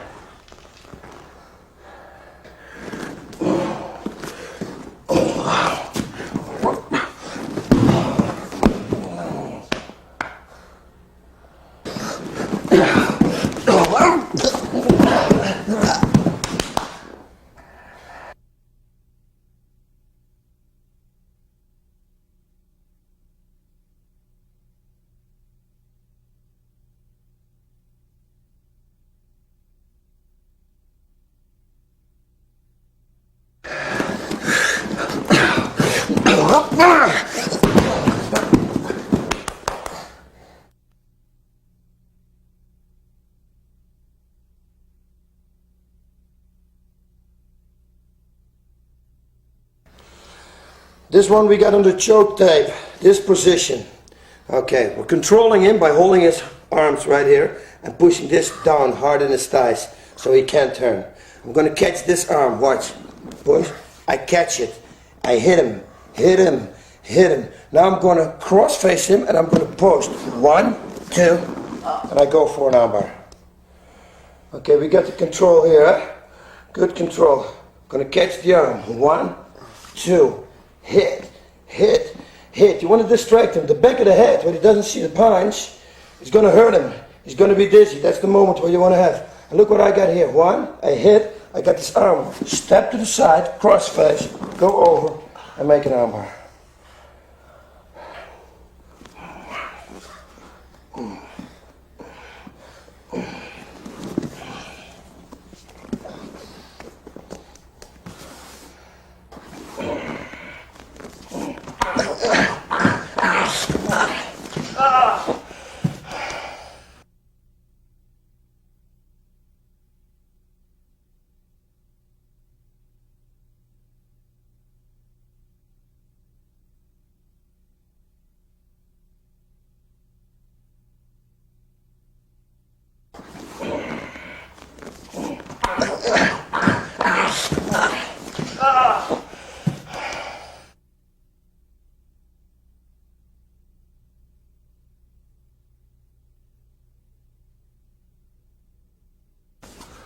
Okay, we remember this escape. Go under, put your hand here, and you're going to pull yourself out. Stretch your legs, push his body, pull yourself out, turn, go for the neck crank, punch him a few times, twist him over, and go for the total neck crank. So here we go again. Watch what I do with this hand. If I'm going to do it like this, he feels I'm going to put my hand under. He knows I'm going to escape. So make sure he's not feeling it. You can do that by turn on your side, and then make sure you don't touch anything. Slide under. Once the arm is here, don't hold him, because again, then he knows something's going on. Simply hold it there in the middle. Use it at the moment you're going to escape. 1, 2, escape, climb on top, cross face. Hit, hit, hit, create some space. We're going to neck crank him to this side. See what I did? Put my right foot backwards, leg, 1, 2, and a neck crank.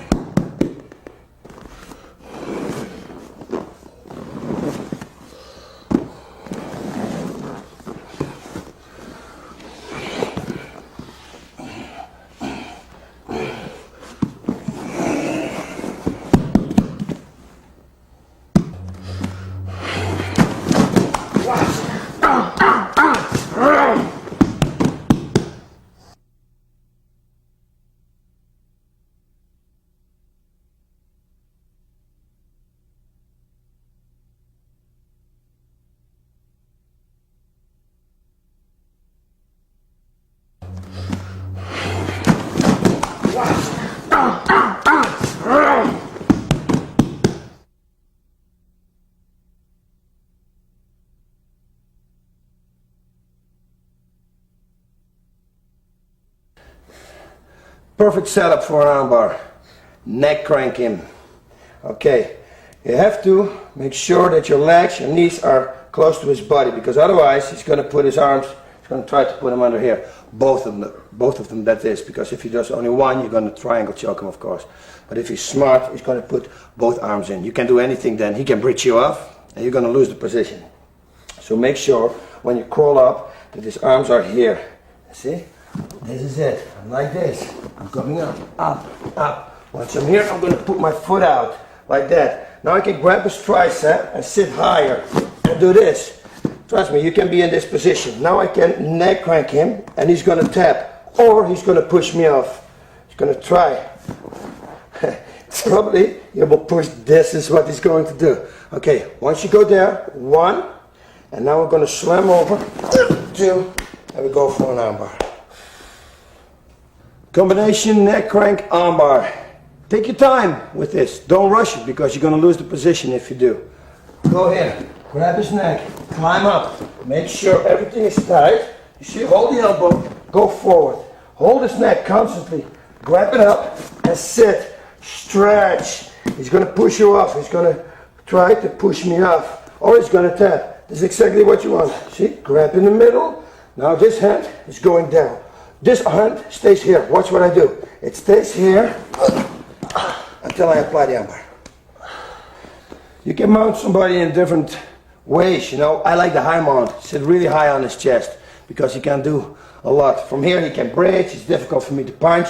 The higher I sit, the less he can bridge. You understand? Because his shoulders are here. There's no way that he can bridge this high. And at this point, he can. See, when I sit here, it's real easy. He can bridge whatever he wants. Nothing's going to happen. And I can punch, do whatever I like with him. Also, once he's here, I can grab, you know, and we start. 1, 2, take your time, slide in, take your time. Okay, now we got this. Watch what I do. I keep my left hand here, contact with his head, twist, and then I slide over.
Another one, nice combination. I'm gonna grab his head. This is when you're busy with a striker.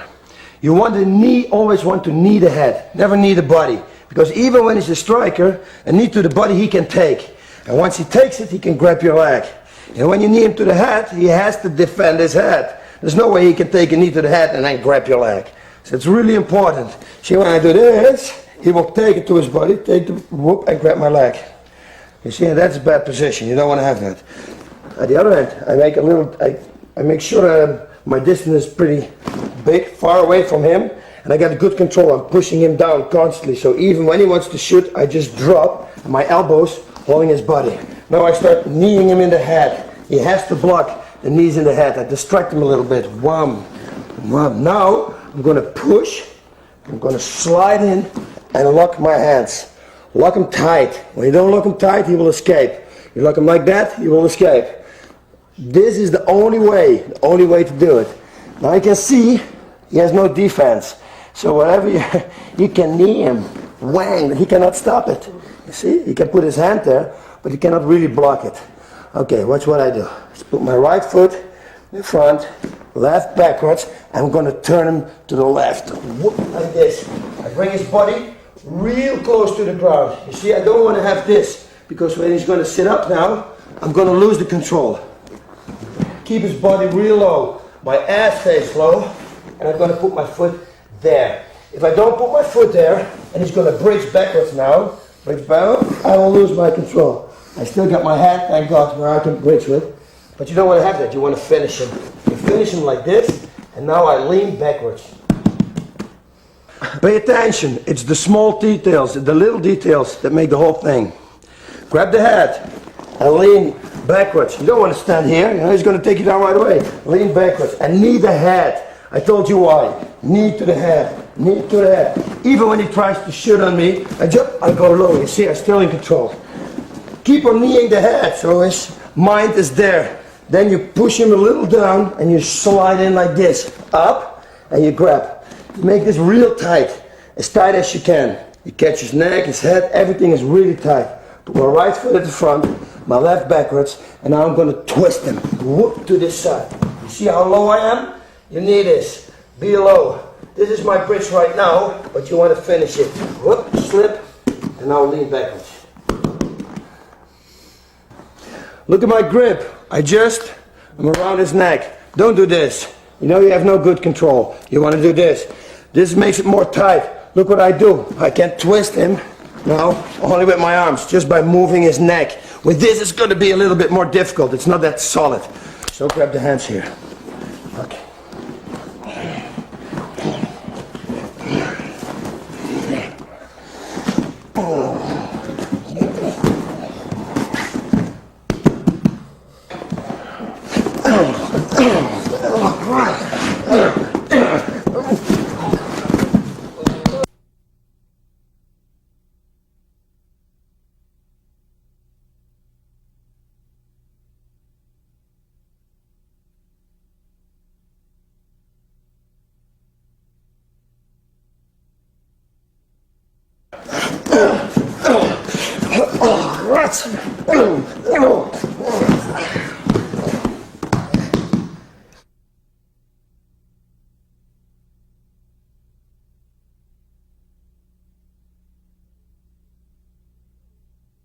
Here we go.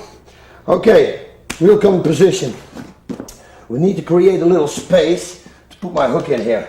What you can do is just cross face him. Cross face him to the side. His mind will be here again. Cross face, step in, and go for this. This is a lock, an arm lock. See, when I set it up now, he's going to tap. But we can do something more too.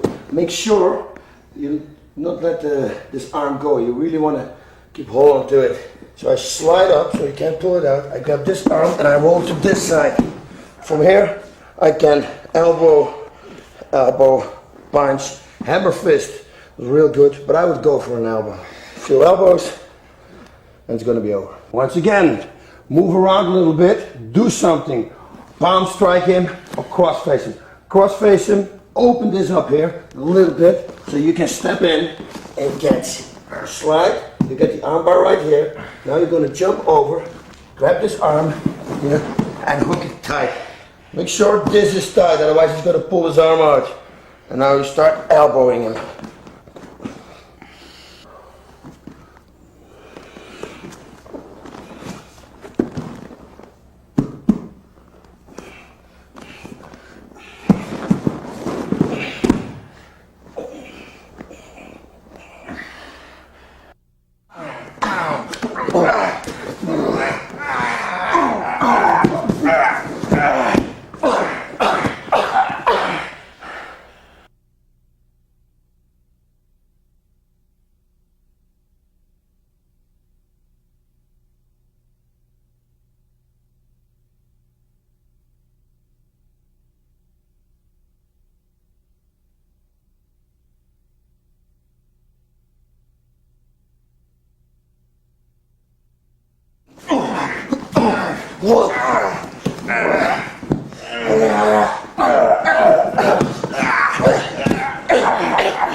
The next one I'm going to do is kind of like this one. Watch my fight against Maurice Smith.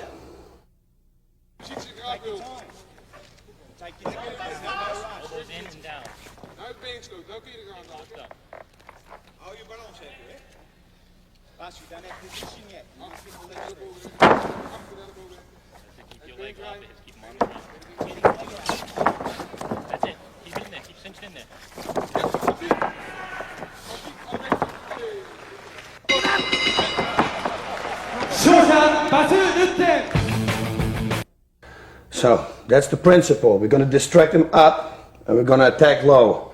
So we'll make him think you're going for an arm or something. What you do is really doesn't matter. It doesn't even have to be a hold. As long as you start pushing his arm or grabbing his wrist, people already think you're going to do something with his arm. A good thing to do though is try to bring his arm here. Because now he's going to think you're going to hammer lock him. And maybe you can finish him.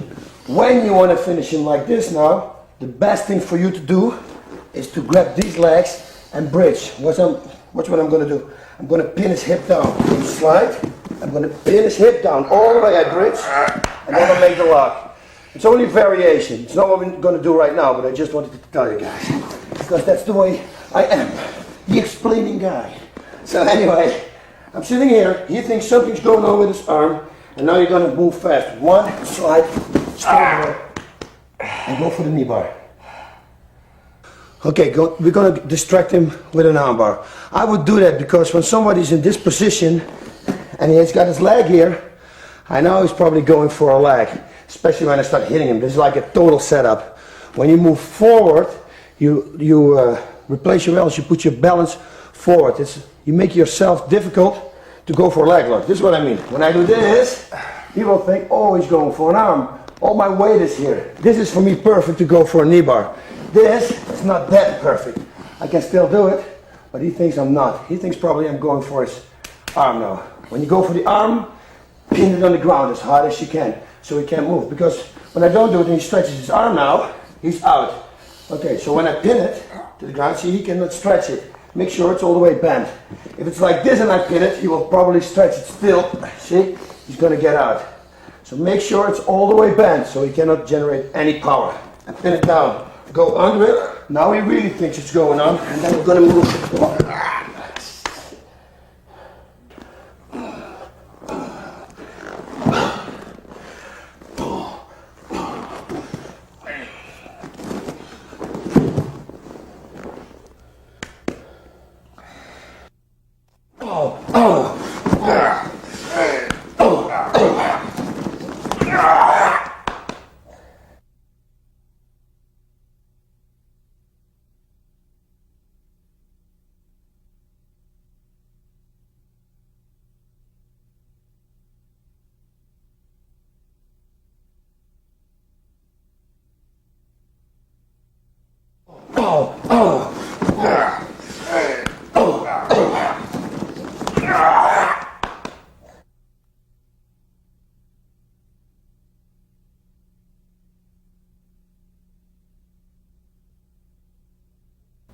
Another nice setup.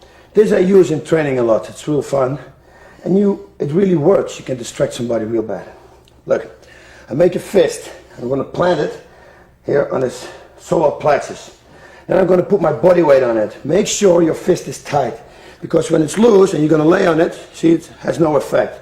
You want to bury your knuckles into his plexus.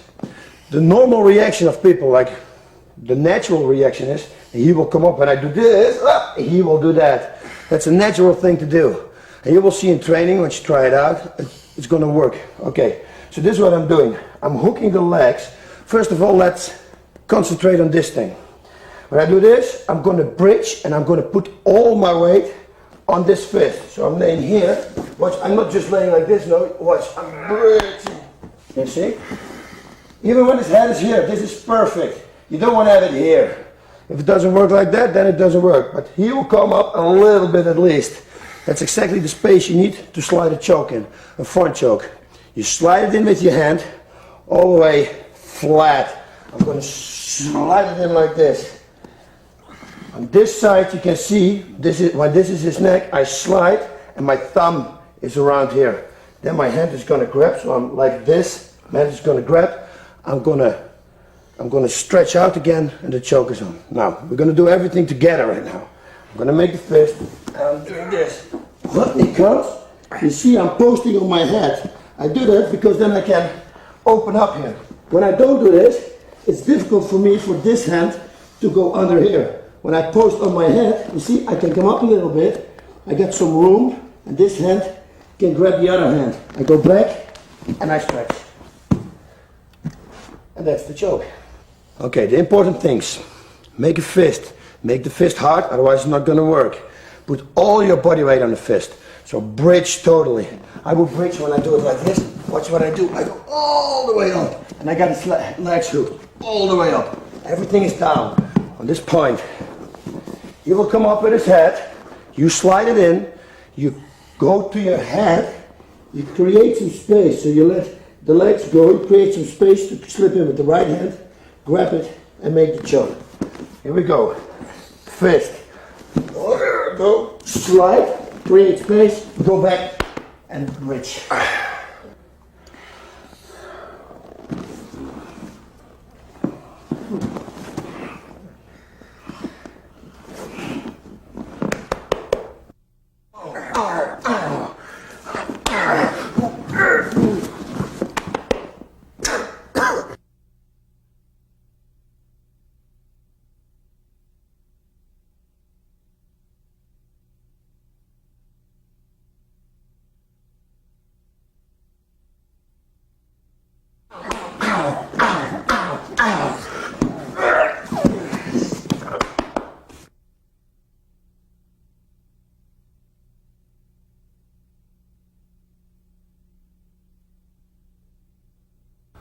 Okay, what we go for here is an armbar.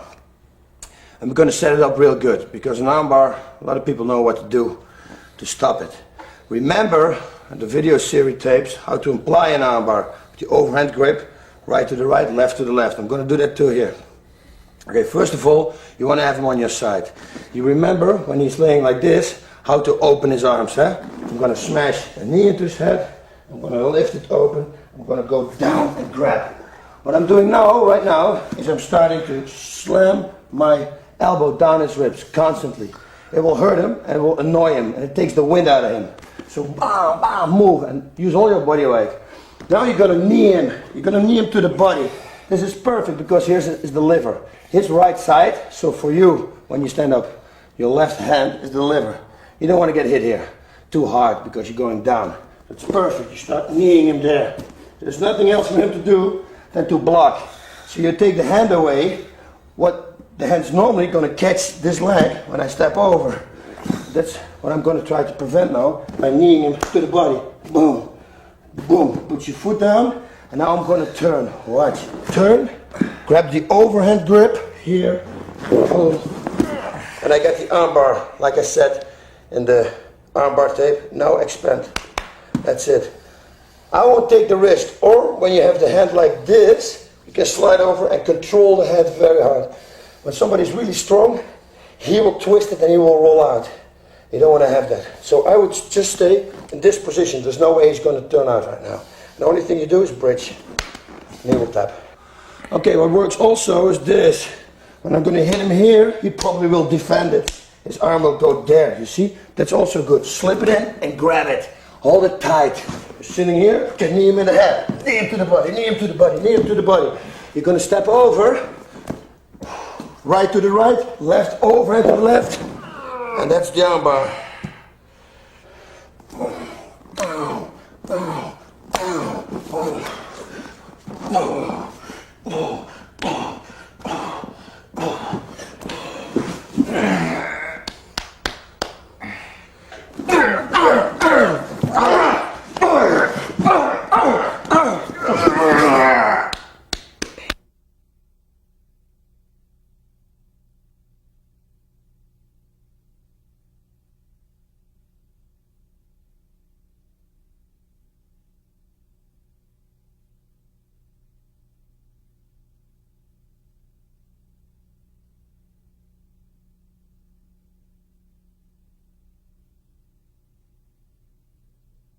That's it. I hope you like the combinations. I got them through years and years experience and a lot of training, a lot of fighting.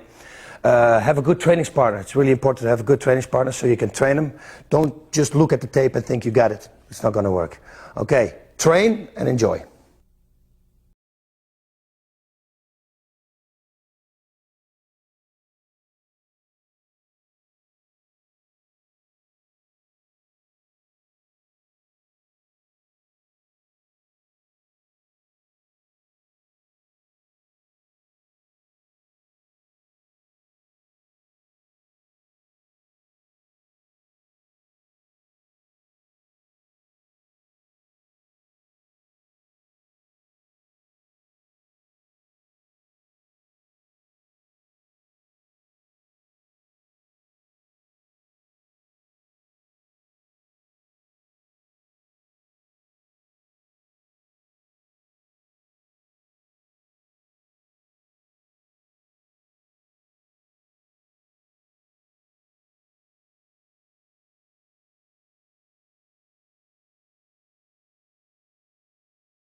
Bas Rutten and welcome to Extreme Pancrase. We're at the Beverly Hills Jiu-Jitsu Academy. That's the academy where I teach. Friend Matt is back, just from the hospital. He recovered after the last tape you saw. This is about 2 months later now, right now. And today I'm going to bring you in my training routine. See if I can tell you, slip in a few secrets, what kind of training I do.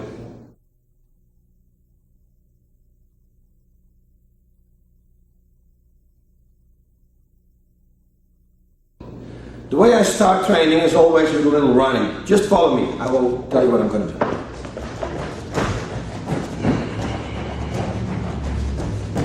I'm going to do everything a little faster, of course. Normally, this exercise is a little longer.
When I'm a little warm, I'm going to take sprints.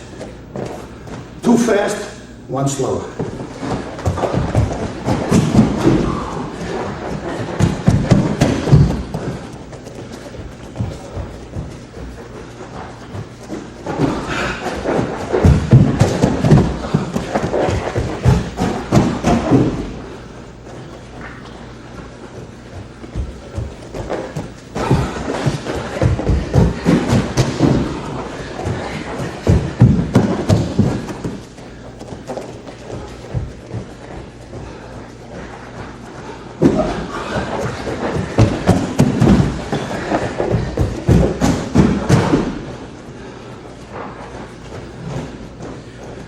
Okay, now I start rotating.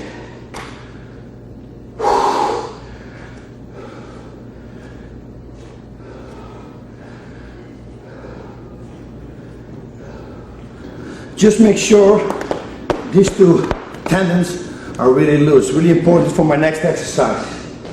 My next exercise is a tape. It's a tape with my own voice on it, and I'm going to give myself instructions. It's a little thing I will tell you afterwards how it works. Let's put in the tape first. 2 minutes. 2, 4, defense. 4, defense. 3, defense. Defense. Defense. 4, 1, 2, defense, defense, 3, 2, defense, 4, defense, defense, defense, 2, 3, 4, 2, 2, defense, defense, defense, 3, 2, defense, 10 right straight.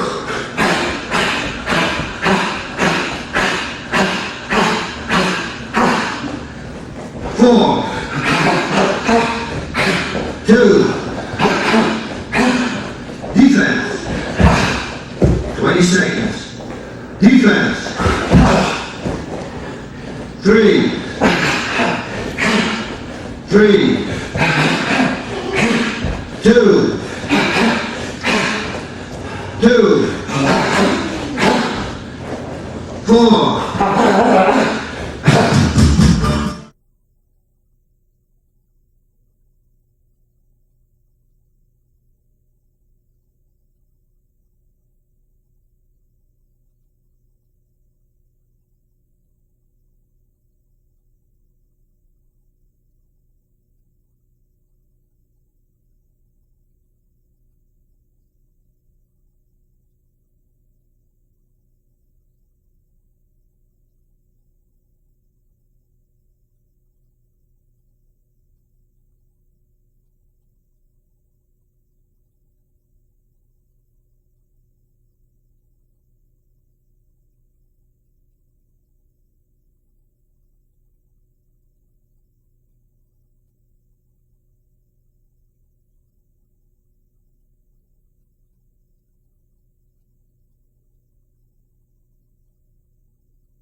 Three. And here we go again. Defense. 3. Defense. 2. Defense. Defense. 2. 3. 4. Defense. Defense and 1. Defense and 2. Defense 3. Defense 4. 2. 2. Right up the top, left through. Defense. Defense. Defense. Defense. 10 right straights.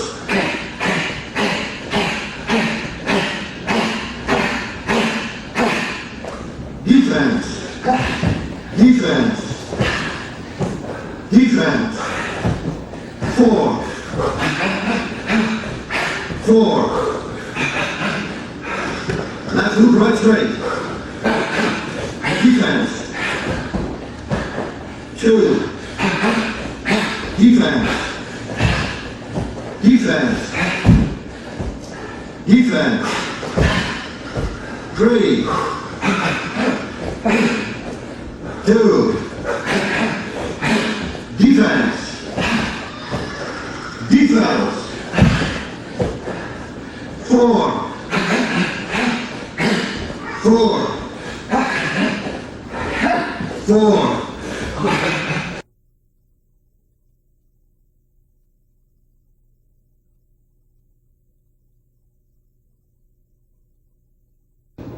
Normally I do this 1 round more, and before a fight 2 rounds more.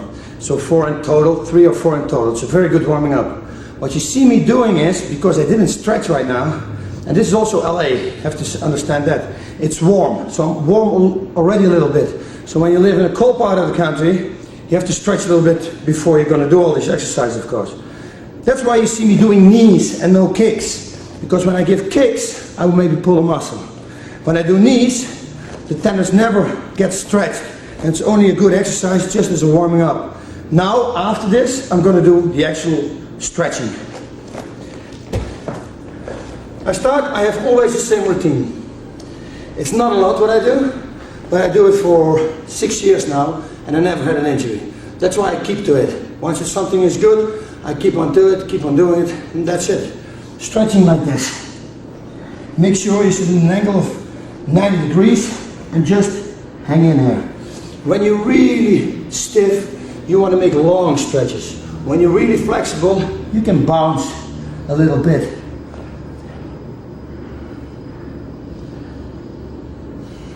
I will rush through the exercise a little bit. Normally I do it a little bit longer. Okay, after this, because I'm in this position already, I'm going to lean backwards. I'm going to stretch this muscle. You remember that we stretched it already before we start doing that exercise on the tape. But now, because we did the exercise and not the sprawling, Never hurts to stretch it again. This is the last time I'm going to say it. I do everything a little bit faster, so don't think, hey man, this guy's rushing through it. Normally it takes a little bit longer. Step over, pull this knee to this shoulder.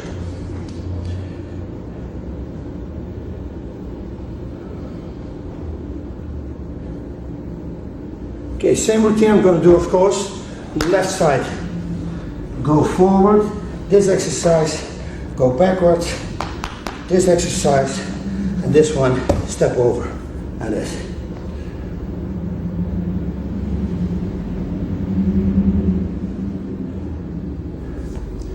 Now stretch. Once I'm stretched, I'm going forward. And I hold for a few seconds.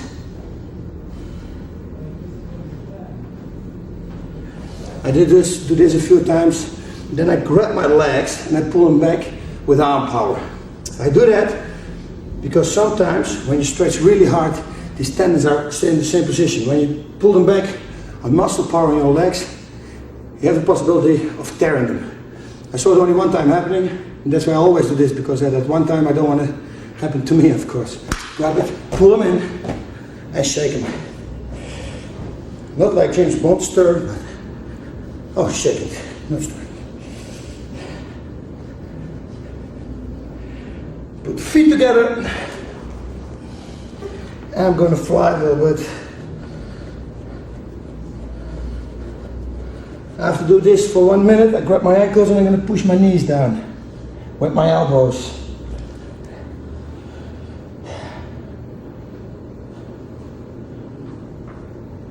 Okay, then I stretch my shoulders. Go forward and I stretch them.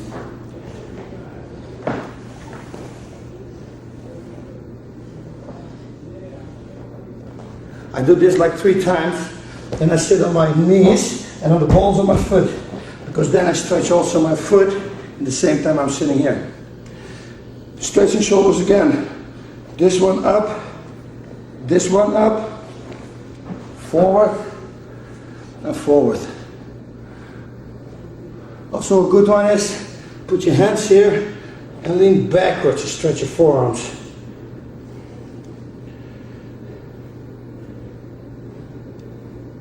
I do this like 3 times also.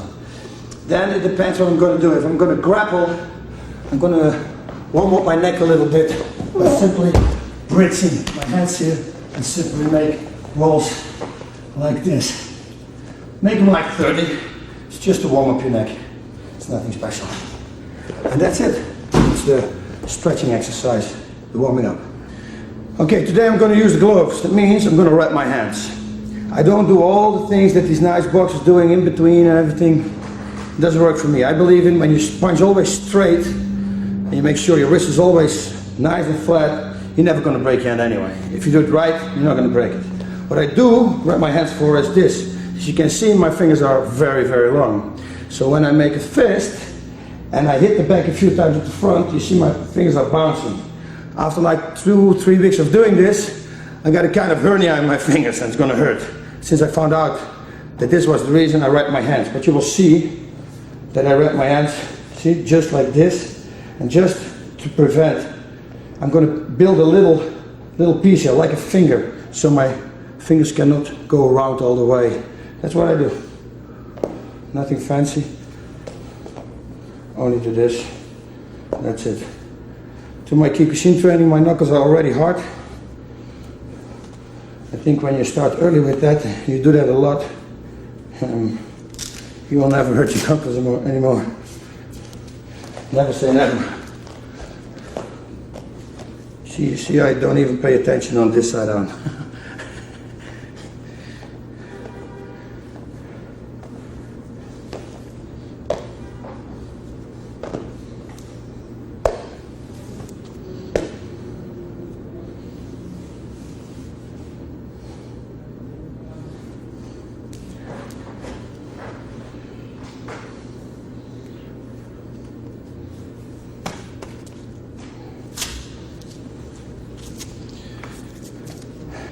These are the gloves I use on the back, the pants, and on the powers. Like normally this training I start with my friend Amir. Amir, please. This is Amir Perret, my best friend and training partner. And normally we start training with Thai boxing. We make rounds like 7 rounds, 5-minute rounds, 1 minute rest, and we go full power. After that I'm going to do the power training. Here they call it mitts. We call it powers. We're from Holland. It's like in Thailand they call it power training. Power training is like focus mitts training, only you can kick also. You'll see what I mean later on. Now, the thing I want to explain is, after 35 or 40 minutes full powering training, sometimes it's real good for me to wear 10-ounce gloves instead of 16-ounce, because I'm really tired and I still have to do my 6 rounds on the powers. And sometimes with 16-ounce is a little bit too much.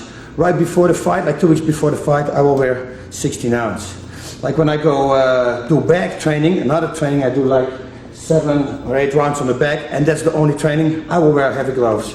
When I do back training in combination with power training, I will wear light gloves, just to spare myself a little bit. If you overtrain yourself, there's no turning back. Once you're overtrained, you need like 2-3 weeks rest, and you don't have that before the fight. So you really want to dosate your power you use. Okay, I'm going to do power training right now. Okay, this routine, normally before a fight I do like 5 or 6 rounds, 3 minutes. After that I did a sparring. This I think is the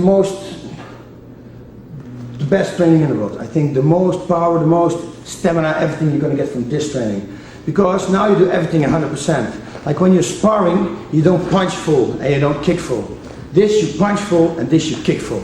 It's really, really tight. You can trust me on that. Anyway, of course we have an whole plan together. He knows exactly what I'm going to do and I know exactly what to do when he says it. So you need a partner and you need to work with each other until you get this result, of course. It's a little bit like the warming up we did in the beginning. You hear me saying the numbers to the speakers. It's a little bit of like that, and then he makes other things up too. Okay, I'm going to make only 2-minute rounds because I'm not in full training right now, so I can save myself a little bit for the rest of the tape. 1 through 4. Okay, who's going to do the time? Okay, here we go. 1 through 4. 1, 2, 3, 4, 3, 1. Opposite 1. More. 2.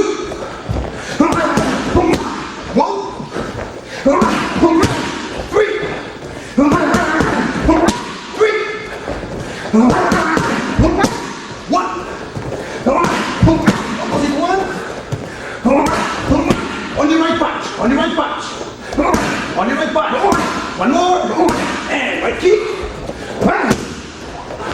Or right kick. 1 more. Last. Right punch, 2. And there you go. And 2. Good. 1. Okay, liver right left. And 1 more. And last one. And excellent. 3. Excellent. Right. Excellent. Left. Right. Right left. 4. Very good. Step. Very good. 1. Right kick. Excellent. And go. 1. Go. 30 seconds. 1. 2. Okay, as you can see, you get really tired. There was only 2-minute rounds. Normally I make 3-minute rounds and 5 rounds. The guy who's holding it for me is Amir Perret, I told you before. He knows what he does. So it's pretty difficult for somebody who doesn't know what he does to hold it, especially on a level like this. When I'm like 2 weeks before the fight, my kicks are getting harder than you just saw. Much harder, it's getting more accurate, more power, explosivity, better. Anyway, Amir is Israeli champion Clinching. He was the head instructor of the Navy SEALs in Israel, martial arts instructor, knife defense, weapons attack and everything. He teaches here the CIA, FBI. Anything you got, he teaches here in LA. He's very good. He's traveling all over America just to teach all the law enforcement and everybody. So that's why he knows what he's doing. So don't fool yourself. Okay, we're going to bring everything, we're going to break everything down. It's pretty simple. What happened is this. He gives me combinations. Like one punch, he just says straight, boom, straight. After every punch combination, I'm going to make a kick with the opposite leg. So when I punch with left, the next one is going to be right kick. When he says 2, I give 1, 2. I switch, I kick with the left. When he says 3, 1, 2, hook, and I kick with right. And when he says 4, 1, 2, 3, 4, and I kick with the left. You see, it's left, left, right, hook, left, right, hook, straight. Exactly the combination I used in the warming up tape. Only in the warming up tape I didn't kick, I kneed, because we weren't warm yet. Okay, now sometimes he says, kick, right, straight, left, hook. That means I kick, right, straight, left, hook, and after a boxing combination, there is always the opposite kick. So when he would say, right kick, right straight, I would do this, right kick, right straight, left kick. You see? When he says other combinations, he wants to make me a right uppercut, left hook, right uppercut, left hook, and then right straight. Maybe a right uppercut, left hook, right straight. Uppercut, hook, straight, left kick. This is the way we break everything up. Also using knees. I see which knee. I use the opposite pad. So when he wants to give me a knee, I know that knee. Up. I know that knee. That knee. That knee. Nothing to it. That's it. Okay, this is one training routine or so, and you didn't see the whole thing. I told you before I do this training, the power training, I had like already 6 or 7 rounds Thai boxing, sparring. Together with sparring and the pads, together with the warming up, is one training segment I do. Only one. We're going to continue now with another one. I have like 4 or 5 routines I do. I'm going to show them all to you. Okay? I will thank Amir. Thank you very much, man.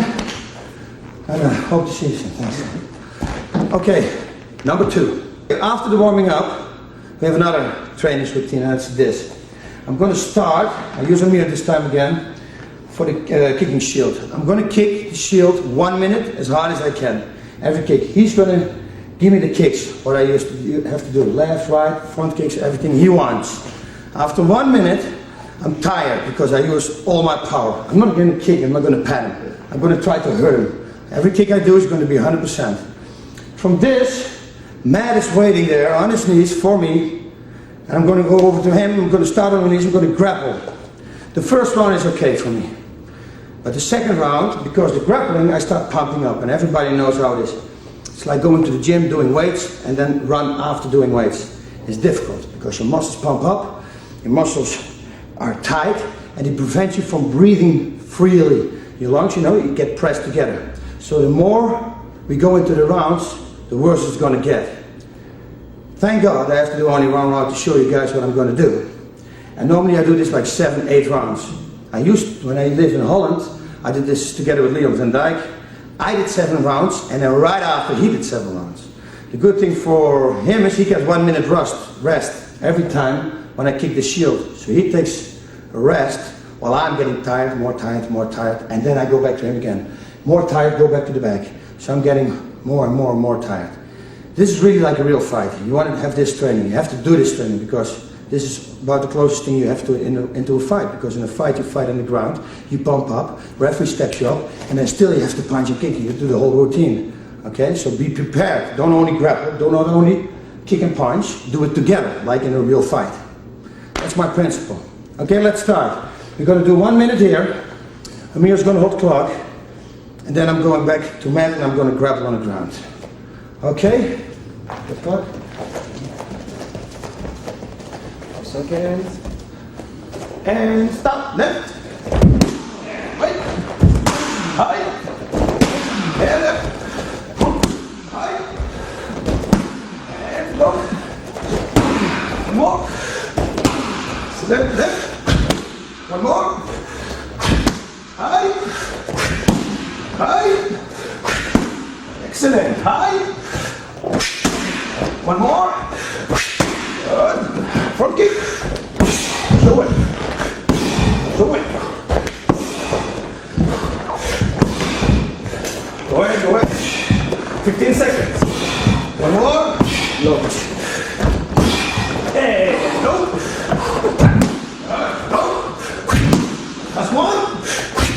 And that. Go, grab. Grappling.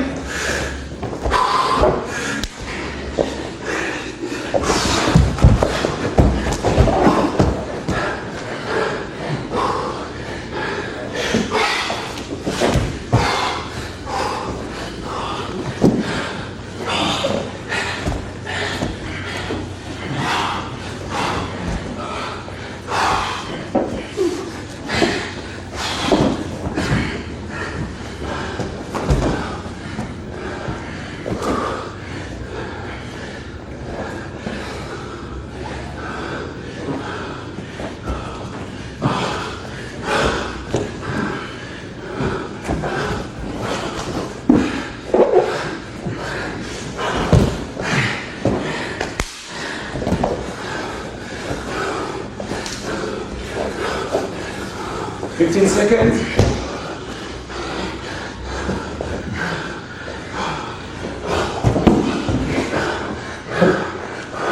5 seconds. Back.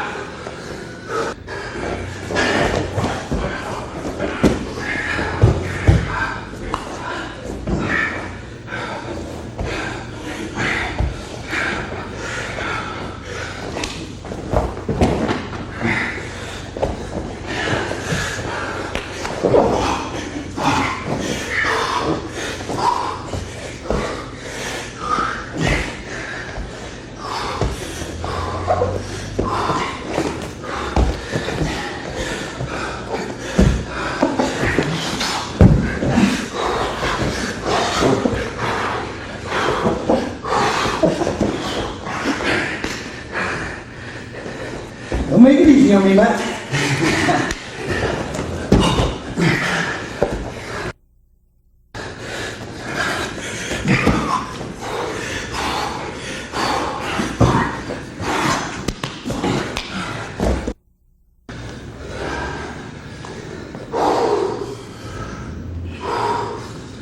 This you're going to do 7 or 8 rounds continuously. Thank God. Okay, after that, I usually do a little sparring and shadow boxing and kicking and punching, kicking, just to cool down a little bit. You have to understand, if I do this on a Monday, so I had 2 days rest, because Saturdays I don't train on Sundays, I try to get 2 days rest, then this training is going to be easy. So then most of the time, when I do it on a Monday, I will probably add 5 rounds on the back to it, because I'm really strong, still strong. When I do this like Thursday morning, after 3 days already training 2 times a day, I keep with this and I just go a little shadow boxing. I make round 3 minutes, just an imaginary opponent. It doesn't have to be all the time power, you know, just move a little bit. You can imagine that somebody gets kicked and you block it. And you block up and you sprawl. And you punch up and you sprawl again.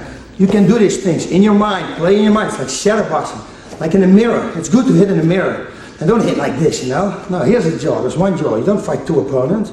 You want to punch in the jaw. Yeah, bam, bam, bam. Constantly at the same time. Stay relaxed. What I always do in sparring, and what you have to do in a fight, is make sure you're not tight.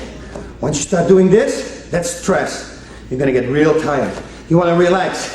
Also, what a lot of people do in sparring, because we didn't cover the sparring thing, is this: when my opponent is here and I box, they always want to be tough guys, they want to look cool, and they do this. Don't do this when your opponent is here, you know? He's going to knock you off your head. So what you do, boom, boom. When you want to put your hands down, walk away. Put them a little bit, blood comes back, and then you go again. Yeah? So keep moving. Think there's somebody in front of you. Move, block, kick, counter, grab him by the neck. You can do everything in your imagination. Okay? Then afterwards, stretching. Really important after each training to stretch a little bit. I heard somebody saying it, there's a real scientist with stretching and everything, and he said it will add 11% to your power. I don't know if you understand, but 11% is a lot of percent, a lot of high percentage, so do it. Stretch, Make sure you got no injuries. Once you get injuries and you cannot train, that is the worst thing. Okay, let's go to training number 3.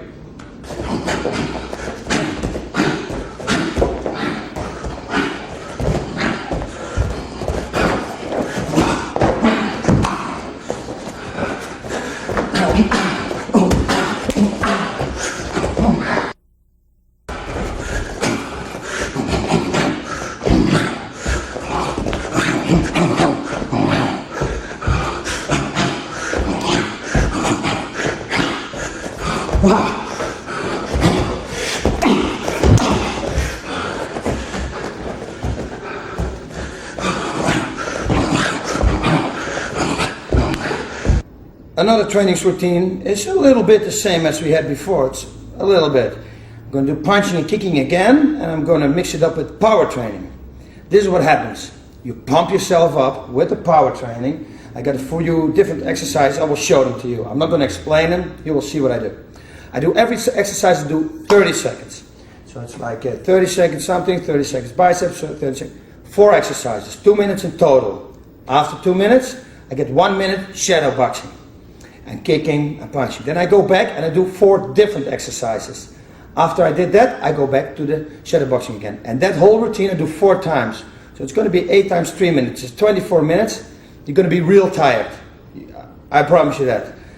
With this, of course, we're going to put on some music. Because I can't stand myself breathing. And this is an exercise you're going to breathe hard, very hard, and pump up. And you need a good music. Best music for that is Biohazard. Who doesn't know them? Okay, I'm going to put it on. Oh, also, I got this clock right here.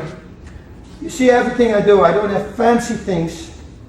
I just have this with the second hand. I'm going to use the second hand. I'm going to push it a little back so I get 20 seconds to start. I put it here. I put it in a spot from where I can see it from every exercise, because I'm going to do exercises also on the mat. I constantly have to look at this clock. 30 seconds round power with 1 minute round punching and kicking. Okay?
see I'm blowing up. And while I'm blowing up, I start punching. You saw already in the second round that my punches get a little slower. At least that's what I feel. It's like something stops my power. And it's because of the push-ups and the biceps and the dips and all the exercises. That's why it's a good thing to do. Combine it together with punching and kicking. This is exactly the same exercise I do also, but instead of shadow boxing, I do 1 minute kicking the bag. So you can do it like that too. Sometimes when I feel really powerful, then I say, oh, forget about shadow boxing. Let's do 1 minute kick the bag and go back to the power exercise. It makes you real tired. Okay, now I'm going to explain why I use these power exercises. You see me do dips. Dips I do because I want to be more powerful pushing down. When you fight a wrestler, that's the first thing they tell you is control the head. When you control the head, you control the body. It's logic because when I push his head down, there's no way he can go under and try to take me down. So a little bit more power like this never hurt anybody. Also I do push-ups. You see me doing push-ups with my elbows inside. Never like this. This is with your chest. That's a total other exercise. You don't punch like this. You punch like this. You punch with your triceps. When you punch like this, you punch with your chest. You don't want to have a big chest. It will hold you down in fighting. You just want to have a normal build where you're still fast. So that's why I do push-ups like this, like a punch. The pull-ups I make with my legs forward, I make because for chokes. And I pull and pull and pull. You know as well as I do, if you start training with each other, sometimes I do grappling. I do 1 minute, I'm on the back of somebody, I attack him 1 minute for chokes. After 1 minute we turn, he goes 1 minute on me, and we go like 10 minutes in a row like that. You know, after 1 minute pulling, and when it's not total on, you tire yourself out, it's gone. So with this exercise, when you make a lot of reps, you improve that, you know, you improve your conditioning, your muscle conditioning. So it's a good thing to do. In between, you see me doing sit-ups. Sit-ups always good. You know, you always want to protect your milt and your liver. I mean, you got only one of each. And a solar plexus, so you want to protect that. The worst thing is to go down on a body shot. That is the worst KO. When you get knocked out in the head, you go down and you probably wake up in the dressing room. You wake up earlier, but you start really thinking again in the dressing room. You don't feel a thing. You know, then you get a little headache, take a pain pill, that's it. Now, with a liver shot, you're aware of all the pain you have. And trust me, some people throw up. I broke somebody's liver one time. That hurts, you know, so you don't want to go down on the body. It's really important to train abs. Then I do squats. Normally I mix them a little bit up. I do jumping squats like this, because strong legs is always good. It's good for kicking, explosivity, and I use a lot with, you saw me warming up in the beginning, and the warming up, like doing this. Only my calves. I think there's a lot of power coming from the calves and the hip throwing. So that's it. Sometimes when I get really bored of jumping squats, I make lunges. It's like this. I go on my knees and do this exercise. Also for 30 seconds. That's a killer too. You won't get tired real fast. Oh, the last exercise was bicep. That's the only weight I normally use. A strong bicep is always good. And there's always a point that somebody gets you in an arm bar and you have to muscle your way out. Sometimes it doesn't work on technique, because you forget the technique because you're in stress. And it's always good to have a strong arm. So that's why I do it. Normally I only do this kind of power routine, but sometimes it's like training number 5. I'm going to show you the power training I do in the gym when I do it. So most of the time is it when I'm injured. I got a big injury somewhere, my knuckles, whatever, then I do power training because I can't hurt anything. I got also the same principle as I had to these exercises, but I will explain you there once I'm in the gym. What can I say? If you did this 8 rounds, you're real tired. When you're not tired, you can do like this last exercise, shadow box a little bit, like 3 rounds of 3 minutes, or go to the back and make a few rounds back. It depends what kind of power you still have left. So I told you before, in the beginning of the week, when you got a lot of power, you can do it. You can do something more. At the end of the week, you probably will say, bye-bye, I'm going home. I'm going to take a beer. No. Don't drink a beer before a fight. Did I say that? Okay. That's it. That was the training routine. Stretch. Don't forget to stretch. Don't forget the warming up, if I didn't mention it before. Always start with the warming up. And let's go to number 4. Okay, another training. heavy back training. First of all, we're going to do the warming up again, because that's really important, you know. We're really blessed living in LA. It's nice and warm, and the muscles are already warm, so we don't have to do a big warming up. But still it's always good to have a tough warming up. I'm going to use 2 bags. Normally I'm going to make rounds of 3 minutes. Today I'm going to make rounds of 2 minutes. I always divide it. I'm going to do 1 minute here and 1 minute on that bag. Normally I'm going to do 1.5 minutes there, 1.5 minutes there. The reason why I use that bag is because I go for low kicks. I want to give them low kicks. In this bag, everything is upper body. Most important thing about punching the bag is to keep the distance. Make sure you're always in the right distance. You see some people hitting and they're standing here and they make the strangest moves. Like that, it's a common thing. Kicking like this is a common thing. Don't kick like that, you're going to hurt yourself. You want to punch the right way. I told you in the punch tape already, tape number 1, and striking and punching from the guard, you want to develop power.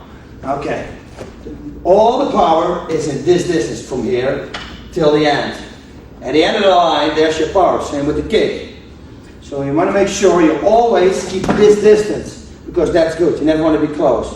When you're close, you want to have a hook. That's the most powerful weapon when you're close to the bag.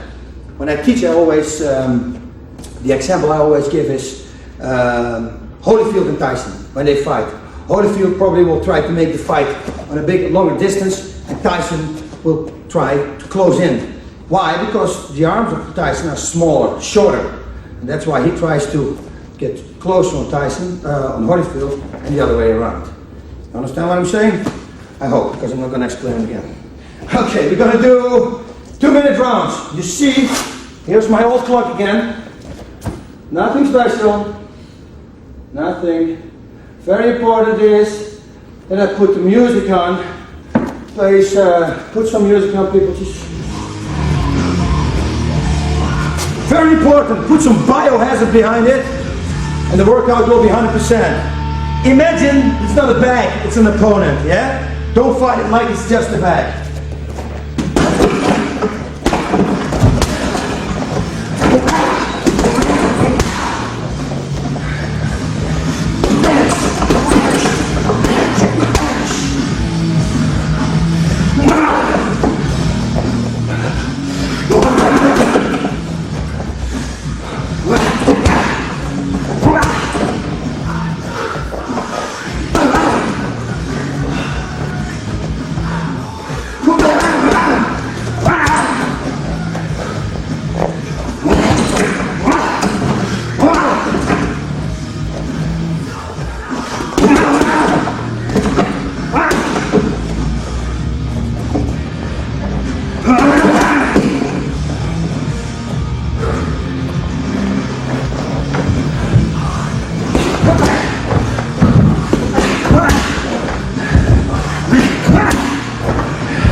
That's it.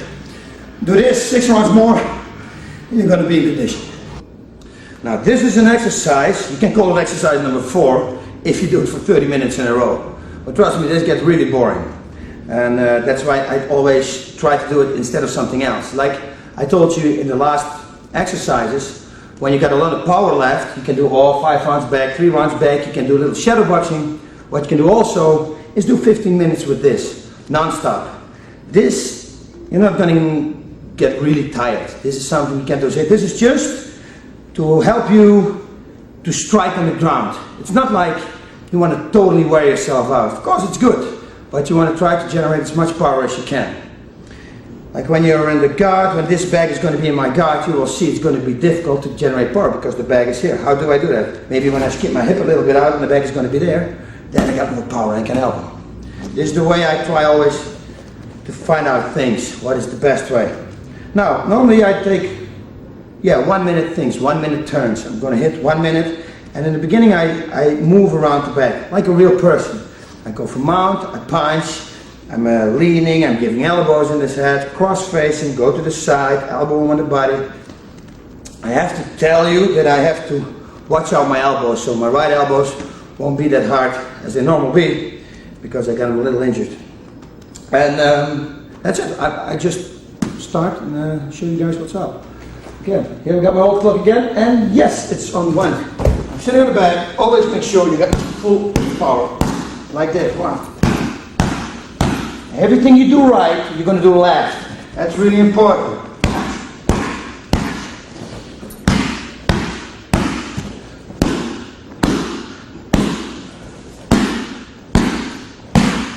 Sitting, leaning,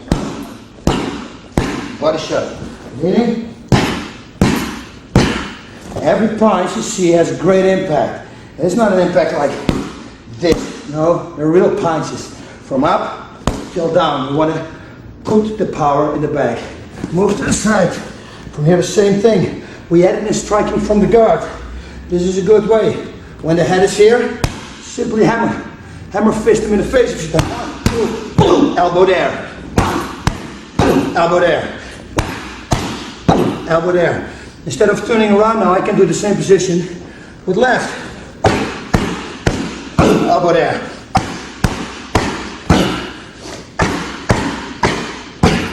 And turn around. Good one too is leaning, and drop, and drop, and drop, and turn. Right hand, send, and drop, and drop, and drop. Okay, return. Get the back. Put the hooks on. This will help you also to improve the strongness of your guard and then get more power. You will see when you put them to the side, you can generate more power, like this.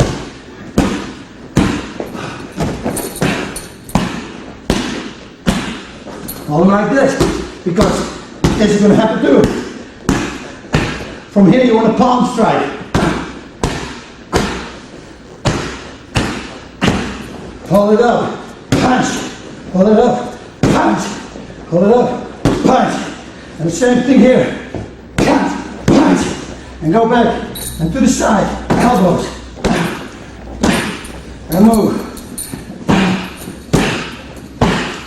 And that's it, move up, and maybe you can, boom, knee, and up, knee, and up, knee, and up, knee, and take the guard, and hit. You actually saw me doing this one time. Hit the head, hit the head, hit the head, hit the head. Turn, and continue this routine for like 15 minutes. Well, here we are in Venice Beach Powerhouse on Main Street. I'm starting to stretch a little bit, and then in the meanwhile I will talk. I choose this gym because it's the equipment is really, really good, and I have not a lot of people here bothering me. Like you have somewhere gyms I go, you know, everybody comes to me, asks me how I train, and it really bothers me. This is like really light gym, perfect for me. I always start my training routine with running. It's like a cat, I'm like a cat. I save the best for last. You know, I always try to get rid of the worst thing, and the worst thing I think is running, because I think it's boring. You got the TVs here, but still, you know, it's boring. You're running, where you're running to, you know, in the same position, but you need to do it because you need a lot of conditioning and stamina. Of course, I have a different program that everybody knows. It's totally different. You'll see it. I start running with like 8 miles an hour, light, and then I'm going to run in total for about 10 minutes. After 10 minutes, when I'm ready, I'm going to stretch a little bit more, and then I'm going to my real routine.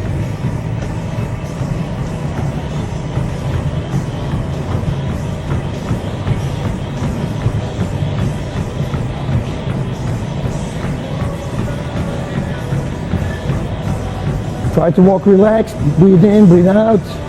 What they say in the Karate Kid, it's true. You need oxygen. It's the most important thing, relaxation. You can also train it here on the running machine because you're going to need it in a fight.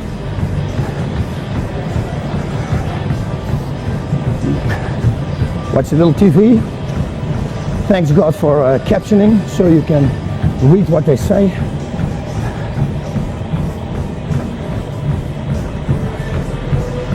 Okay, that's about it. 10 minutes warm up. I leave the machine running. Now the speed goes back. I go back to 7.5 miles and I'm going to put the incline all the way up. In the meanwhile I stretch a little bit. I'm going to try to give myself only 1 minute rest, no more. That is 15 in this machine. The incline is 15.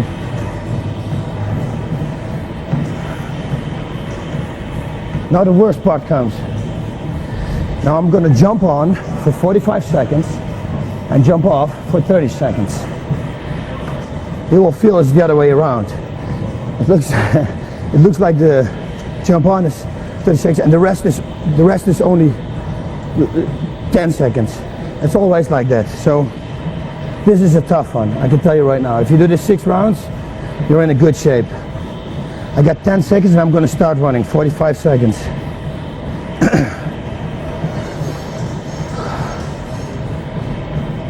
And here we go. First round always is okay. We'll start a little bit later.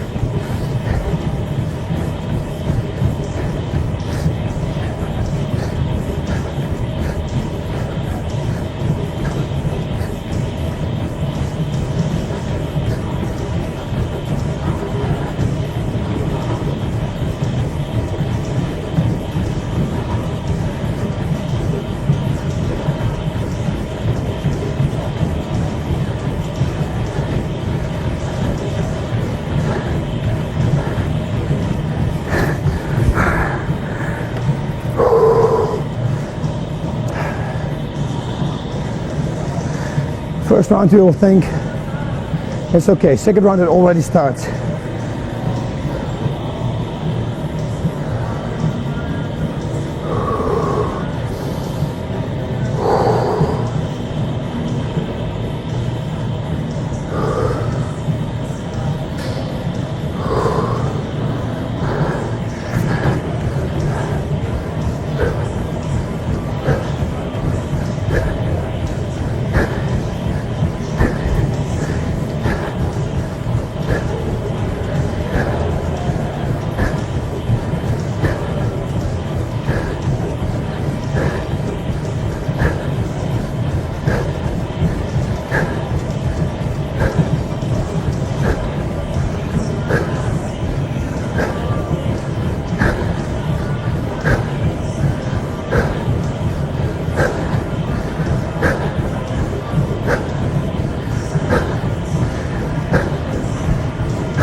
Round 2.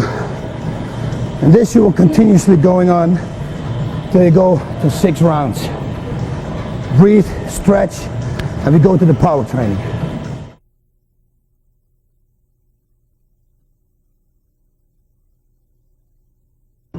So here we are, we're starting doing our power training. I do everything supersets, it's real easy. I mean, I'm going to try to slam out as much as I can, and most of the time it's about 20 to 24 reps. So a lot, I make a lot of reps. I really try to tire out my muscles. I'm doing this triceps machine in combination with biceps, triceps, biceps, triceps, biceps. So I'm going to do it from here to there. Okay, I'm going to start with this. Hang over, and I'm going to rep 2, 3, 4, 5, 6, 7.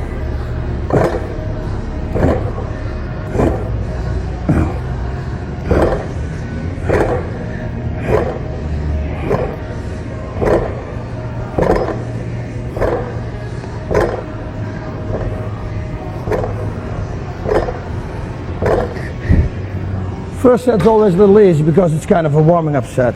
Second, third, and fourth, they're going to be very difficult.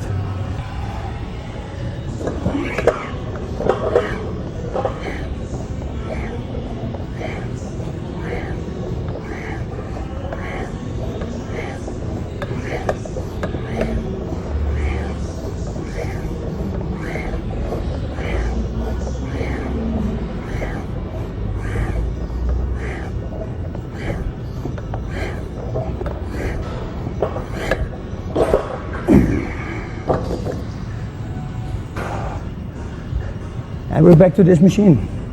Same routine, same thing. We're going to do it in total 4 times. Just because before my fight, I do everything 5 times. Normally I always do it 4 times. So like last 3 weeks, I'm going to try to do it 5 times. But then also, it's the last 3 weeks before I stop do power training, because I stopped completely power training 2.5 weeks before a fight. No more power training.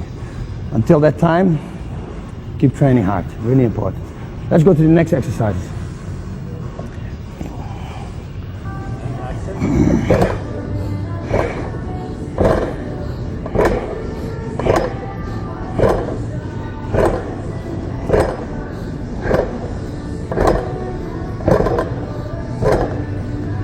Next one, pushing and pulling. And again a superset. Remember, this exercise, like I did with the push-ups, you have to keep your elbows in. So don't push like this and don't use the handles like this. No, you want to put your elbows in, like a real punch. You want to lower your seat here, all the way down, so you're not sitting here punching, because this is not the way you punch. You punch from here. Okay, so you try to come as close as you can for that. Put down and go.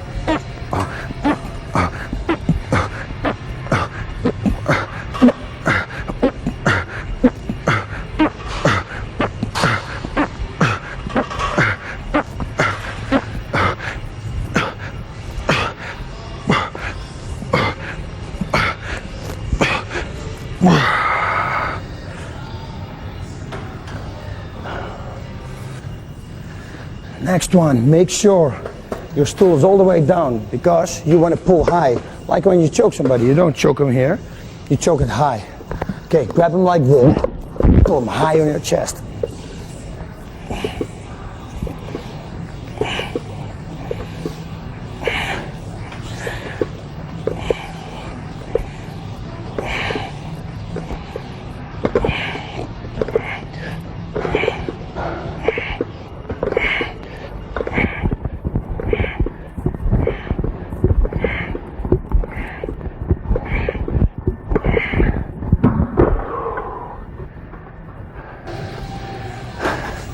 And back to this one again.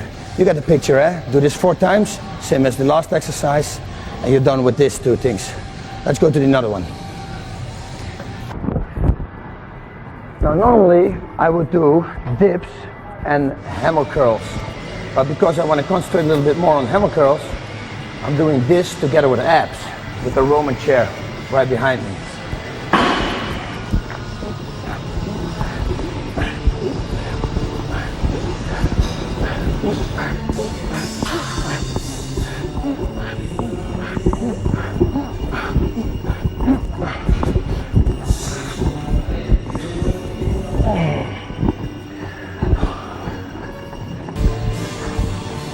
Oh, this is a tough one.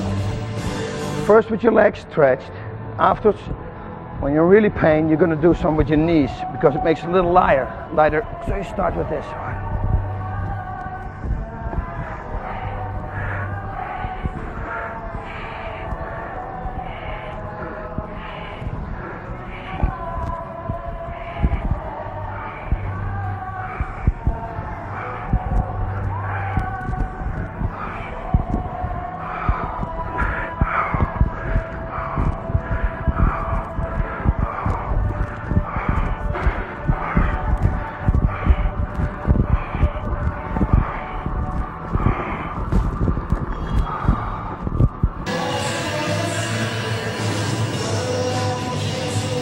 These sets, and you got 4 again.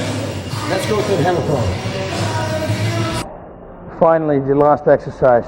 This is the point I was waiting for, because again, I think it's a drag power training, you know, you have to do it like running, it's boring.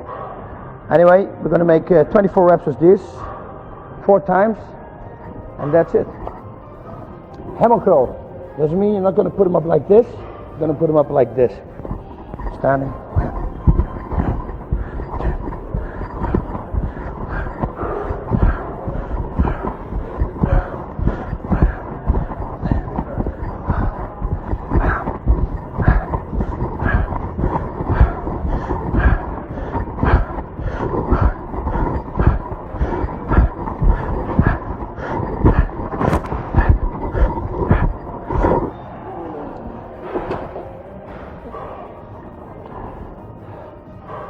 3 more of these and we're finished.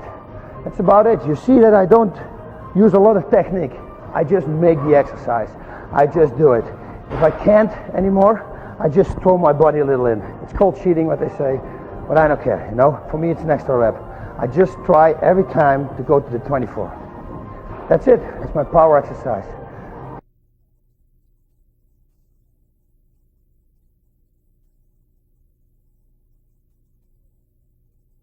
That's it. I showed you a lot of different training routines. What I didn't show you was only grappling. Sometimes I go in, and when I think I need to work on my grappling, I go just 45 minutes grappling. Or I bring a wrestler in, Ted Williams. He's also my grappling partner. He's very strong and good. He's a good wrestler. He used to be California state champion. And I work out with him on takedowns or protecting myself from a takedown. So I mix everything up. What you also see is that everything I do relates to combat, fighting, real fighting. Not like, not pull-ups, not swimming, nothing. The things I do, they really work in a fight. You need them into a fight. That's it. No secrets, no easy way out. Just train hard. That's the trick. Train hard and see if you can be a world champion too.